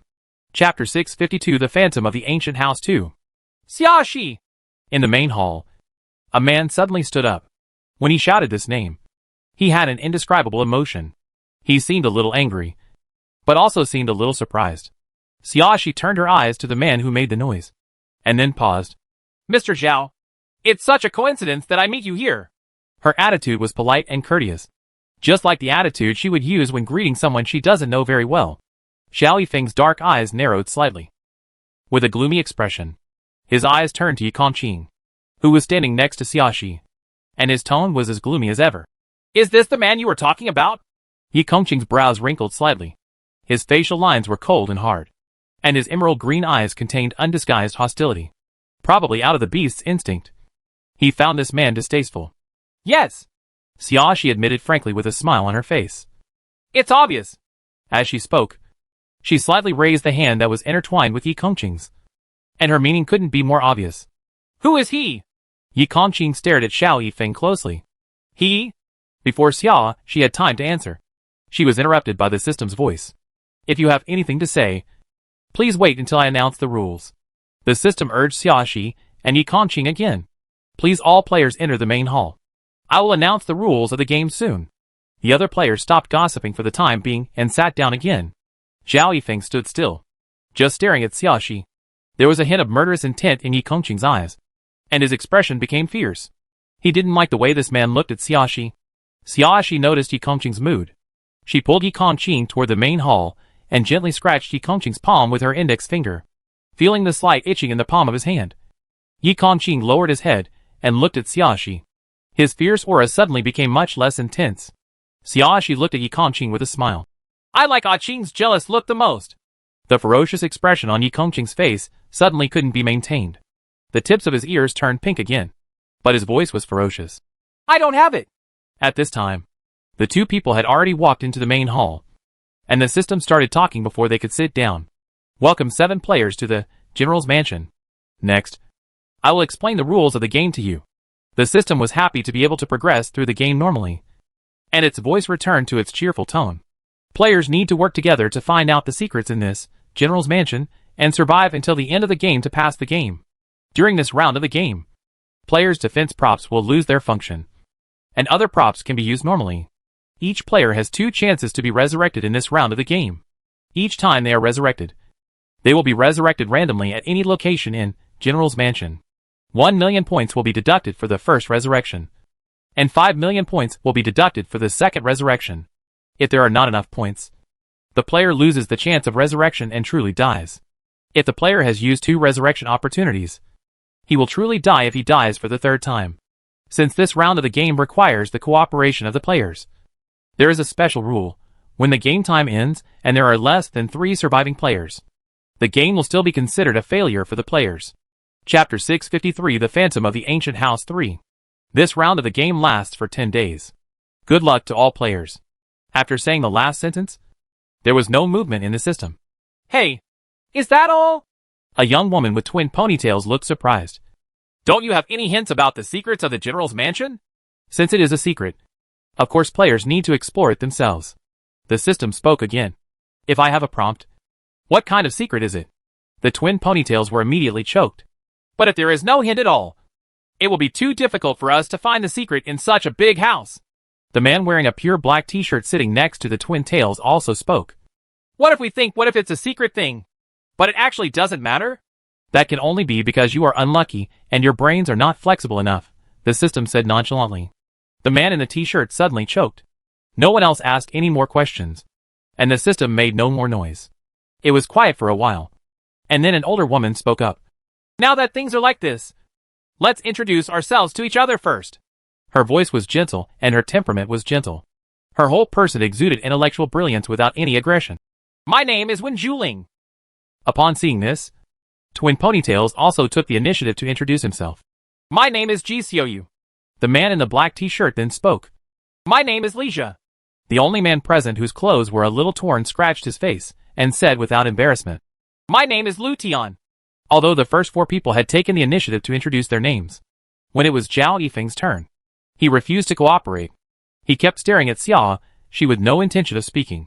Xia, she was a little annoyed by the sight, so she looked directly at Zhao Yifeng. Zhao Yifeng, why are you staring at me? You gave me anesthesia. Zhao Yifeng suddenly said. I lay alone in the abandoned factory for several hours. So what? Xia, she said confidently. At least I didn't kill you while you were unconscious. After saying that, she raised her eyebrows slightly. What? Are you going to take revenge on me and cause trouble for me for this matter?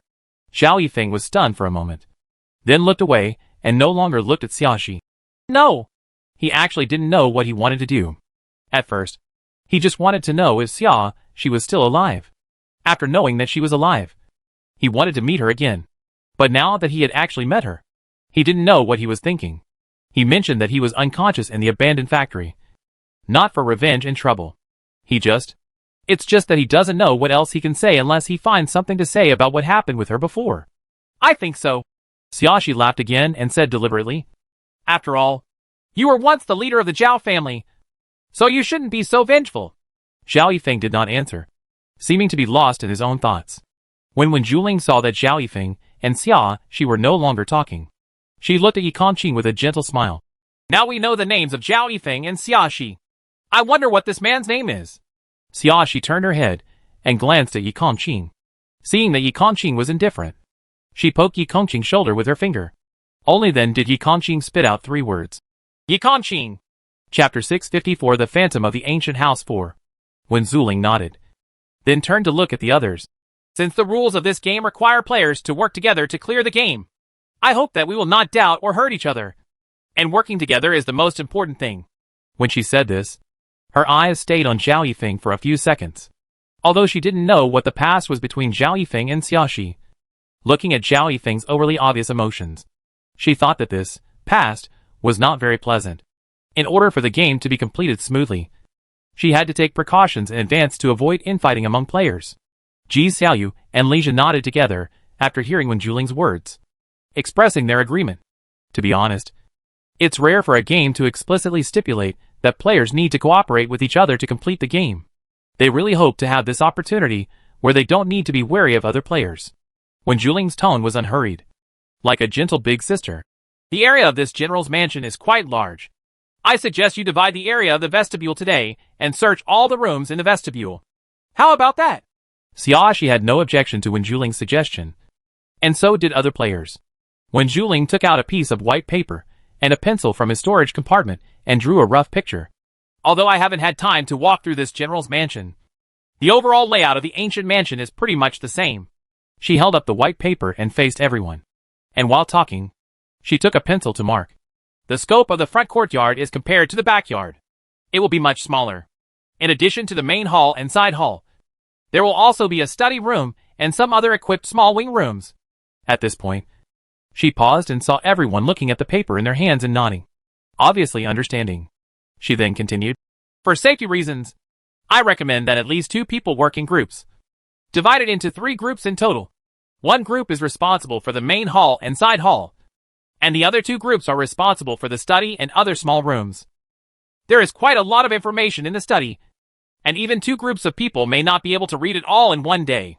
Wen Zuling added, so after the people in charge of the side halls and the main hall have searched the side halls and the main hall, it is best to come to the study to help.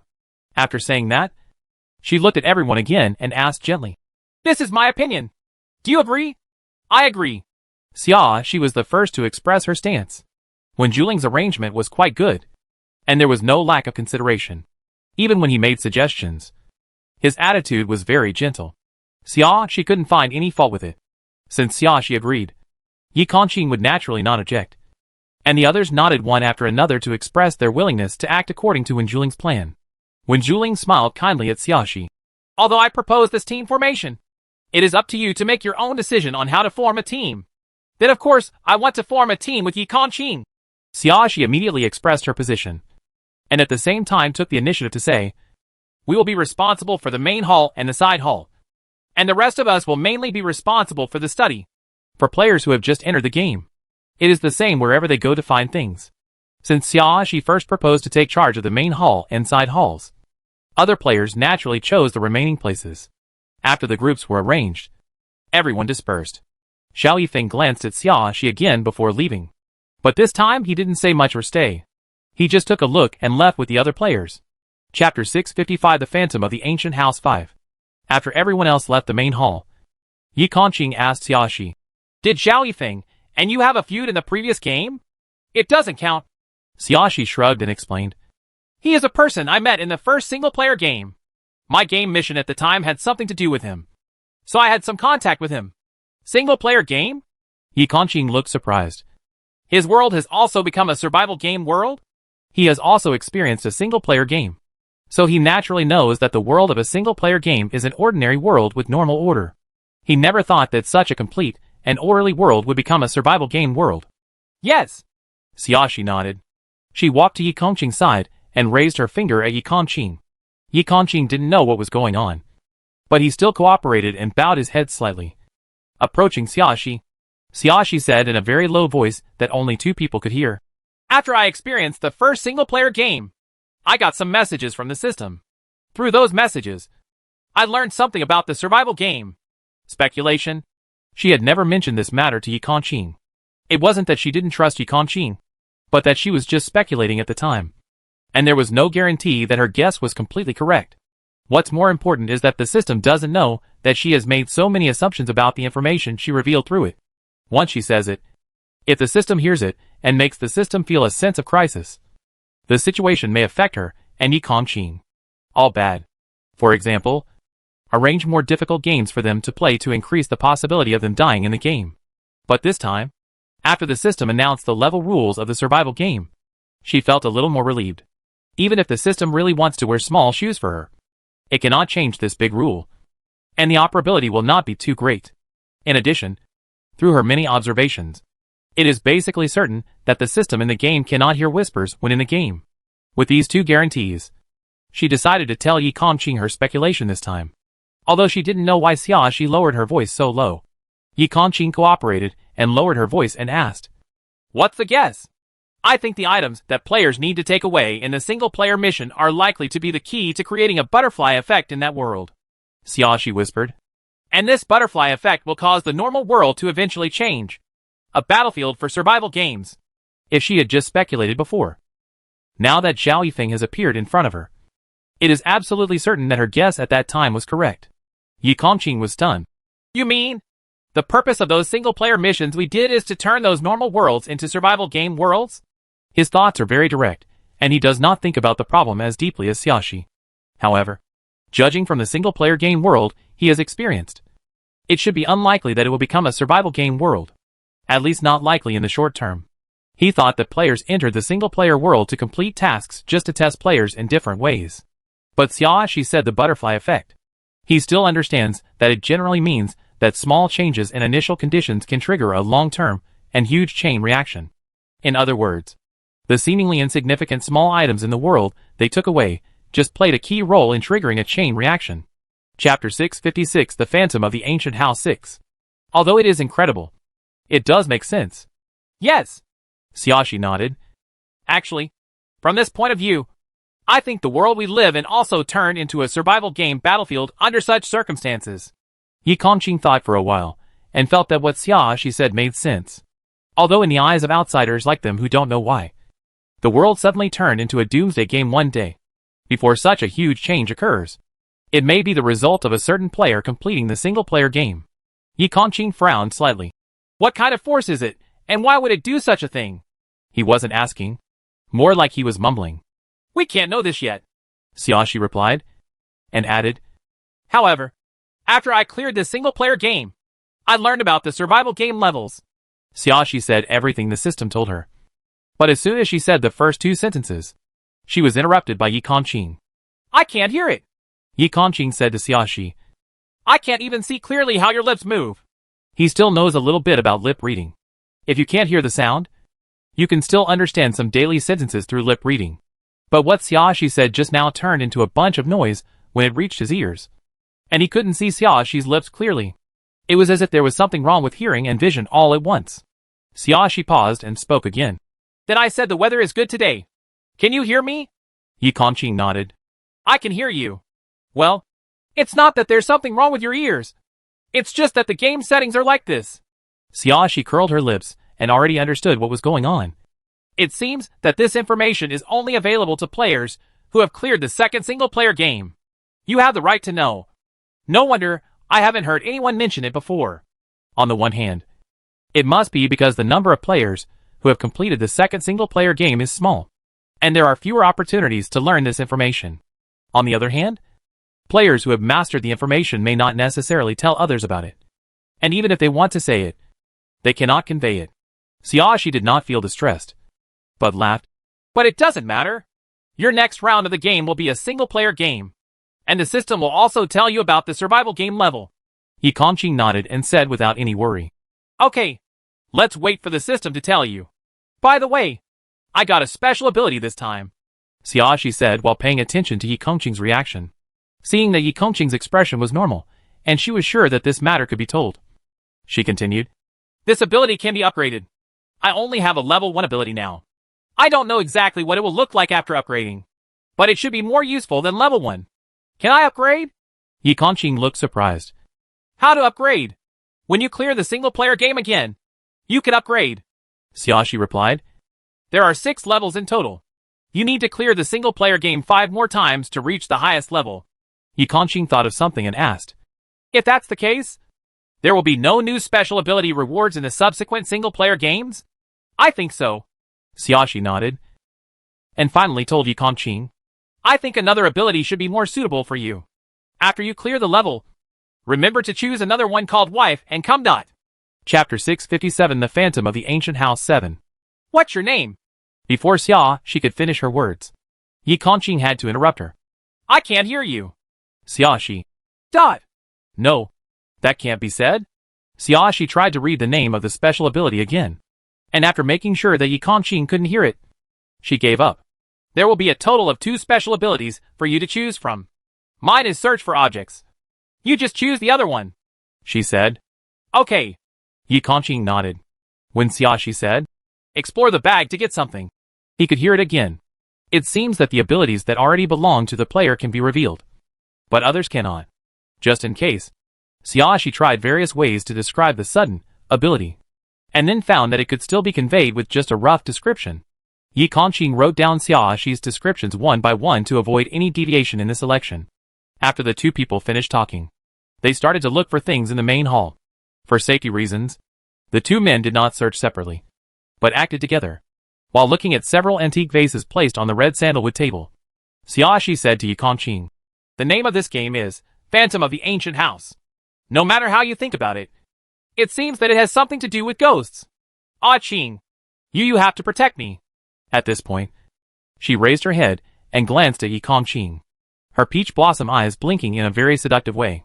Yi Kongqing's Adam's apple rolled unconsciously, but his tone was solemn. I will protect you. Xiaoxi showed a bright smile, picked up one of the porcelain vases, looked at it, and said to Yi Kongqing, in this game, all defensive props are ineffective, and each player is allowed 2 chances to be resurrected. In fact, conversely, it also means that the probability of death should be quite high. She put down the vase in her hand and looked at the calligraphy and paintings hanging above the red sandalwood table. You and I must be careful. No matter what we do, try not to act alone. She didn't know how different the ghost this time was from the one in the villa last time, but judging from the rules of the game, the danger should be much higher. Moreover, the failure of defensive props can basically be said to make players die. The reason why there are 2 resurrection opportunities is just to balance the situation between NPCs and players, lest the players have no chance of winning at all. I know. Yi Kongqing nodded. I won't let you leave my sight. Ah Qing, do you have enough points? Xiaoxi suddenly thought of this question. There shouldn't be much of a problem if the first resurrection requires 1 million points, but the second resurrection requires 5 million points. She is not sure whether Yi Kongqing's points are enough. Enough. Yi Kongqing paused and added, I now have more than 10 million points. Xiaoxi laughed and praised without hesitation. Not bad. You are indeed the man I like. When Yi Kongqing heard the last few words, he felt an indescribable warmth and comfort in his heart. By the way, it seems that there is really no need for players to compete with each other this time. Moreover, Xiaoxi thought for a moment before continuing, we may need to protect them when necessary. The fewer players there are, the higher the probability of the game failing in the end. It will be higher. Yi Kongqing frowned slightly, feeling a little disgusted with protecting others, but he knew that Xiaoxi's analysis was reasonable, and he didn't object even if he didn't like it. Chapter 658 The Phantom of the Ancient House 8. The main hall is mainly used for receiving guests. Apart from tables, chairs and some antiques for decoration, there are not many other things. There is a small table and round stool for resting in the side hall, as well as a place to change clothes. But there is not much else. Xiaoxi and Yi Kongqing didn't take long to search all the places in the main hall and side halls, but found nothing. When they went to the study to join other players, they found that Ji Xiuyu and Lisha, who were in charge of the wing room and other small rooms, hadn't finished looking for those places yet. There were only Zhao Yifeng, Wen Zuling, and Lu Tian in the study.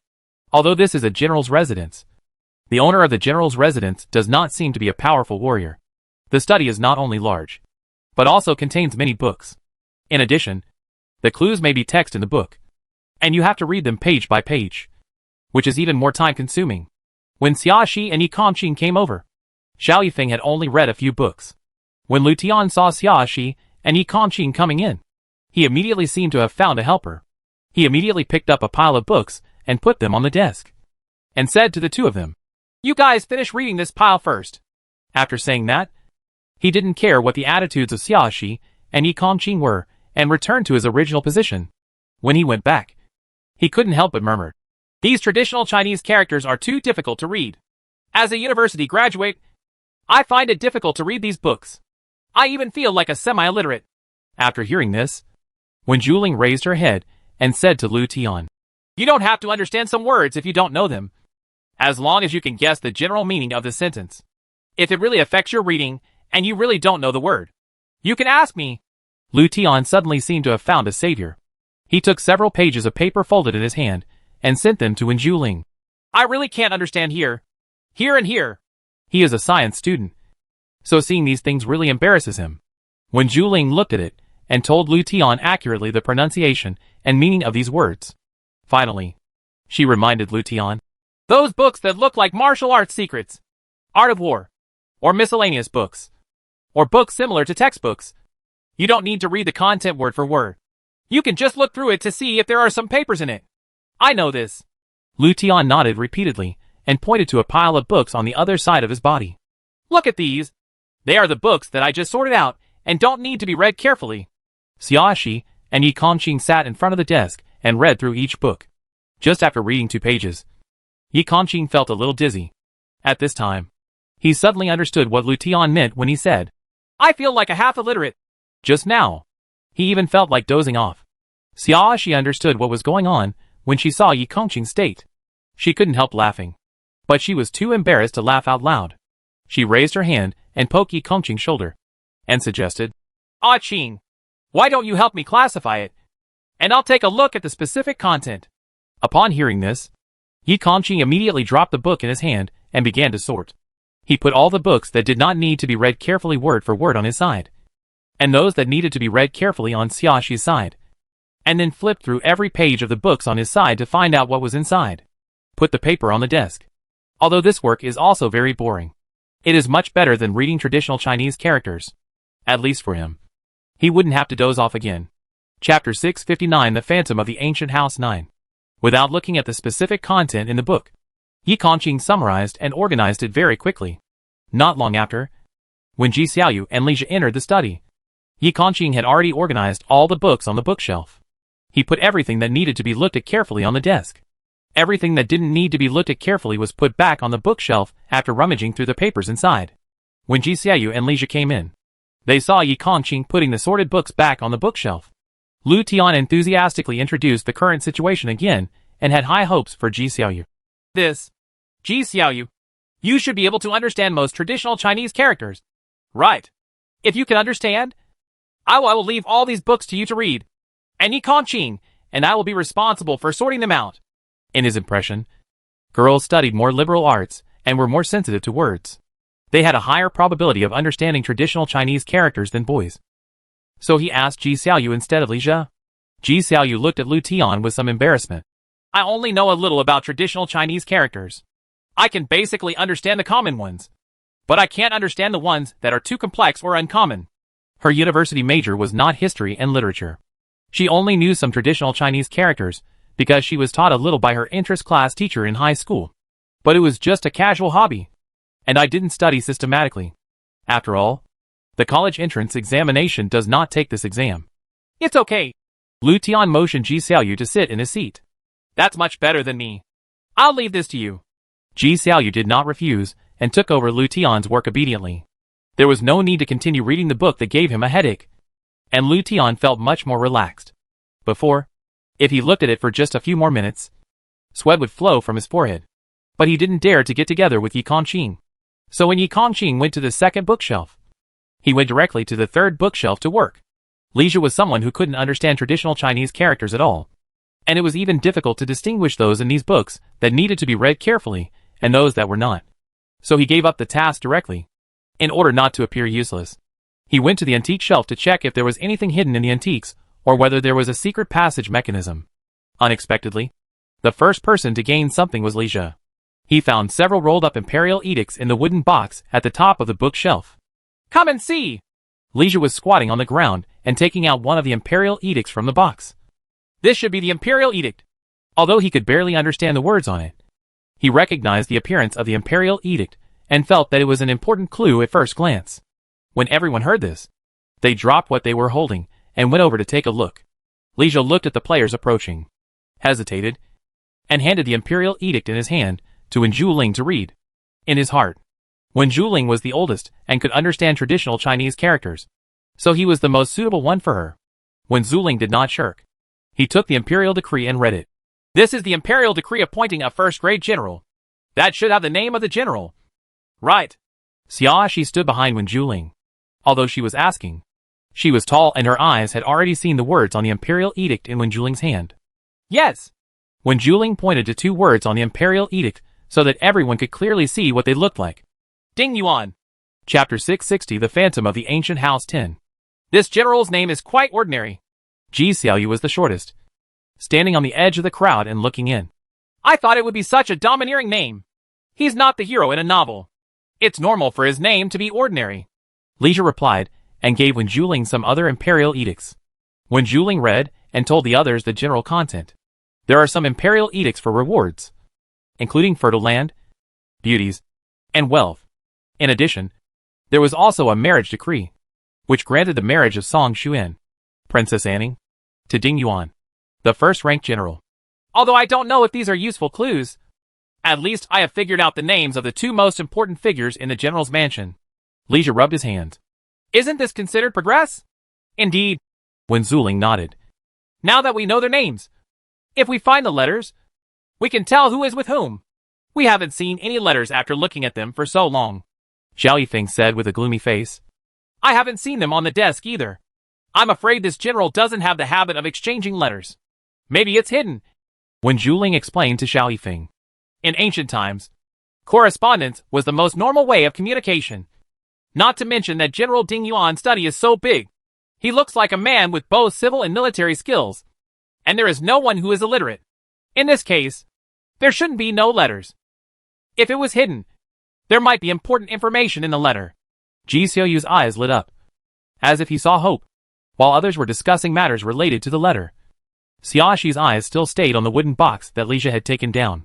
She came closer and reached out, and took out two neatly folded red papers placed under the wooden box. What is the paper in this wooden box? I don't know. Li Zhe looked at Xiaoxi. It felt like paper for wrapping red envelopes. So I didn't pay attention. His mind was focused on the Imperial Edict, and he didn't care about other things below.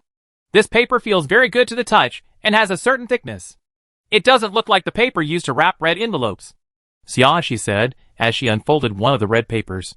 The folding method of this red paper is just like the fold seen in TV series.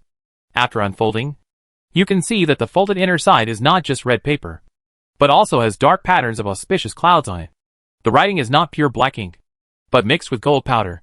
The gold powder in ancient times could not be faked. This should be the powder ground into real gold. There are actually words on it. Li Zhe looked curious. What is it written on? The marriage contract. Xiaoxi read it over and replied. It's the marriage contract between Ding Yuan and Song Xuan. The old marriage contract was a marriage certificate, similar to today's marriage certificate. Then what is the other one? Li Zhe couldn't help but become more curious. Is it the same as the current marriage certificate? A duplicate marriage certificate? Xiaoxi opened another one and looked at it before saying, This is indeed a marriage certificate, but it belongs to Ding Yuan and another woman named Wan Jiaoju. The other one? Li Zhe was a little confused. Little. Concubine? It can't be a concubine. Wen Zhuling denied Li Zhe's statement. Only the first wife is qualified to write a marriage contract. Concubines do not have such treatment. She's right.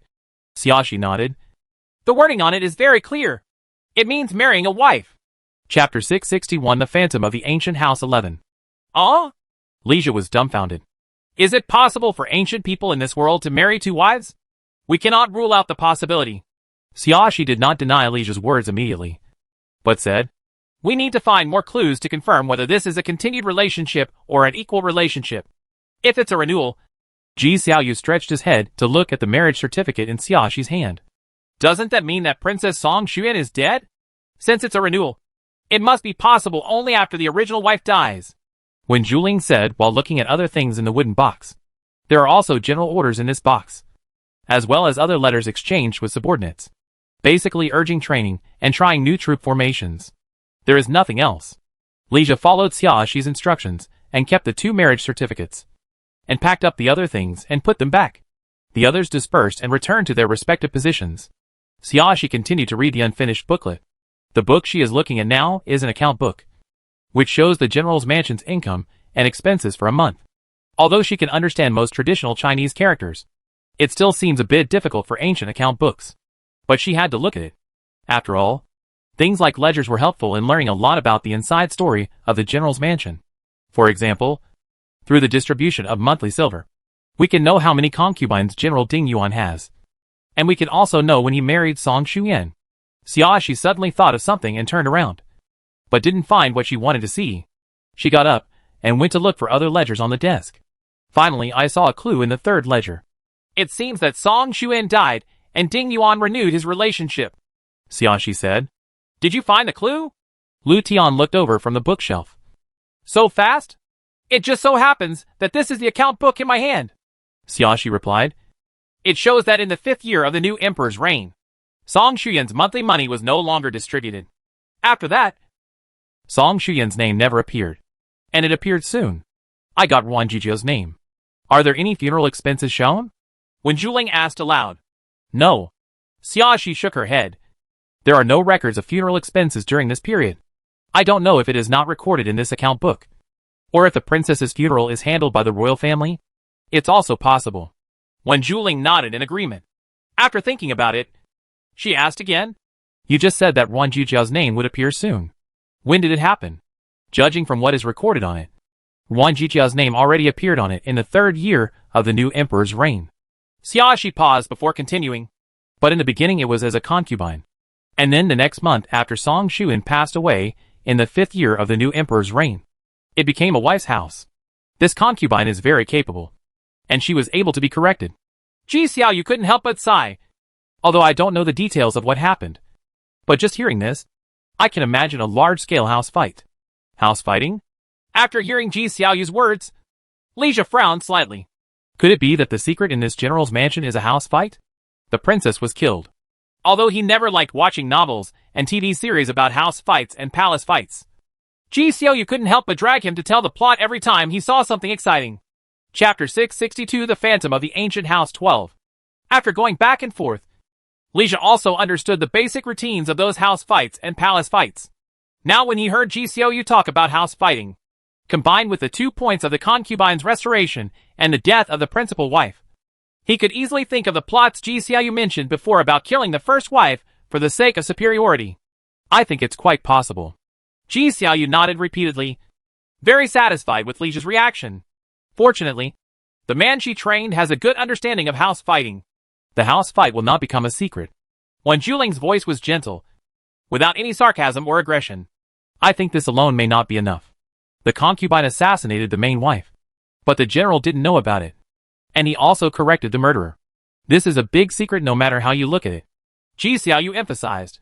If General Ding Yuan knew the truth, he would definitely not want Jiaoju straightened herself up. I'm not denying your guess. I just feel that this secret alone is not enough to develop into a 10-day survival game. When Zhuling looked at Ji Xiaoyu with a smile, as if looking at a child, it should be there are deeper secrets to uncover. Okay. Ji Xiaoyu curled his lips, a little disappointed. I can't guess the deeper secrets. So let's continue looking for clues. She knew what Wen Zhuling said was true, but she just had a little hope in her heart. What if it was such a simple secret? If you find it now, you won't have to worry about it anymore. But when she thought about it, she realized how naive her idea was. With a slight sigh, Ji Xiaoyu resignedly continued to read those complicated traditional Chinese characters. With the efforts of 7 people, everyone finally looked through all the books in the study before dark. Apart from the previous discoveries, no other useful clues were found. I'm covered in sweat at the end of the day. Ji Xiaoyu grabbed his collar and fanned himself. I really want to take a shower. It's summer now, and the weather is already hot. Although the layout of the houses here is very particular. There are trees outside for shade, and the roofs are insulated, but without air conditioning. Heat is heat. 7 people stay in a study room, even if the front and rear windows are open. If the wind blows occasionally, the wind will be hot. It was only now in the evening that I felt a hint of cool breeze. Let's go to the backyard and have a look. When Zhuling straightened the broken hair on her forehead, If the facilities here are complete, you should be able to boil water and take a hot bath. Really?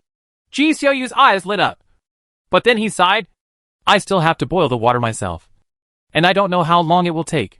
It just doesn't take long to boil water. When Zhuling patted Ji Xiaoyu's head and said warmly, the key is to see if there is a bathtub. When Ji Xiaoyu heard this, he was immediately filled with hope.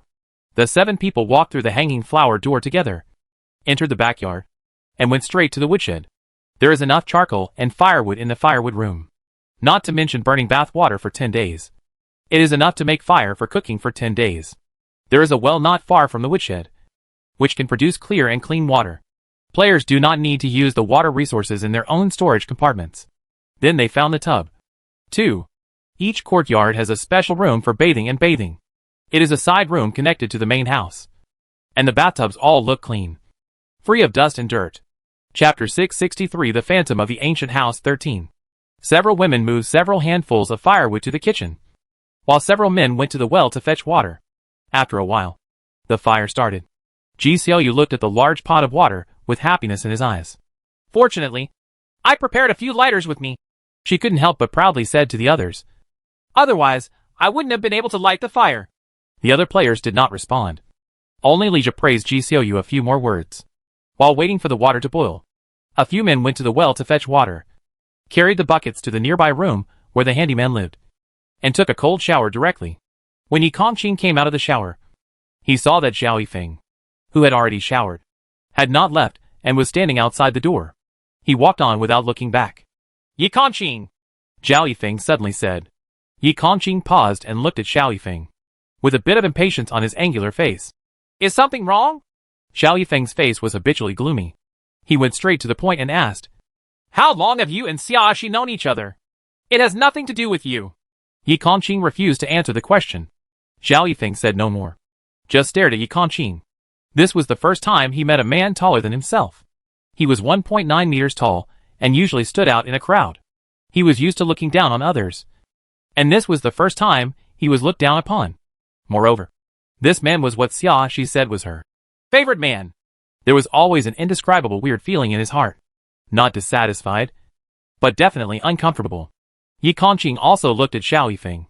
Although this man was not as tall as him and his body was a bit thinner, he could not despise this man, either from his aggressive face or from the gloomy aura emanating from his body. If it is an opponent, it must not be an easy character to deal with. This was the first thought that came to his mind. The 2 men stared at each other silently for a while. Neither of them said anything. It wasn't until the sound of footsteps came from the service room that they looked away and left the place in their own stride. When Lu Tian came out of the utility room, he only saw the backs of Yi Kongqing and Zhao Yifeng, and they were still far apart. He panicked and hurriedly chased after him. Li Jia was the first to take a shower and had already returned to the kitchen. If Yi Kongqing and Zhao Yifeng leave, then Lu Tian will be here alone. It's already dark now, so the risk factor is too high. Lu Tian didn't dare to be alone at all. At this time, he couldn't care less about his fear of Yi Kongqing and Zhao Yifeng, so he chased after them. When the 3 people walked to the kitchen one after another, they saw Li Jia carrying the boiled hot water in a clean wooden bucket. Because Li Jia came the fastest, Ji Xiaoyu got the first chance to take a bath. Xiaoshi and Wen Zhuling didn't have any objections to this. In order to reduce the number of trips back and forth, Ji Xiaoyu chose the courtyard closest to the kitchen, Xiangwei Courtyard, and took a bath in the wing room next to the main room. Li Jia was guarding outside the door. Xiaoshi took advantage of this moment and asked Yi Kongqing to help move the bathtubs from other courtyards to the east wing of Rose Garden. The layout of a courtyard is like a courtyard. In addition to the main house, there are wing rooms on the east and west sides. Although the wing room is usually used for people to live in, it does not prevent her from putting a bathtub in it to take a bath. Chapter 664 The Phantom of the Ancient House 14. Anyway, there are so many courtyards in the huge general's mansion, and one of them is specially used as a bathroom, which will not affect everyone's rest. When Zhuling also followed Xiaoshi's example and asked Lu Tian to help move the bathtub to the west wing of Xiangwei Courtyard. In this way, using 2 pots to boil water at the same time is enough for 2 people to take a bath. The water that has just been boiled is very hot. Add 2 or 3 buckets of well water and the temperature will be just right. Xiaoshi tested the water temperature and found it was suitable. Then she began to take off her clothes. Yi Kongqing left the room long ago and stood waiting outside the door of the wing. There were no lights in the room to avoid casting beautiful shadows on the window paper. She soaked comfortably in the tub, feeling that all the pores in her body were stretched, and she felt indescribably comfortable. Although there is no modern shower equipment, it is nice to be able to take a bath like this. She took out the soap from the storage compartment and applied it to her body, then returned to the warm hot water to wash herself. As time went by, the water temperature dropped little by little, but it seems cooling down a little too quickly. She showed a suspicious look. She felt that it wasn't just the water temperature that dropped, but the temperature around her body seemed to have dropped a bit. Her shoulders, that were not buried in the water, could clearly feel the change in temperature. She always felt that the temperature in the air seemed to be much lower than the temperature of the water. She looked around subconsciously. The room was pitch dark, and since the windows were not open, I could only see clearly through the moonlight shining on the white window paper. But she saw nothing. The temperature changes became more and more obvious. Although she couldn't see anything, she was already alert, and she called out, "Aching!" Yi Kongqing immediately responded outside the door. "What's wrong?" Before she could speak, she suddenly felt like her neck was being strangled. Her throat was tightly blocked, and she couldn't make a sound. The other party attacked from behind. She couldn't see the other party's face, but she could only feel the cold hands holding her neck. There was a suffocating coldness all over my back. She struggled to take out the freezing gun from the storage compartment. Before she could use it, Yi Kongqing, who sensed something was wrong, had already opened the door and ran in. A red figure flashed past and disappeared directly through the closed window. She leaned on the edge of the tub and gasped for air. Oxygen returned and her mind felt dizzy for a moment. "Xiaoxi!" Yi Kongqing walked over quickly, his tone slightly urgent. "How are you?" He didn't chase the red shadow, for fear of causing the tiger to flee the mountain. No matter what, he had to ensure Xiaoxi's safety first. Fortunately, Xiaoxi coughed twice, her voice a little hoarse. "Have you seen what it looks like to pinch me? A woman wearing red clothes. I only saw the back, not the face." Yi Kongqing raised Xiaoxi's chin and used the dim light in the darkness to check the injury on Xiaoxi's neck. Although the light is not very good, his night vision is good. The pinch mark is a bit deep, and the mark left is particularly obvious. His eyes narrowed slightly, with a dangerous look in them. "She must be a female ghost." Xiaoxi coughed twice more, took out a bottle of mineral water from the storage compartment, and took a few sips. Only then did she feel her voice felt better. "I saw her back when she ran away. If she can pass through walls, she must not be human. And when she appeared, I felt that the temperature around me dropped sharply."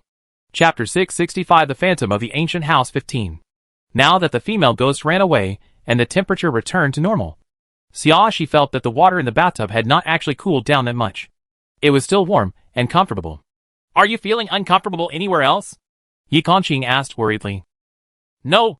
She only pinched my neck," Xiaoxi explained. "I called you immediately when I noticed something was wrong. She didn't have time to do too much to me." Yi Kongqing was relieved. After relaxing, he realized belatedly that she was not wearing anything, although only Xiaoxi's shoulders and head were above the water. And although the light in the darkness was not clear, he could still vaguely see the full ravine on her chest through the water. He turned his head and looked away unnaturally, feeling his heart beating fast and furious, as if it was about to jump out of his chest, causing him to lose his usual self-control. "You?" Yi Kongqing's voice became hoarse. "Have you washed it?" Xiaoxi noticed the change in Yi Kongqing. Her face felt slightly hot, and she rarely teased Yi Kongqing as usual. She buried her body in the water. "It's almost done. Then I'll go out and wait for you." After saying that, Yi Kongqing raised his legs and started to walk out. "Don't go out." Xiaoxi hurriedly stopped her. "What if that female ghost comes over and strangles my neck again?" Yi Kongqing was stunned. He knew that Xiaoxi's concerns were correct. He stopped and turned his back to Xiaoxi. "Then I'll wait for you here." Xiaoxi responded, quickly washed off the remaining soap foam on her body, and then took out a clean bath towel to wipe her body. Yi Kongqing's ears have always been very good, let alone at such a close distance. The sound of the water seemed to be tugging at his heartstrings, making him feel indescribably dry. Xiaoxi quickly put on her clothes and walked behind Yi Kongqing. "Okay, let's go!" Before Xiaoxi finished speaking, Yi Kongqing suddenly turned around and hugged her waist. Xiaoxi was stunned for a moment, and the words that came to her lips suddenly fell silent.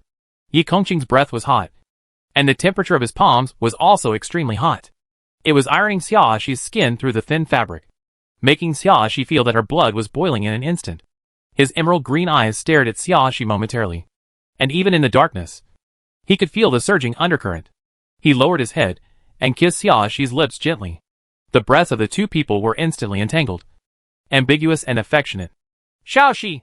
Yi Kongqing's voice was low and hoarse, and his lips touched Xiaoxi's lips vaguely. Huh?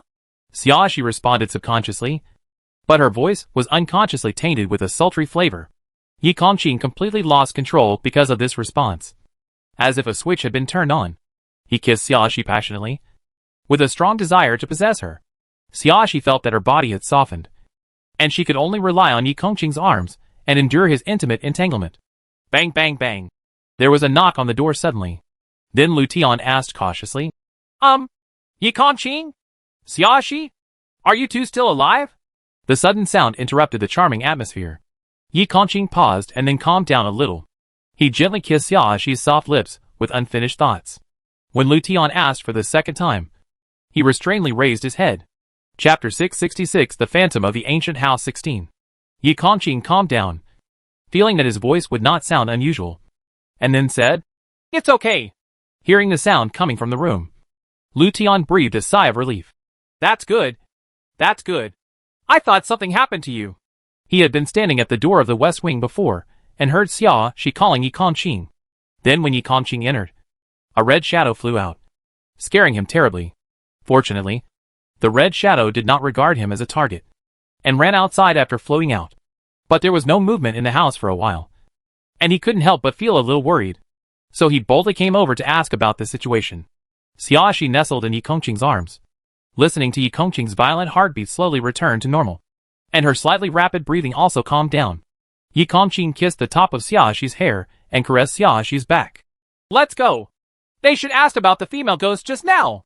Okay. Xiaoxi nodded and left Yi Kongqing's arms as usual.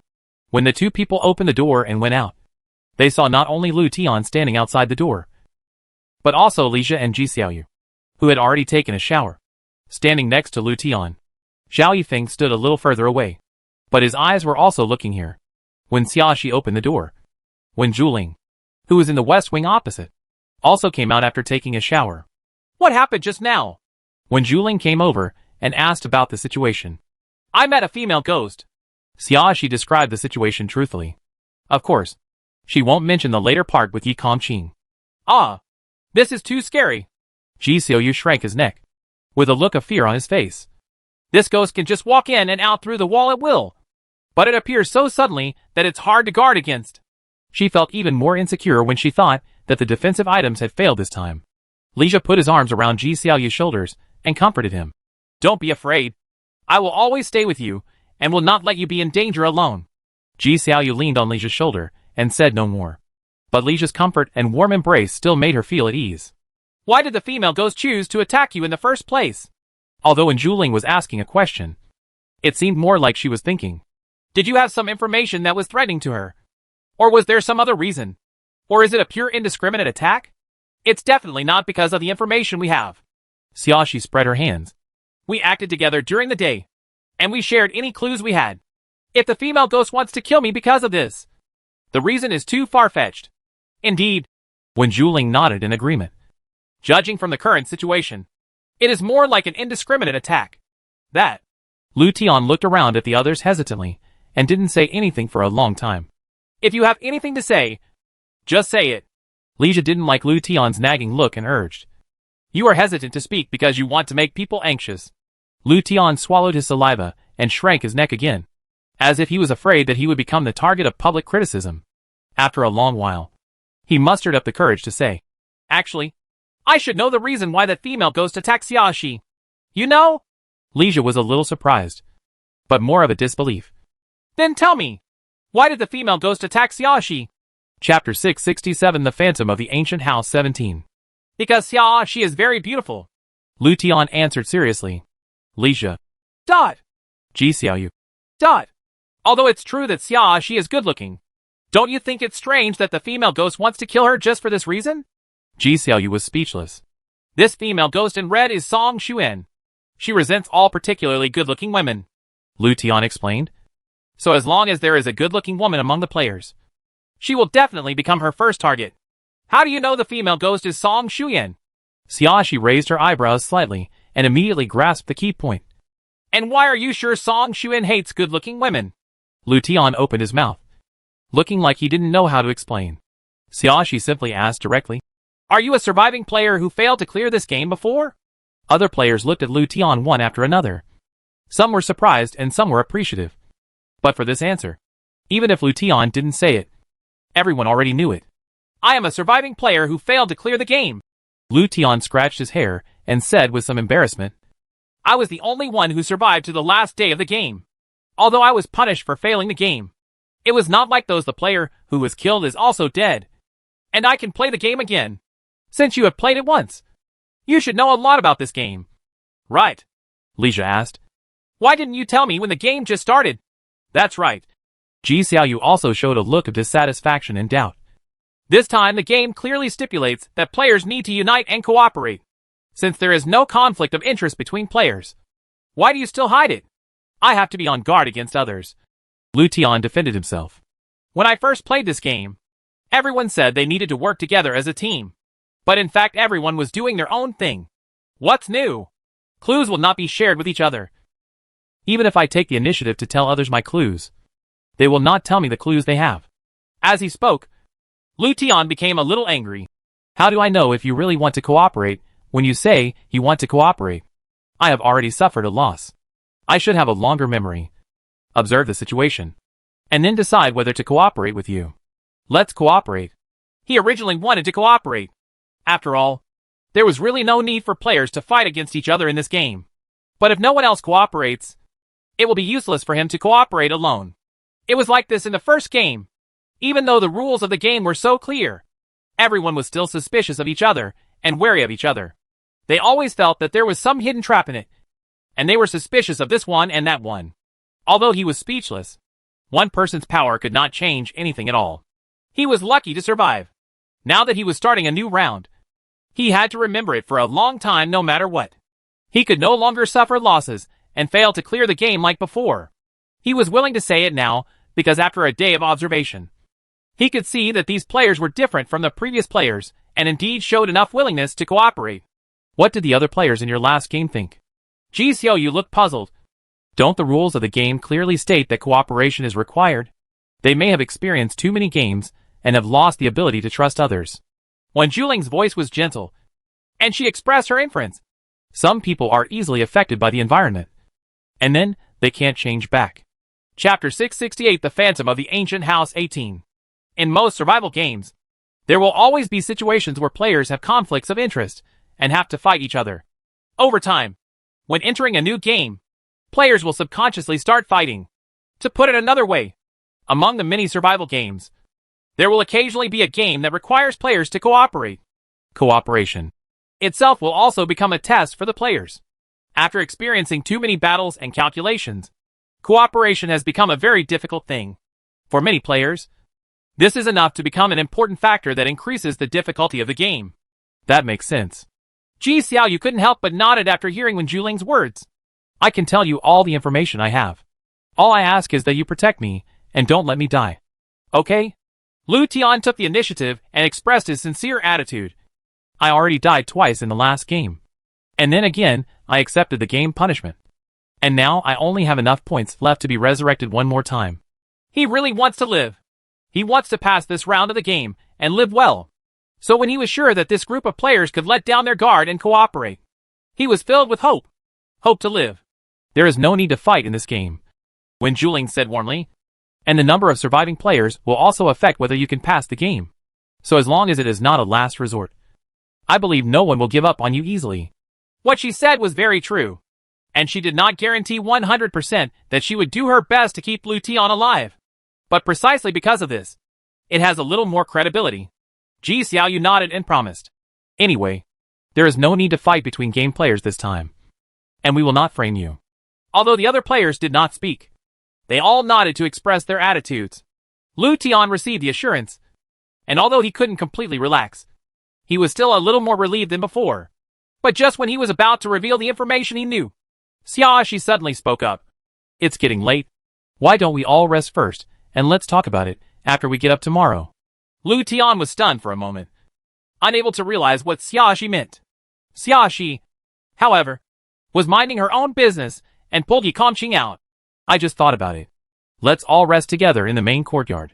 That courtyard is the largest and can accommodate 7 people together. And if we live close to each other, everything will be better. If anything happens, each other will be able to come to rescue in time. No, we haven't said anything about such an important thing yet, Ji Xiaoyu said with a speechless expression. It's not too late to rest after we finish talking. Why should we wait until the next day to talk about it? Xiaoxi turned around and smiled at Ji Xiaoyu and said, Lu Tian is a player who has experienced the game once. If not all the information he has, there is definitely a lot of it. He probably won't be able to finish it in a while. So let's start with let's take a rest before talking. After saying that, she looked at Wen Zhuling and winked playfully. Wen Zhuling was stunned for a moment. And then she seemed to understand something. And she agreed. Xiaoxi is right. Let's rest first. Ji Xiaoyu looked at Wen Zhuling with a confused expression. Why do you say that? Wen Zhuling did not answer, but just followed Xiaoxi's footsteps and walked out, turning back to signal for others to follow.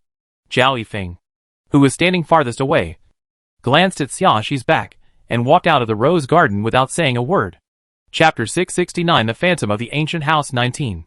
At this time, all 4 people left, and the remaining 3 people stared at each other. All of them were a little confused. Then, I'd better wait until tomorrow. Lu Tian finished speaking helplessly and followed. He said it would be better when everyone was together, but he didn't want to repeat it twice. With all the key people gone, Ji Xiaoyu and Li Jia had no choice but to leave the rose garden. A group of 7 people entered the main courtyard together. The main courtyard is the courtyard of General Ding Yuan. The courtyard covers the largest area and has the most spacious rooms. Because Xiaoxi and Yi Kongqing were the first to arrive, Xiaoxi moved into the main room unceremoniously. Wen Zhuling and Zhao Yifeng, who arrived later, moved into the east and west wing rooms respectively. Lu Tian, who rushed over, struggled for a long time before he had the courage to enter the east wing where Zhao Yifeng lived. He originally thought he would be kicked out, but to his surprise, Zhao Yifeng just glanced at him and didn't say anything more. So Lu Tian stayed here, but he didn't dare to sleep with Zhao Yifeng. He only dared to lie on the couch at the other end of the room. Ji Xiaoyu and Li Jia finally arrived at the main courtyard and could only live in the reverse room. The reverse room is generally where servants live, and the accommodation conditions are definitely not as good as the main room and the side room. But the accommodation for servants in the general's mansion is definitely much better than those in modern society. So the 2 of them didn't have any opinions. Asterisk. Xiaoxi saw a candlestick on the table in the bedroom. She took out a lighter and lit the candle. Yi Kongqing came over and checked the injury on Xiaoxi's neck again. The pinch mark was bruised and purple, which was particularly conspicuous on the fair skin. It can be seen how ruthless the female ghost in red was at that time, leaving no room at all. His face was not pretty, and there was a hint of murderous intent in his eyes. Do you have any medicine to activate blood circulation and remove blood stasis? When he asked Xiaoxi, his tone was unusually gentle. From what you said, it seems like there is one, Xiaoxi said as she opened the storage compartment and pulled out a Yunnan Biao spray from the column where medicines were placed. Yi Kongqing took it, lifted Xiaoxi's chin with one hand, and sprayed twice on the spot with the worst bruises. Xiaoxi cooperated obediently and allowed Yi Kongqing to manipulate her. After taking the medicine, Yi Kongqing looked at Xiaoxi and said solemnly, In this game, I will never let you be alone again.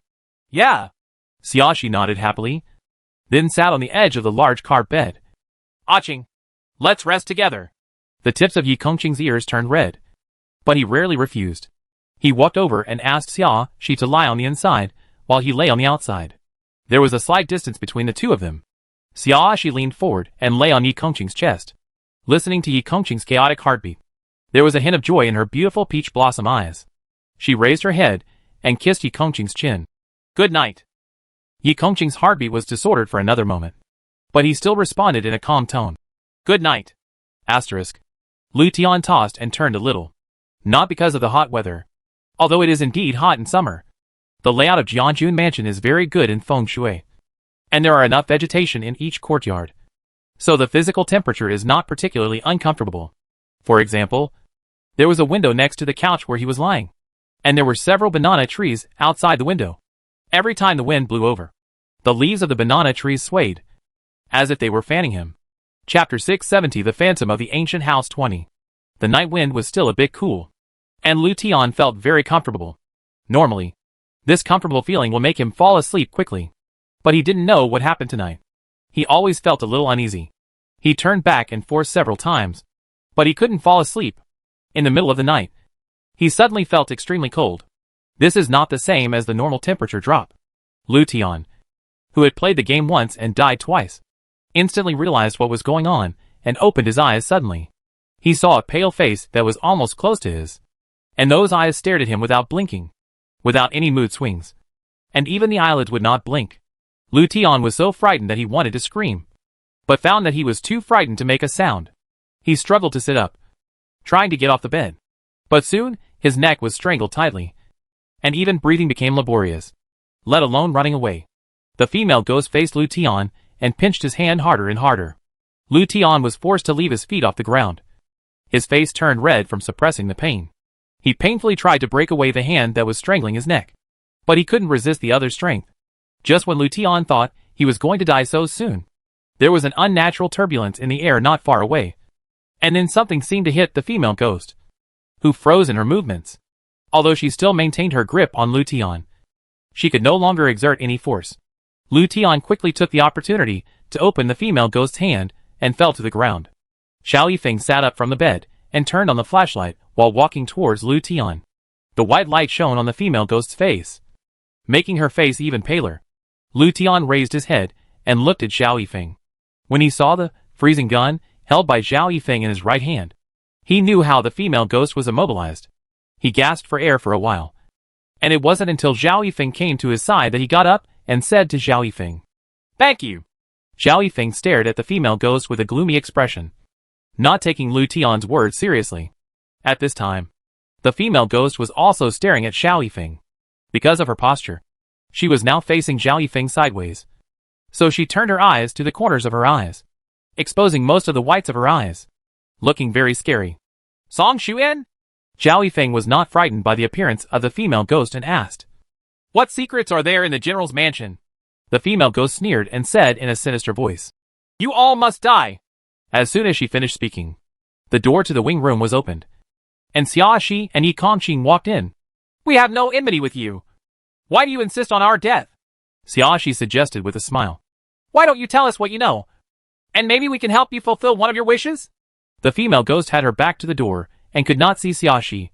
But when she heard Xia Shi's voice, her facial expression instantly became distorted. She screamed, "I'm going to kill you!" Lu Tian couldn't care less about the scary appearance of the female ghost at this time. He looked at Xia Shi and Yi Kongqing in confusion. "Why are you here at this time? The prey has been caught. Of course the hunter has to show up."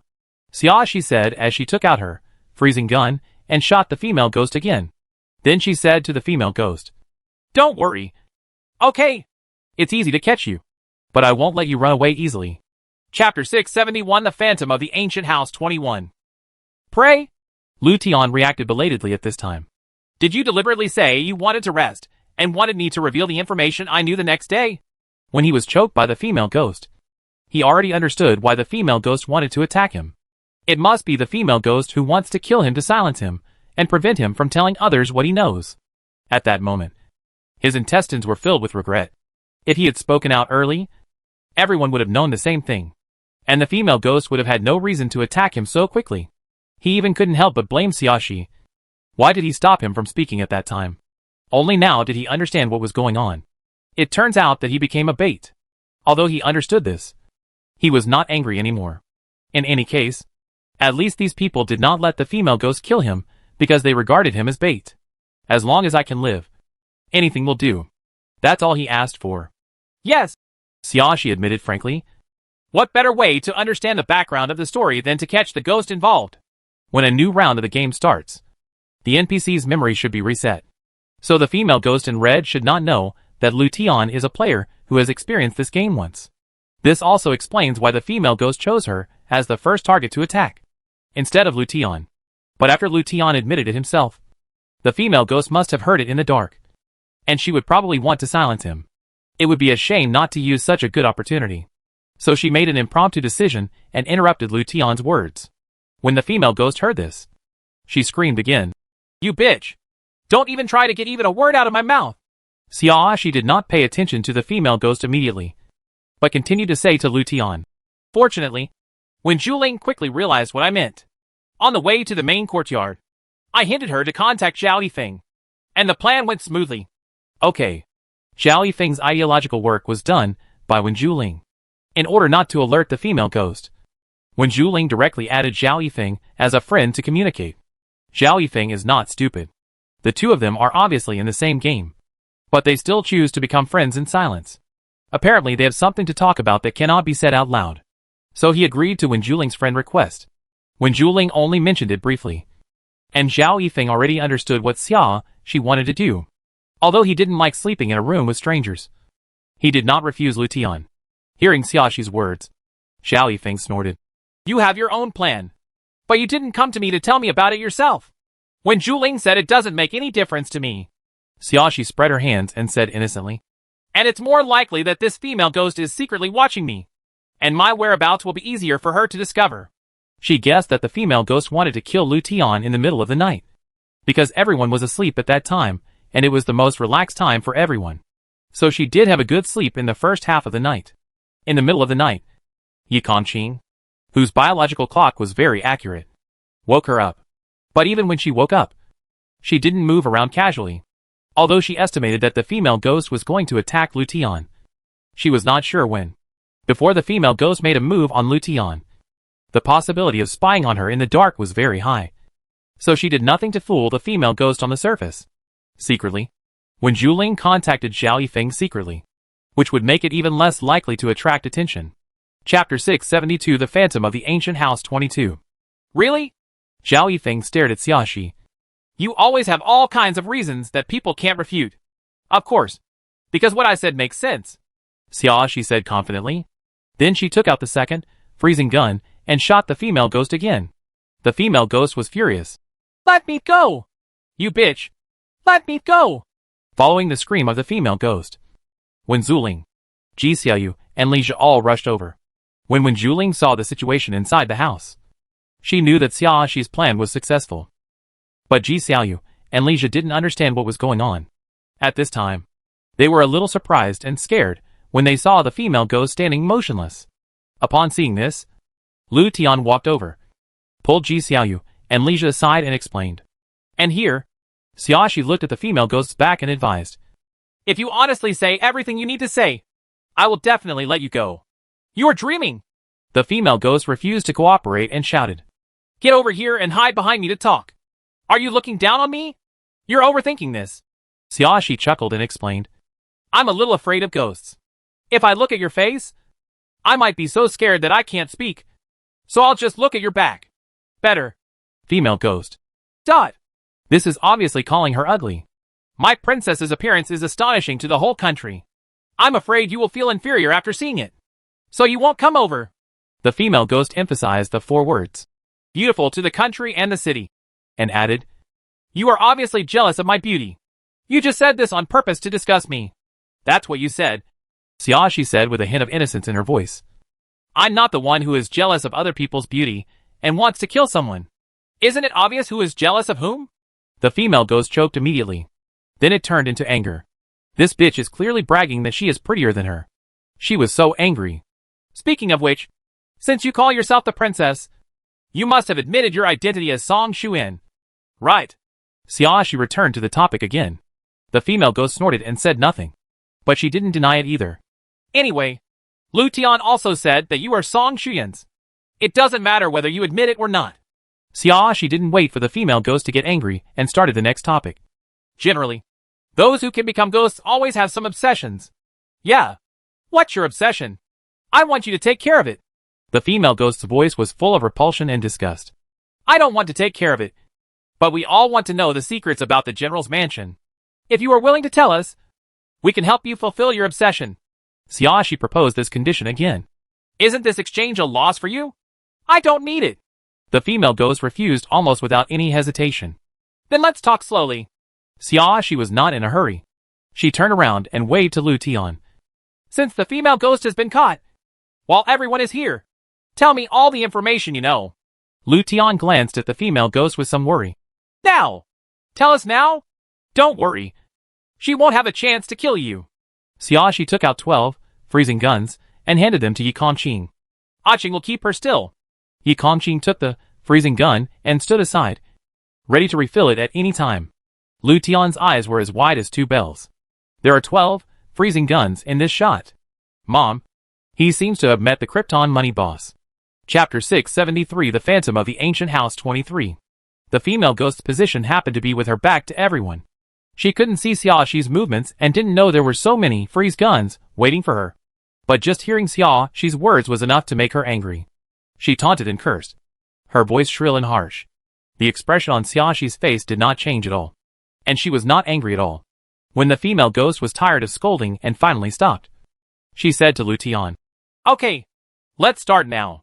Her tone was cheerful, and her mood was not affected at all by the female ghost's words. Lu Tian was somewhat impressed that Xiaoxi had such a good attitude. Even he who was listening felt a little unbearable. Ji Xiaoyu on the side had already covered his ears and hid in Lijia's arms. He waited until the female ghost shut up before letting go. The female ghost suddenly felt even more angry when she saw that she had said so many unpleasant words, but had no effect at all. After doing it for a long time, she was still in a bad mood. The more I think about it, the angrier I get. Lu Tian didn't delay any more this time. After sorting out his thoughts for a while, he told everything he knew. This female ghost in red is Song Xuan. She is full of resentment towards both Ding Yuan and Ruan Jiaoju. Ruan Jiaoju is an orphan girl brought back by Ding Yuan. It is said that Ding Yuan was seriously injured in that battle and was rescued by Ruan Jiaoju. He took good care of her for a long time before she recovered. In order to repay Ruan Jiaoju, Ding Yuan and I brought Ruan Jiaoju back. Bah! The female ghost seemed to be unable to listen anymore and couldn't help but scolded. Ding Yuan, that heartless man, is just trying to repay the kindness of saving his life. He is just looking for sex. Lu Tian was suddenly interrupted by the female ghost and was a little stunned for a moment, not knowing whether he should continue speaking. Xiaoxi gave Lu Tian a look and signaled him to continue. Looking at Xiaoxi's expression, other players didn't respond to the female ghost's words. As if they didn't hear them, Lu Tian cleared his throat and continued. I don't know much about the entanglement between Ruan Jiaojiao, Ding Yuan and Song Xuan. I only know that Ruan Jiaoju later became Ding Yuan's concubine. After Song Xuan died, Ruan Jiaoju Jiao was promoted to the head wife. That bitch Ruan Jiaoju is worthy. The female ghost gritted her teeth. An orphan girl in the mountains is worthy of being the general's wife. How do you say this? Xiaoxi took over the conversation nonchalantly. How many people can stop the general if he likes it? Even if Ruan Jiaoju is a courtesan. As long as she is the person who is the most important to the general, she will be overwhelmed by love. If you are stupid, I am afraid that one day you will be promoted to the head wife. The female ghost was startled, then suddenly burst out laughing, smiling with some resentment. Yes, nothing can make the general like him. It doesn't matter that I am the princess. I am not being plotted by that bitch Ruan Jiaojiao. Lost everything. At this point, she fell silent and didn't speak again for a long time. Ji Xiaoyu suddenly felt a little sad, although he didn't know what the female ghost had experienced before. Just hearing this voice made him feel so pitiful. She was about to say a few words of comfort when she suddenly raised her hand to stop her. Her open mouth paused, then closed after hesitating. She motioned to Lu Tian to continue. Lu Tian understood and spoke again. There is an easel in the left ear room of the main courtyard, with 2 portraits on it. The unfolded painting is of a woman in white, and the upper part of the rolled-up painting was burned. You can't see the face, but you can see that the clothes are red. Chapter 674 The Phantom of the Ancient House 24. There should be a mechanism in the main bedroom of the main courtyard. I don't know exactly where it is because I have never had the opportunity to enter the main courtyard.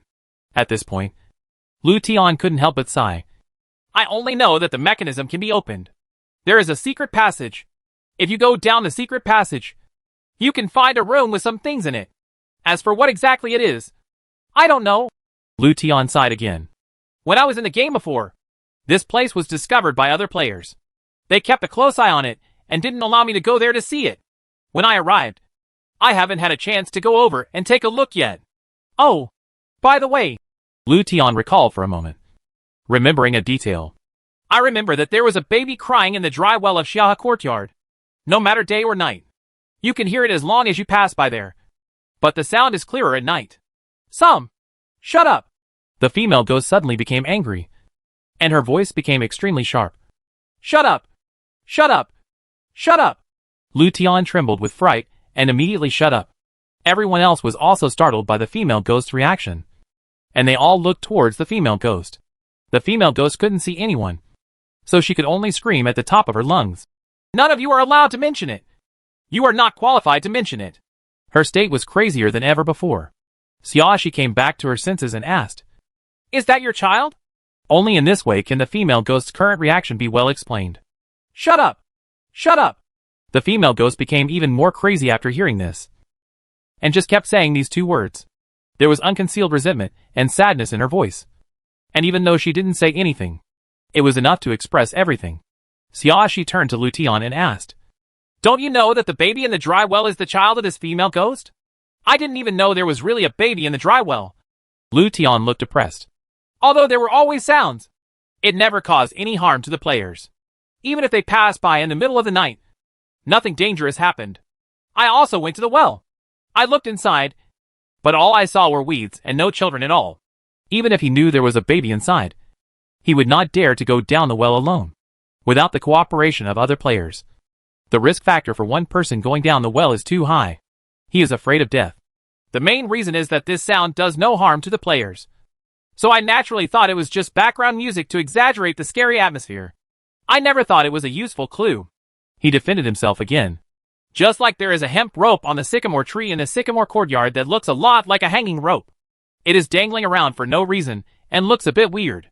In fact, it has no clues to guide me. People will think it's just background decoration. Then the reason why you haven't cleared the game before is not just because no one cooperates. Xiaoxi commented matter-of-factly. You have to research any possible clues, even if it is later confirmed to be background music or background panels. It is better than missing them. Lu Tian choked for a moment, but was unable to refute. Xiaoxi said to the female ghost again, How about we help you rescue the child, and you tell us everything you know? The female ghost was silent for a moment, then suddenly screamed again. I hate you. It's not me who stole your husband. Don't you think it's rude for you to hate me for no reason? Xiaoxi had a funny expression on her face. In her opinion, the other party was being unreasonable. Chapter 675 The Phantom of the Ancient House 25. All women with beautiful looks like you are just foxy. The female ghost took it for granted. If Ding Yuan saw her, he would be seduced as well. You, General Ding Yuan, are not from the same era as I am. He has already died, so how can he let a woman seduce him? Xiaoxi was speechless. What's more, you can't see that I have a boyfriend. Are you ready? My boyfriend is tall, handsome, dedicated and considerate. I don't know how many times better than your general. How dare I hook up with a scumbag? Yi Kongqing on the side listened, with a smile on his face. He couldn't help but reached out and rubbed Xiaoxi's head. His emerald green eyes were as bright gems. Dazzling. Zhao Yifeng, who was not far away, looked slightly condensed. He couldn't tell what he felt, but he felt vaguely uncomfortable after hearing Xiaoxi's words. He wasn't happy with his reaction. It was as if his emotions betrayed him. You have to understand that not all beautiful women in the world like to seduce other people's husbands. Xiaoxi said to the female ghost. I won't say anything if you cause trouble for the person involved, but you involve other unrelated people. Come vent your own grievances. It's just you who are wrong. Ha, the female ghost sneered. Before I died, I swore that all bitches would die miserably. Wan Jiaoji was the first one, and I would not let anyone else go either. Oh, so you killed Wan Jiaojiao? Xiaoxi immediately grasped the key point. The female ghost was stunned for a moment before she realized that she had slipped her words. However, she was not angry at being tricked. She just said angrily, She made me lose everything. She deserves to die. Xiaoxi remembered that the female ghost had said this before, but now it sounded completely different from the previous meaning. So your child was killed by Wan Jiujiu? She asked. Since the female ghost said that she had lost everything, it must include the child who was most important to her. The female ghost was quiet for a moment, then suddenly became crazy again. Apparently the mere mention of children drives her crazy.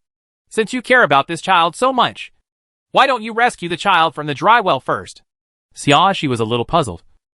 Seeing the child crying in the dry well, you should feel more uncomfortable than anyone else. Right. Do you think I don't want to save you? The female ghost's angry voice was filled with tears for the first time. I can't touch that well at all. That bitch Wan Jiaojiao didn't know what insidious method she used to kill me. I can't get close to my child at all.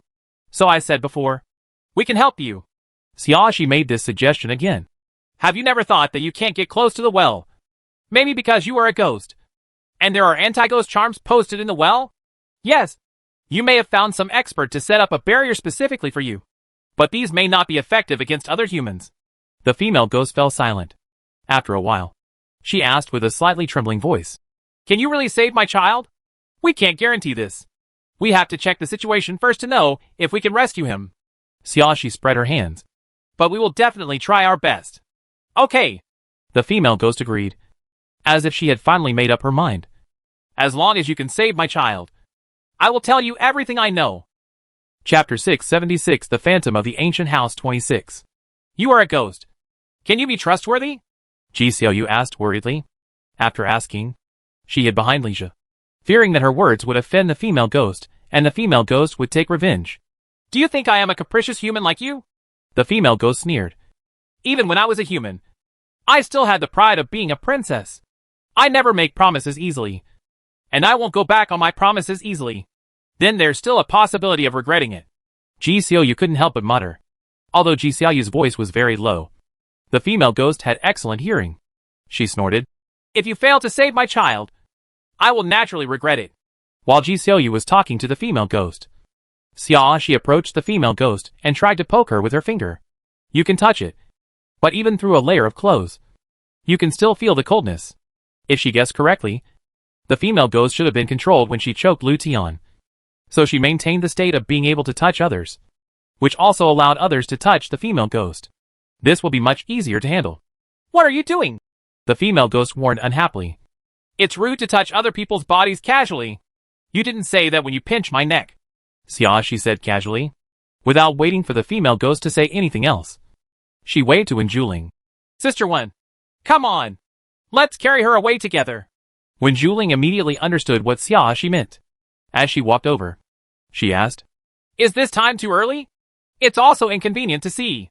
Do you want to wait until daytime? It's okay to use a flashlight. Xiaoxi raised her hand to hold the female ghost's armpit. If I wait until daytime, it will consume a lot of the durability of my freezing gun. Although she is quite rich in points, there is no need to waste them like this. Diligence and thrift are traditional virtues. Okay, I'll listen to you. When Juling walked up to the female ghost, hugged her legs and lifted her up. What are you going to do? The female ghost screamed again. What do you want to do to me? Stop yelling. Xiaoxi endured goosebumps all over her body and carried the female ghost out. Now I'll take you to the dry well and let you see how we rescue your child. She was still afraid of ghosts from the bottom of her heart, especially when the female ghost screamed. So goosebumps fell all over the floor uncontrollably. But her reason was still there, and she was able to suppress the fear in her heart. After hearing Xiaoxi's words, the female ghost finally calmed down and rarely tried to struggle. How about we do it? Although Lu Tian was also a little afraid of the female ghost, he still took the initiative to suggest. It is more suitable for a man to do this kind of lifting job. Forget it. Xiaoxi shook her head. She is an ancient person with old ideas. She definitely cannot accept being casually touched by a strange man. As a modern person, she would not die because of an occasional contact with the opposite sex. But Song Shuyan was different. It's not that it can't be lifted anyway. A ghost really doesn't weigh much. So respect Song Shuyan's ability to accept as much as possible. There is no need to force her. After all, we still expect her to tell more news. For the first time, a stunned expression appeared on the female ghost's pale face. She rolled her eyes upward and saw Xiaoxi's smooth and slender chin, which was so unreally beautiful in the hazy moonlight. Chapter 677 The Phantom of the Ancient House 27. The female ghost couldn't tell what she was feeling. Like, I haven't been respected like this in a long time. Whether it was when she was the princess or after she became a ghost. Her thoughts and feelings had not been taken into account for a long time. Lu Tian, lead the way. Xiaoxi urged Lu Tian as she walked out. Lu Tian hurried to the front. Yi Kongqing was walking beside Xiaoxi, calculating that time was almost up. So he shot the female ghost again. Although the two parties have reached a friendly agreement, the initiative is still safer in their own hands. So they cannot let go of the female ghost for the time being. The female ghost didn't have any dissatisfaction with this. She didn't make any sound along the way. But occasionally, she would suddenly roll her eyes up and stare at Xiaoxi. Xiaoxi was so shocked that she couldn't help but say, "You are a ghost after all. It's scary to roll your eyes like that. Okay?"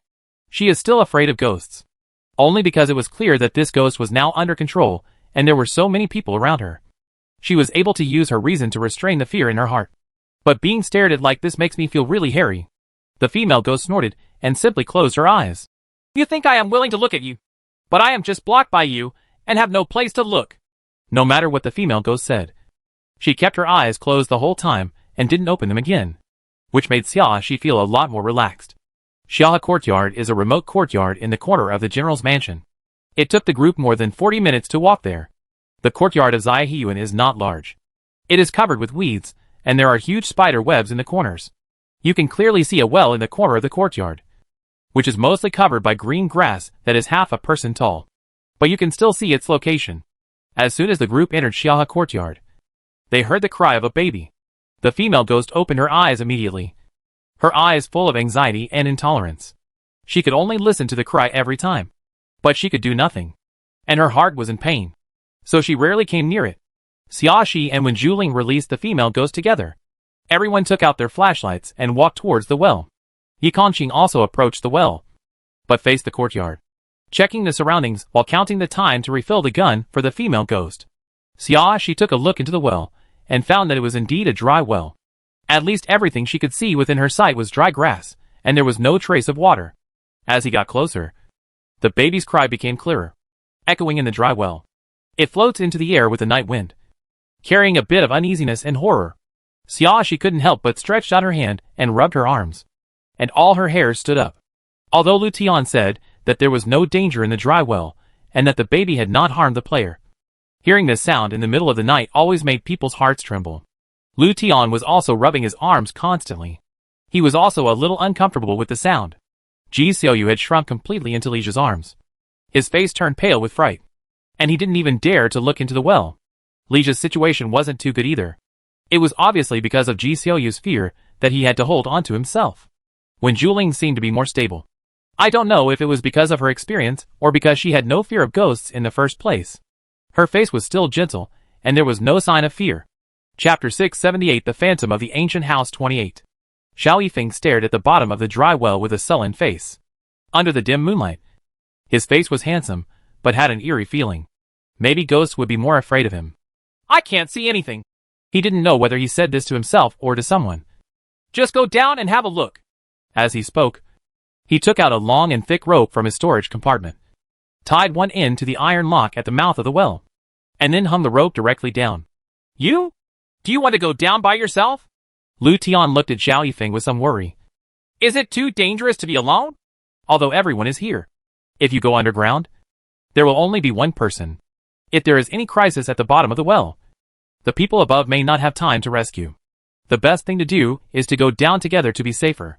Thinking of this, Lu Tian gritted his teeth. "Me? I'll go with you."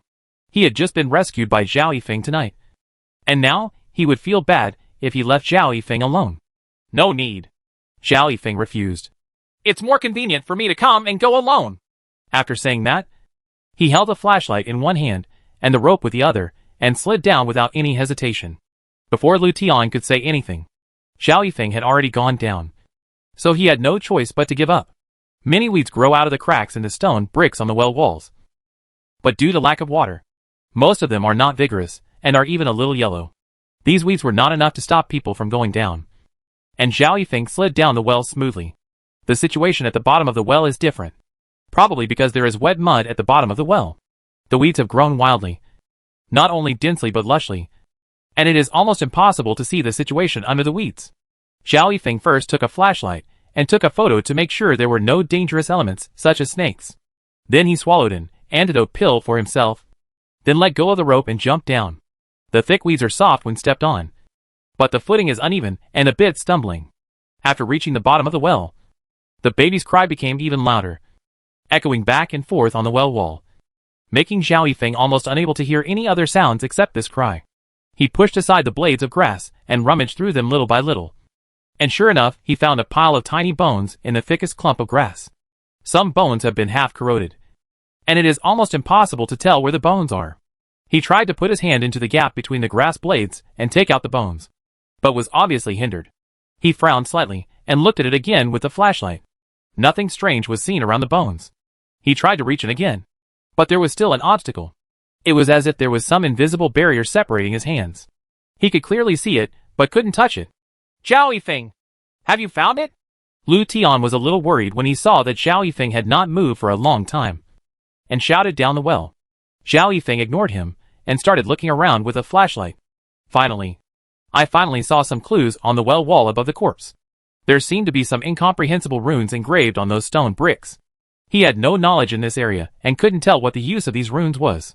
But since they were engraved here, they obviously prevented him from touching the bones. It has something to do with it.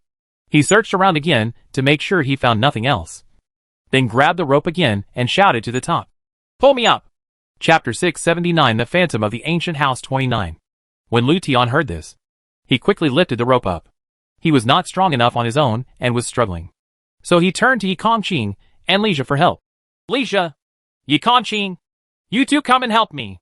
Lixia glanced at Ji Xiaoyu, who was huddled in his arms, and felt a little embarrassed. It's not that I don't want to help you. It's really not convenient for me to leave Xiaoyu in this state. Yi Kongqing, who was guarding the surroundings, turned around and walked to the edge of the well. He grabbed the rope with one hand and seemed to pull Zhao Yifeng out with just a little effort, including the rope. Lu Tian looked at Yi Kongqing in surprise, and saw that Yi Kongqing showed no signs of exhaustion after exerting too much force. He even moved his steps, as if he was just waving his hand casually. He already had a rough idea. He has completed the single-player game once, so he naturally knows that in addition to the binding function, he can also choose an ability that enhances physical fitness. Yi Kongqing must have strengthened his physical fitness. Otherwise this heaven-defying power would not be possessed by normal people. He couldn't help but envy Yi Kongqing. He chose to bind the ability at that time. But later the person he bound died in the game, and he never found a suitable partner for binding. Now that I think about it, maybe it would be more useful to choose physical enhancement. After Yi Kongqing pulled the person up, he turned his back to everyone again, paying attention to the surrounding situation, and at the same time shot the female ghost again. Zhao Yifeng saw that it was Yi Kongqing who pulled him up. There was no expression on his face, but he still said thank you. Yi Kongqing said, as a response. How are you, Zhao Yifeng? Lu Tian asked with concern. Have you found the baby? There is a baby skeleton, Zhao Yifeng said as he patted the dust on his body. But there are some runes carved on the stone wall above, which seems to prevent others from taking away the skeleton. Because I can't reach in. Can't touch the bones. So, you can't help me save the child? The female ghost suddenly became anxious and directly threatened. Then you don't want to know anything from my mouth? Don't worry. Xiaoxi glanced at the female ghost and said, since there are runes blocking the way, there is a way to break it. If you said it was Ruanjiji's fault, then we will go to Ruanjiji's yard. Look for it. Maybe there is a way to crack it.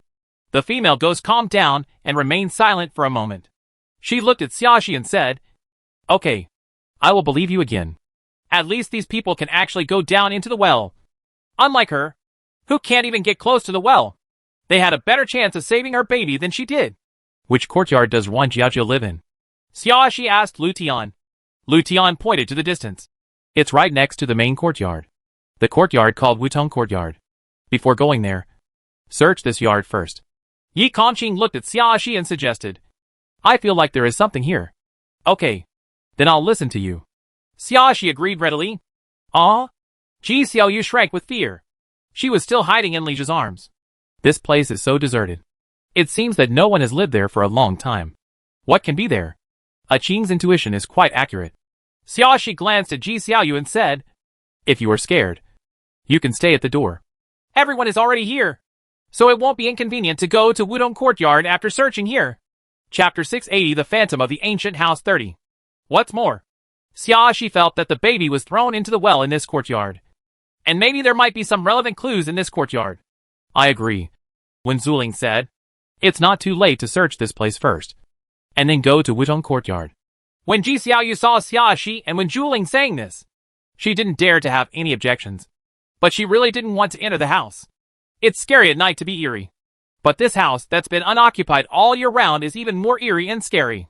She held Lija's arm and looked at him nervously. Will you accompany me? Lija himself didn't really want to go in.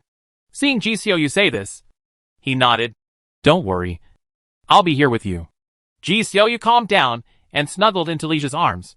The other 5 people entered the house together. Yi Kongqing was mainly responsible for keeping an eye on the surrounding situation. From time to time, he would count the time and extend his freezing gun from the window to give the female ghost a shot. Others were rummaging around the room. It is true that no one has lived in this courtyard for a long time. And even the cleaning servants probably rarely visit here. There were spider webs of all sizes in almost every corner of the house. And the ground was covered with a thin layer of dust. Xiaoxi put on a mask and gloves and rummaged through the quilts on the bed and the bedside cabinet. Although I found a few bottles and cans in the bedside cabinet. After opening them, I could tell they were some rouge and gouache. Nothing special. She looked under the bed from the side of the bed with a flashlight again. Unexpectedly, I found a wooden box placed in the middle of the bed.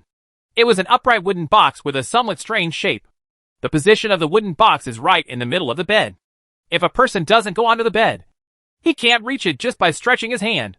But it was so dark under the bed that she was afraid to enter even with a flashlight on. After thinking about it, she took out a clothes drying pole from the storage compartment. This is a small item that she found when she was sorting out her supplies.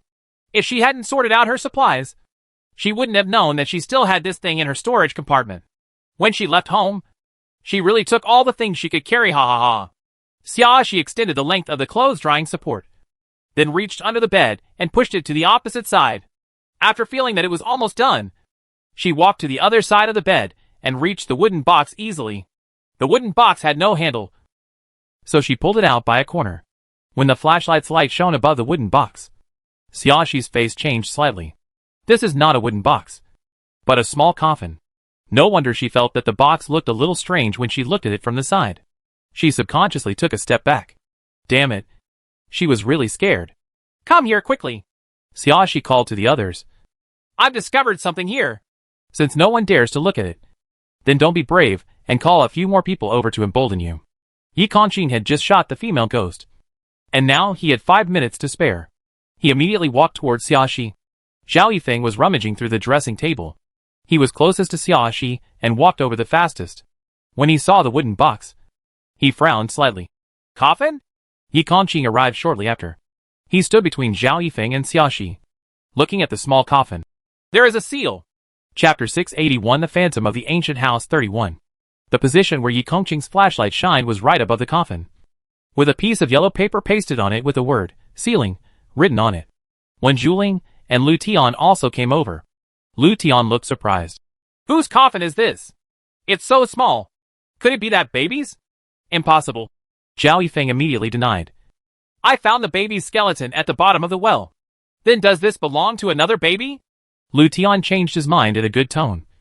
Anyway, this size can only be used by children. Certainly not adults. Why is the coffin placed under the bed? When Juling's eyes showed confusion. Who originally lived in Xia Courtyard? When asking the second question, she turned to look at Lu Tian standing next to her. Lu Tian immediately waved his hand. I really don't know about this. None of the information I saw mentioned that anyone lived in Xia Courtyard.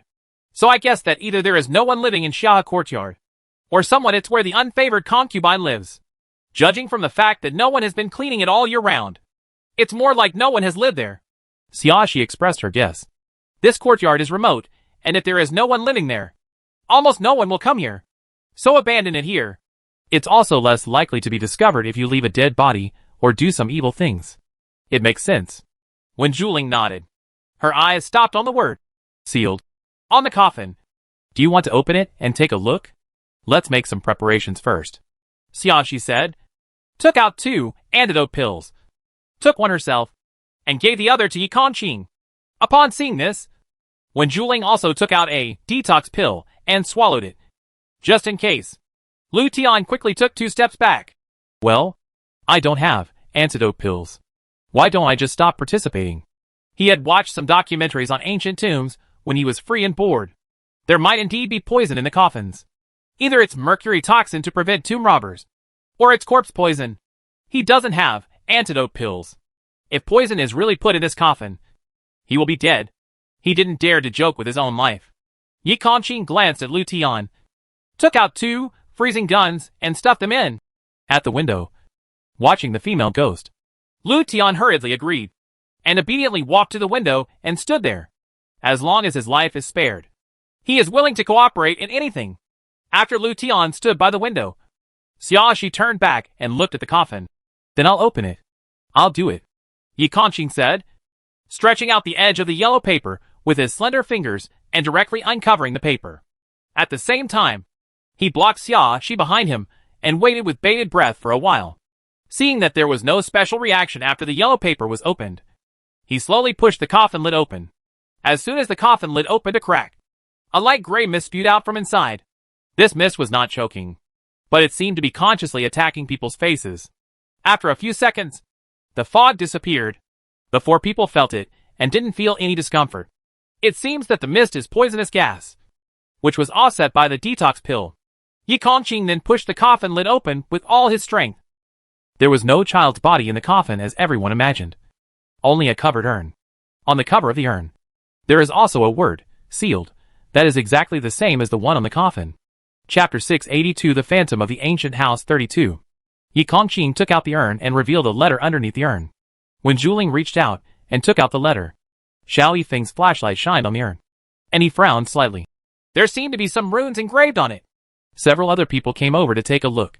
Sure enough, there was a circle of runes engraved on the jar. Although no one can understand what these symbols represent, everyone knows that they are definitely not random scribblings.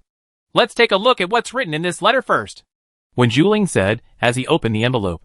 Wen Zhuling quickly scanned the traditional Chinese characters written on the letter paper, and then showed an unexpected expression. This ashes belonged to Song Xuan. Song Xuan was not buried. Xiaoxi was also surprised. Even if the people in the general's palace don't bury her, as the princess, the royal family can't ignore her.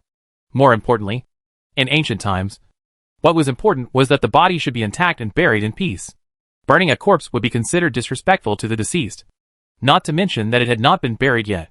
This was only slightly better than crushing the bones and scattering ashes. There is no reason written on it, but it can be seen that there is a conspiracy.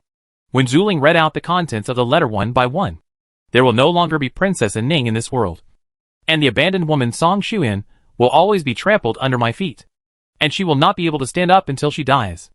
I want you, mother and son, to be tortured forever, so close to each other, but never able to see each other. So, Song Xuan was deprived of the title of Princess. Xiaoxi glanced at the seal at the corner of the letter paper. No wonder the royal family didn't interfere with Song Xuan's funeral.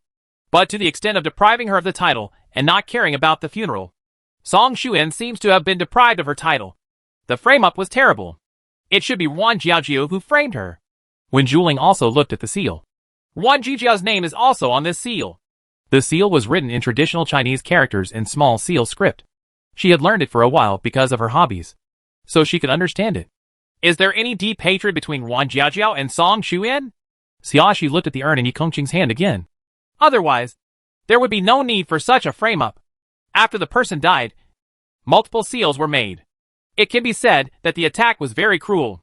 You can only ask Song Xuan herself. When Zhuling put the letter back into the envelope and put it back in the coffin, she definitely wouldn't have told Song Xuan before she rescued the child. Xiaoxi reached out and touched the runes on the urn, confirming that they were engraved on them. The question now is, how to interpret these runes? If it is the same as the characters in the well, then it is basically certain that it was through these characters that Song Xuan could not get close to her children. If the effect of these characters is not released, even if they bring the baby's skeleton, Song Xuan may not be able to touch it. What's more, no one can take out the baby's skeleton without unraveling the characters underneath the well. Yi Kongqing tried to remove the yellow sealing talisman above the urn, but found that he couldn't pull it away at all. Obviously, the circle of runes on the urn should have an isolation effect, making it impossible for people to open the seal. If you want to break the seal, you must first unlock the effect of the runes. Whether it is an urn or a baby skeleton in a well, the rune effects need to be unlocked. So the current goals of the players have become very clear. Perhaps there will be something to gain in Wudong Courtyard, Wen Zhuling suggested. Since the initiator is Wan Jiaojiu, we should go to Wudong Courtyard and see some new discoveries. Chapter 683 The Phantom of the Ancient House 33. Xiaoxi thought for a while and said, "It's better to search all other places in Xia Courtyard before going to Wudong Courtyard." No one else objected. Yi Kongqing put the urn back into the coffin, closed the coffin lid, and then took over Lu Tian's position, continuing to be responsible for guarding and replenishing the female ghost's guns. Although Lu Tian did not participate in the whole process, he heard everything they said, so he cooperated with the others and rummaged through all the places that they had not yet had time to search. When everyone had searched all the places in Zai, the sky gradually turned white. Light drives away darkness and brings warmth and a little sense of security. "Let me go quickly!" The female ghost stood in the yard and became anxious. "I can't see the sun. I will be reduced to ashes." Yi Kongqing turned his head and glanced at Xiaoxi. Xiaoxi nodded. "Let her go. She should know very well that we can only help her and her children now. She will not attack us again for the time being." She could feel the change in the female ghost's attitude, especially after bringing the female ghost to the well. So she was sure that the female ghost would appear again after she let her go. Until a solution is found, the female ghost will probably stop attacking people. Of course, even if the female ghost really goes back on her word. Since everyone can catch the female ghost once, they can naturally catch her a second time. Yi Kongqing responded and returned all the freezing guns to Xiaoxi. When Zhuling went out and dragged the female ghost into the house, Xiaoxi pointed to the coffin beside the bed and asked the female ghost, "Do you know your ashes are here?"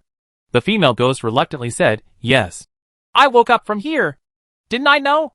Then do you know that there are runes carved around the urn?" Xiaoxi asked again. The female ghost was stunned for a moment. "I didn't pay attention." After she woke up and found that she had become a ghost, her first thought was to find her child. But she couldn't get close to her child at all. Anger and hatred made her paranoid, and she only wanted revenge. In order to reduce the pain in her heart of not being able to be close to her child, she rarely returned to Xiaohiyuan, and she never noticed that there were runes on her urn. "It should be this rune that prevents you from getting close to your child," Xiaoxi explained, and then said, "Look at what the rune looks like. Maybe you have seen it somewhere?" She didn't expect Song Xuan to know how to unlock the rune's effect. Wan Jiaoji would definitely be on guard against this since the city was so deep. If Song Xuan knew how to untie it herself, Wan Jijiao's strategy would be in vain. What's more, Song Xuan is a pampered princess, and she will definitely not get involved in any evil ways.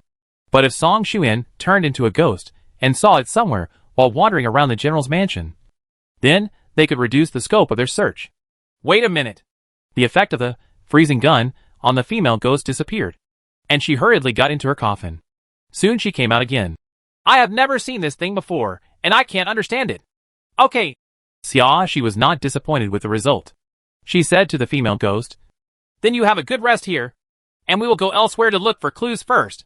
The female ghost said, "Oh," and watched Xiaoxi leave with the other players. At this time, the sky was bright, and bright sunlight poured in from the window, covering half of the room in light. Chapter 684 The Phantom of the Ancient House 34. The female ghost couldn't help but tremble, and after hesitating for a moment, she simply got back into the coffin. Outside, Ji Xiaoyu saw that everyone had come out, and it was already dawn. The fear in her heart was almost dispelled, so she went up and asked, "How is it? Is there anything gained inside?" She didn't dare to ask Yi Kongqing and Zhao Yifeng, nor did she dare to ask Xiaoxi first. She only approached Wen Zhuling, who had the best temper, and asked. Wen Zhuling smiled with a gentle expression. "It's not really a gain, but it's more things to do." After saying that, she nodded politely and walked out of the courtyard. Ji Xiaoyu was stunned, but she didn't expect that Wen Zhuling, who had always been gentle to others, would choose to avoid answering her questions. She turned to look at Lixia and signaled Lixia to ask Lu Tian, who was walking at the back. Lixia understood, walked to Lu Tian, and patted Lu Tian on the shoulder. "Brother, tell me what you discovered just now." Although Lu Tian was a little dissatisfied that these two people had done nothing just now, he now wanted to get first-hand information. But he also thought that one more person would bring more strength. 7 people would always find something faster than 5 people. And it's daytime now, so these 2 people definitely can't use fear as an excuse to hide away and not work. So, he told Ji Xiaoyu and Lixia in detail about the situation in the house. By the time Lu Tian finished introducing the situation, the group had already arrived outside Wutong Courtyard. There is indeed a sycamore tree in the sycamore courtyard. Even standing outside the courtyard, you can see the thick branches and lush leaves of the sycamore tree. Summer is when sycamore trees grow best, with lush branches and broad leaves that are green and indescribably beautiful. Everyone pushed open the courtyard door and walked into the courtyard. The trunk of the sycamore tree was so thick that it took 2 people to hug it. The canopy of the trees blocked a large area of the sun, leaving half of the yard covered in shade. It felt cool just looking at it. Just as Lu Tian said, a long rope hangs from one of the stretched branches on the sycamore tree. Whether it is the knot or the dangling appearance, people will immediately associate it with hanging together. There was obviously no wind at this time, but the rope was swaying on its own, once and for all, and the amplitude was always the same, neither getting bigger nor smaller. Even the speed was maintained in a neither urgent nor slow state, and kept swaying. Not only does it look weird, but it's also a bit creepy. Xiaoxi subconsciously held Yi Kongqing's hand. Let's go in and take a look. Yi Kongqing held Xiaoxi's hand back, and the dry and hot palm conveyed a reassuring warmth. The situation in Wutong Courtyard is like 2 different worlds compared with Xiahe Courtyard. The place is not only clean, tidy, spacious and bright, but also has many exquisite furnishings and valuables. Even the carvings on the tables and chairs are obviously much more exquisite and beautiful. Even just seeing this, one can imagine how much the owner of Wutong Courtyard is loved by the general. Everyone acts separately. 2 people work in groups, and 1 group is responsible for 1 room. Among the 7 people, there must be 1 extra person in the 2-person team. This time, Zhao Yifeng took the initiative to join the team of Xiaoxi and Yi Kongqing. The trio is responsible for searching the main room and the side rooms on both sides. With more people, the area covered is larger, which is fair. When he saw Zhao Yifeng coming over, Yi Kongqing frowned slightly, but he just glanced at Zhao Yifeng and didn't say much. Chapter 685 The Phantom of the Ancient House 35. Xiaoxi and the other 3 entered the bedroom first, and one of them was responsible for searching at Chico. After a while, Xiaoxi found some neatly folded paper in the dowry box on the dressing table. She took it out and looked at it, and found that there were a lot of medicinal materials written on it. It looked like it should be a pharmacy. Xiaoxi. She doesn't understand Chinese medicine at all, which is really embarrassing for her. However, she found that there was also a line of words written in the lower left corner of the prescription, which looked like the name of the entire medicine. Just guessing like this, she roughly figured out that one of the prescriptions was similar to a contraceptive pill, which was helpful for pregnancy, and there was another prescription that was helpful for giving birth to a boy. The 3rd prescription seemed to her like poison. Heartbreak occurs in 1 month. Although the name is a bit formal, it doesn't look like a good medicine. Xiaoxi took out the 3rd prescription alone and stuffed the others back. Then she fumbled around in the dowry box for a while and found another hidden compartment. She opened it and saw 2 yellow talisman papers inside, with some incomprehensible runes written on them. Although it is incomprehensible, the rune itself is already a very clear reminder. Even if this thing is not a rune that can unlock Song Shuyan and the baby, it must be related. She put the 2 pieces of yellow paper into her pocket along with the prescription, and then searched the rest of the dressing table. There is no other gain. She walked over to Yi Kongqing and saw that Yi Kongqing was stuffing the bedside cabinet back. She asked, "Have you found any clues?" Yi Kongqing picked up the thing in his hand and showed it to Xiaoxi. "I'm not sure if it's a clue, but this thing is placed under the pillow. It feels like an important object." Xiaoxi took a look. It was a jade pendant with a warm luster. It had an excellent color and no impurities. It looked like the best jade. "Maybe it's a useful clue." Xiaoxi reached out and touched the jade pendant. It felt warm and cool, and it felt very good. "If you put it under the pillow in a place that you touch every day, you will definitely play with it often and watch it. Or it may be a souvenir. The meaning is that it has some special purpose." After receiving Xiaoxi's affirmation, Yi Kongqing had a smile in his eyes. He added, "Nothing else has been discovered." Xiaoxi said, and looked up at Zhao Yifeng, who was not far away. "Zhao Yifeng, did you find anything?" Zhao Yifeng pursed his lips, lowered his eyes, looked at the wardrobe in front of him, and said calmly, "No." Xiaoxi did not feel disappointed. As she walked out, she said, "Then let's go to the penthouse and have a look." Yi Kongqing and Zhao Yifeng had no objections and followed him together. The left wing room is where the personal maids rest. The decoration layout here is a little worse than that of the main room, but it is still pretty good. However, the bed is much more ordinary than in the bedroom. Xiaoxi found a small box inside the bed, which contained a stack of letters. She opened it and looked at it. and found that these letters should be letters between the maid and her family. This maid and her family were all literate. Although her handwriting was not beautiful, it was rare for a maid to be literate at that time. Literacy is useful in many cases. It is easy to understand why this maid was reused by Ruan Jiajiu as her personal maid. More importantly, the maid in the letter mentioned asking her family to help find a Taoist priest who knew feng shui and was willing to help the general. Chapter 686, The Phantom of the Ancient House 36. It says, help the general, instead of help yourself or help the wife, which is worth considering. After reading all the letters, Xiaoxi picked out the few letters related to asking Taoist priests.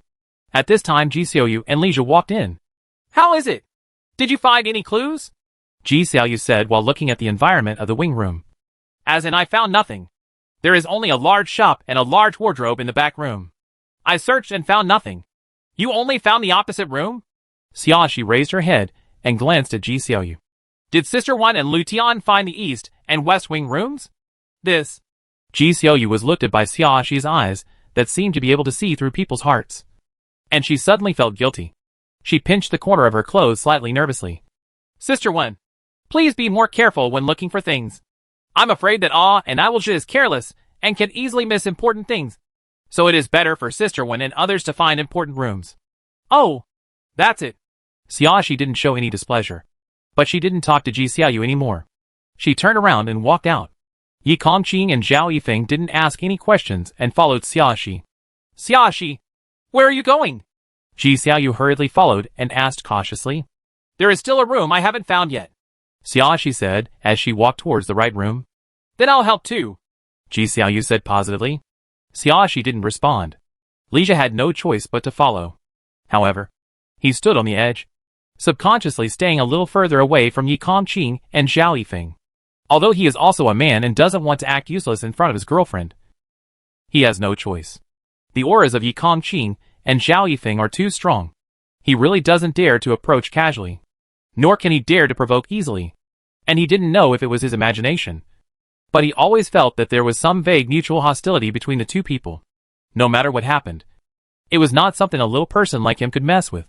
He didn't want to be the cannon fodder in the middle, so he instinctively wanted to stay away, as it was important to save his life. If he didn't have this bit of self-awareness, he would have died countless times long ago. The right room is a room with a bathtub and a toilet, which is used for bathing and nighttime convenience. It is equivalent to the current bathroom. Fortunately, there wasn't any peculiar smell in the house. There are not many places to hide things here. After a little searching, you can be sure that there are no special clues. When several people were looking at the right oracle, Lu Tian and Wen Zhuling also came over. Ji Xiaoyu looked at Wen Zhuling expectantly. Sister Wen, have you found any clues? It should be a clue. Wen Zhuling took out a book. This was found in the east wing. It has some runes and notes written on it. Xiaoxi's eyes lit up. In this case, as long as we accurately find the exact same runes on the urn and the bottom of the well, we can translate their meanings? It should be okay. Wen Zhuling smiled and nodded. You and I have the same idea. Then she added, the layout of the east wing is different from the ordinary wing. There should have been a guest living there, and it was a female Taoist priest. Yes, yes. Lu Tian stood aside and nodded repeatedly. The entire room in the east wing is actually quite clean, but I still found some Taoist-related things from the bedside drawer and the corner of the bed. For example, the copper coin divination, a half-burned talisman paper, etc. Chapter 687, The Phantom of the Ancient House 37. Female Taoist priest? Ji Xiaoyu looked puzzled. Based on these, we can only infer that it is a Taoist priest, but we can't be sure that it is a female Taoist priest. Right. It can only be a female Taoist priest. Although she did not see the situation in the east wing with her own eyes. She already understood after hearing what Wen Zhuling said. This is the Wutong courtyard. The courtyard where General Ding Yuan's favorite woman lives. If the other party is a male, there is no way he would live in this compound. Wen Zhuling nodded and smiled approvingly at Xiaoxi. Yes, that's what I inferred. The identity of the Taoist priest needs to be inferred by collecting clues, but the gender of the guest can be determined from the beginning. Then this Taoist priest should be the one Ruan Jiajiu hired to deal with Song Shuyan and her children. Right. Li Zhe finally found a chance to interject. You can confirm this just by looking at the booklet. Obviously. Wen Zhuling responded concisely. I have some letters here written by Ruan Jijia's personal maid to her parents. Xiaoxi handed some of the letters to Wenjuling. It tells how the maid asked her parents to help find a Taoist priest. Both Yi Kongqing and Zhao Yifeng had heard Xiaoxi read this letter, and they did not go over to join in the fun at this time. Ji Xiaoyu stood next to Wenjuling and stretched his neck to take a look. Wenjuling read a few letters and immediately grasped the key point. For the general? It's a bit strange, isn't it? Xiaoxi blinked at Wenjuling. It was easy to talk to smart people and made sense. If it's just a fight between women, there is no need for the maid to mention the words for the general. Even if this maid just said for madam, her parents would definitely be willing to help. Moreover, Wan Xiaoju is so deep in the city, she would definitely be able to think of a way to trick Ding Yuan into thinking that she only asked for a safe life by asking for a Taoist priest. Sort of like that. So there is absolutely no need for them to invite Taoist priests under the guise of being a general. Yes, Wenjuling nodded. Since it is said to be for the general, then this matter is probably not just a fight between two women in the back house. In addition, I found 2 pieces of yellow paper with runes written on it in the dowry box in the bedroom. Xiaoxi took out the paper from her pocket and handed it to Wenjuling to read. Why don't we translate these 2 pieces later? What do the runes on the paper mean? Okay. Wenjuling agreed, and finally laughed again. As expected, this is where Wan Jiji lives. There are quite a few clues. Yes. Xiaoxi also laughed and added, by the way, Qing also found a jade pendant. And I also found a prescription that looks like poison in the dowry box. Jade pendant? What jade pendant? Lu Tian asked curiously. Yi Kongqing didn't say anything. Just took out the jade pendant for everyone to see. Lu Tian took a look and said, Hey, the shape of this jade pendant seems a bit familiar. Where have you seen it? Xiaoxi raised her eyebrows slightly. I seem to have seen it somewhere. Lu Tian hammered his head in distress. But I can't remember it for a while. Your memory is really bad. Ji Xiaoyu couldn't help but muttered. Speaking of which, you've already played this game once. But you didn't know there were so many clues in Wudong Courtyard? When Lija asked this question, there was a bit of doubt in his eyes. Chapter 688 The Phantom of the Ancient House 38. Don't mention it. When talking about this matter, Lu Tian looked like he was furious.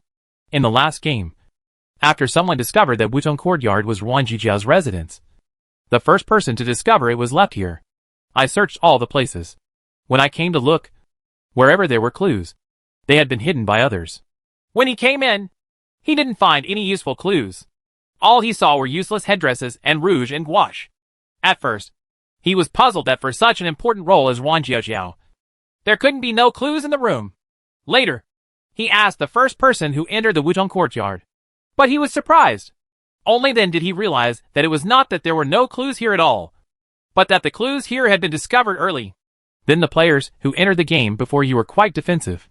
Ji Xiaoyu murmured.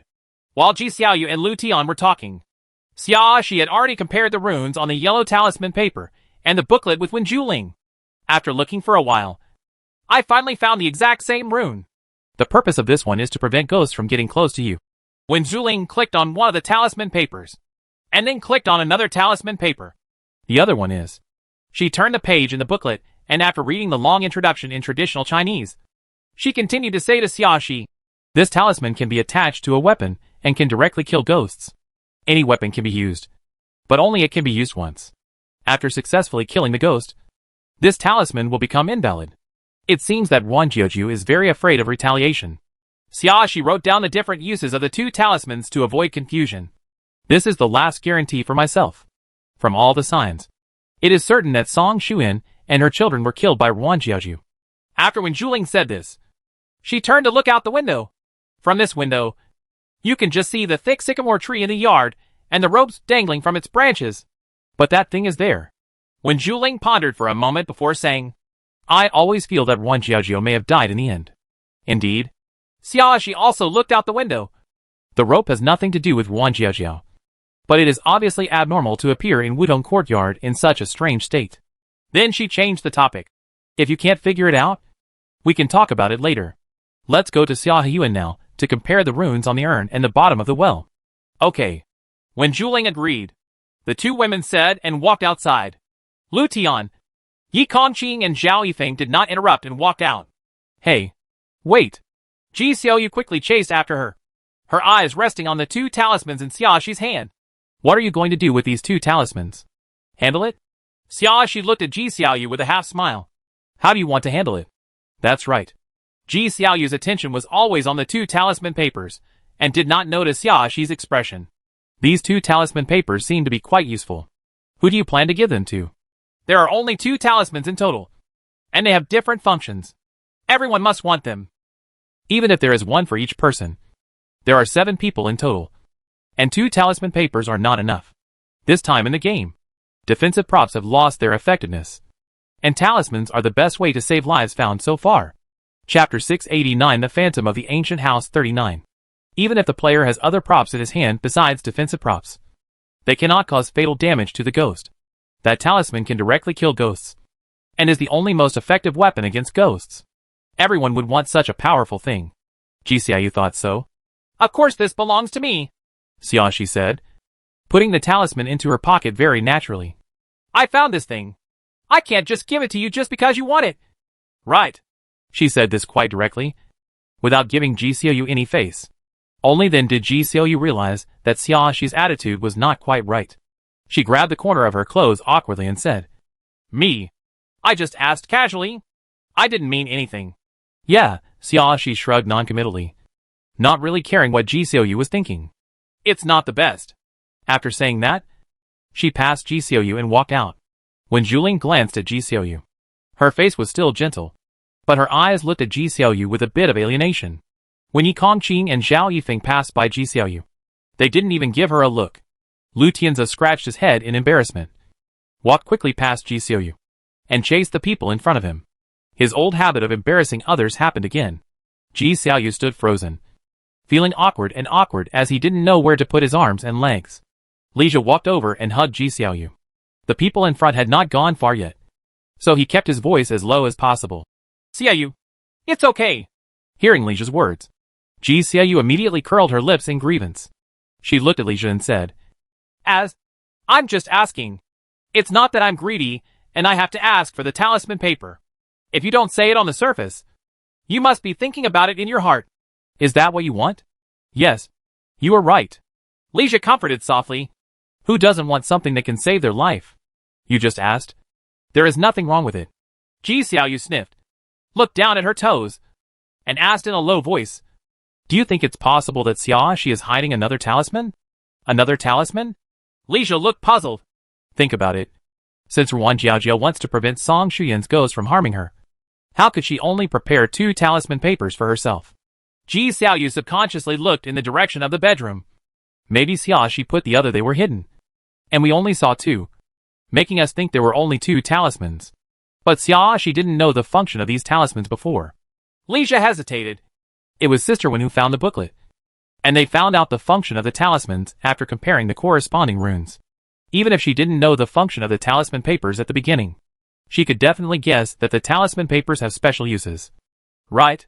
Ji Xiaoyu said stubbornly. It's just that she couldn't tell the difference between these talisman papers, thinking that they all have the same use. So I just randomly picked 2 and took them out. The more she talked, the more she felt it made sense. She grabbed Li Jia's arm and looked at Li Jia eagerly. She may have thought that it would be easy to make people suspicious if she took out only 1. So she took 2. She thought she could pretend I generously gave 1 to others. But when I found that the effect was different, I couldn't bear to share it. Li Jia thought for a while, and then nodded hesitantly. It seems that it is possible. Chapter 690, The Phantom of the Ancient House 40. Why don't we look for it here? Ji Xiaoyu was suddenly full of hope. She said to Li Jia, Maybe Xiaoxi hid the talisman paper here? These things should not be put into the storage compartment. It would be easy to find her if she put it all in her pocket. So the possibility of hiding it here is very high. But they all went to Xiaoyuan. It would be too abrupt if we didn't follow them. Li Jia hesitated. And it's not safe to be separated from everyone. It's daytime. What can happen? Ji Xiaoyu disagreed. You see, Song Shuyan was so scared when the sun came out before. She would definitely not come out to harm others during the day. And Song Shuyan still relies on us to save her child. She has no reason to hurt us anymore. That's true. Li Jia nodded subconsciously. Besides, we are just looking for something here, and we are not trying to cause trouble to Xiaoxi and the others. Ji Xiaoyu added, Even if they ask, we can say it is just in case something is missing. So if I search this yard again, they definitely won't say anything. Okay. Li Jia was actually a little moved. When Ji Xiaoyu said this, he agreed. The two of them returned to the bedroom together. Just when they re-entered the house, the thick sycamore tree in the yard suddenly swayed without warning. Not only was the rope hanging on the branch shaking, the whole tree was shaking slightly, making a rustling sound. But the noise sounded like it was caused by the breeze, and did not attract the attention of Ji Xiaoyu and Li Zhe. They were even less aware that the sycamore branches near the window slowly extended out at a speed visible to the naked eye, gradually extending into the house. Asterisk. When the 5 people returned to Xia Heyuan, Lu Tian, who was at the back, looked back behind him, and then showed a confused look. Why didn't Ji Xiaoyu and Li Zhe follow? He asked worriedly. Could they be in some trouble? The other 4 people didn't show any expression to this, and without even looking back, they entered Xia Heyuan's bedroom together. When Lu Tian saw this, he could only scratch his head in embarrassment. He didn't care where Ji Xiaoyu and Li Zhe went, and followed them into Xia Heyuan. As soon as she came in, Song Xuing got out of the coffin. She hid in the darkest corner with a look of surprise on her face. Why are you here again? We found the annotations about the runes. When Zhu Ling explained, now come and take a look at the runes on your ashes altar.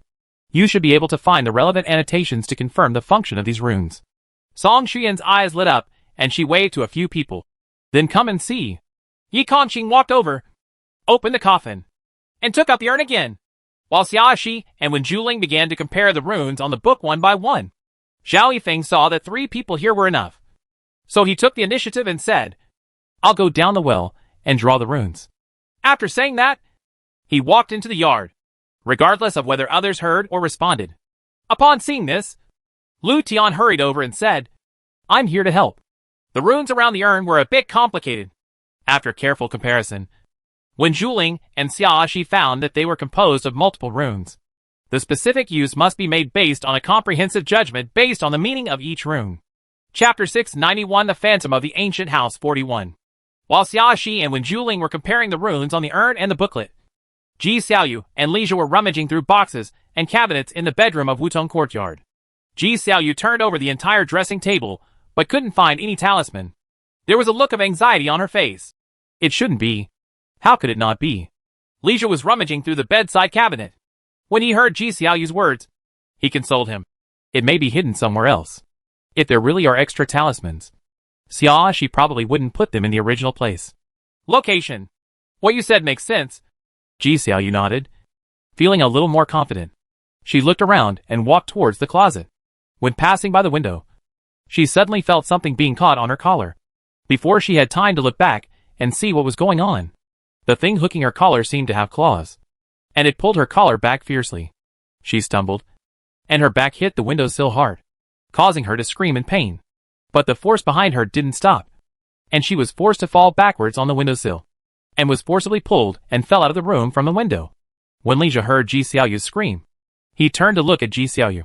Ji Xiaoyu's eyes were full of shock when he saw many small branches with green leaves suddenly wrapped around him. But he quickly came to his senses and rushed over to try to help Ji Xiaoyu get rid of the branches and leaves behind him. But he didn't expect that before he could get close to Ji Xiaoyu, Ji Xiaoyu had already been dragged out of the room and hung in a mess on the sycamore tree. The soft branches were wrapped around Ji Xiaoyu's neck.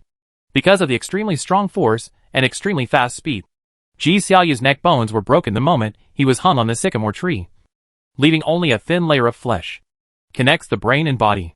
She didn't even have time to struggle. She was already hanging on the tree with her head tilted, swaying slowly like a sunny doll. The frequency was exactly the same as the rope hanging on the branch not far away, and even the swaying pace was consistent. All this happened in an instant. When Li Zhe ran to the window, Ji Xiaoyu was already dead. At this time, Ji Xiaoyu's body just turned back, and his slightly bloodshot and bulging eyes seemed to be staring at Li Zhe. Li Zhe gasped and took several steps back in fright. He was the only one left here, and even though it was daytime, he was still almost frightened when faced with this sudden change and seeing Ji Xiaoyu's tragic situation. He looked at the sycamore tree fearfully, not daring to shift his gaze at all. He was afraid that if he wasn't careful, he would end up like Ji Xiaoyu.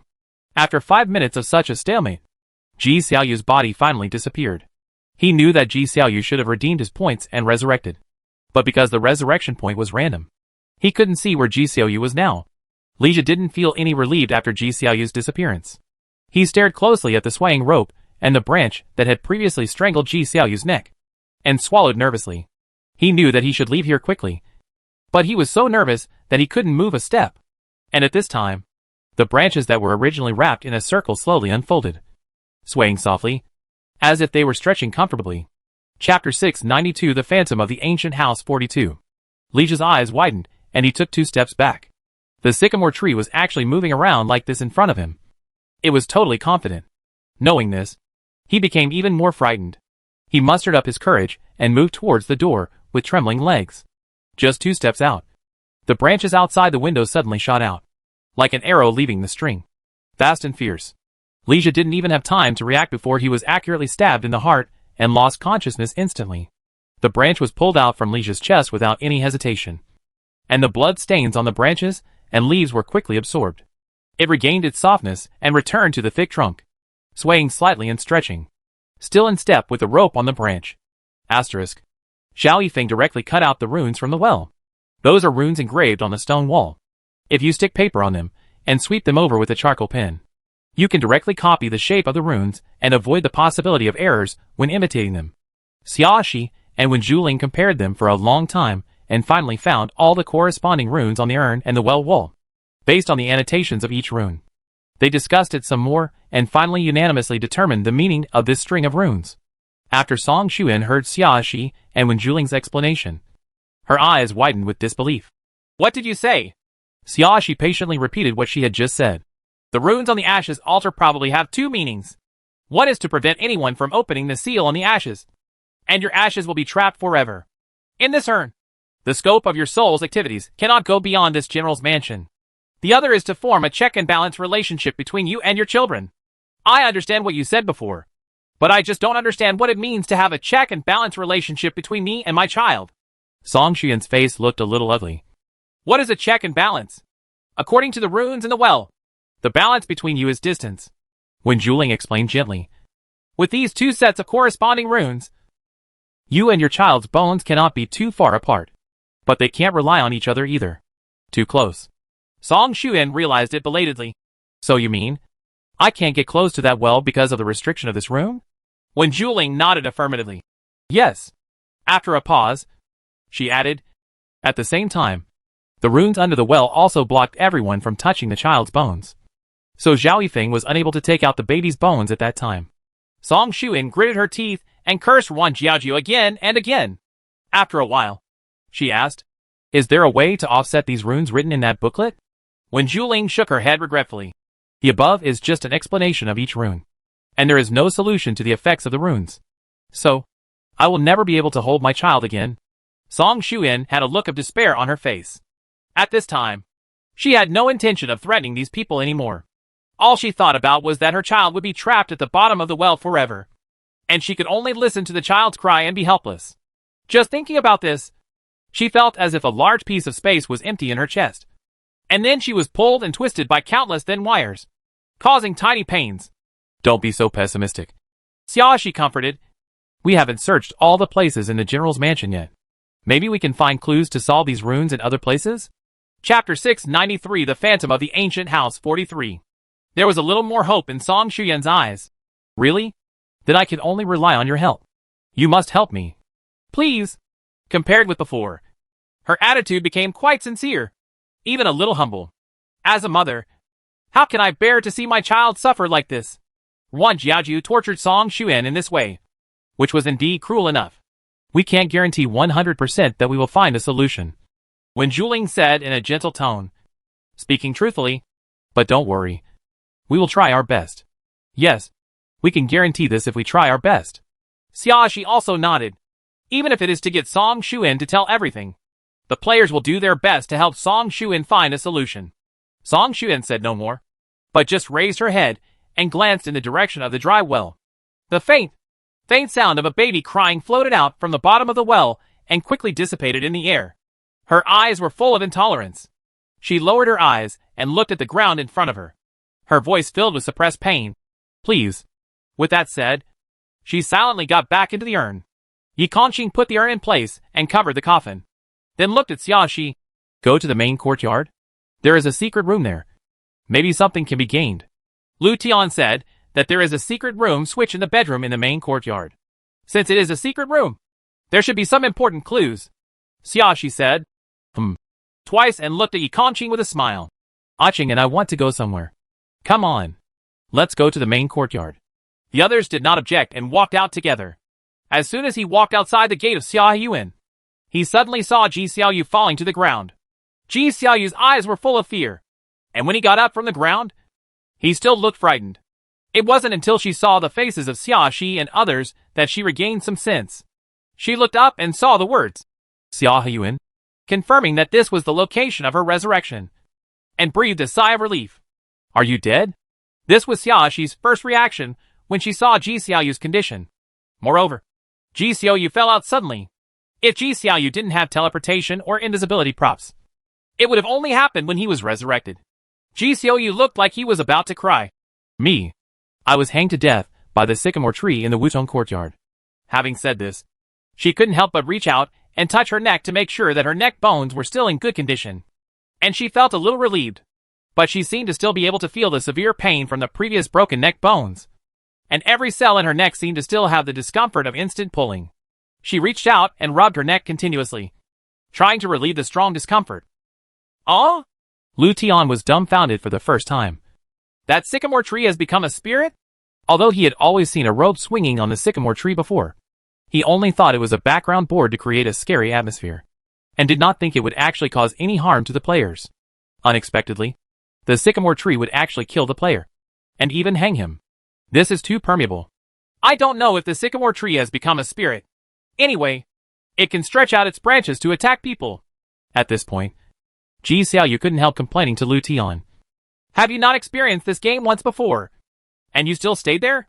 At the end of the game, don't you know that the sycamore tree is aggressive? Chapter 694 The Phantom of the Ancient House 44. If I knew, I would definitely tell you. Lu Tian looked innocent. I said before, in the last game everyone was wary of each other and refused to cooperate well at all. Then even if a player was attacked by a sycamore tree but they definitely won't tell others about it. Then haven't you died twice? Ji Xiaoyu was not satisfied with Lu Tian's answer and asked, have you not been attacked by a sycamore tree? It is true that I have never been attacked by a sycamore tree. Lu Tian told the truth. I was killed by the female ghost in red both times. Oh, that is Song Xuan. I was killed by her both times. At this point, Lu Tian scratched his cheek and looked a little embarrassed.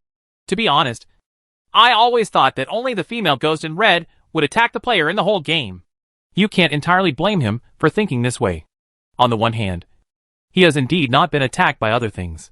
On the other hand, the supernatural things he could see, such as the cry of the baby and the rope swinging on the sycamore tree, did not cause any harm to him.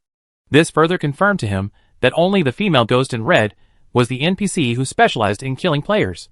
So he always thought that other players were defeated one by the female ghost in red.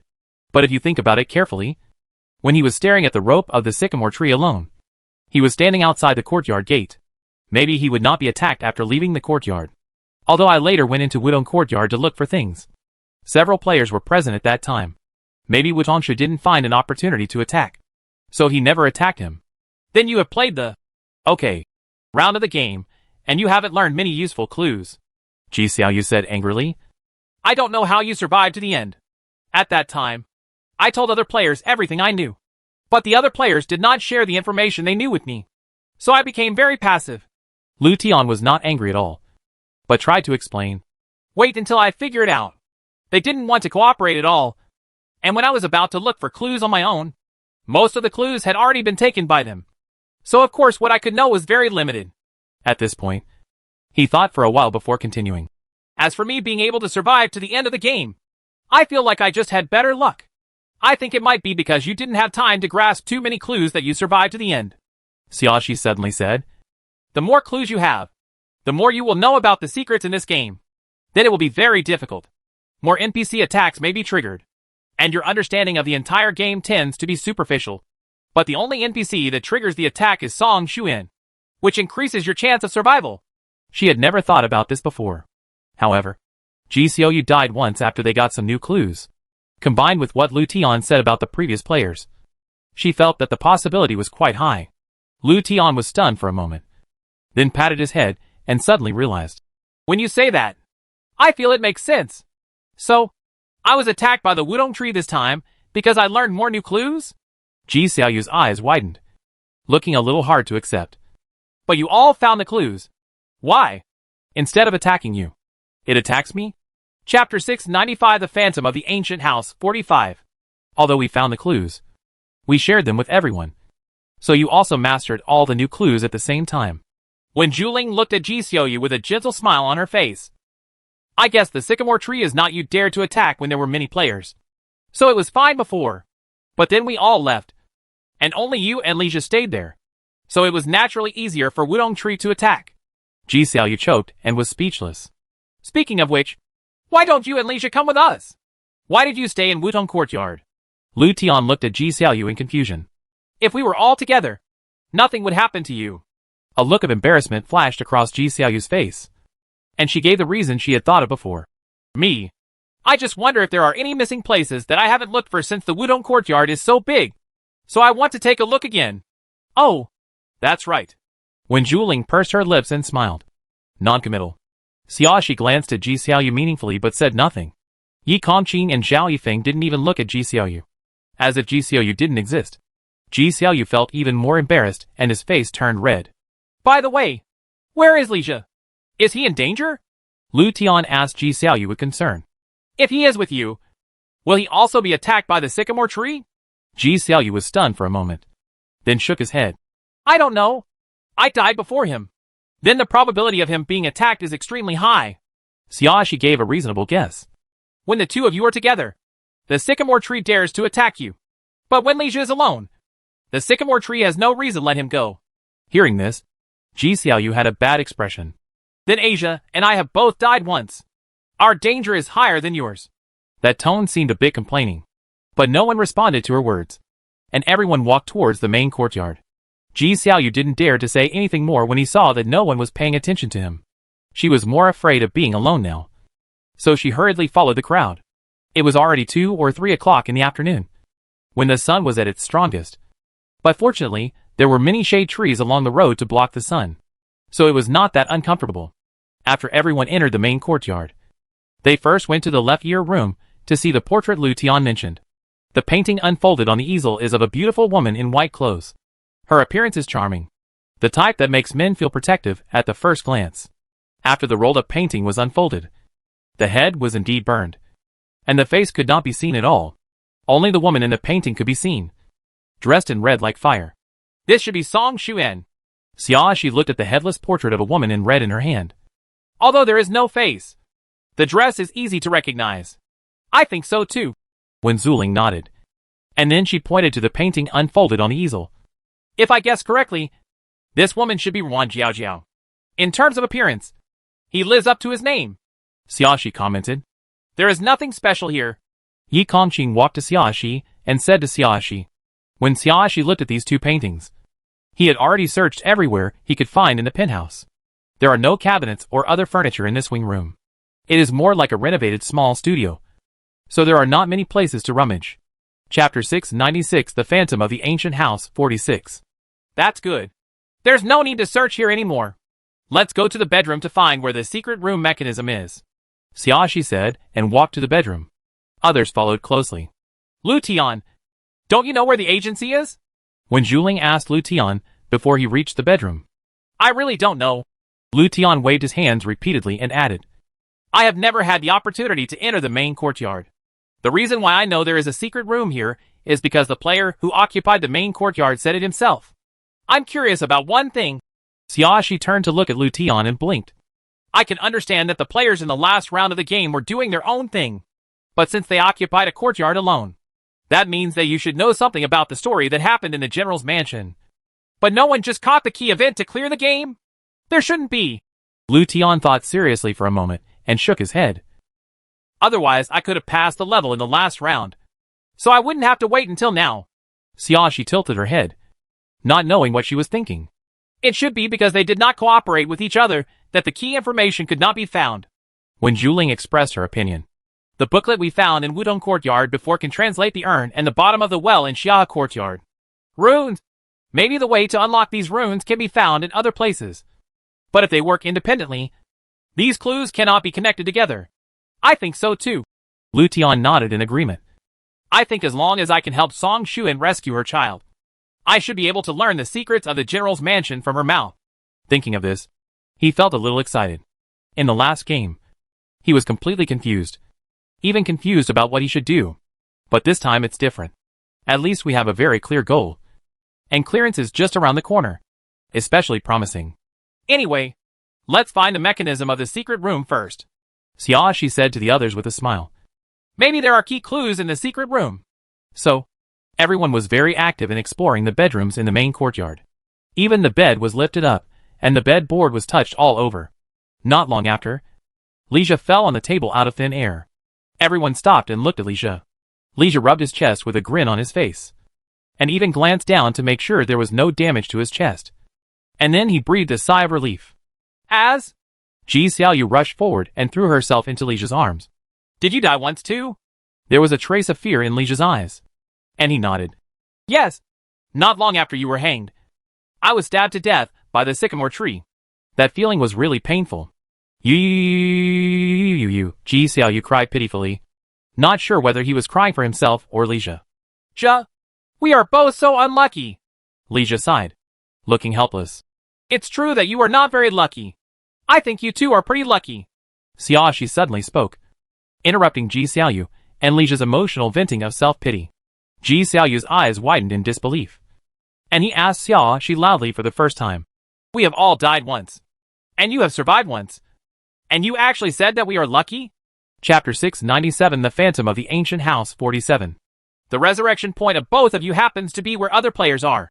Xia, she looked at Ji Xiaoyu with a smile. Since the system says that the resurrection point is random, it means that when you are resurrected, there is a certain chance of landing in a dangerous place. But the landing point of the two of you this time is where everyone is, which can at least ensure that the landing point is safe. Isn't this considered good luck?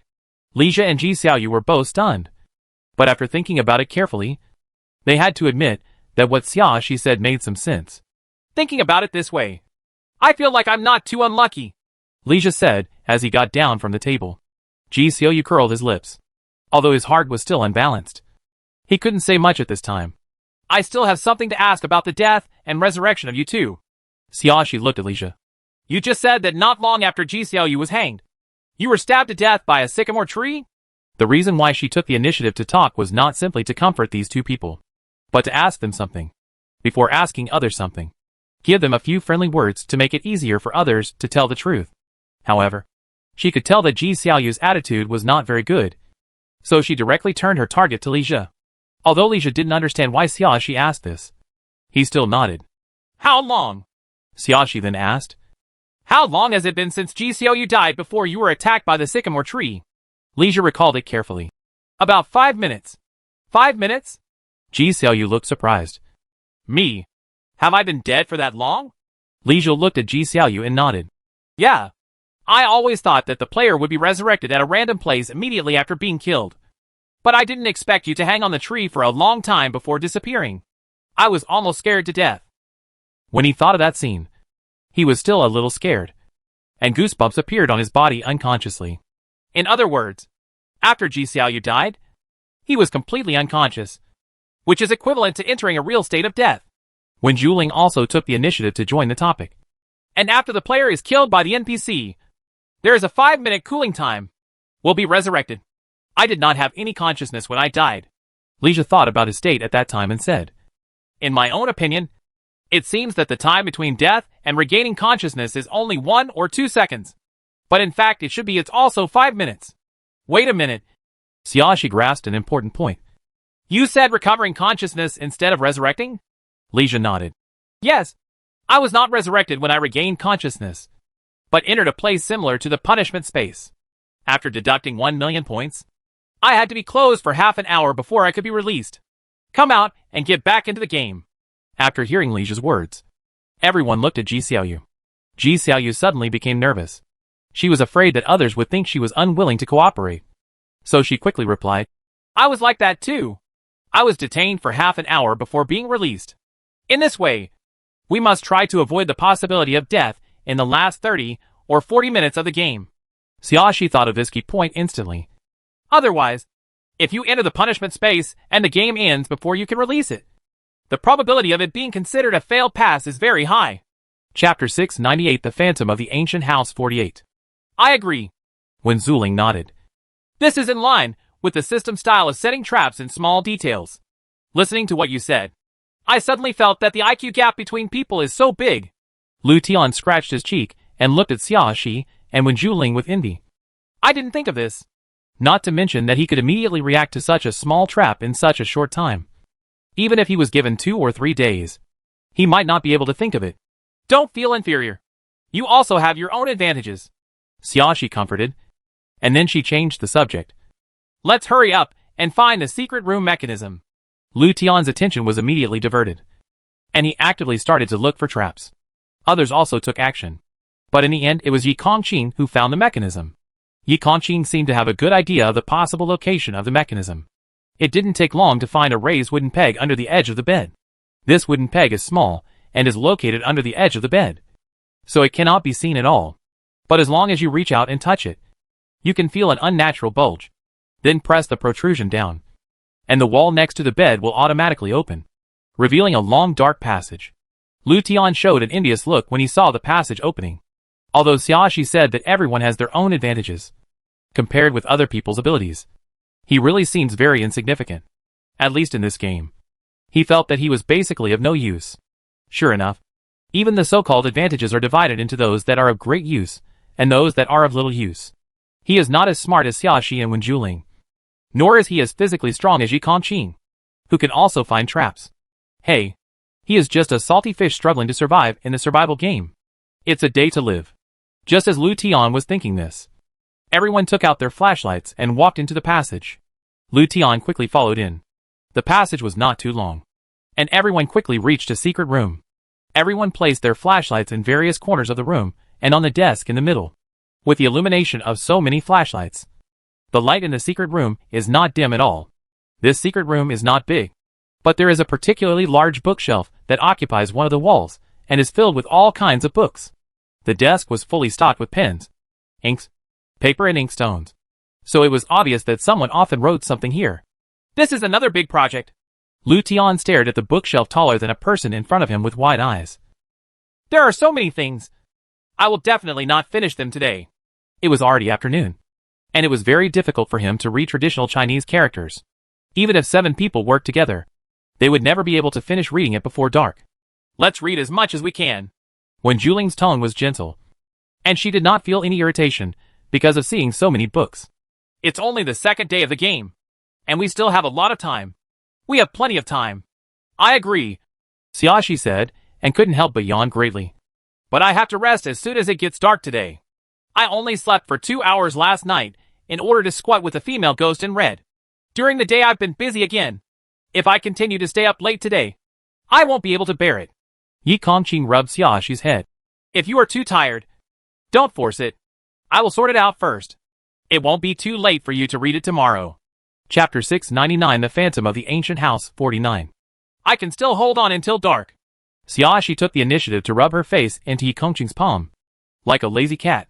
Yi Kongqing's palms were slightly itchy, and there was an indescribable softness in his heart. Perhaps drowsiness is contagious. As soon as Xia Shi finished yawning, Lu Tian felt that he was extremely sleepy. I also think we should go to bed early today. He rubbed his eyes. Everyone didn't sleep much last night. They should all be quite tired. Not getting enough rest will also affect your state, which is not conducive to what you do in the game next. Task. Then let's rest after dark today. Wen Zuling smiled gently. I do feel a little tired. Naturally, the remaining people would not object, and everyone began to get busy. Yi Kongqing, Lu Tian and Li Zhe are responsible for sorting and classifying, while Xia Shi, Wen Zuling, Ji Xiaoyu and Zhao Yifeng are responsible for looking at the specific content. The person responsible for sorting and classifying first found all the letters, and the person responsible for reading the specific contents spent the next few hours looking only at the letters and nothing else. There are a lot of letters. Apparently all Ding Yuan's correspondence is hidden here.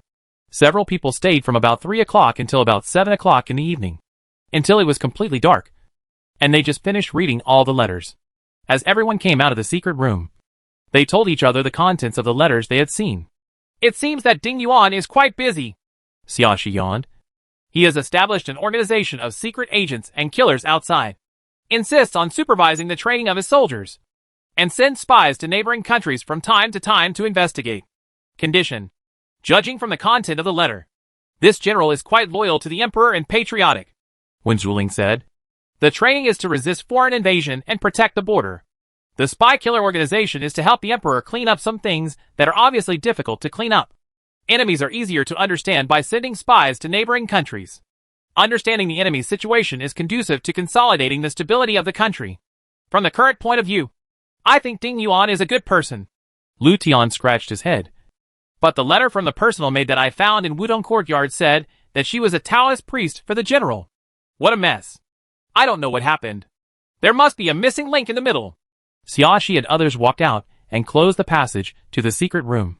When we read all the remaining things in the secret room tomorrow, maybe we can find the missing link.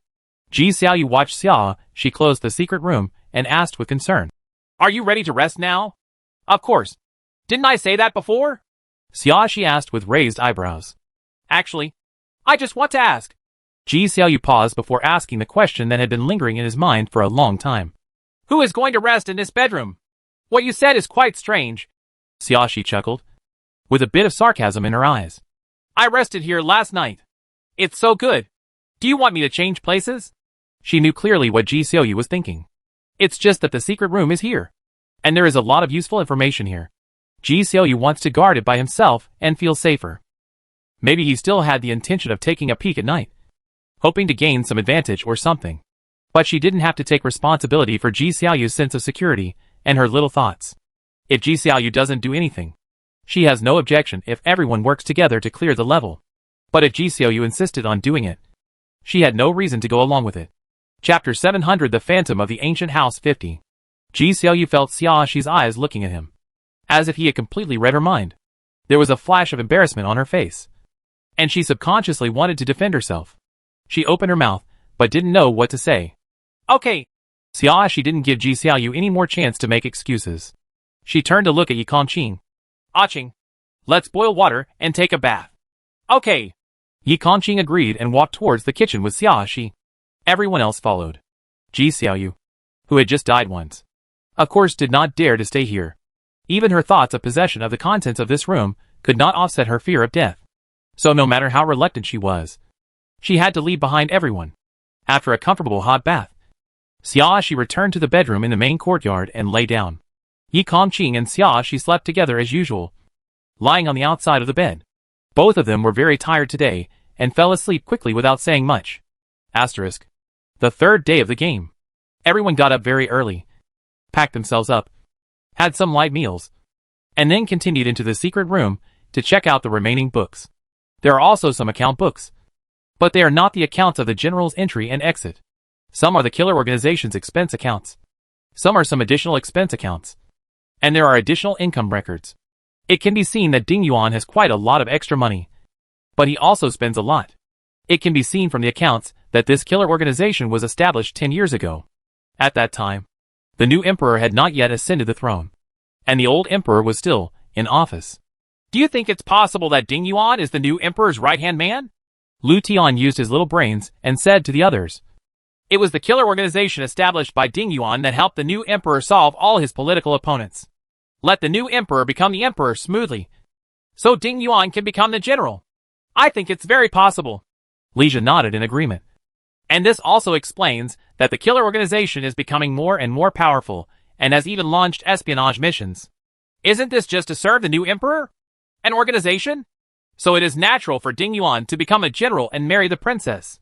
Lu Tian smiled happily after receiving the approval of his friends. I feel like I can be of some use too. This is a diary.